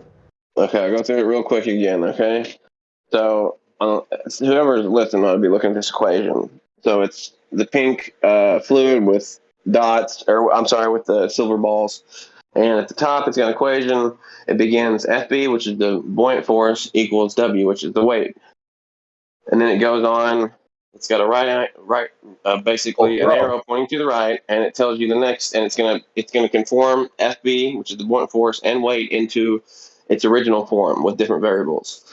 So then it goes into rho F, which is the density of the fluid, G, which is gravity, and then V, the total volume of this object that's submerged. I believe that's what that is. And then equals rho average body. I don't know why it's written like that, but that's just basically of the body itself. The density of the body. Yeah, so you've got the density of fluid on one side, and you've got the density of those silver bodies on the next side. And then you have volume total. And then what they do is they take that and they rearrange it to get rid of G. And whenever you do that, you get rid of any buoyant force whatsoever. It's now you've taken out that component of the equation by crossing it out and stacking it on top of each other, right? Dividing it out, and then it becomes a ratio. Becomes a ratio, if it's less than, cool. Now go to the diagram. It is a ratio, obviously. It's volume divided by volume. But if it's greater than, what happens? Sinks. Less than, rises. Equal to, neutrally suspended. Buoyant. Sure. Because buoyancy is two vectors. That's all we were discussing before, because before you guys caught on to the real sciences, everything falls down. I bust out fluid mechanics. No, things go up. Things fall down. Everybody knows things go up. We got balloons, dude. No, man, they don't. They don't understand that. Is that kid still here? People have swam. I mean, come on. You don't think people go in fluids? Hey, can I interrupt for a minute? I want to tell you, Professor Phil said, hopefully you'll complete your university study in your 4 years, plus a major project as an intern. And I agree with this. I agree with this. Hopefully you'll get your bachelor's degree, because listen, we're lacking in members of the Society of Engineers. You know what that is? Or even the Institute of Engineers, and we need more people to actually get into this and study the applied sciences. Most people are doing liberal arts and shit. So we're both of us. We hope if you're a genuine person, you just finish your bachelor's and get admitted to the Society of Engineers, or maybe even join the Institute of Engineers as a full member. Trust me, I'd like to. I think about it all the time. I spent 4 years catching that degree. Good luck to yourself. Good luck to you. But I mean, I got a decent job right now. Hopefully it'll allow me to finish. You can get better with this, bro. Yeah. Believe me. It opens things from starting your own company to making, greater 6-digit Gas every year. You can have a Yeah. 1 after 5 zeros, or you can have a 2 and a 5 after 4 zeros. You know what I'm saying? You think I'd just buy a bunch of Bitcoin and sit on it for a while? No, I think you just sit on your fucking money because that digital bullshit isn't going to do shit. Shit, it went up to 66,000, man. I had some when they were 112. You think people who, Yeah, and I'm laughing my you ass think off, but people you have to listen? pay This is exorbitant what I amount of don't get tax. about people. You think the richest people in the world who have the most money that put their money into metals, precious metals, you think these people want their shit digitized? No, but The a lot of people Vatican, pay, dude. like the Vatican, we got 2 acres underground basement full of nothing but gold. Let's digitize shit. Yeah, right. I mean, it's a way to distribute wealth instead of lock it up. Oh, listen. Hey, shh. No, there's no value in digital. There's no value in digital programs, bro, and no security either, and they know this. What they want to do is get all you people to invest your extra money, and so you don't buy precious metals. You think this is your precious metals. Then when they crash the whole system, they create an even further gap between the haves and the have-nots. Honestly. They're crashing it right now, dude. Buy precious metals. If you got money, they're invest telling in precious metals. Yeah, they tell you we're mining.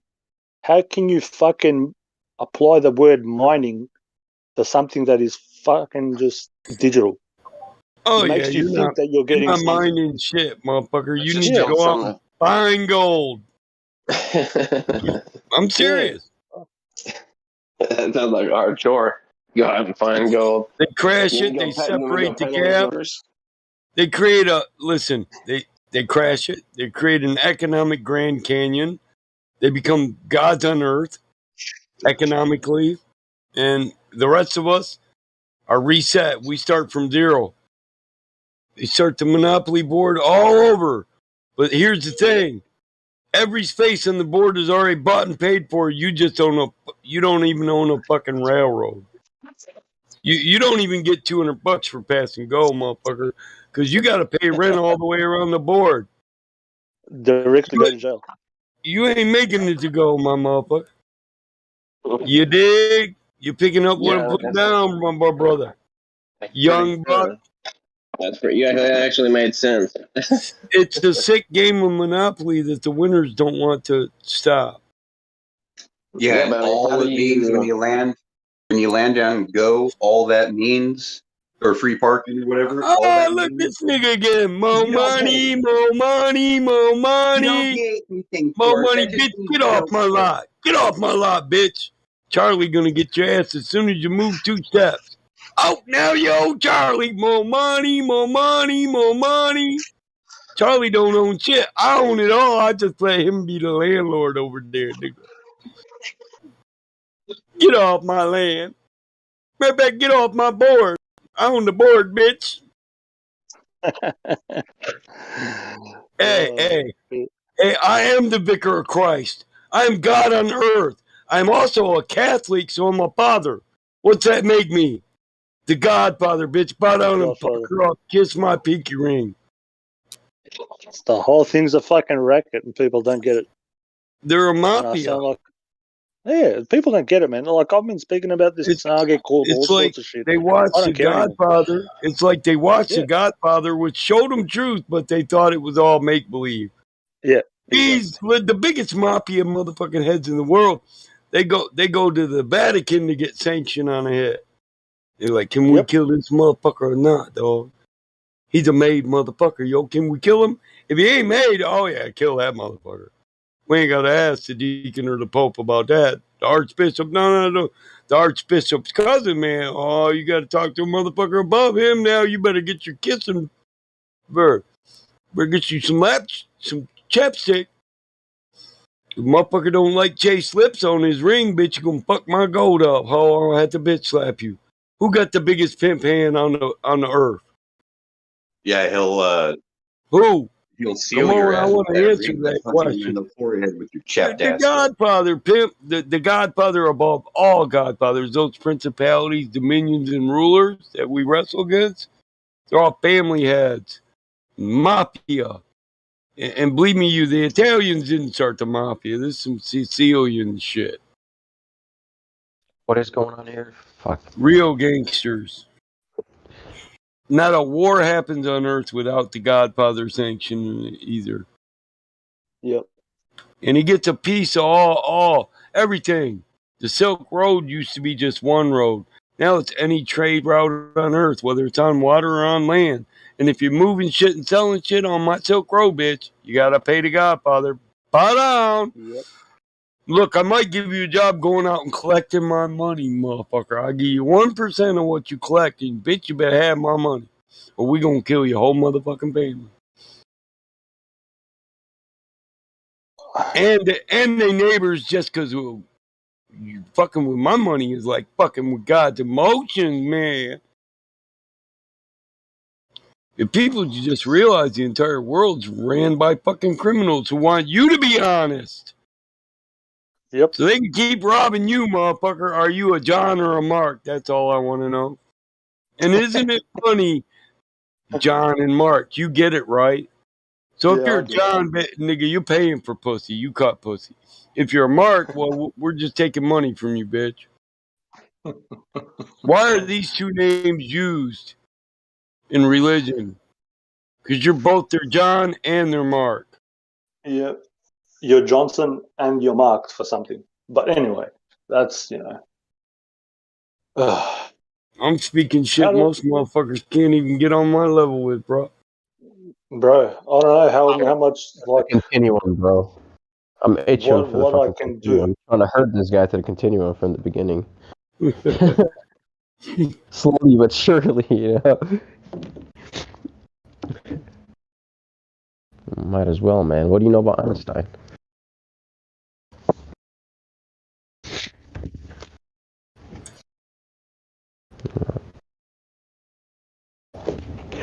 Einstein was a cool guy who told a big lie, and everybody else who heard that lie thought the lie was fly. Oh, shit.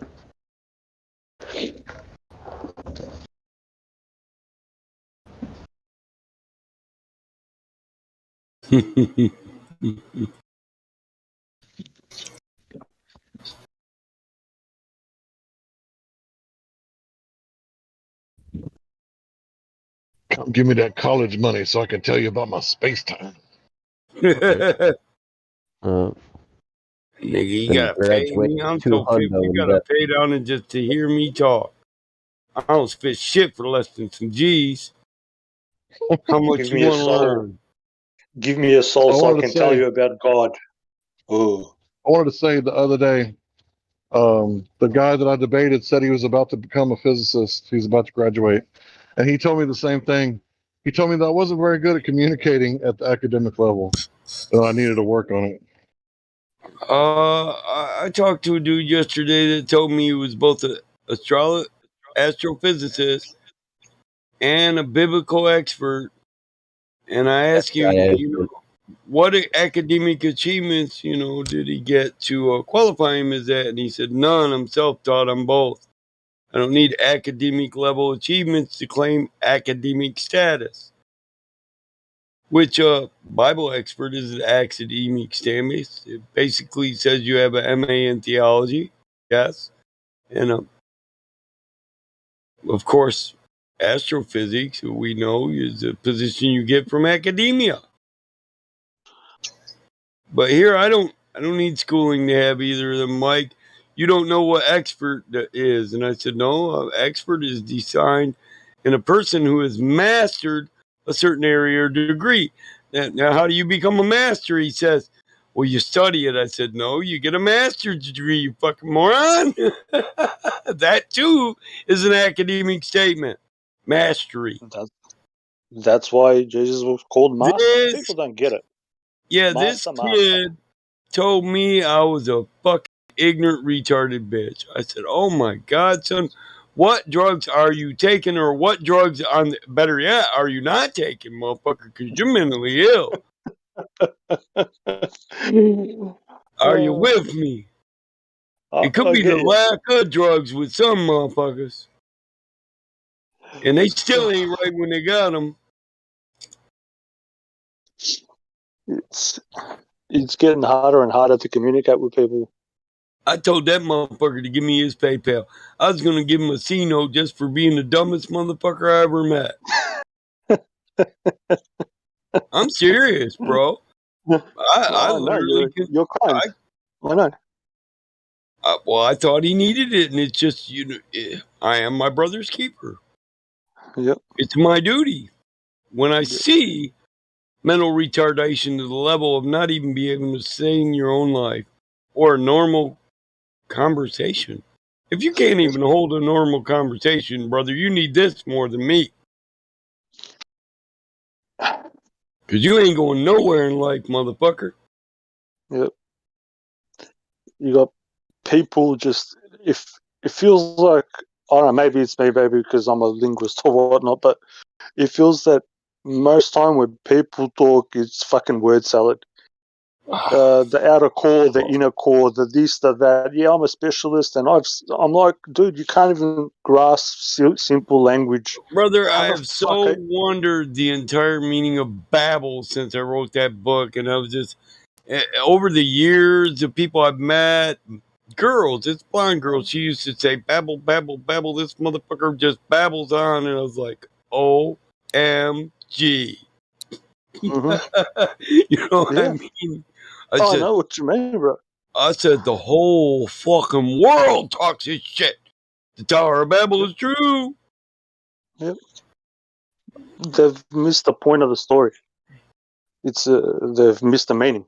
Oh Christ, Babylon is it's just another way of saying this motherfucker never shuts up. Yep. He just talks out of the side of his fucking neck. He babbles on. Yeah. Yep. Babble on. Keep on going. So every religion became the same thing. An advanced understanding of a really in-depth look of what life really is, and habits and psychology and a whole bunch of things mixed all together to say this is the reality in which we live. We tried to teach it to stupid people. That's where we fucked up. You can't be stupid. We're better off trying to school the ignorant. You can fix ignorant. Yeah, but you can't fix stupid, yeah. No, you cannot. And the same motherfucker told me, I said, you're an idiot. And he said, you don't even know what idiot means. And I said, yeah, I do. And I'm knowing the colloquial definition is a stupid person, an idiot. And this motherfucker comes off with, yeah. You know, the requirement of being an idiot is you have a 20 IQ. I was like, no, this is a category error because that is mental retardation, son. Once again, I got called a retard. I was like, oh my Lord, why do I even try?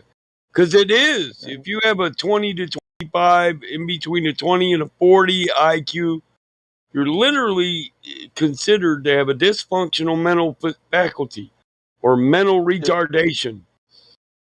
Literally, that's the definition of that. And you give me the definition of retardation for idiot. And he says, I'm not engaging. Then he tried to fix it with, I'm not engaging in idiocracy. Bitch, we ain't talking about a movie, you dumb motherfucker. We're talking about the state of being that you exist in, you motherfucker, man. You surrounded by stupid. You got an aura of stupid. Wait, it was a dude talking to you, and he's talking about engaging? What? Oh, he wanted to debate, and somebody said something about how'd you get here, and I said, well, this guy invited me, and they were like, yeah, he's cool with the XO, and the dude's like, I already debunked the XO's model, and I'm like, what model of what? He said the flat Earth. I said the XO doesn't, the flat Earth doesn't have a model. He said, well, the XO had a model. I know what it is, and that's not even a real model. And I'm like, are you talking about the Hebrew cosmology? And this dude went on a fucking 2-hour rant where he wouldn't let me answer anything he said. He said, there's no such thing as the Hebrew cosmology. That's not ancient cosmology. Move on to the next sentence. And I'm like, no. There's literally millions Is that of... guy Does that guy literally think that the world began when he was fucking born? No, literally, I think this dude I would have sat there and chewed his ass apart. I wouldn't let him speak. Bro, I would've had tried, them but fucking this muted is to what he kick me out. did. This is what he did. Try to talk, bro. Try to talk. What up? What up?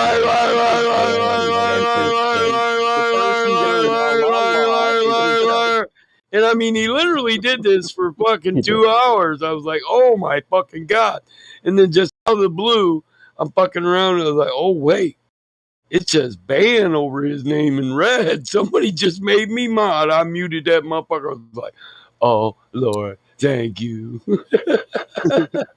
See, the funny thing is too, right? Is if you just want to troll the person that's trolling you auditorily, wait till he starts talking and then just blowing your mic like.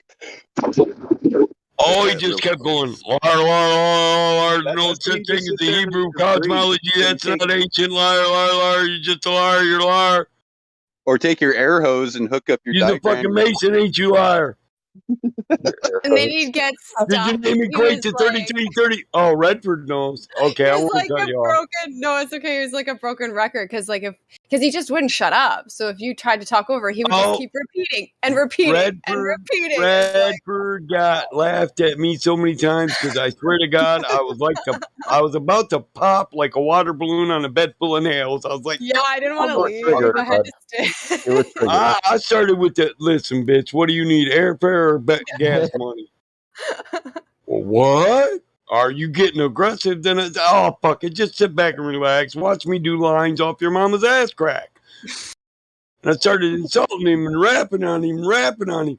And while I'm rapping, he's like, liar, liar, liar, liar, liar, liar, liar. And somebody heated beatbox, and I just diss-rapped this motherfucker for about 20 minutes. It was so funny.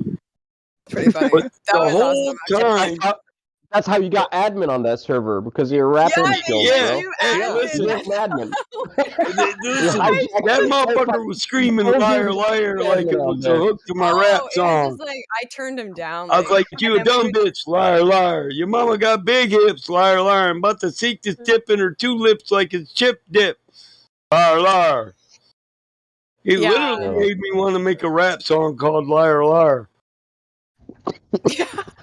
I swear to God, I was about to stroke out last night. I was like, oh my Well, God. you missed a lot of fun afterwards, Redford. Yeah, after he left, everything settled down. Well, they tried to milk us after that. Yeah. Oh yeah. They They got confused when I said, I've been a John, but I've never been a Mark. I didn't get where I am by that. Right, He was like, do I want to ask, or is he going to start rapping about paying for my mama's pussy so she can get crack? That's what a John does, you know. They get head from a crackhead so they can go smoke a crack rock. You guys know, right? You hip. But a Mark's an easy target to juice for some money. I'll be a John, but I won't be a Mark. Depends on how good the girl looks. I might be a John twice. Shit, Why be a John? Why be a John when you can be a Tom, Dick, or Harry? Well, I could also be stepdaddy. It depends on how much money I want to spend and how much your mom was charging. Ooh, that's how I kept getting him, dog. And you know what? He was so finally calmed. Like he actually laughed when he angered you, and I mean, that was the only thing that he reacted to. Otherwise, he was just like this robot. And then as soon as you started calming down, he just went back to like liar, liar, liar, liar mode. It was just ridiculous. I know. I realized he was just trying to keep me pissed off. Yeah. And then he had my blood pressure high. That's when I said, fucking, I smoked a joint. And I got high and I was like, hey, wait a minute. Why is my name blue? Oh, shit. This nigga fucked up now. I did. He tried moving to a different live voice chat, didn't he? And I said, I went up there and him and this 14-year-old girl was trying to talk to me like she was assuming a position of authority. And I put her in place. I talked to her like I talked to my 16-year-old. And I could tell from her response that she was absolutely feeling the fatherly control over her. You know what I mean? She was like, she kept trying to obfuscate. and changed the subject. And I kept going right back to what I was talking about, not that bullshit you keep trying to make it about. I said, I got a 16-year-old, honey. This shit's not going to work with me, motherfucker. I'll bust your entire game. I'll hoe you out and pull your whole card right now in front of everybody. Or you could just accept responsibility for the way you acted and how it caused others to act. She didn't want to do that. It wasn't rude. How am I rude? I came in the debate lobby debating. Yeah, in the middle of somebody else's fucking debate. But like a 14-year-old, oh, but me, and I was, and me, and my friend was, because me. Oh, that shit don't work on me, bitch. I Well, raised, no yeah, offense that's to you, the Redford, problem. but I raised girls, and I taught them not to do that. Well, and she shouldn't have done that because she's not in a position of authority, and she shouldn't have interrupted. And then she plays the victim when she can't handle it. It's pathetic. Yeah. Oh my God, you are just too aggressive. Yeah, exactly. How dare you? Why are you talking to me like this? I'm only 15. I know, I was Well, like, why are you interrupting? Hey, come on. Little girl, excuse me, but there's a reality here you need to accept. Oh, that girl was hating me. I know she was. She's like, Rumpus interruptus. Oh, motherfuck him. He talks just like my dad. You know she was. She was up there, bitch. Can you believe him, Karen? He tried to act like he was my daddy. I don't know, that retard might have said, oh, yeah, I think he did a pretty good job of it. You never know. Yeah, zero moderation does not work, for sure. Oh, I was so thankful for the great we moderation run that we things. have here. Hey. Oh my gosh. Thank you, everybody. I That was know. just like I so, know. Thank you. so bad. I was so missing it. But see, now I busted back and I redirected, I'm reset, and I'm going for the long troll. I'm being nice to him now so I can suck him in, and I can get him on a topic, and I can let him start winning. And in the middle of the debate, I'm going to go. Liar, Liar. I knew it. I fucking knew it. That was a good rip, man. Damn, I shouldn't hit weed while trying to say liar. Goddamn. I wanted to get it out quickly, but I had a lung full of weed.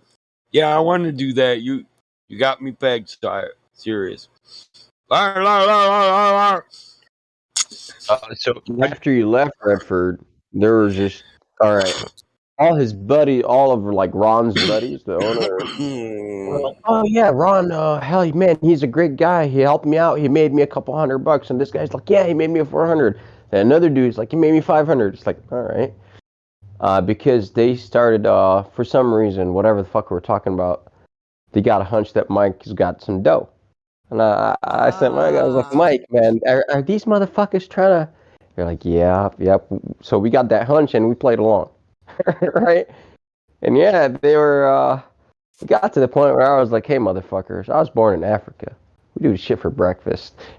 Like, this shit ain't flying. I ain't giving you shit. How about you PayPal me first, and then I'll PayPal you second, right? So they were serious about it too. They felt like, Really? oh yeah, they thought we were suckers actually, which is very interesting.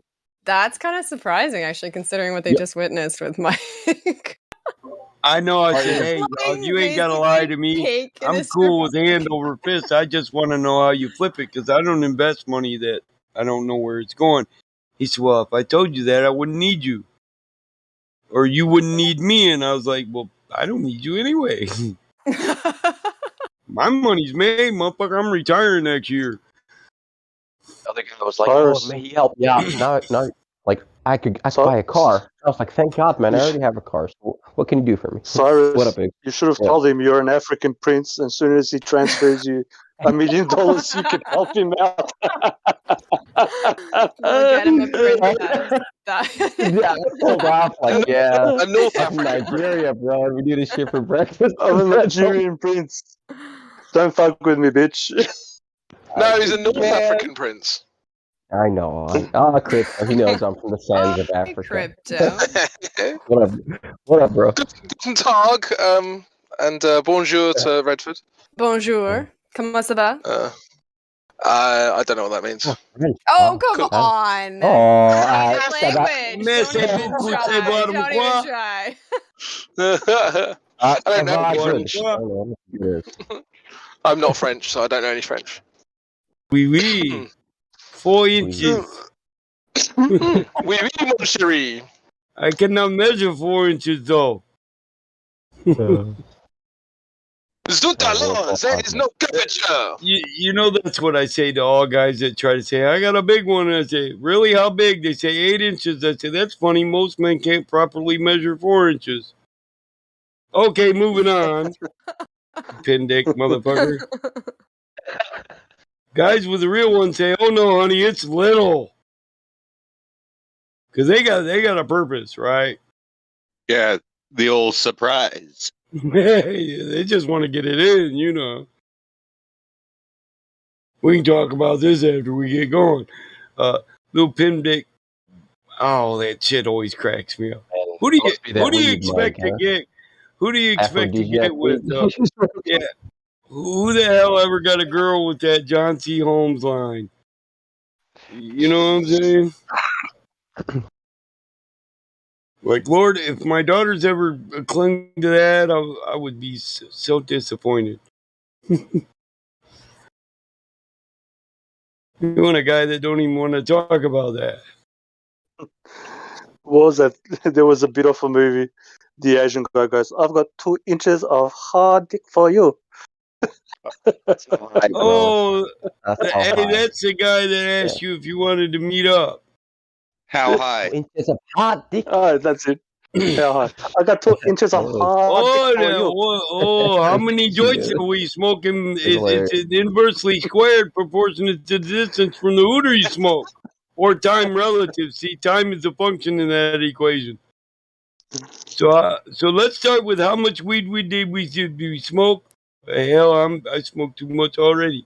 How much did we smoke and over what span of time? The mass of the earth is directly proportional to the angle of the tank. The marijuana burned at a rate inversely squared proportionate to the mic's lung size. What the fuck is going on? We are getting high, motherfucker. Are you hitting it? If not, you're just fucking up the rotation, man. Why you standing in a circle if you ain't hitting it? No, I am manicuring it. What's a pot smoker's favorite word? Quick, who? Ear. Ear. Thank you. We're the only two potheads that got that one, huh? Josh is too busy trimming weeds. I was gonna say, traveling with your hit. That's what I was gonna say. Right, he's saying, hold on, man, put it in hold my on, mouth. I'm still trimming My it. hands are busy. My hands are busy. Just put it in my Right.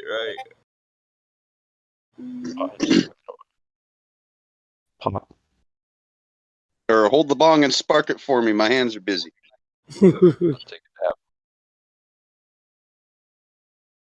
Yeah, that's better than stick it in my mouth because that's like a pause moment. Oh my like, god! Pause. It was at that moment I knew I fucked up. So, do we have any new servers? Redford, Mike, anything? Yeah, that what's up one for I the night? sent you. Well, that one I sent you guys that random invited me. I don't know what it's Is called, it but there was like nobody in it. No, I'm not going to join it then. Oh Christ, that's Well, right. there was like 3 people. Now there's no. Oh, now there's nobody. But like a ton of people just joined since I joined. So I guess we could just go start pinging people. I mean, we could go back to that other server, but Taryn's not in there right now. Fuck. But Mike's biggest Shit. fan is there. Taryn. That dude. Oh, Mike, yeah, that dude was hitting on you, man, last night. Man. Pansexual who? guy He's like your Mike. biggest Oh my god. fan. Who? Yeah. That Mr. whatever the heck his name is. Yeah, I'm with you. I'm with Yeah, you. The tranny guy that hit on me said, "Yeah, motherfucker, yeah, that's the way to drop it. I'm feeling you." I said, "No, you ain't. No, you ain't feeling me." Sorry to be a party pooper, but are there any Globers in the chat? Afraid I not. don't think Crypto. there is, unfortunately. Fair enough. Oh Well, man, as you are. I can't agree Oh to well, this. there's that Big D guy, but I Just think we does were no talking to him obscene- before, and he No was obscene content. What if I want to rap about your mama? Shit. I hate these ones with submit your rule agreements We can always now. go to politics and spark some shit up. It's always hot over there. Oh We yeah, can we run out could the go to sewers. politics maybe. Oh, I'll just piss some people off. I'll tell them they're all full of shit. Politics. I gotta go shovel some snow though, so I'll be back. Really? It's snowing here all Oh, day. already? It's crazy. Oh, And like eh? I have a I gotta go shovel the snow away, bud. But I have a metal roof, so all my snow falls off. Well, And if I don't shovel it, I can't get out my door. So I it's was just gonna annoying. say, is it headed south, eh? We're supposed to get snow in a couple days, eh? Fuck. Oh, yeah. Hold on. Does your door open outwards? Yeah. Well, okay. I have No, one don't door lie. that Your door does, and opens one door that outwards. does. What? You live in Canada and your door opens outwards. Well, one of them opens outwards. Only and the one basement of them, door. I have two doors. So I have like a storm door, right, or screen door. as Oh, we well, call it. yeah. That opens Okay. outside, but the main door opens inside. Well, the storms do open outside because you can just kick that bitch off its hinges. But the, You really but the got guy to. who put the other door on must have built my shed because they did such a poor job that door actually opens outside, and that's a regular door, and that is just not supposed to be like that. But like, as Canadians, surely you guys are aware that it snows. Yeah. And wouldn't it make sense to build all doors coming in so that you don't have to? You gotta have a sinking and shit, eh? Yeah, but I got two Yeah. doors. How am I supposed Now to we get gotta both use of our them to brains, open eh? inside? Let's just build it. Fuck him. Oh, the two doors are right next to each other. Yeah, so you have like the I storm only door live in on the Michigan, and outside, right? Make it a And sliding then door. Yeah, sliding door makes sense. Yep. I don't got the space to slide. I it, don't even guys. live in Like- Michigan, but damn it, doors are Making this way too all doors are meant to open inward. Well, I guess you could slide Sliding it. door literally slides into the wall that's already there. Yeah, but I got the So- fridge on one side and the coat rack on the other. Where is it going to slide to? I guess I could do it on the outside. Oh, hey. I'll have to look You into put that. your long I gun know, in that you're coat finding rack, eh? solutions and I'm just finding problems. I'll have to- Hey, where you do you put your insulated undies on your coat rack, eh? I do, eh? No, I got the I whole don't, outfit with the flapper in the back so you can go poop if you need to without pulling them down, eh? No, I just got They're a two. plaid. I love my undies. My insulated undies, eh? Oh, I think we have a new friend. All jokes Ian? aside, I love Let's take care of the new my friend. long john underwear jumpsuit. I like it when it's cold too, because they're gonna wear it. I don't Long like John. cold because it cost me too much money to heat my house. Hey, Oh, Jesus I had a know, brother the price named About just it. keeps going up. It's insane. Jesus had a I brother love named it, Judas, though. didn't he? Eh? His name was $300 Jesus. a month to keep my place warm is not cool. Huh? Well, we're supposed to be going into a propane apocalypse. There's no supply. Yeah, I've heard that. yeah. Where's that In the on? lips. Oh, I burn wood, eh? I have propane at my 7 I heard Jesus had 12 brothers, but I've only really ever heard like 3 or 4 of his brothers' names. It has to do with tankers being stuck out in the middle of the ocean. Jesus is 12 Okay. brothers? I guess no barbecuing next year then? That's gonna suck. Oh, I use Do you even have anyways. What? And the fact that those energy companies are like government ran in a way, so they were affected by certain rules. So a lot of people are like, "Nope, I quit." That has a lot to do with it too. So Yo, crypto maybe hop in and out. You're kind of roboting. Early. Am I? Well, try it now. I'm going. Go ahead. Let's Are you see. sure I'm not just being talked over? Well, you were for sure that too, but you were chopping Well, up. yeah, I think Makes it easier. your mic isn't the greatest, and Hey, then you were hold getting on, talked eh? over. Okay, so what were So you the saying? only Oh. four I know are James the Judge, Jose, Simon, and Jude. Yep. Okay, try again, Crypto. It is because people are over talking you. You keep breaking up. Yeah, exactly. Do I sound okay? Yeah, you sound great. Oh, I live to Yeah. rumpus him, eh? This Where would I be without him? the whole time. So Yeah. if I'm breaking up, it's because people can't shut up. I know. I'm sorry. It's because you're fucking British, bro. Red coat. Shoot, eh? Shoot, eh? I'll quit. Look, dude, I can do an American as well, yeah. Hey, man.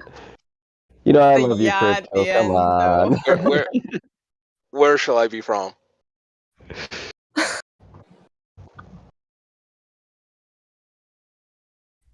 California. I can do those. I can do a really fuck's sake. I used to be able to do a really good Californian Valley Girl accent, but I seem to fucking lost it. Like, that's got too say bad. like a say Oh like my as many times as you can fit in the sentence. Like really, like oh my god, like totally, dude. So gross. Like surf's up and the weed is fire and like you know. Man, Mike, Like, what the fuck dude. are you smoking, man? Chocolate chip Bubble cookies. weed. Bubble weed, you bubble, bubble, bubble. Oh my god, my buddy, I'm smoking half price chocolate chip cookies. Just high on life. That too. I smoked 2 Hooters and ate 4 muscle relaxers. I'm feeling real good. My back's been That's the killing me. ingredient. Feel ya. I'm feeling better than Helio after a fifth. I ain't gonna lie. So if I get too annoying, just tell me. I won't get offended. No, I'm serious, bro. My back hurt so bad I had to. That sucks. No, you're alright, bro. I get it. I'll let you know then. Don't worry. Cool. I can I'll be always gentle. trust him.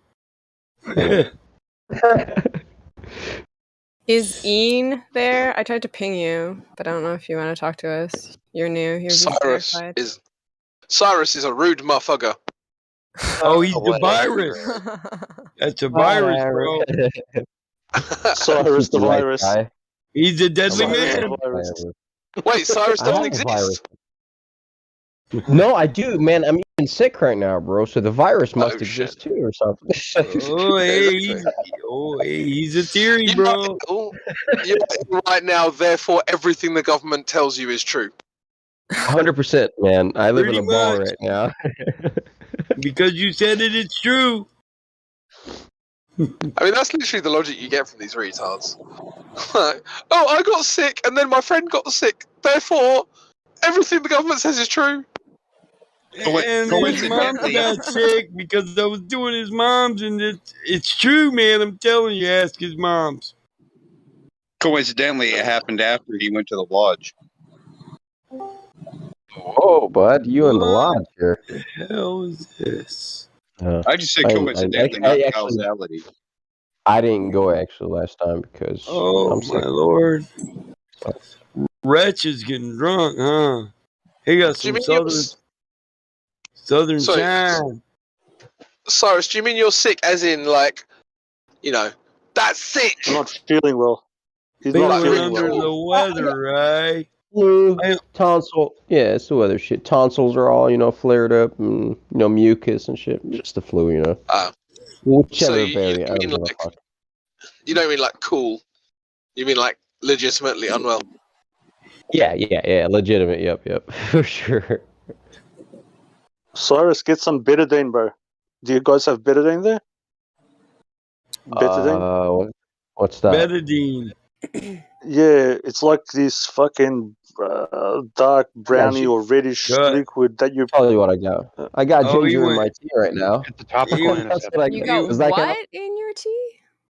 Ginger. Oh, good. Yeah, that's good. Yeah. I know how to chop it up too, huh? So yeah. What'd you call me? If you take the What? betadine Oh and my gargle it, God. it will take all the. It will take it will take out the what's it called? If your tonsils are swollen, you'll kind of just sucks it out. If you type it, I'm not sure what it's called in America. All I want to know was Moses King Tut's uncle. Tudum-ksh. Well, yeah, he was, and then he's one of the same too. It depends. Well, fuck, there's was like, Egyptian, so is it I mean, Tut Moses maybe. or Tootin' Moses? Okay, we also have Naturally Mitchell here, who I think He wants to was speak. tootin'. They just unmuted their mic. Hello, Or Naturally accept. Mitchell. Hey guys, I just wanted to say he that got that name because You he had got a flashlight. Tut, Tutmos. Betadine His name was Tootin because he was farting all the time. Guys, Tutmos can we was let a 6-year-old age dynasty. can we let Mitchell get a couple of sentences out? The Tutmos in the Exodus. Is that a thing? Is that possible? Yeah, I'll write it in the chat. It's cool. It's povidone iodine. No, everyone else needs to just. Naturally Mitchell, are you there? Yeah, can you hear me? Yeah, I can hear you fine. What's up? Yeah. Yes, we can hear you fine. Hello. What brings you to the server? He's lying to you, man. Just hanging out, just listening to you guys chat. Oh, okay. But yeah, I've used betadine before. It's really good shit. It's called povidone iodine in US. Thank you, bro. Thanks. Cheers, I brother. will write that down. Yeah, and see. they still I do might have use my betadine, but that's like a name brand. But yeah, we do have the Yeah, sorry. povidone. Yeah, there we go. Excuse me. That's what I was trying to say. Someone else Your is trying to excuse, go talk for to it. the person. I have a, Oh, I have a yeah, question. Ini. Yeah, what's up? What's up? Yeah, I'm a bit new here. I'm not exactly well versed in these theories. Oh shit! I was wondering what your theories are on what the lights in the sky, the moon, the stars. What are your theories about what they are? What are we seeing?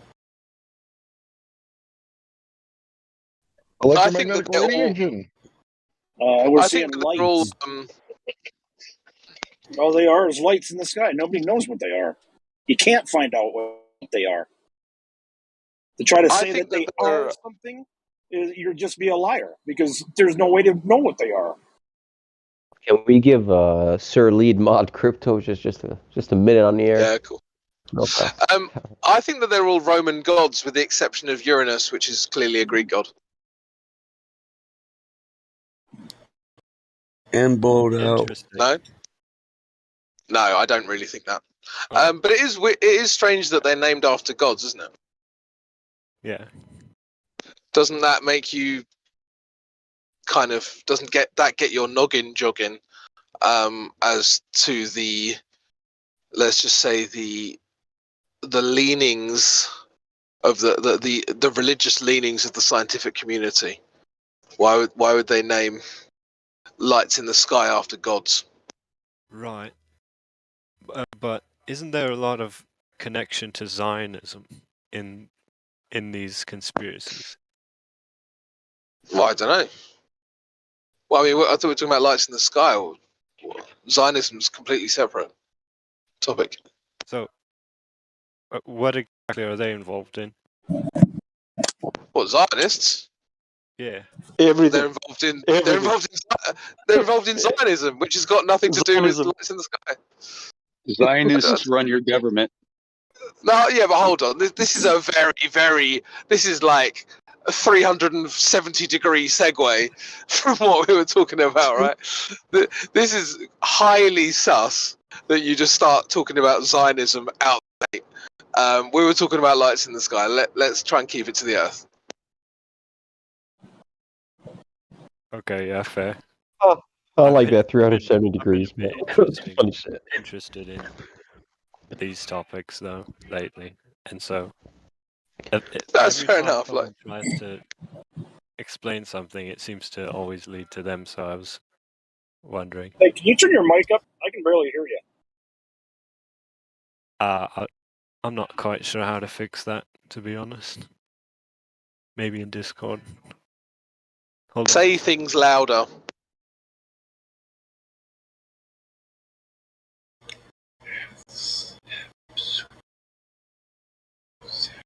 All right. Is this better? A little bit. Yeah, my No. mic maxed out. All I can do is bring it closer to my mouth. That's really good. Right Sounds there. like it sounds like crap, mate. Sorry about that. Don't mind me. I'm just trolling you. So where are you guys from? Where do you think I'm from? I don't believe we mentioned. I come from the water. I'll claim Earth. I'll claim U.S. We're all from Michigan. Africa. Depends. You're all from Michigan. I can hear the accent. I'm from Michigan. I'm from What? I'm Not from one Michigan. of these motherfuckers My here. wife. Right. Dig this here. Not one of these motherfuckers talking got a real Michigander accent. And only Michigan got real men, so they got real accents. You know what I'm saying? And what of it? What of it, son? You want to meet me at the party store? We take care of this real quick over a coffee. If I I live ever most of my come to life in Michigan, I'll Michigan. give you a call. Where? If I ever come to Michigan, I'll give you a call then. Where'd you say you live in Michigan? I'm from Hanover, Horton. He said he'll sell Actually, you. He'll sell you a bunch of coal. more That's what he specifically, Concord, He's Michigan. English. He's English. said. He's I not lived from in Michigan. Grand Rapids. I lived in Grand Rapids for many years, and I grew up up north. You know where Charlevoix is? Yes, I do know where Charlevoix Yeah, is. I grew up in East Jordan, the 15 minutes south of Charlevoix. Yeah, Fuck, these names are I'm interesting. with you. Charlevoix, I got a East Jordan. cabin in Baldwin. Why are we talking about Michigan? Yeah, I don't know. Because it's the I subject actually, of I conversation. actually live in Hong Kong. I'm from Brighton originally, but Yeah, I was going to say, you sound like a southerner. So you're in Hong Kong? yeah, Interesting. it's been So all the motherfuckers from Hong Kong are fleeing to England and you fled the other way. yeah, exactly. I'm joining the CCP, mate. Yeah. Brilliant. What do you mean joining? You're already a fully fledged member. No, I have to say that I live in Hong Kong. I can't say otherwise. All right, fair enough. They're listening. Surprised they haven't arrested you for being a round-eyed guilo yet. Guilo. Round-eyed. Me too. I guess I make too much money for that. You big-eyed white motherfucker. I love that. They'll probably say that. Look at this big-eyed white I motherfucker. say that shit because I've spoken to Chinese people. They say that shit. Dome gato. Please, for Mr. fuck's That is sake. not Chinese. That's Japanese. I bet Ni hao. not one of you motherfuckers can even spell Charlevoix. Yeah, what's that? That's an interesting name. Charlevoix. I bet it's spelled CHARLEBOI. No. C-H-A-R-L-E what? No. Boy. Buh. Voy. Yeah. Close. Like French. V-O-I-X, Charlevoix. Fuck's sake, I was close though. C-H. You were pretty close for. That's a French most word. people do add the boy, but they can't. It is, but it's a boy. It's V-O-I-X at the end of Charlet. Charlet, C-H-A-R-L-E, Charlevoix. If I knew it was French, I would have known exactly how to spell it. Yeah, as soon as I heard it, I knew it was French. Yeah, French is I bet. retarded spelling. Yeah, I learned French. I thought it was native when I first heard it. So, bro, Yeah, native to France. You know where Baldwin is, or I do not. Isn't he in jail after he shot someone? Oh, Michael Baldwin. No, Alec yeah, Baldwin. no, Baldwin County. Go ahead, sorry. It's off Highway 10 north. Anyway, Guilo, what do you think about the Earth?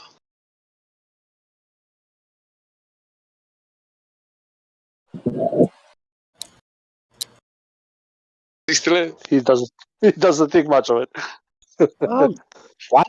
How do you properly say that? So Guaylo is like what the Chinese would call what the Japanese call gaijin. Yeah, ghost. Yeah.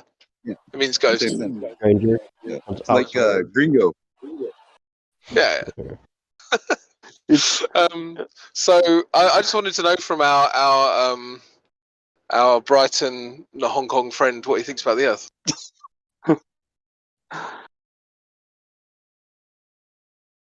Maybe he's just hella offended that I call him Guaylo.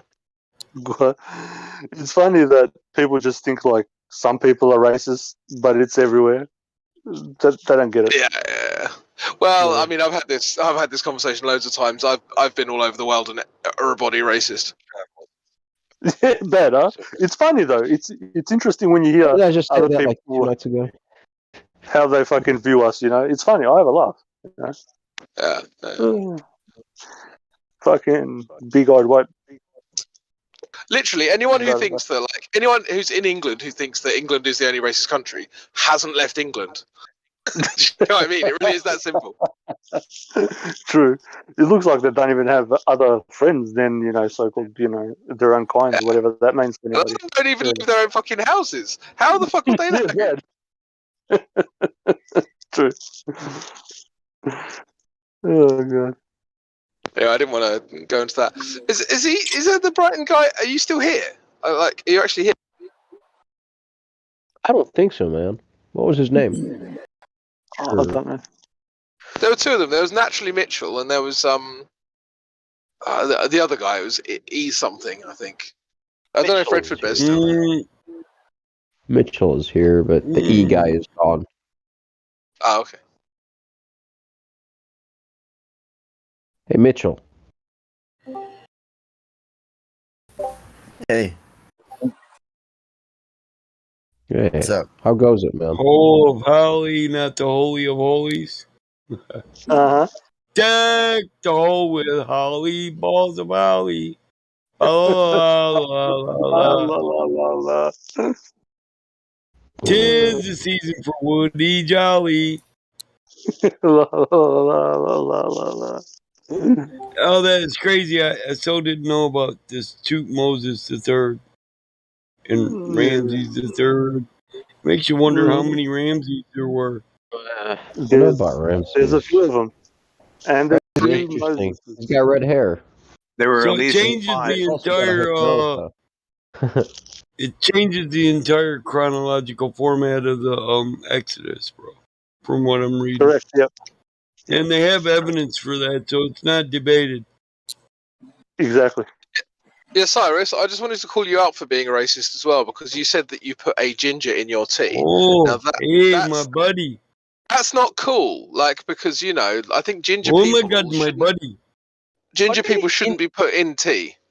I only chopped a little bit of the finger, buddy. Yeah, oh my God, he is putting Vikings in the tea. Oh my God. No, ginger people Can aren't I white. get this at the 7-Eleven? Do you sell this at the You're not Quickie white. Mart? They're ginger. Ginger people I aren't agree. white. They're a different Ginger, race. Guaylong, They- Guaylo, listen. Listen. Special If them breed of white. pale motherfuckers couldn't go in tea, they wouldn't have no value at all. Pale, They're like bad red white. motherfucker. That's a cracker or crackers. Even I'm racist against them white, pale, pasty motherfucking crackers. They the ultimate crackers. They so white, they albino motherfuckers. And freckled, my nigga. They freckled. Who likes freckles? Me, actually. I dig a hot redhead. You talking shit But- about some freckles. But on the real, for the redheads, I'm sorry, but there is no in between. They're either somely fine or butt fucking ugly. There's no in between. They have no happy medium. I can't agree, man. That's funny as fuck. It's actually the same with goth girls as well. Exactly the same. Gingers. Oh, sorry, Crypto. I was just saying, it's the same with goth girls. They're either super fine or super minging. Yeah. I was There going to say, are just some wait red till the chicks that are like, gingers. oh my lord, hot. Wait until the gingers band together and say "Ginger Lives Matter." Oh lord. I'll be out there with Morning Wood talking about, yup, you need a ride on my semi. I need to meet a ginger goth. If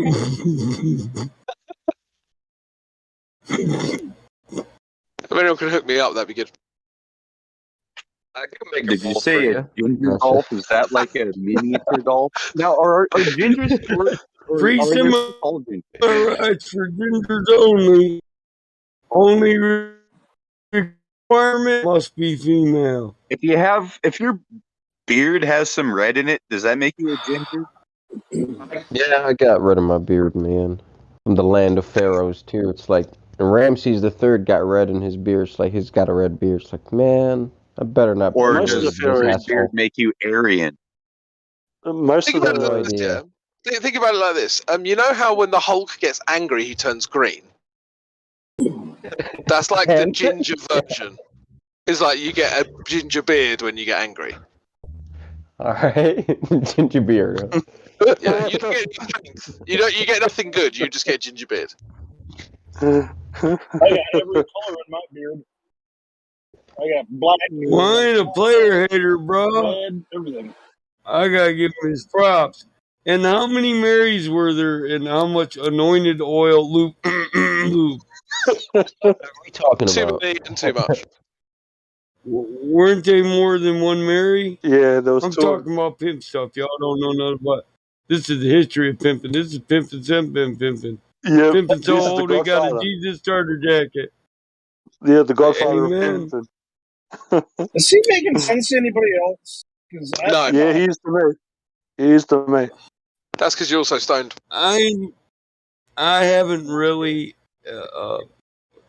considered this or noticed this, but it did literally make sense to me. Yeah. On a level. No, I'm not just high, guys. It's if I was to present this as a, which it is, and they know this. Oh my lord, you would be a heretic. You'd be ran the fuck out of here. You would literally have deathbed enemies on you. They'd be calling up the Pope. Look, motherfucker, I heard you was a motherfucker Amdorini Mafia family, and you was a motherfucker. I need this heretic hit, bro. What's up? Can we Clinton him? I think so. People don't. Come on, dog. Two to the back of the head. We'll call it suicide. You the pimp, right? Come on. Make it happen. This is what I told you. I just want to win Godfather, I just want to win this argument. If you give unto me this blessing this day, I will owe you one favor. Redeemable at any time. Ginger Jew, it don't matter. I will whack your mama if you ask me. Not mine though. She's already dead. Eh? I'm just curious, were you planning on letting any other people speak? What? If you want to speak up, bro. Don't Well, imply nothing. Every time somebody does start speaking, you interrupt them and keep going. Who is speaking? Ha ha ha. I'm not that high, bro. Okay. I'm sorry, Crypto. Did I overtalk you? Is there somebody here I need to apologize to, or is this dude just full of shit? Nah, you're good, bro. Don't make me go back and listen to the live stream. I think you mistook me for somebody else, dude. Are you confused? Nope. Do you think your position allotted you or afforded you some opportunity or luxury here? Uh-oh. Go back and listen, Mike. I want to answer to that, dude. I know who he is. I just don't know where that's coming from. Do you have a personal problem, or do I? Oh, I'm just saying. People have been Cool, man. talking and trying to talk. I'm not laughing, bro. I want a serious answer. Nobody was trying to talk when I was talking. Not that time. Have you been waiting to say this for maybe 20 minutes? Because I've actually been quiet for a minute. Okay, I shut up just to let Crypto talk. I So apologize.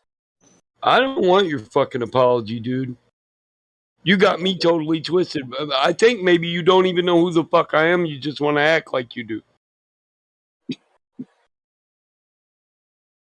You don't know me, dude. Keep it that way and we'll be all right. I never claimed. How long you been here? I never claimed that I know you. I didn't say you did. Don't straw man me. Actually, you implied that.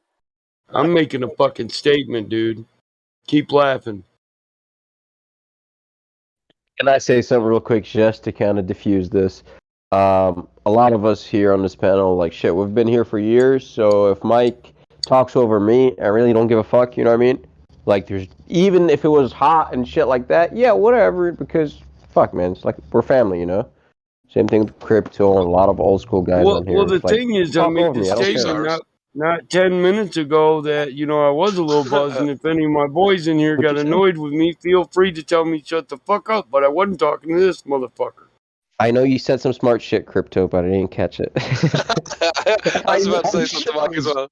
I caught it, man. Mike, you're good, Fuck bro. you, Cyrus, and shut the fuck up, Mike. There we are, done. Fuck you, man. All right. But listen, bro, I did shut up and I waited till everybody was done with their serious shit before I even opened my mouth. Fine, Fuzzy, you coming out? You gonna go potty? What's going on here? What's up? Go potty. Sorry, I was hot. Man, let's go party. All right. Okay, I just wanted to say something. It's too late now, man. You've got to invite us all to the party. It's too late. It's not a Come party. on, Barbie, let's go party. She had to go potty. Well, that's Hold nowhere on, near man. us. I'm going to the barn. I'm getting the purple Bobby Jeep. I'll be right back. Come on, Barbie. said Let's go party. Kessler, do you have to trim your eyebrows? I was wondering if I was just hearing shit. Hey, what's wrong with trimming your eyebrows? No, it's just unfortunate if you have to do it like 3 times a day. Listen, man, those eyebrows offend me because if that dude pushed me off, if he pushed me off and I shocked him in his eye, I feel like his eyebrow would block it before it got there. He looks like he's got enough attitude to want to fight, but not enough life experience to have had to fight. Know what I mean? He also thinks he lives on a spinning ball in the middle of a vacuum. Oh, that's the least of his problems, man. Yeah, almost like he blocks punches with his face, man. I don't know. His nose isn't there. That's what I was looking for. Nah, his nose is too chiseled yet. He's a young guy. He ain't a fighter. He ain't got cauliflower on his ears, you know. Yeah. Yeah, I don't You see guys no know what I'm talking about? Cauliflower aisle 2, buddy. Bottom shelf. Yeah, when you get the swollen ear and you don't pop it, like and it pusses up. I know, man. Yeah, it literally looks like cauliflower springing out. Yeah, it's Shit, I don't even after see a while. cut mark on his usually professional fighters get the collagen in their ears, you know. Yep, wrestlers. Wrestlers too, yo. It's just a Also, consistent strikers, if you irritation. get punched in the ear, It's more if common it with falls the wrong way. Yeah. It's scar tissue. Looks It disgusting, is. though. Ew. It is gross. Yeah, it's gross looking, but I mean, shit, I bet some of it even hurts, you know? Whatever you do, don't Google the UFC girl that got her ear exploded. I think I saw that. Wait, what? Is that the one that looked like a Ferengi? Parental discretion advised. Was it Amanda Nunes Yes, that punched her? Or... I don't remember. I just remember the girl's look on her face like, "What? I'm good to go. What are we doing?" It's like your ear is. Listen, Iggs. Sorry, Hank. It's about to fall off. She was like, "What? I'm ready to go. What's the problem?" Oh, bro. Well, I'll tell you the problem. Oh, I was Problem gonna is- say I already know. I knew that one. I mean, what kind of meat do priests eat? None. Yeah, how do I even try to convey the fact of the matter, to people who are not even gonna. Oh, We're it just gonna makes yell. very much sense. In those days, a harem was very popular. Uh-huh. Super duper. These holy people, highly unholy. And holy on high.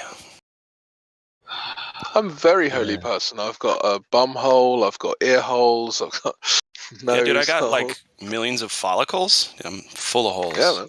You're holy as fuck.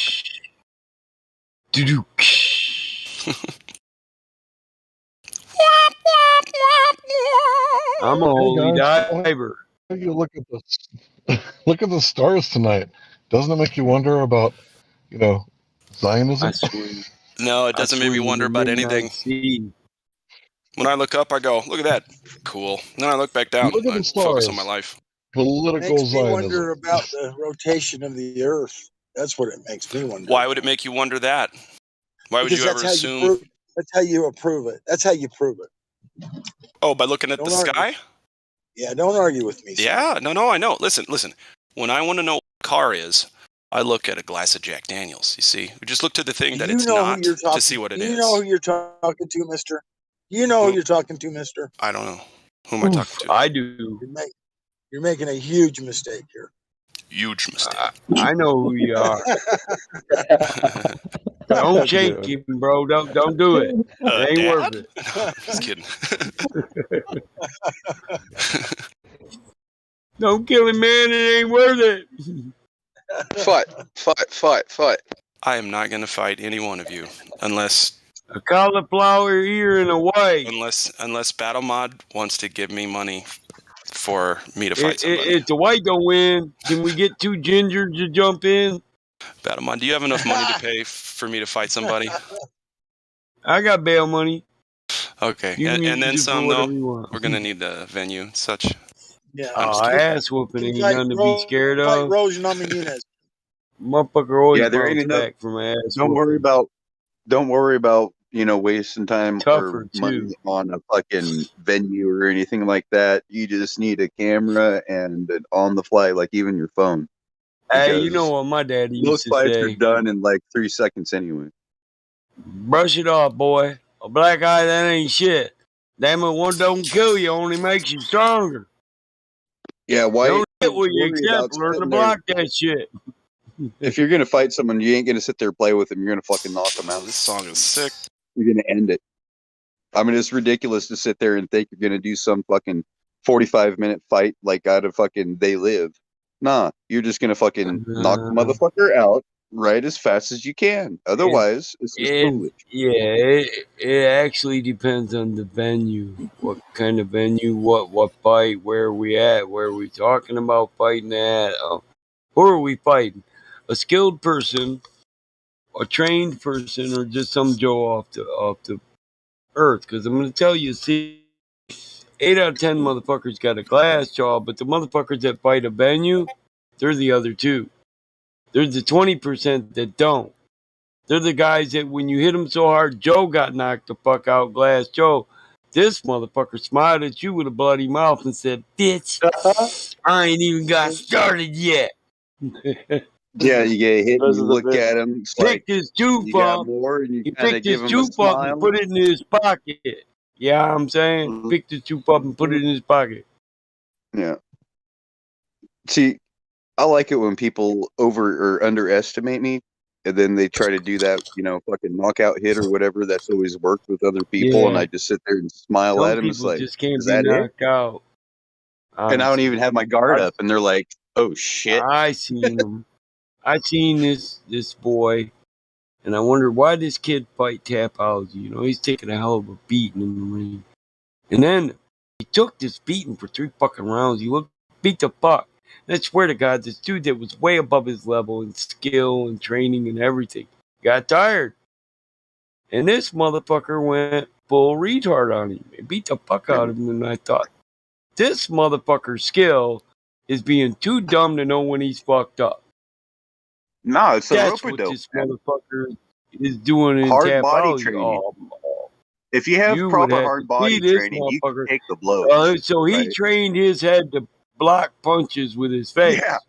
That's Oh, what you're he like did. Forrest Whitaker? This, Or I was it mean, this Forrest? No, not motherfucker Forrest would Whitaker. beat the fuck out. And this dude, the dude, Forrest it Griffin. was literally yeah, Forrest. Yeah, actually, yeah.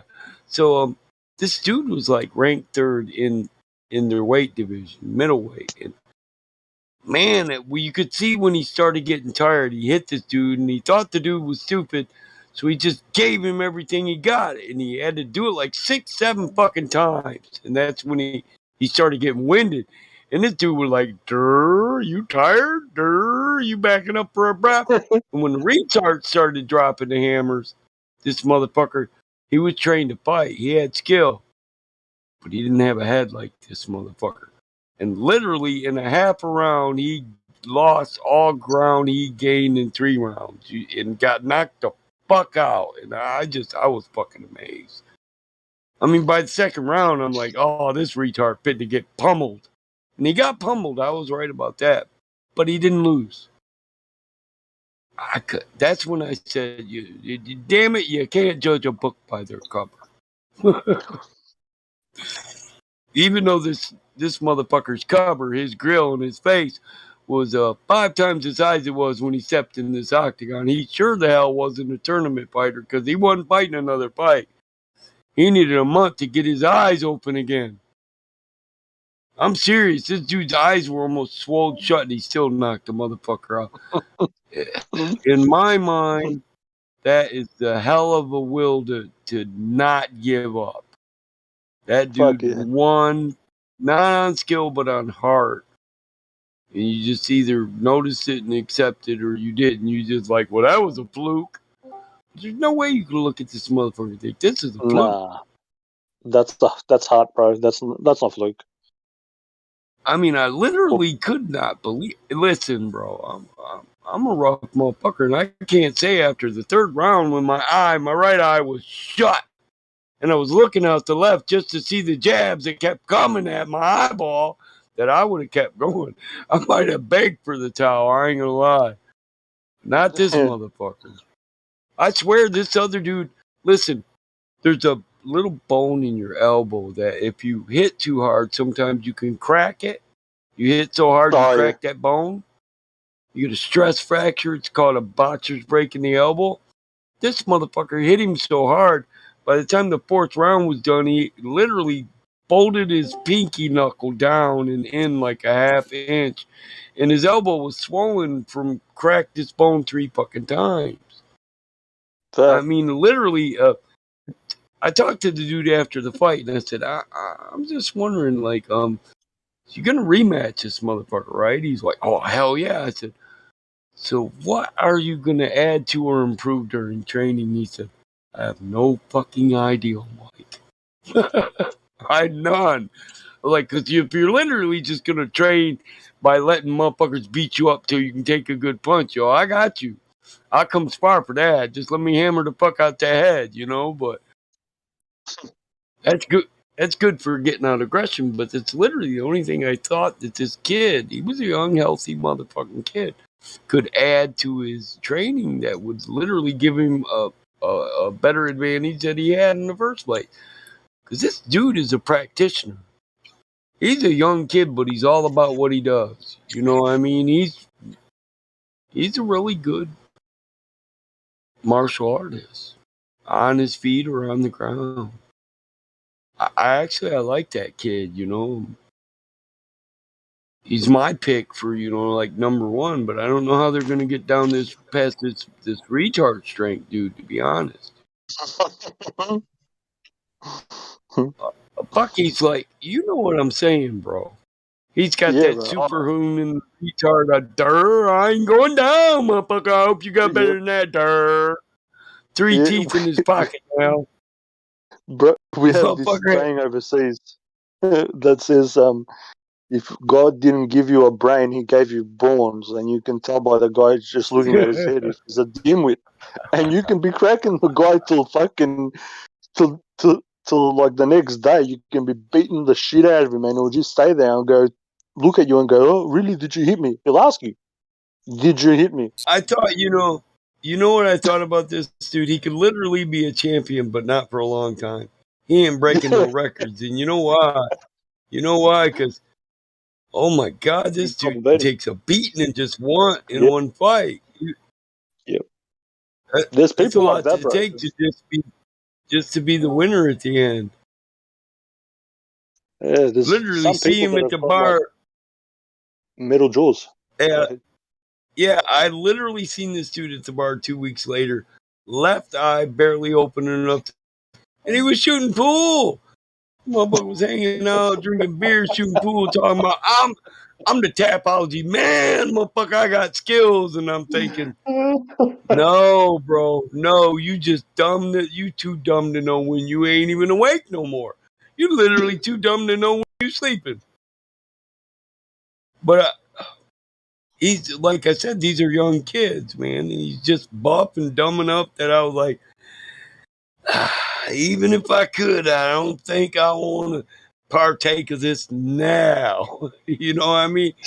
That dude, I could probably put enough energy into whooping this dude's ass to whoop it, but I'm too lazy to do that right now, literally. You know what I mean? You know that's a tough dude when you just don't want to put in the work, you know, you got to do to whoop him. Yeah, and you kind of feel sorry for them because I don't think they realize what damage is being done to them too. You know, because their heart is saying stay up there, but their brain is I don't know what the fuck it's doing, but the brain is not fucking computing any fucking damage. There's a bit of a disconnect.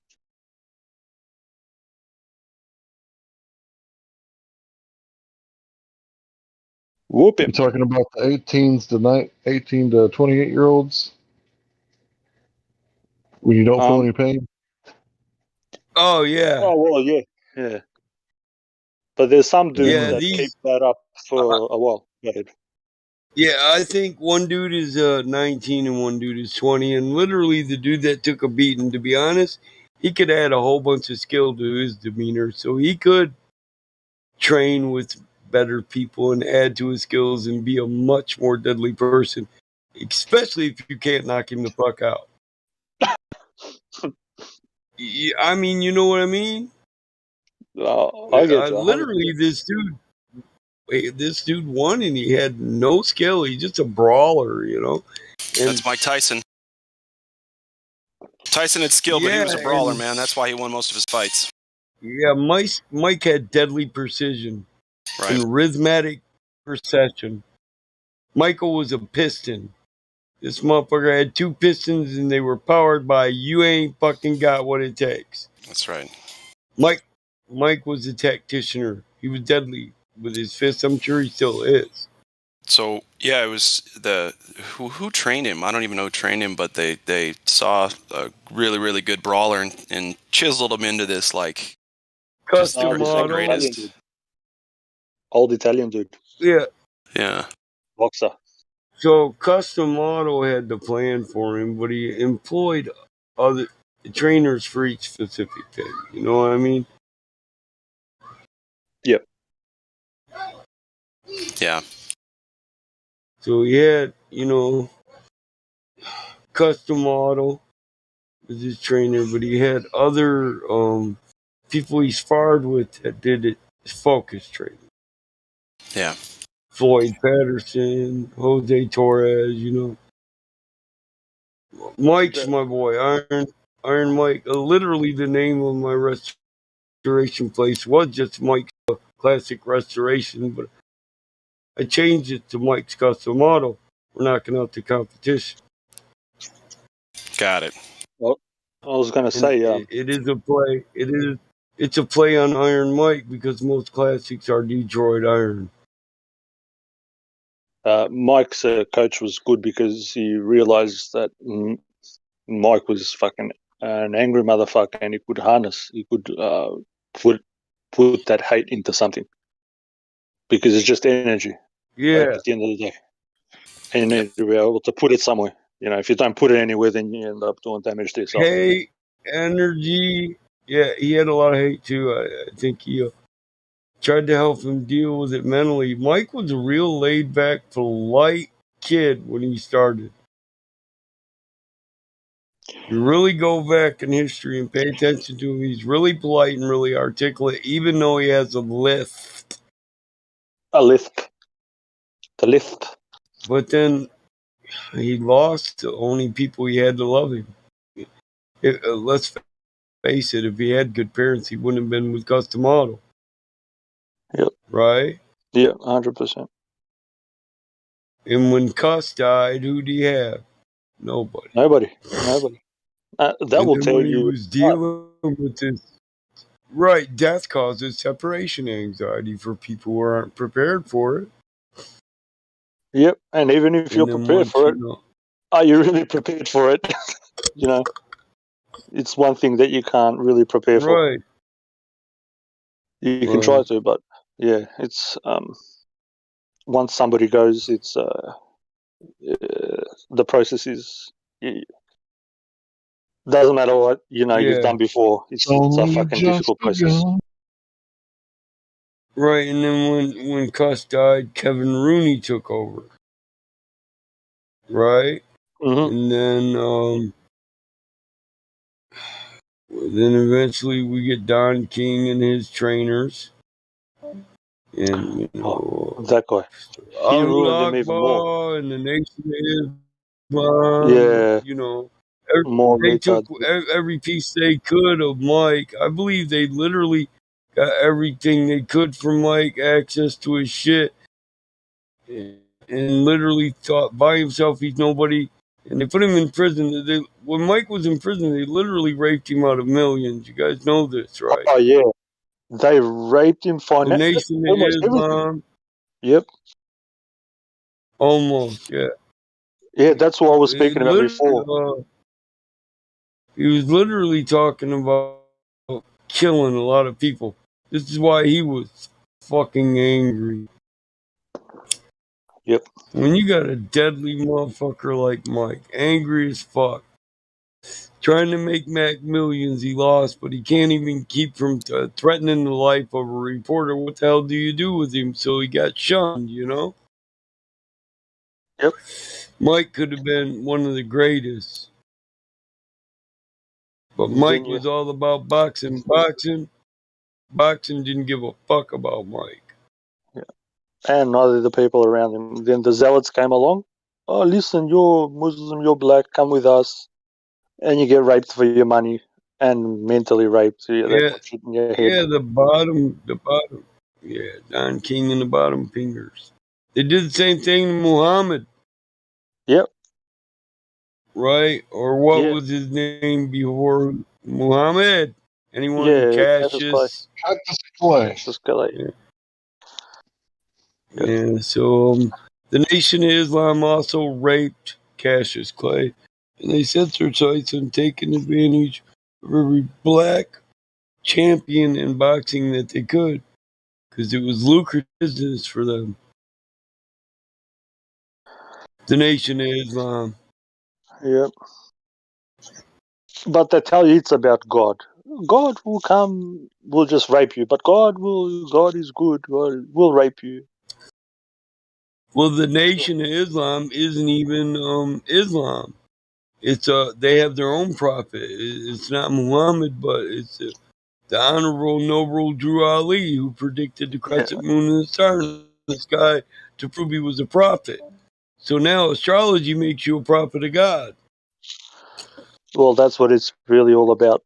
The thing that I sent you and that, but they actually, this is the thing that I actually, because I've spoken to those dudes up the top, and I brought up the fact because I was trying to help them with some legal shit. And I said to them, I go, why did you go to England to get a sanction from the fucking Queen to be able to operate? And they were like, oh, what do you mean? I go, you have to ask permission from the fucking Queen to open up your fucking Nation of Islam. So they didn't want to answer that, and so I told them to fuck off. Otherwise, I would have been happy to help people. I like to help people. I just don't like to help people who lie to other people. If that makes sense. If people like to help liars lie to people, you can get rid of them. Yeah. Oh, I got PTSD. I just want to yell, liar, liar, liar, liar, liar, liar. Right? It's like still haunting me. It's, oh my God, isn't it just echoing? It's like I'm high and I'm hearing it back there. It was like I had gone deaf when he finally left the room. It was crazy. Oh wait, what are you guys talking about? Oh my! The Audible here. I'll give you a link to the play. Oh, but yeah. the Audible level like decreased 95% after that kid left. I was like, Yeah. Lord, thank you. I was giving thanks for it. Oh my God, yes. And then he came back. I was like, please, no. And then he was doing the exact same thing again. I can just imagine Mike like, "Oh Lord, I knew I put in my dues. I knew I was gonna get this, and they made me mod." Admin. Hallelujah. Oh my Lord. It says remaking server. What? I don't know if, Yeah, what the heck? It's like gone. Their scam didn't work on us, huh? No, they did. They thought they were going to get a couple bucks out of us. Sent them all your money and they've Oh disappeared. no, my friend, they are all in the Quickie Mark Lounge. They're 7-11. Mad because I am not Mark. I'm John.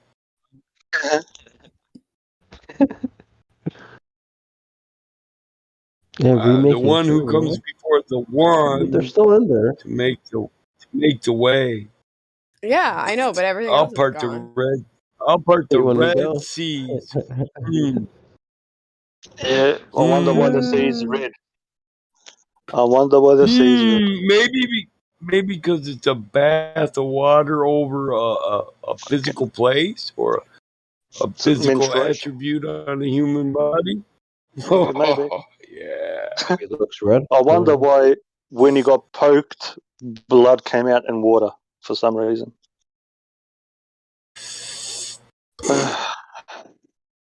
If people only knew. Oh my Lord. Moses had his red wings. That is how he knew to write it down, not to do that. No, I'm seeing Peter and Lois on the Family Guy. But he got his head down to the floor. Oh yeah, you love that red carpet, don't you? Don't you? Munch that red carpet, and Quagmire's out there going giggity giggity. Or you missed that episode? Oh, I haven't seen that, bro. I think there's 2,744,000 Family Guy episodes, so I don't think I'll see them all. and within every Family Guy episode is 900 plus references to some shit I have no idea what is being talked about. You know what I mean? Like, it's like Hollywood referencing itself all the time, and I'm like, man, I'm not even 40. I don't know what most of that shit is. They do that. They do that. Inside Hollywood jokes, like, hey guys, it's not funny. We don't get it. Family. Come on, I gotta watch the Emmys. Peter, you're going to next play, and that's that.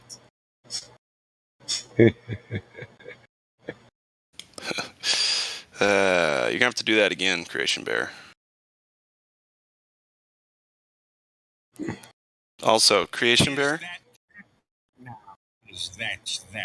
If you're gonna shoot me, you might want to tie your shoelaces first. Now, are you gonna next play? Yes! You like eating carpet, tough guy? Yes! Say you like eating red carpet! I like eating red carpet!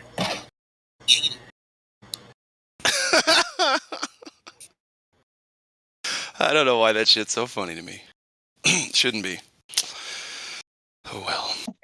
I know back in the day when I'd be, throwing out red pills like Dr. Mario, people would start saying, man, you watch too much. They'd say, you watch too much Family Guy. I'd be like, what are you talking about? I don't watch Family Guy. And then I realized that Like all the conspiracy theories are all on Family Guy. That way, when someone talks about it, like that's what their brain goes to. They're all programmed to like start laughing at me because I'm Family Guy. Yeah. That now, Mrs. That. If you're gonna shoot me, you might want to tie your shoelaces first. Now, are you gonna go to Meg's play or not? Yes! You like eating red carpet, tough guy? Yes! Say you like eating red carpet! I like eating red carpet! All right, no more. We heard it twice now. I'm with you there, Peter. Look, I appreciate Peter, I'm with you there. I like eating red. No, I'm just kidding. I can't say it. I can't even fucking say it. Say it, boy. Nope. Well, they've been saying it in like old books as well. They're just putting it out there in the cartoon so people realize what the fuck is really going on. Every slang word you ever heard was the actual real use of that English word. Correct. I think Lois looks hotter with her hair all messed up. Especially if it's a gay guy writing a book and they're referring to a Charlie or an angel. Yep. No, just me. You know what the gay slang term is for an angel? I don't. Charlie.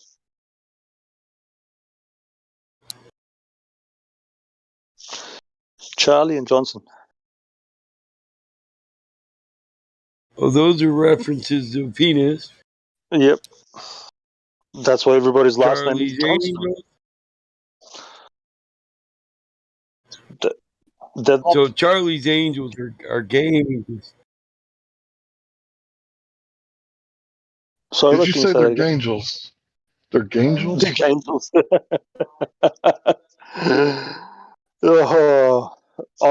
So a gay angel is when somebody has been blessed with the gayness, being gay or homosexual, but was previously thought to only be straight heterosexual. That's a gay angel. Charlie's Angels, penis angels. It's a homosexual reference. Believe me.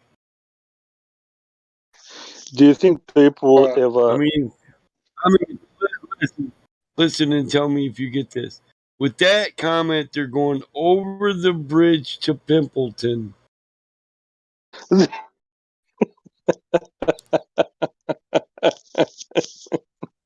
Pimpleton? They're don't get it. They're riding east with two backs to Pimpleton. Wait, they're riding the camels? The Oh, camels? come on, man. It's a term for homosexual intercourse. It is? Oh, that's probably why I have no idea what you're talking about. That Over the explains it. bridge to Pimpleton. He's got him arched over like a bridge, and he's looking at his pimply ass. Wow. I'm gonna give. Now Can I tell you? I really thought. Can I tell you? So, do you know what gay food is? Gay food? Yeah, or no, Is that when you're in the angel prison? food. Angel. Is that when you're in the prison and someone's trying to fight you? Like, don't fucking fight me, bro. I know gay food. That's when you start pulling the hair out. This is an easy one.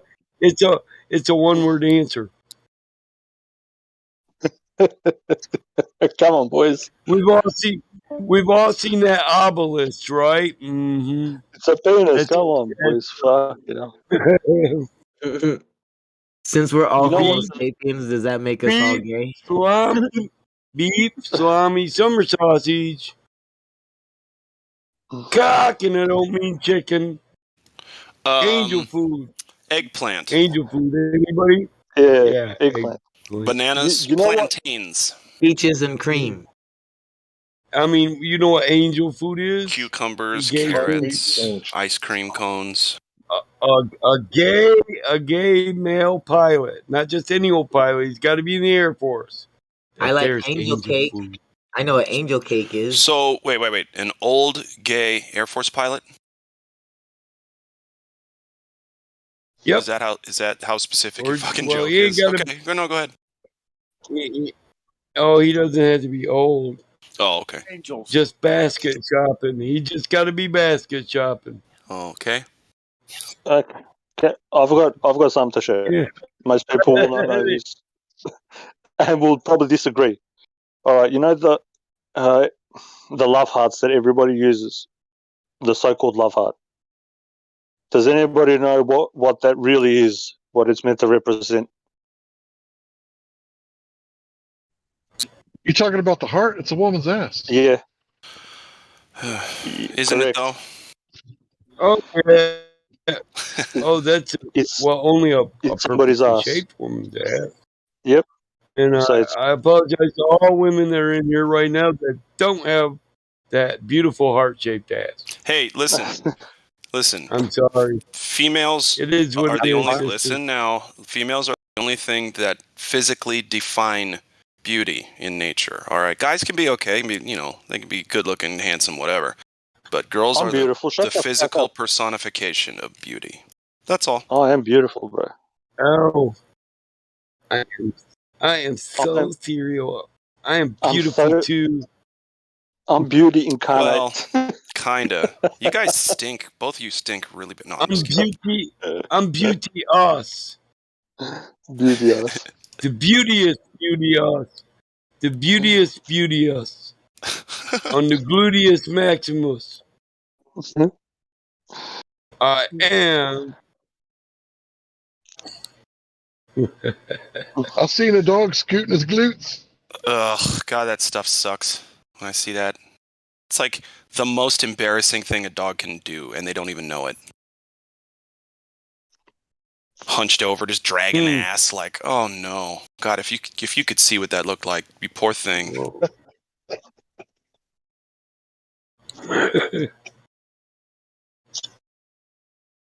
Like the neighbor's kids just left. They don't want to play with my kid anymore because our dog's fucking crazy, wiping his ass all over the ground.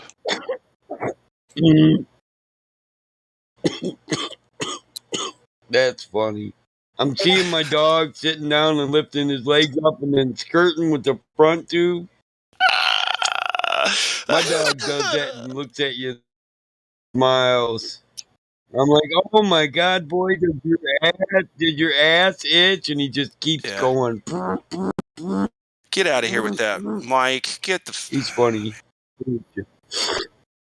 Yeah, horses are super muscular. I thought we needed to. Is he lagging or am I? Are those? Listen. I want to know. Are those painted on? How are they getting? How's that? Probably me. I'm just thinking, how long is it gonna be before I get booted? I could get lost. So? I was just yeah. I can't even form a full sentence. Don't worry about it. We're gonna like words Hang don't on. mean anything Do we have either way. We've got a guy, Fear Inoculum. He named himself after the brand new Tool album that came out a few years back. Right before the old Cocoa Pebbles started, Tool released a record called Fear Inoculum. Isn't that funny? Oh, and he just left when I was talking about him. He probably didn't want me to know anything like that. Okay. Did you read my message, Mike? What are we doing? Talking to me? No, you're not talking to me. You didn't send me a message, Higgs, and now I feel left out. That's because you don't kind of got to get this. Oh no, I was looking at gifts where I just got that gift from. The one that you posted? Was that an accident? No. You didn't post that on accident? Good. I would want something like that to be deliberate. Mike is having a very good time. Parting the Red Sea. Oh God, come on, eggs! You're still on that. Ugh. Blech. I'm just saying. I know. It's worth thinking about. It is, and you know what? It's not a big deal, and it's not much different than everything else. You know what I'm saying? It's like, come on, get over it. Get over it. Oh no! Listen, bro, I ain't gonna hate you all over all that. My soul and my grace isn't based on that, so you're not. It's not even an attack against anything, I believe. You know what I mean? I don't think I'm anybody's already attacking you, fully Mike. aware, but there's no. I'm talking to Higgs. There's only one, brother. We all come from one. We're but fractions of the one. Thank you, bro. I appreciate that. The No, there's a few one things. broke himself down and Yeah, go on, sorry. right. You know what I mean, though. Yeah. 7 billion souls that are all part of the one, but don't even make up a half of the whole. Yeah, well said.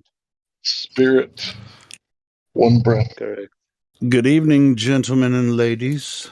Good evening, Helio. I want to go back just to like a few minutes ago. Shit. You guys were talking about Family Guy, right? Yeah. Have you guys Who seen you calling a gentleman?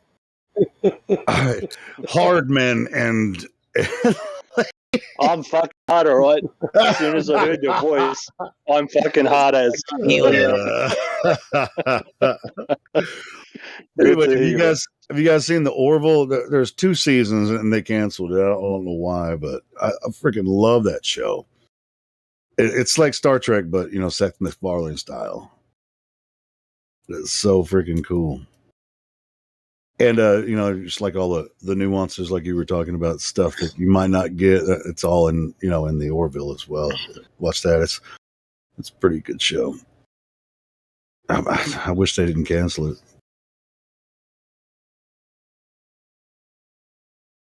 I wanted more of Serenity. I'm glad they made that movie. Me too. Bro, I want Serenity. Wait, the show Serenity? Because the show Serenity is a good show. I like Serenity. The show is good. I want Serendipity. I'll I've had Serendipity a few times, Battlemod, and I'll tell you what, yes, you do want that. That shit is awesome. I thought the captain of Serenity was pretty funny. And I'll take 2 hits of water 4-way to go. Thank you. Can I go large? Thank you. Is Serendipity when you dip it in Serenity, or? Watch me dip. Watch me nay. I don't know, but the idea of dipping just it intrigues me. Serendipity. Hey, Mike, have you seen that show? It's a new show. I think. Well, it's another one of 50 Cent's productions.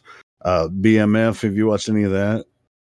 Oh yeah, I watch BMF. Yeah, it's a good one, man. I like the Black Mafia family. Yeah, it's set in Detroit.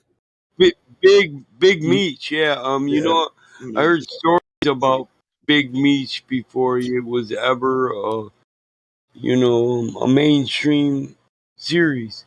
Yeah, I think that if you're from Detroit, the finale is about to come out. Do you have to say Detroit? Can you just say Troy? I don't know. Detroit. Where are you from? Detroit. Detroit. Let me ask you a question while I rep the 313. Are you dissing the D, son? I normally don't ask this question. He likes the D. I normally don't ask this question. I love the D. I'm driving a Pontiac. Leave me alone. I polish the bullets and then I shoot, man. It's a Motown. I mean, you know what I mean? Motor City motherfucking man. Snoop Dogg plays the preacher in that show. It's pretty cool. Yeah. Yeah. Well, that's a sight to see all by itself, isn't it? It's the literal slap in the face to religion because, he grabbing the beads and rolling down the street, smoking and sipping on gin juice, laid back. With my mind on my money and my money on my mind. I'll get your confession another time because I got to bust this rhyme. No, he looks more like a Snoop pimp. D-O-double-G. He looks more like a pimp than a preacher in that show, you know? Yeah. Well, he's funny, man. Of it, wherever he does stuff, he's always funny. Well, that's the truth. Preachers and pimps are one of the same. Dog pound. They pimping Dog God, right? pound. Wow, whippy, wow. Wow, wow, wow. Yippee, oh, yippee, yay. The sounds of the dog bring me to another day. Play with my bone with the Jimmy. That's making jokes about the Jimmy. There's the Jimmy joke about your mama that you might not like. I heard you was a Frisco type. I've got a question. What's the difference between a pimp and a preacher? You're barking. Wait. Preacher of what? Any preacher. The pew? Holy preachers, so-called. The preacher is a pedophile. Let him get the punchline out, guys. So the one thing is, so the pimp sells you a hoe, but the preacher tells you what you don't know. Yes, but I'm literally now. Think of it literally. What's the difference between them? You got to have a faith. I'd say there isn't one. They're both trying to send you to the devil. Well, yes, one's legal prostitution, one's illegal. You know, solicitation. Depends on where you are. Trust me. Oh, solicitation! Give me the money. Vatican. Right, because you can't just do that. You can't just walk up to somebody and say, "Give me some money," right? Yeah, it's prostitution and solicitation until they're on the same level. Just one's legal and one's not. It's like vacuum cleaners. If you want to buy a vacuum cleaner, you go to a vacuum cleaner store. I know, but hold on. I think I just found the whore of Babylon. They pimping this hole down here on 32nd and 5th. On 32nd and 5th. And they preaching Lordy, Lordy in his name, and they're saying, come over here, the Savior is here in the cave. And the word says, if they say, Lordy, Lordy, he is over here, then surely he is not there. Do not go. Correct. Be weary, doctrines of demons. Yep. I've had to fucking shoulder this for a long time, bro. You're the only one that I've disclosed this shit. I've always wondered why Babylon had to be a whore. And I get it now. They've been pimping that bitch since. Yep. It's solicitation. It is. Yeah. Yeah. Faith is the goddess, right? Yep. No, I thought hold on. I thought faith was the substance of things hoped for, the evidence of things not seen. Well, yes, and it is a goddess too. The other thing is, if she's a goddess representation of the female, why are they pimping her? Why do they have a nunnery? If these guys are holy and they're meant to be abstaining from such things, why have a nunnery for? Unless the nuns are being used for something else. Just something to think about. I was raised Catholic. I mean, I don't suspect every single nun or every single priest of being, bad. I mean, they could be, on the up. I'm not saying they're all bad, but up the top and what happens down the bottom are two separate things. But as far as like selling themselves into celibacy, for that would be a very difficult path to go. Well, if they're I'll put it another way. If they're there for so-called Christ, and somebody is in the position there and is taking up the position of Christ, then they are his women, and he gets to do whatever he wants to them. Well, the only person that claims to be the vicar of Christ is the Pope, right? So. Exactly. So, but if other people are working for him, they get to enjoy the fruits of the so-called labor. It's like a lot of the people that have been caught, like diddling kids and stuff. The Pope just and nuns. The Vatican just moves them around. Yeah, and I mean, I'm sure that happens a lot, but for the most part, I think most of the nuns and priests they're pretty genuine in their faith, but they're not perfect, just like none of us are. So how is it that a demon lizard is the middleman between us and God? You're talking about Mary? I'm talking about the Pope. Well, that's okay. I mean, in the Catholic Church, I mean, it's Mary. She's the mediatrix. my middleman. Oh no, I'm talking about the truth.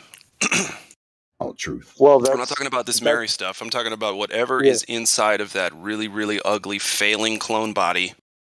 Is that our middleman to God? Supposed to be? Oh, somebody's calling me. Yes. Well, how do you disconnect people from God? Tell them that they have a middleman. Well, you can if you tell them if they have a middleman. If they have a third-party interloper. You get me? That's how I haven't gone to jail a lot of times. I was just a middleman. No, I'm just kidding. Yeah, I was just a dick in the middle. Well, that's not what I said, but yeah. You were going to the promised land. Listen, I googled this shit. Oh, hold on, Eggs. I googled this shit, and the first article comes up. Pope admits clerical abuse of nuns, including sexual slavery. Oh, thank you. Slavery. Wow. Damn. Pope Francis admits nuns have been sexually abused by clerics. And it's an ongoing problem. Well, that's just no good. You want to storm the Vatican, guys? You can get out there. So, again, going I back don't to think it's story. necessary, but it's also not possible. Yeah, that's true. I don't have any F-14s anymore. We're sold missing them the all. past that this is slightly erotic and probably enticing to some perverts. Yeah. We could always go back to talking about Mother Earth. Sure. Or Father Earth? What does everybody believe? Is it a male or female Earth? It says Pope Francis admitted in cases of his predecessor, Pope Benedict, he was forced to shut down an entire congregation of nuns who were all sexually abused by priests repeatedly. Exactly. So then, hold on. I'm trying to make a very, very important point here, and I'm not trying to break anybody's belief or faith. I'm just want people to think about what it is and what is going on. What That's is? all. And I've said this. Well, make it quick, Make it quick. Lord. The point is that the nuns are property of the pimp, preachers, and priests. And literally, this is the number one reason they take a vow of silence so they can't speak out against their rapers. Yeah, that makes sense. Christ. Eggs. Well, I wanted to hear Eggs. Can you make it give us a short? Because you tend to be long-winded sometimes. So I'm pretty sure that was the point. Is that what you were going to say, Eggs? Yeah, and I've kept this in for a while, and as I said before, I've. Sorry. Go ahead. No. I was gonna say, I've been given certain things, and sometimes I speak in sort of cryptic whatever language because I don't want to hurt anybody's feelings. But sure, and we don't. Yeah, we're on the same page.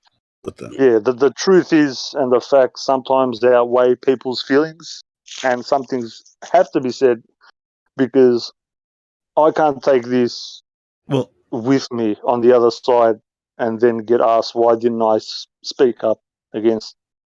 Oh no, sure, yeah. I mean, it's just like the Pope prior to the Pope that we have. Not we. I don't have a Pope, but the Pope that's in there now, as far as it was the shortest term of any Pope.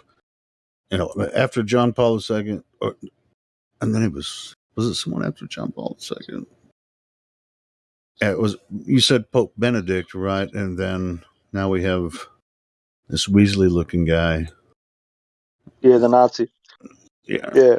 So, but thing he only was there for like 10 years or something, and just a cool decade. That's all. It's been going on for like 1600 years, though. This is my point. People don't know what the real so-called faith is. Yeah, I mean, I've just got here. Well, I mean, as far as Catholicism go, I mean, and the Vatican and everything, that's more. It's as much political as Washington D.C. It's not. Oh Lord, this goes even deeper. Sure. Yeah, bro. So hold on. Just days ago, Vatican's women's magazine, Woman Church World, condemned the abuse of the rapers of the nuns, saying in some cases nuns were forced to abort priest children. Something Catholicism forbids. Correct.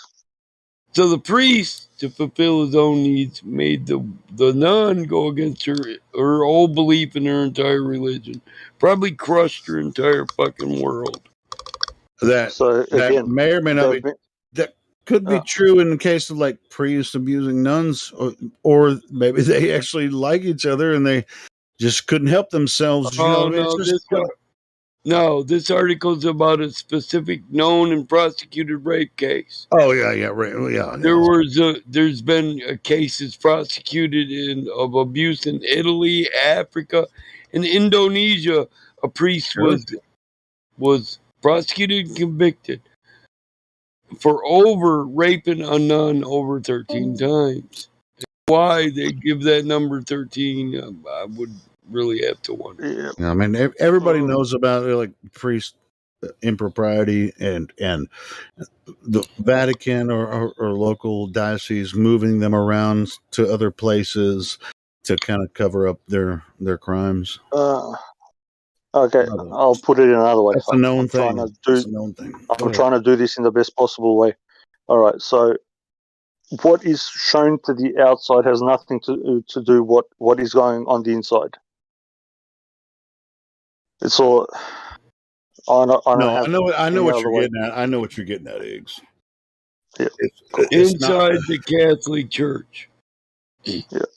Yeah, And you'll never know. You'll never even have a slight clue about it. They're going to give you a bunch of nonsense.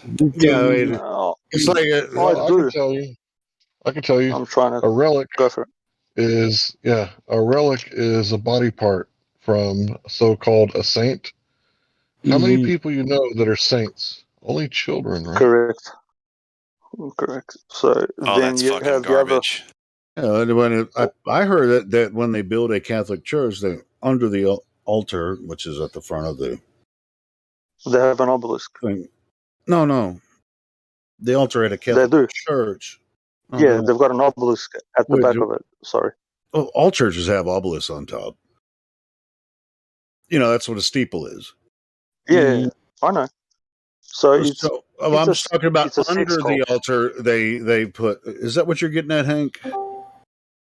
They have bones a relic of a relic, a saint's relic. It means a penis. Saint relic penis. Oh no. That's what it means, bro. That's not what we're talking about. Are you talking about body parts and child sacrificial evidence under the foundation? Well, hey, check this out. They claim that Peter's bones, St. Peter, his bones are buried in Rome underneath the Pope's throne. And that's where, because they say, upon this rock I will build my church, Peter being the rock. That's where Peter's bones are buried, under the throne of the Pope. That's what they say. What's a rock, bro? Yeah, but again, when they say, I will build this rock, so the rock is what the Masons use, rocks. That's why all the names at the end, you'll hear this rock or Stein. If the surname has STIN, that's German for rock, implies masonry. So no, I totally Yeah. get that. I mean, if we get too deep into it, that's another talk for another time, But yeah, I totally get it, and it's like we're holding back because we don't really necessarily need to get into all the minutia. But And it's not just the Catholic Church. It's all of them. It's all of them. Oh yeah. Oh, I don't. It's like all the Protestant churches.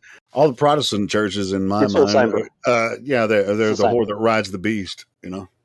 Cobbled stone, right? The Masons started with cobbled stone, brother. Cobbled stone. Yeah.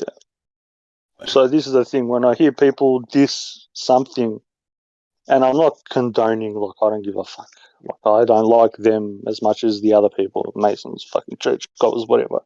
It's one of the same. So you can't say they are bad, but follow their made-up religion. It's kind of, it's logically, for me, logically does not go. I'm trying to explain that it's more of a sexual cult than a spiritual cult. And I hope that doesn't offend anybody. I had to get it off my chest. That's Well, cool. You got it what off I your wanted to chest. say. Actually, I was listening earlier today. You got a lot of shit off your chest earlier too, Iggs. It seems to me that they are just the mafia that I say they are. Yeah. Yeah. The Pope is the godfather and the biggest mafia had. And they literally want to hog all the riches for themselves while they get fat, swear women to silence, and take advantage of them. Why not? They take advantage of the entire world. Yeah, it's not even just. I mean, you got a women, it's the whole money, everything. You got a whole building of women sworn to secrecy who can't talk against their church, and you got a fucking preacher that ain't never been laid with a heart on. What the fuck? Yeah. I got told by this one guy when I got asked to join, and he's like, "Oh yeah, you need to do this, this, and this," and he's like, "What religion?" I go, "Religion is for dummies," you know. And he goes, his words were, "Do you know why there is religion?" I go, "To obfuscate," and he goes, "How do we rob the people unless we give them something to fantasize over?" He goes, "We don't know what the truth is, but we need to give them a fantasy." Exactly. And Makes total sense. That's Occam's razor, in my opinion, man. That makes more sense than any other fucking explanation I've heard, right? Yeah, and this was given to me by somebody that was up there. And when I say up there, I mean up there. Not some douchebag, And 33rd Mason. Like in the camps in like World War II or whatever, they put them in camps and they give them certain rewards for behaving a certain way. And it's not just World War II. I mean, this has happened throughout centuries from different. Unless you give them something to look forward to or to have faith in, it's like eventually we're going to. I mean, it's more advanced. They've perfected, and I've said this for years. They've perfected the Hegelian dialectic so that you don't even really have the opportunity to think for yourself, unless you do, But if you believe them, and that's where the left to right paradigm and all sorts of different religion, everything comes together for you. They give you both sides, see how you react, and then they respond, in kind. So it's not like at a certain point, and if you don't know that you're being manipulated, then you feel like you have a choice, but you don't really. So. Correct. Because they've given you everything that you can, that you are actually thinking about, because a so-called original thought has come into your mind. Your so-called faith is given to you by somebody else. Faith has to come from within without anybody giving you anything. These are my thoughts. My personal thoughts. There's a guy, he's I can't remember he's in his late 50s. He started working with me, working a very small shop. The other two people, there's four of us. The other two are a married couple, and they're much younger than me, and they couldn't give a shit about this. I told them about it, but I just don't think they'll get anything. But anyway, today, this older guy started working with me last week, And today, I told him about my YouTube channel and stuff. And today he was like, I got a subject for your YouTube channel if you guys want to talk about this. He started talking about how history is messed up, and what they told us about history is not what he was talking about, cycles of history, like cultures and everything.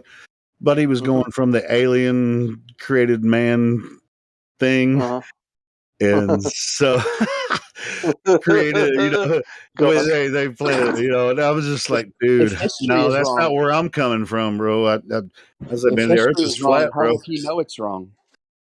Well, that's what I'm saying. I mean, I think he may be watching freaking what's that show on Ancient Aliens or some shit like that, and he might be listening to some of the like midnight radio Isn't the shows and ultimate shit. question with the people who say all history is false? Isn't that an unfalsifiable claim? Yeah, sure. Yeah, but it's really interesting though. Since I told him about the YouTube channel, and he, I guess he's been thinking about it, and he's like, hey man, come over here. He's like, what do you think about this? Because I didn't go into detail about what we do necessarily, and so I was like, when I told him, man, the moon landing was fake, and he's like, you really think the moon landing was fake? And I'm like, yeah, bro. and I told him those astronauts on the ISS, they're not real either. There's no ISS up there with people in it, and so we didn't go. I mean, he's older, and it's harder to really. But I mean, I'm sure he's probably going to be thinking about this. Like, oh man. But I don't know if he's going to listen to our YouTube channel or whatever. But it's when you're older, it's going to like. But obviously, he's been thinking about false history and stuff. He's thinking that what he was saying is like throughout human history that we always tend to destroy our culture and everything, and make it worse than it began as, whatever. So I don't know. We're working around the clock, so we can't talk about it a long time. But you're like, we're working around the clock, so I constantly annoy him with this shit. No, well, but I don't though. I mean, I know you don't. Yeah, but he asked me, so I told him. I said, "Man, the moon landing's fake, and there's nobody in the ISS." And I don't even think space real is real. Yeah. He's probably like, what was his look? Did it look like he was going to think more about it, or what? He looked at me. He was like, "You don't think we went to the moon?" I was like, "No, man." No, man, I don't.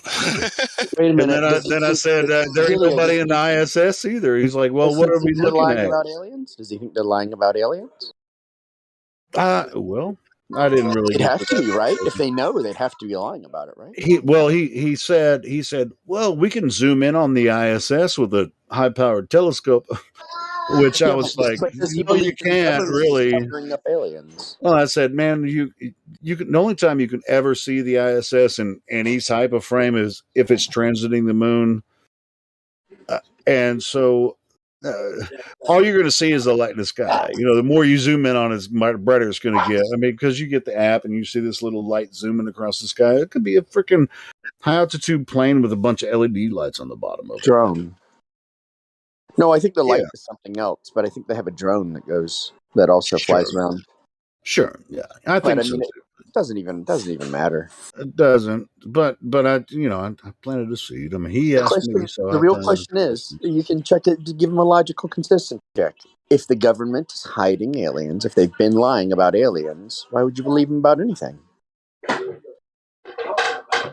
If they're willing to lie about something that big, why would you believe them about anything? Yeah, that's what he was like. Man, then he's probably been watching Ancient Aliens. If he thinks all history is a lie, then what's his logical reason for establishing that we went to the moon? Yeah, and especially if you're watching History Channel and they put this show on there that tells you that what they tell you, what all the archaeologists and biologists and everything are telling you about history, and then they have Ancient Aliens that go, woo, woo, woo, woo, woo. It's like, what? On the same channel, they have two sides, put them together, see what they come up with. It's still going to be, that's the Hegelian dialectic, right? It's like keep everyone confused. Let's take a look at Earth, bro. Let us take a look at Earth. Can we do that?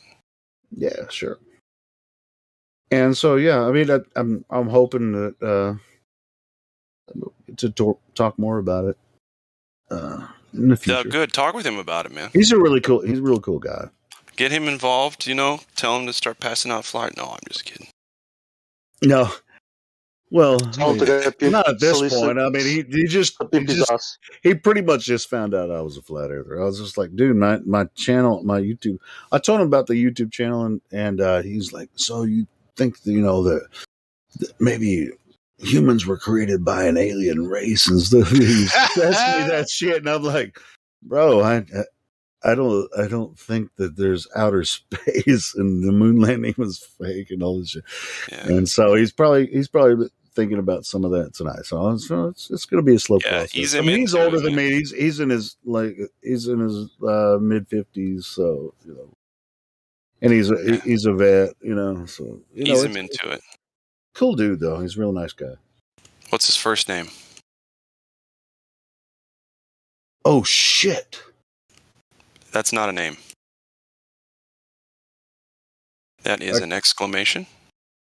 His parents must have hated him to name him that. Usually when somebody tells me their name, I immediately forget it. Well, it seems like that happened again then. But until I hear someone else call them by their name, then I might remember it. But we should call him Jim. I see a Jim. I've been working with this dude for almost 2 weeks now, and I can't fucking remember. I'll just call him shit. You're like, I've been working for this guy for 2 years. I forgot his name. Jeez. I think his name's Bill. All right, we'll call him Bill. We'll call him Jim because that's what I see in my head. Jim Bill. Jim Bill. I don't think it's Bill. Holy shit.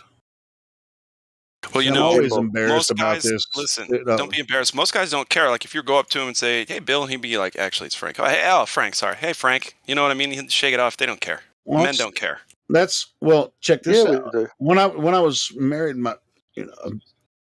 or if I'm in a relationship with a woman, I never call her by her name, and I don't even say babe either.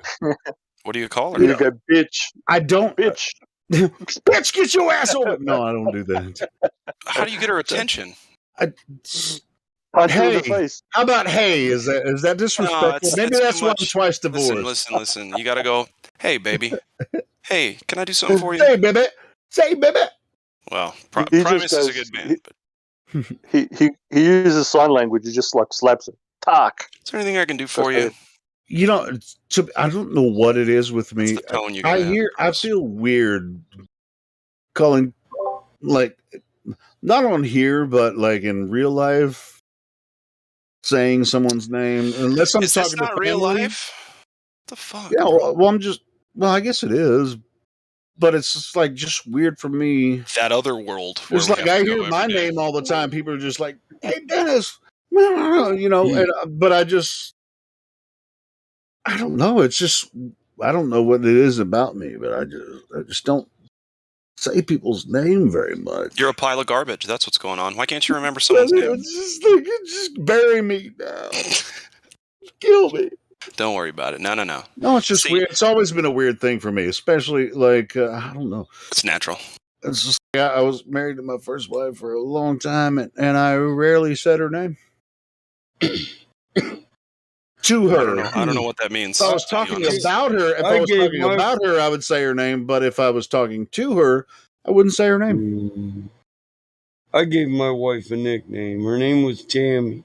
I shortened it to Tam. And if I didn't call her Tam, I'd say, "Hey, woman, come here." Yeah, I'm just a fucking weirdo. You got to figure out what they like to be addressed as when you do something like that, right? Every person has either like a nickname or a way of approaching the situation that you kind of fall into, and it's a groove that you guys. it's like a rhythm. Yeah. Once we were parents, it was Mom. Come here, Mama. Right. She's like, okay, Daddy needs some love. I don't like the word daddy. Mama's fine, but I don't like that word daddy. I'll go without that. Till I have a 2-year-old. Daddy. I'll be like, fuck, Hey. I knew I hated this word for a reason. No, I'm just kidding. In our family, it's dada. That's cuter. I think that's cuter. My youngest always said Papa first. My wife always made Papa. Papa's easier. Pa. Pa. Yeah, Papa. that's not bad. Now my grandchildren say Pa. My youngest, she done figured she can work me. And she just walks around the house pointing at stuff. Pa. And it's either, can I have it or what is it? So we play the can I have it or what I is it think game? there's something in my brain, unless I really need to get their attention. It doesn't matter who I'm in, even at work, I don't say people's names. There's something wrong with me. I don't say people's names when I'm addressing them. This is weird. It's just like, hey, Nate, it's one of the guys. What is his name? Nathan. I mean, I just walk up and say, hey, this is what. There's something wrong in my brain where I don't address unless I really like people don't mind screaming at me, and saying my name, but I just, it's weird. Or even close. Hey, okay, Helio, you're fine. You'll fix it one day. I promise you. Listen, I doubt it. I mean, I'm almost 50 years old. It's fucking, it's not going to. No, you're going to change your whole life around, motherfucker. I defer to his statement. Hold on, though. So, okay, it's kind of important. I posted a video in voice text, and it's by our boy Latter-day Saints. Therapy? And basically, the video says they're making Flat Earth out to be gun-packing maniacs. Now, how does that make you feel, Helio? Anyway, just watch the video. Motherfucker. Prepare for the world to start looking at you even worse because of the media and not because of truth. Thank you. Urban terrorist? Turbanist. Terrorist. Patriot terrorist. Oh my lord, let me watch this. It's quick, it's short. I don't know, it's just a weird thing with me. I mean, I don't know why. I just don't see people's names. Well, I recognize faces for sure. You know what sucks? I don't know what this is. I can remember everything about somebody, their favorite color, where they were born, school, pets, everything. But I've forgotten so many girlfriends' birthdays year after year after year, and I don't know how that fucking happened. I don't know what's wrong with me that way. But yeah, I feel you on the names thing. Why are birthdays important? What? Oh, man, you don't get in a relationship with a girl unless the birthday is the most important day of the year in the relationship. Whether or not you even have a birthday. No, I'm just kidding. I know. I remember my first wife's birthday. Let me think about. No, it was just like I don't know why I kept forgetting it, and it's like maybe this person isn't as important to me as I thought. But everything else was going great. I'd be like, damn it, what's her fucking birthday? I gotta ask her mom what her birthday is now. I never give a shit about birthdays, really. Well, that's why you're saying. Unless in my 20s, I always had a big party on my birthday just for the sake of partying, Dude, I forget about my fucking birthday. Yeah. It'd be like not that I didn't have a party all the time anyway, but I had a big party on my birthday just because it was my birthday. Yeah, I haven't had a big birthday party in so long, man. I'm okay. I'm partied out. I'm all set.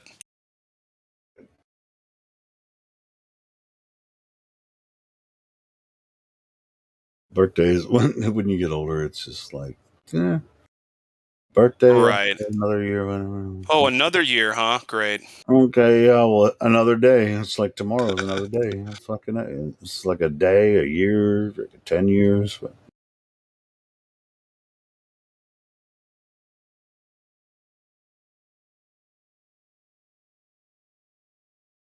I ain't gonna lie though, I do feel bad that I can't remember a dude's name that's been working with me for 2 weeks.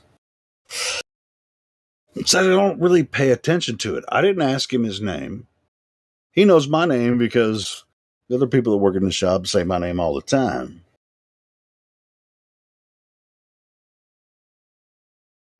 or he's just better at paying attention. I think his name starts with a B, though. I think you could probably talk about this all night, man. Boob. I'm a bitch. I feel like shit that I don't remember people's names, even though I'm like around them for 8 hours a day. Bruh, it's fine. Fucked up.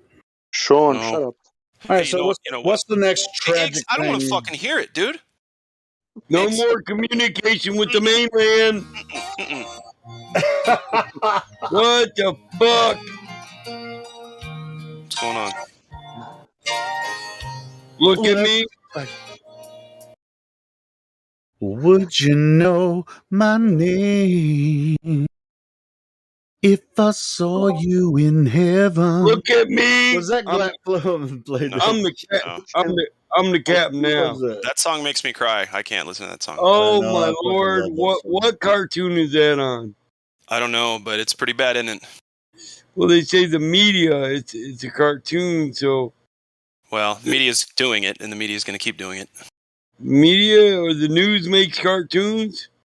No, but more people watch shows like this than the fucking news, and it's kids watching this stuff who are going to be controlling the world soon, not the adults. I guess I'm gonna have to watch this now.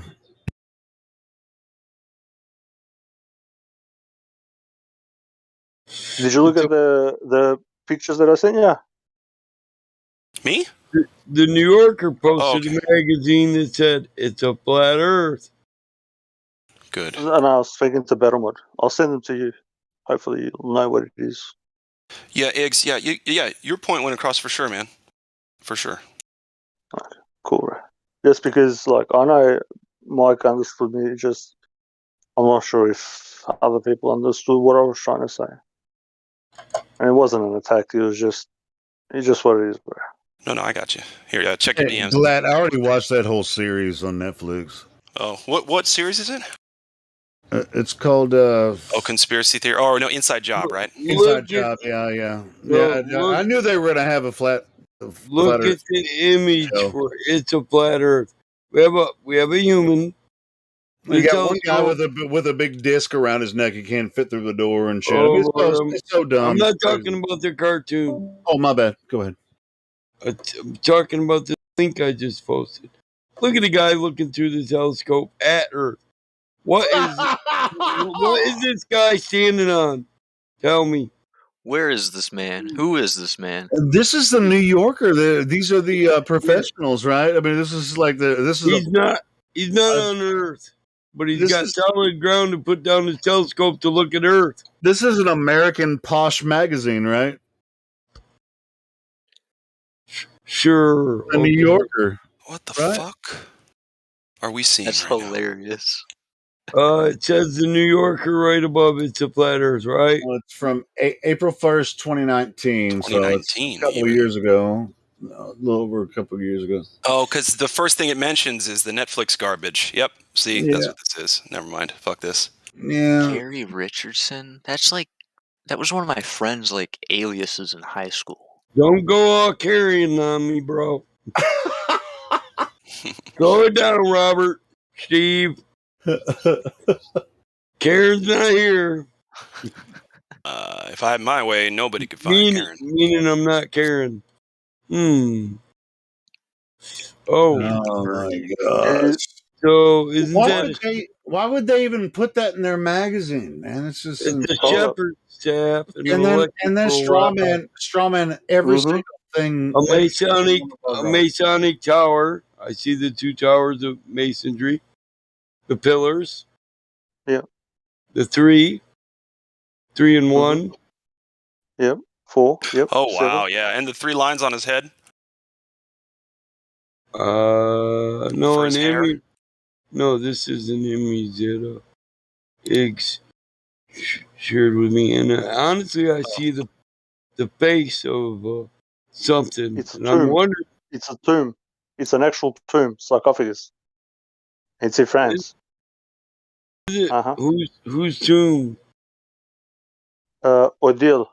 Oh, what's her name? How to pronounce it properly? Let me just fucking look into it again. It's one of the main churches there. That's what I was brought up There's Tutmosis Thetis. before. Thetis is the goddess of faith. Thetis. Fides. Where is it? Yeah, so that's an actual tomb with a I think it's called sarcophagus. Fides. It's in Europe. Fides. Yeah. However you pronounce it, that's the goddess. Fides. Yeah, I think it's Fides. It's But the goddess of faith. faith, huh? Mm-hmm. And so is it close to fidelity? Fides, Fides, fidelity, maybe? I would say feed is, it could be the etymology, the root word of fidelity. Good faith. Mm-hmm. The meaning of the name is good faith. Right. Serenity. Serenity. So you have faith in your lover. You have faith in your family members, right? All that I would think. I don't know. It's reaching, but yeah. Oh, okay. I see what you're showing. But in Latin law, nolla fides, no reliance can be placed on appearance. Appearances are deceptive. That's a Latin legal term. Fides facta, noun.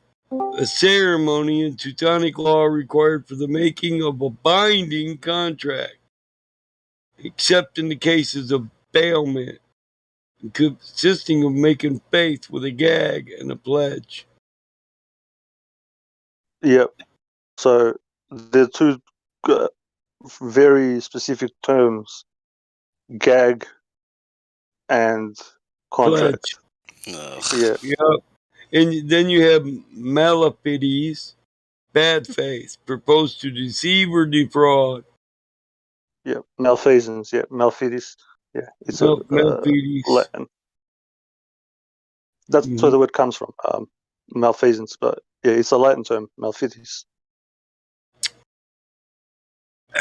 So it seems the goddess of faith, who they would have you believe is good faith, is actually bad faith, and proposed to deceive or defraud you.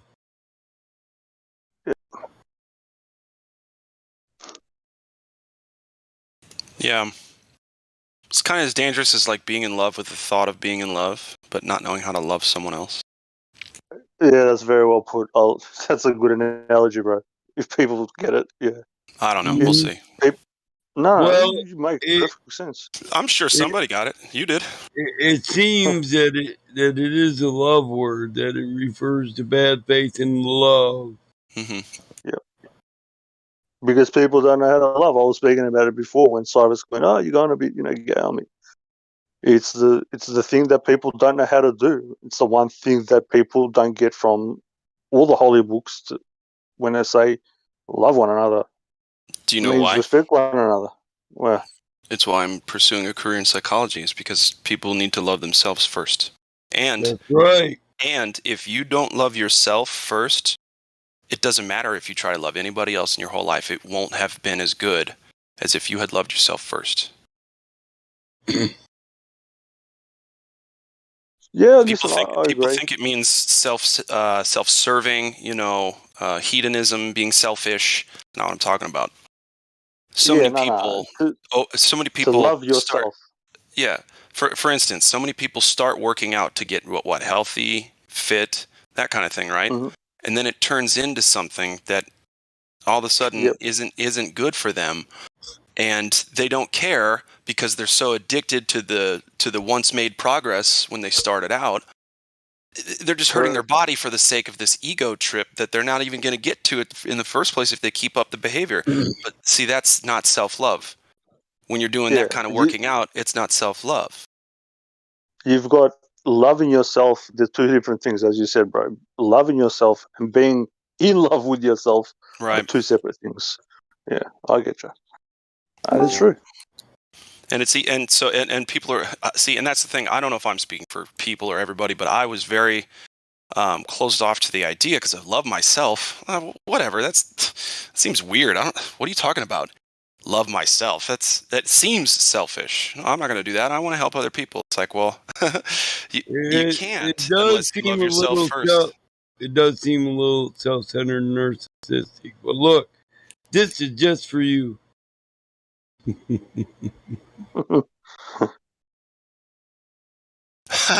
The deep state. I like that. That's funny as shit. I'll show my mom. She always makes fun of me. Good, She'd good. like that. You are now entering a deep state.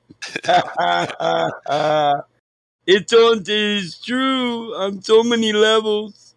Right? I just wish they wouldn't assign chemtrails to us. But that's you, dog, with your receding hairline, Yep, that's me. hypnotizing a mofo. Don't talk about my fucking receding hairline like that. And notice like you this know hair. me. I know you, bro. And notice this here redneck. Say, he's a redneck. You can obviously see that from the John Deere hat and the snoring and the big nose and that there farm cow chin. You know what I mean? That there could be my kinfolk. By God, it's no longer funny. No longer funny. And they had the candle to light the way. You see that? There's a lot of imagery in that candle there. Is there not, eggs? I'm just looking at it now, bro. Where is it? Well, it's the light.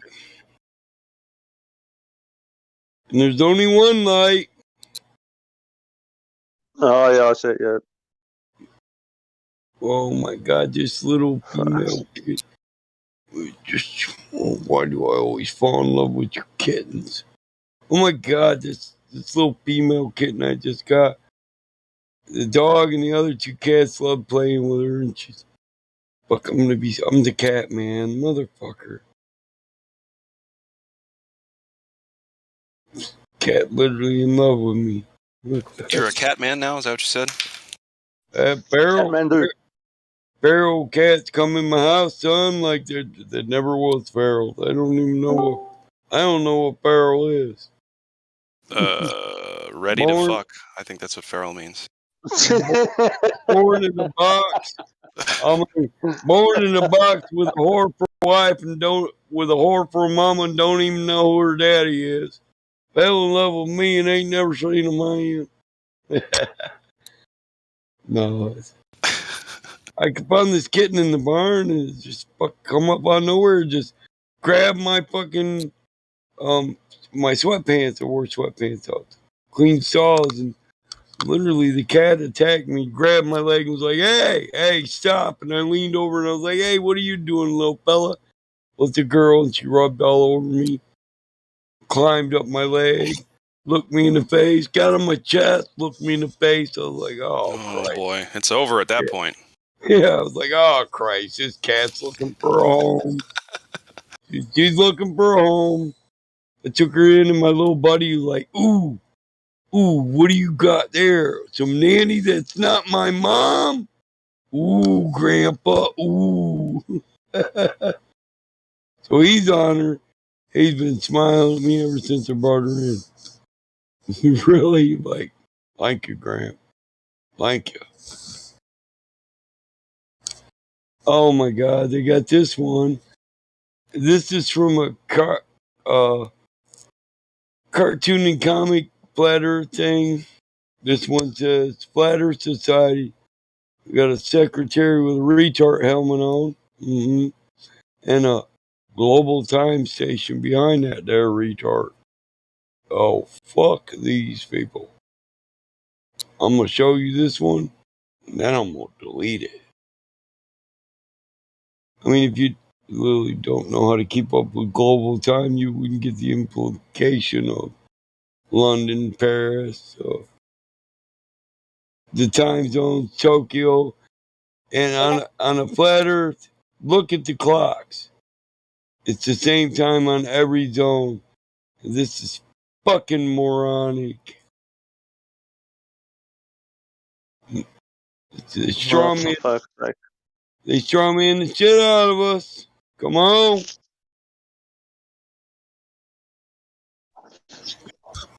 Sorry, what was that? Oh, Look Flat Society. Flat Earth Society. Yeah, that's look at the images. Oh, come on, guys. Like every No time zones on the flat Earth. Do you see that, right? Oh yeah. Fucking retard. Who knows when time zones were put in? You mean invented? Anybody? Uh, Yeah, invented. No, you ain't getting a masonry channel from me. Press on, punk. Nothing to look at here. We got this covered at all points. Move on. Keep it moving.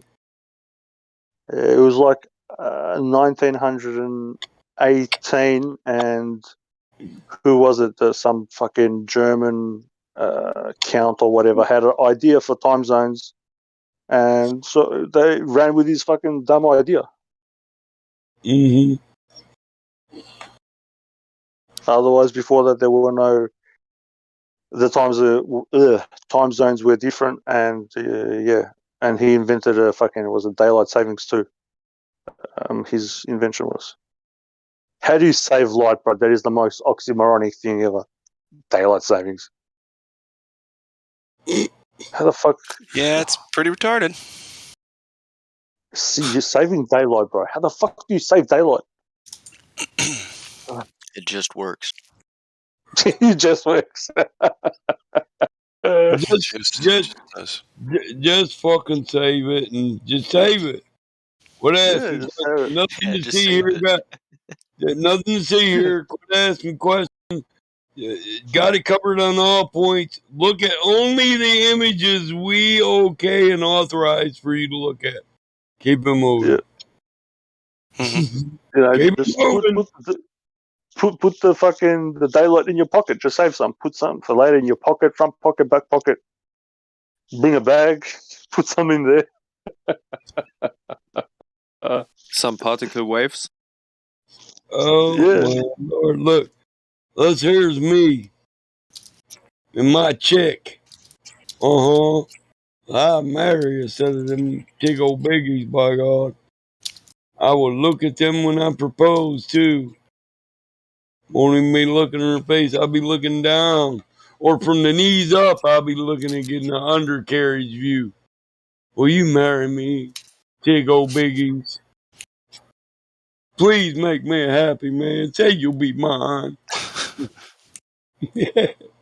We got ladies present now. Come on. Oh. Her I'm name's sorry. Her name's not Tig Old Biddies. It's just Biddies for short. Betty. We'll call her Betty. Yeah, call her Betty. What the hell? Why the hell is the helio code all crammed in one fucking line and won't lay out for me? Who did this shit? I'm gonna find you and I'm gonna get you. I have a special skill. Fuck, I didn't want to go in the fucking helio code anyway. But there are like 20 motherfuckers in there. Hey, we got a guy, ASIC. VC verified, ASIC. I would like to troll him. What do you think, What ASIC? up? What up? How's it going, brother? All cool, man. I already got verified several days back.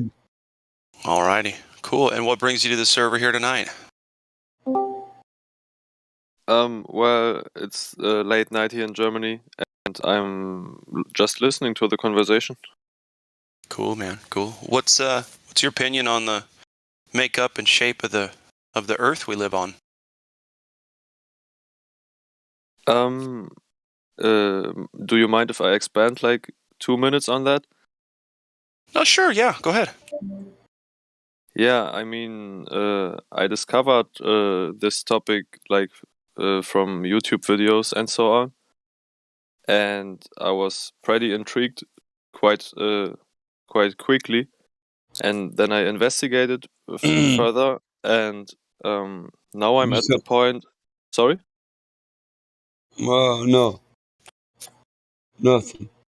Go ahead. I was clearing my throat. Sorry. All right. Yeah, all cool, man.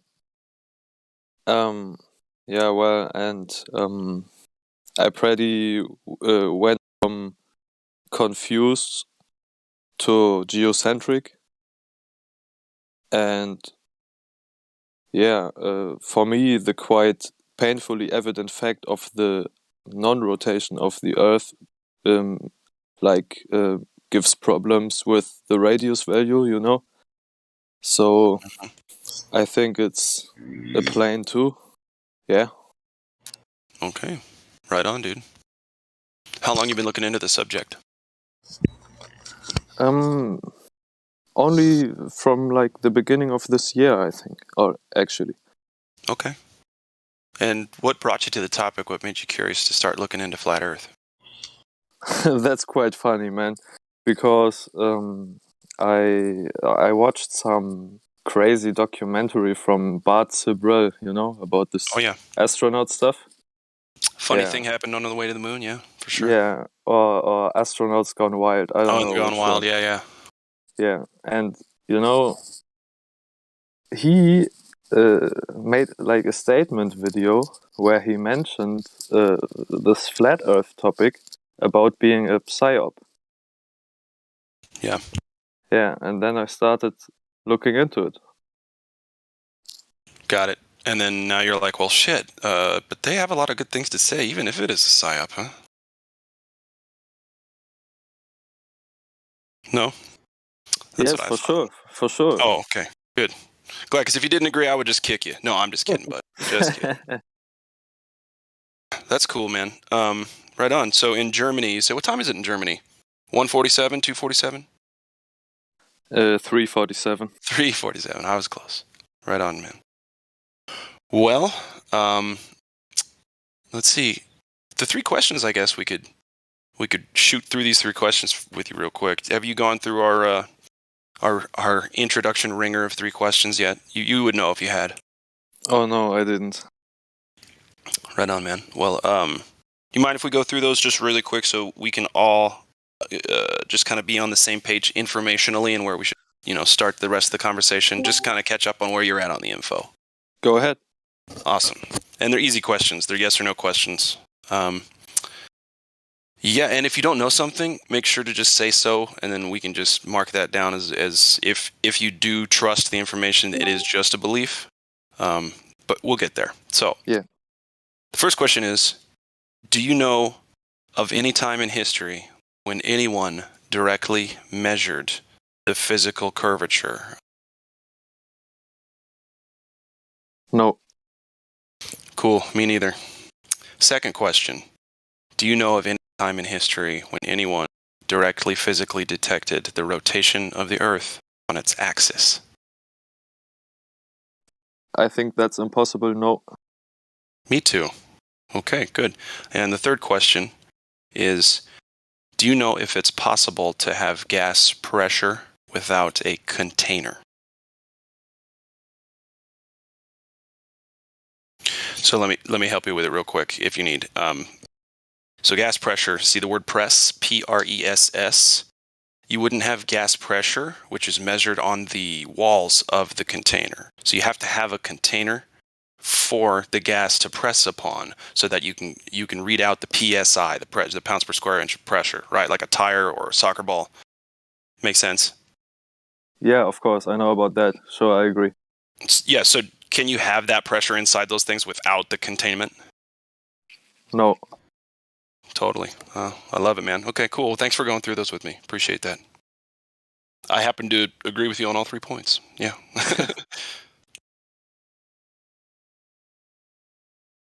Well, if you have any questions for me or anybody, BattleMod's probably chomping at the bit, wants to chat with you. So anyway, thanks for being patient and being honest, ASIC. Appreciate it. Sure, man.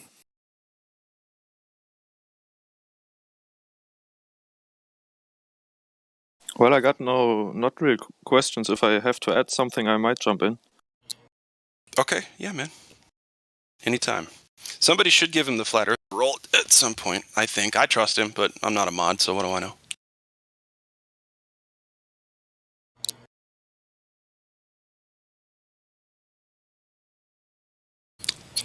It's 3 a.m. over there. What'd you do today, man? Basic?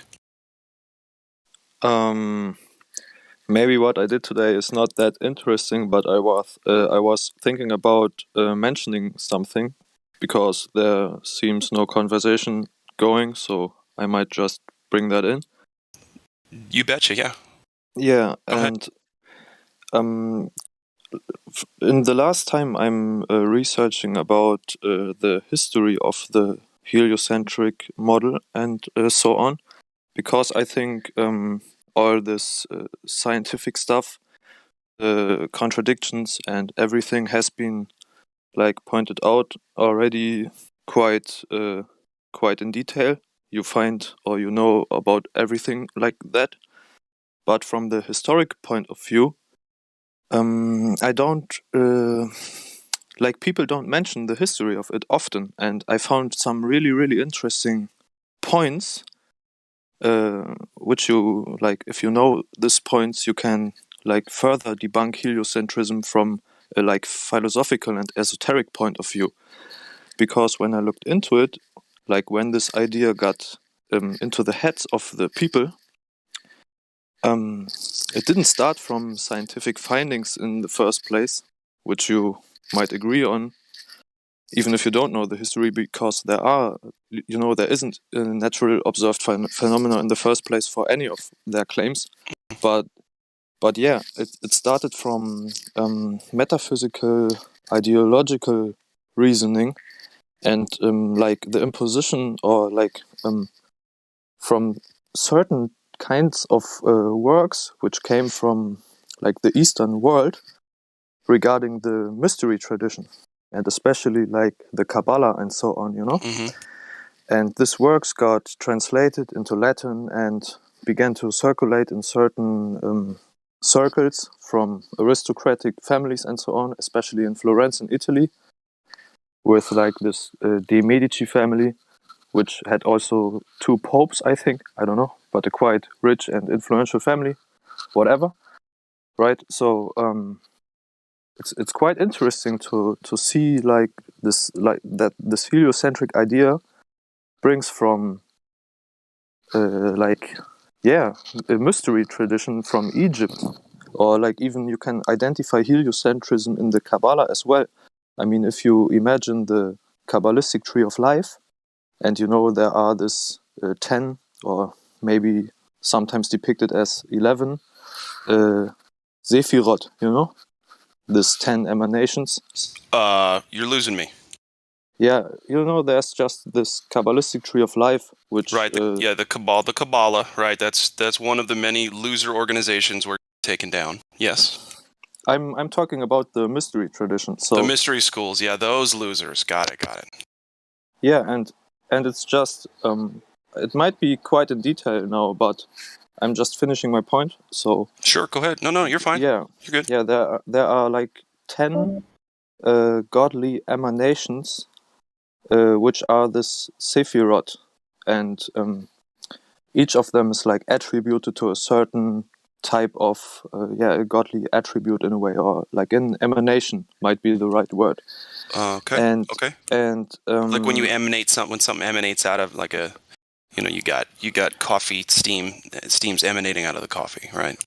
Yeah, it's like from the non-physical dimension it emanates into this Sephirot. Yeah. Wait, what's that last word you keep saying in German? Do you know the English translation? It's I think it might be Hebrew already. It's Sephirot, Sephira. I don't know. Sephirot. Okay. Yeah. Got it. Yeah, it doesn't matter that much. So, and this emanations, this 10 or sometimes depicted as 11, these circles are connected with 22 channels, and these channels are the letters represent of the Hebrew alphabet. It consists of 22 letters, and the 10 Sephirot are connected with 22 channels, and each of these channels corresponds to one of the Hebrew letters. And are you talking about gematria? No, I'm talking about the depiction of the Kabbalistic tree of life. Oh, got it. Okay, got it. Okay. And if you might be... let me. Can we wind it back, please? Yeah. All right. So, because I want this to continue to stay on flat Earth, and I know that you were saying what you're saying is it can be seen as a way to further the argument down the philosophical road, right? So, like, not only can we, I'm preparing not my only point. can.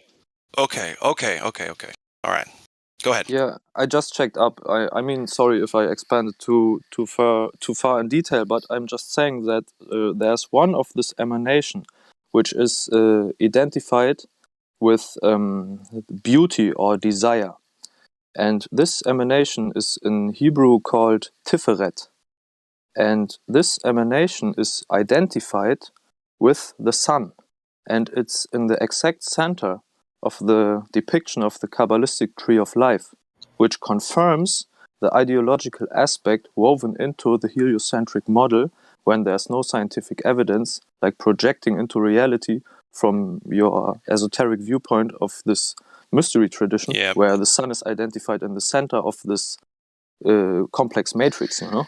So And it's this is quite basically like interesting, lesser yeah? magic, right? Yeah, it's quite superstitious. Oh, yeah, and that's why I call them losers, because they can't really accomplish anything here. They can just kind of mess around for a little bit and then get killed off and start over. It's, But yeah, the loser boy clubs, Freemasons, Jesuits, Illuminati, all that nonsense, even the KKK, all that stuff. It's all a bunch of guys saying, "Hey, we got some shit figured out, and that means we're better than you, and here we go."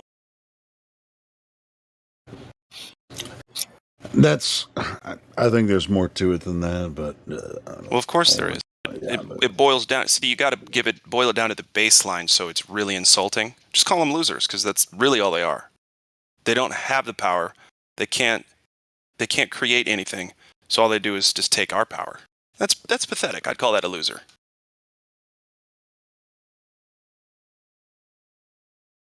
yeah, like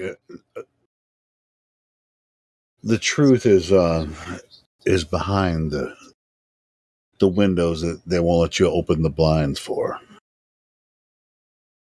It's like they put blinders on everyone when they feel like they hold an aspect of the truth where they're trying to access truth the wrong way, and they're manipulating the population to put blinders over everyone that is trying to find the truth.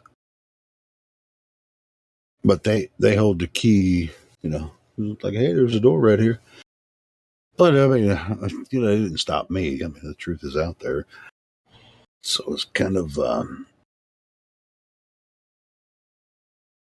you have to be a seeker of truth to actually find it anyway. So,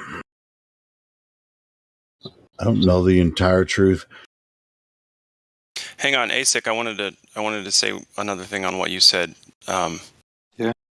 So where does the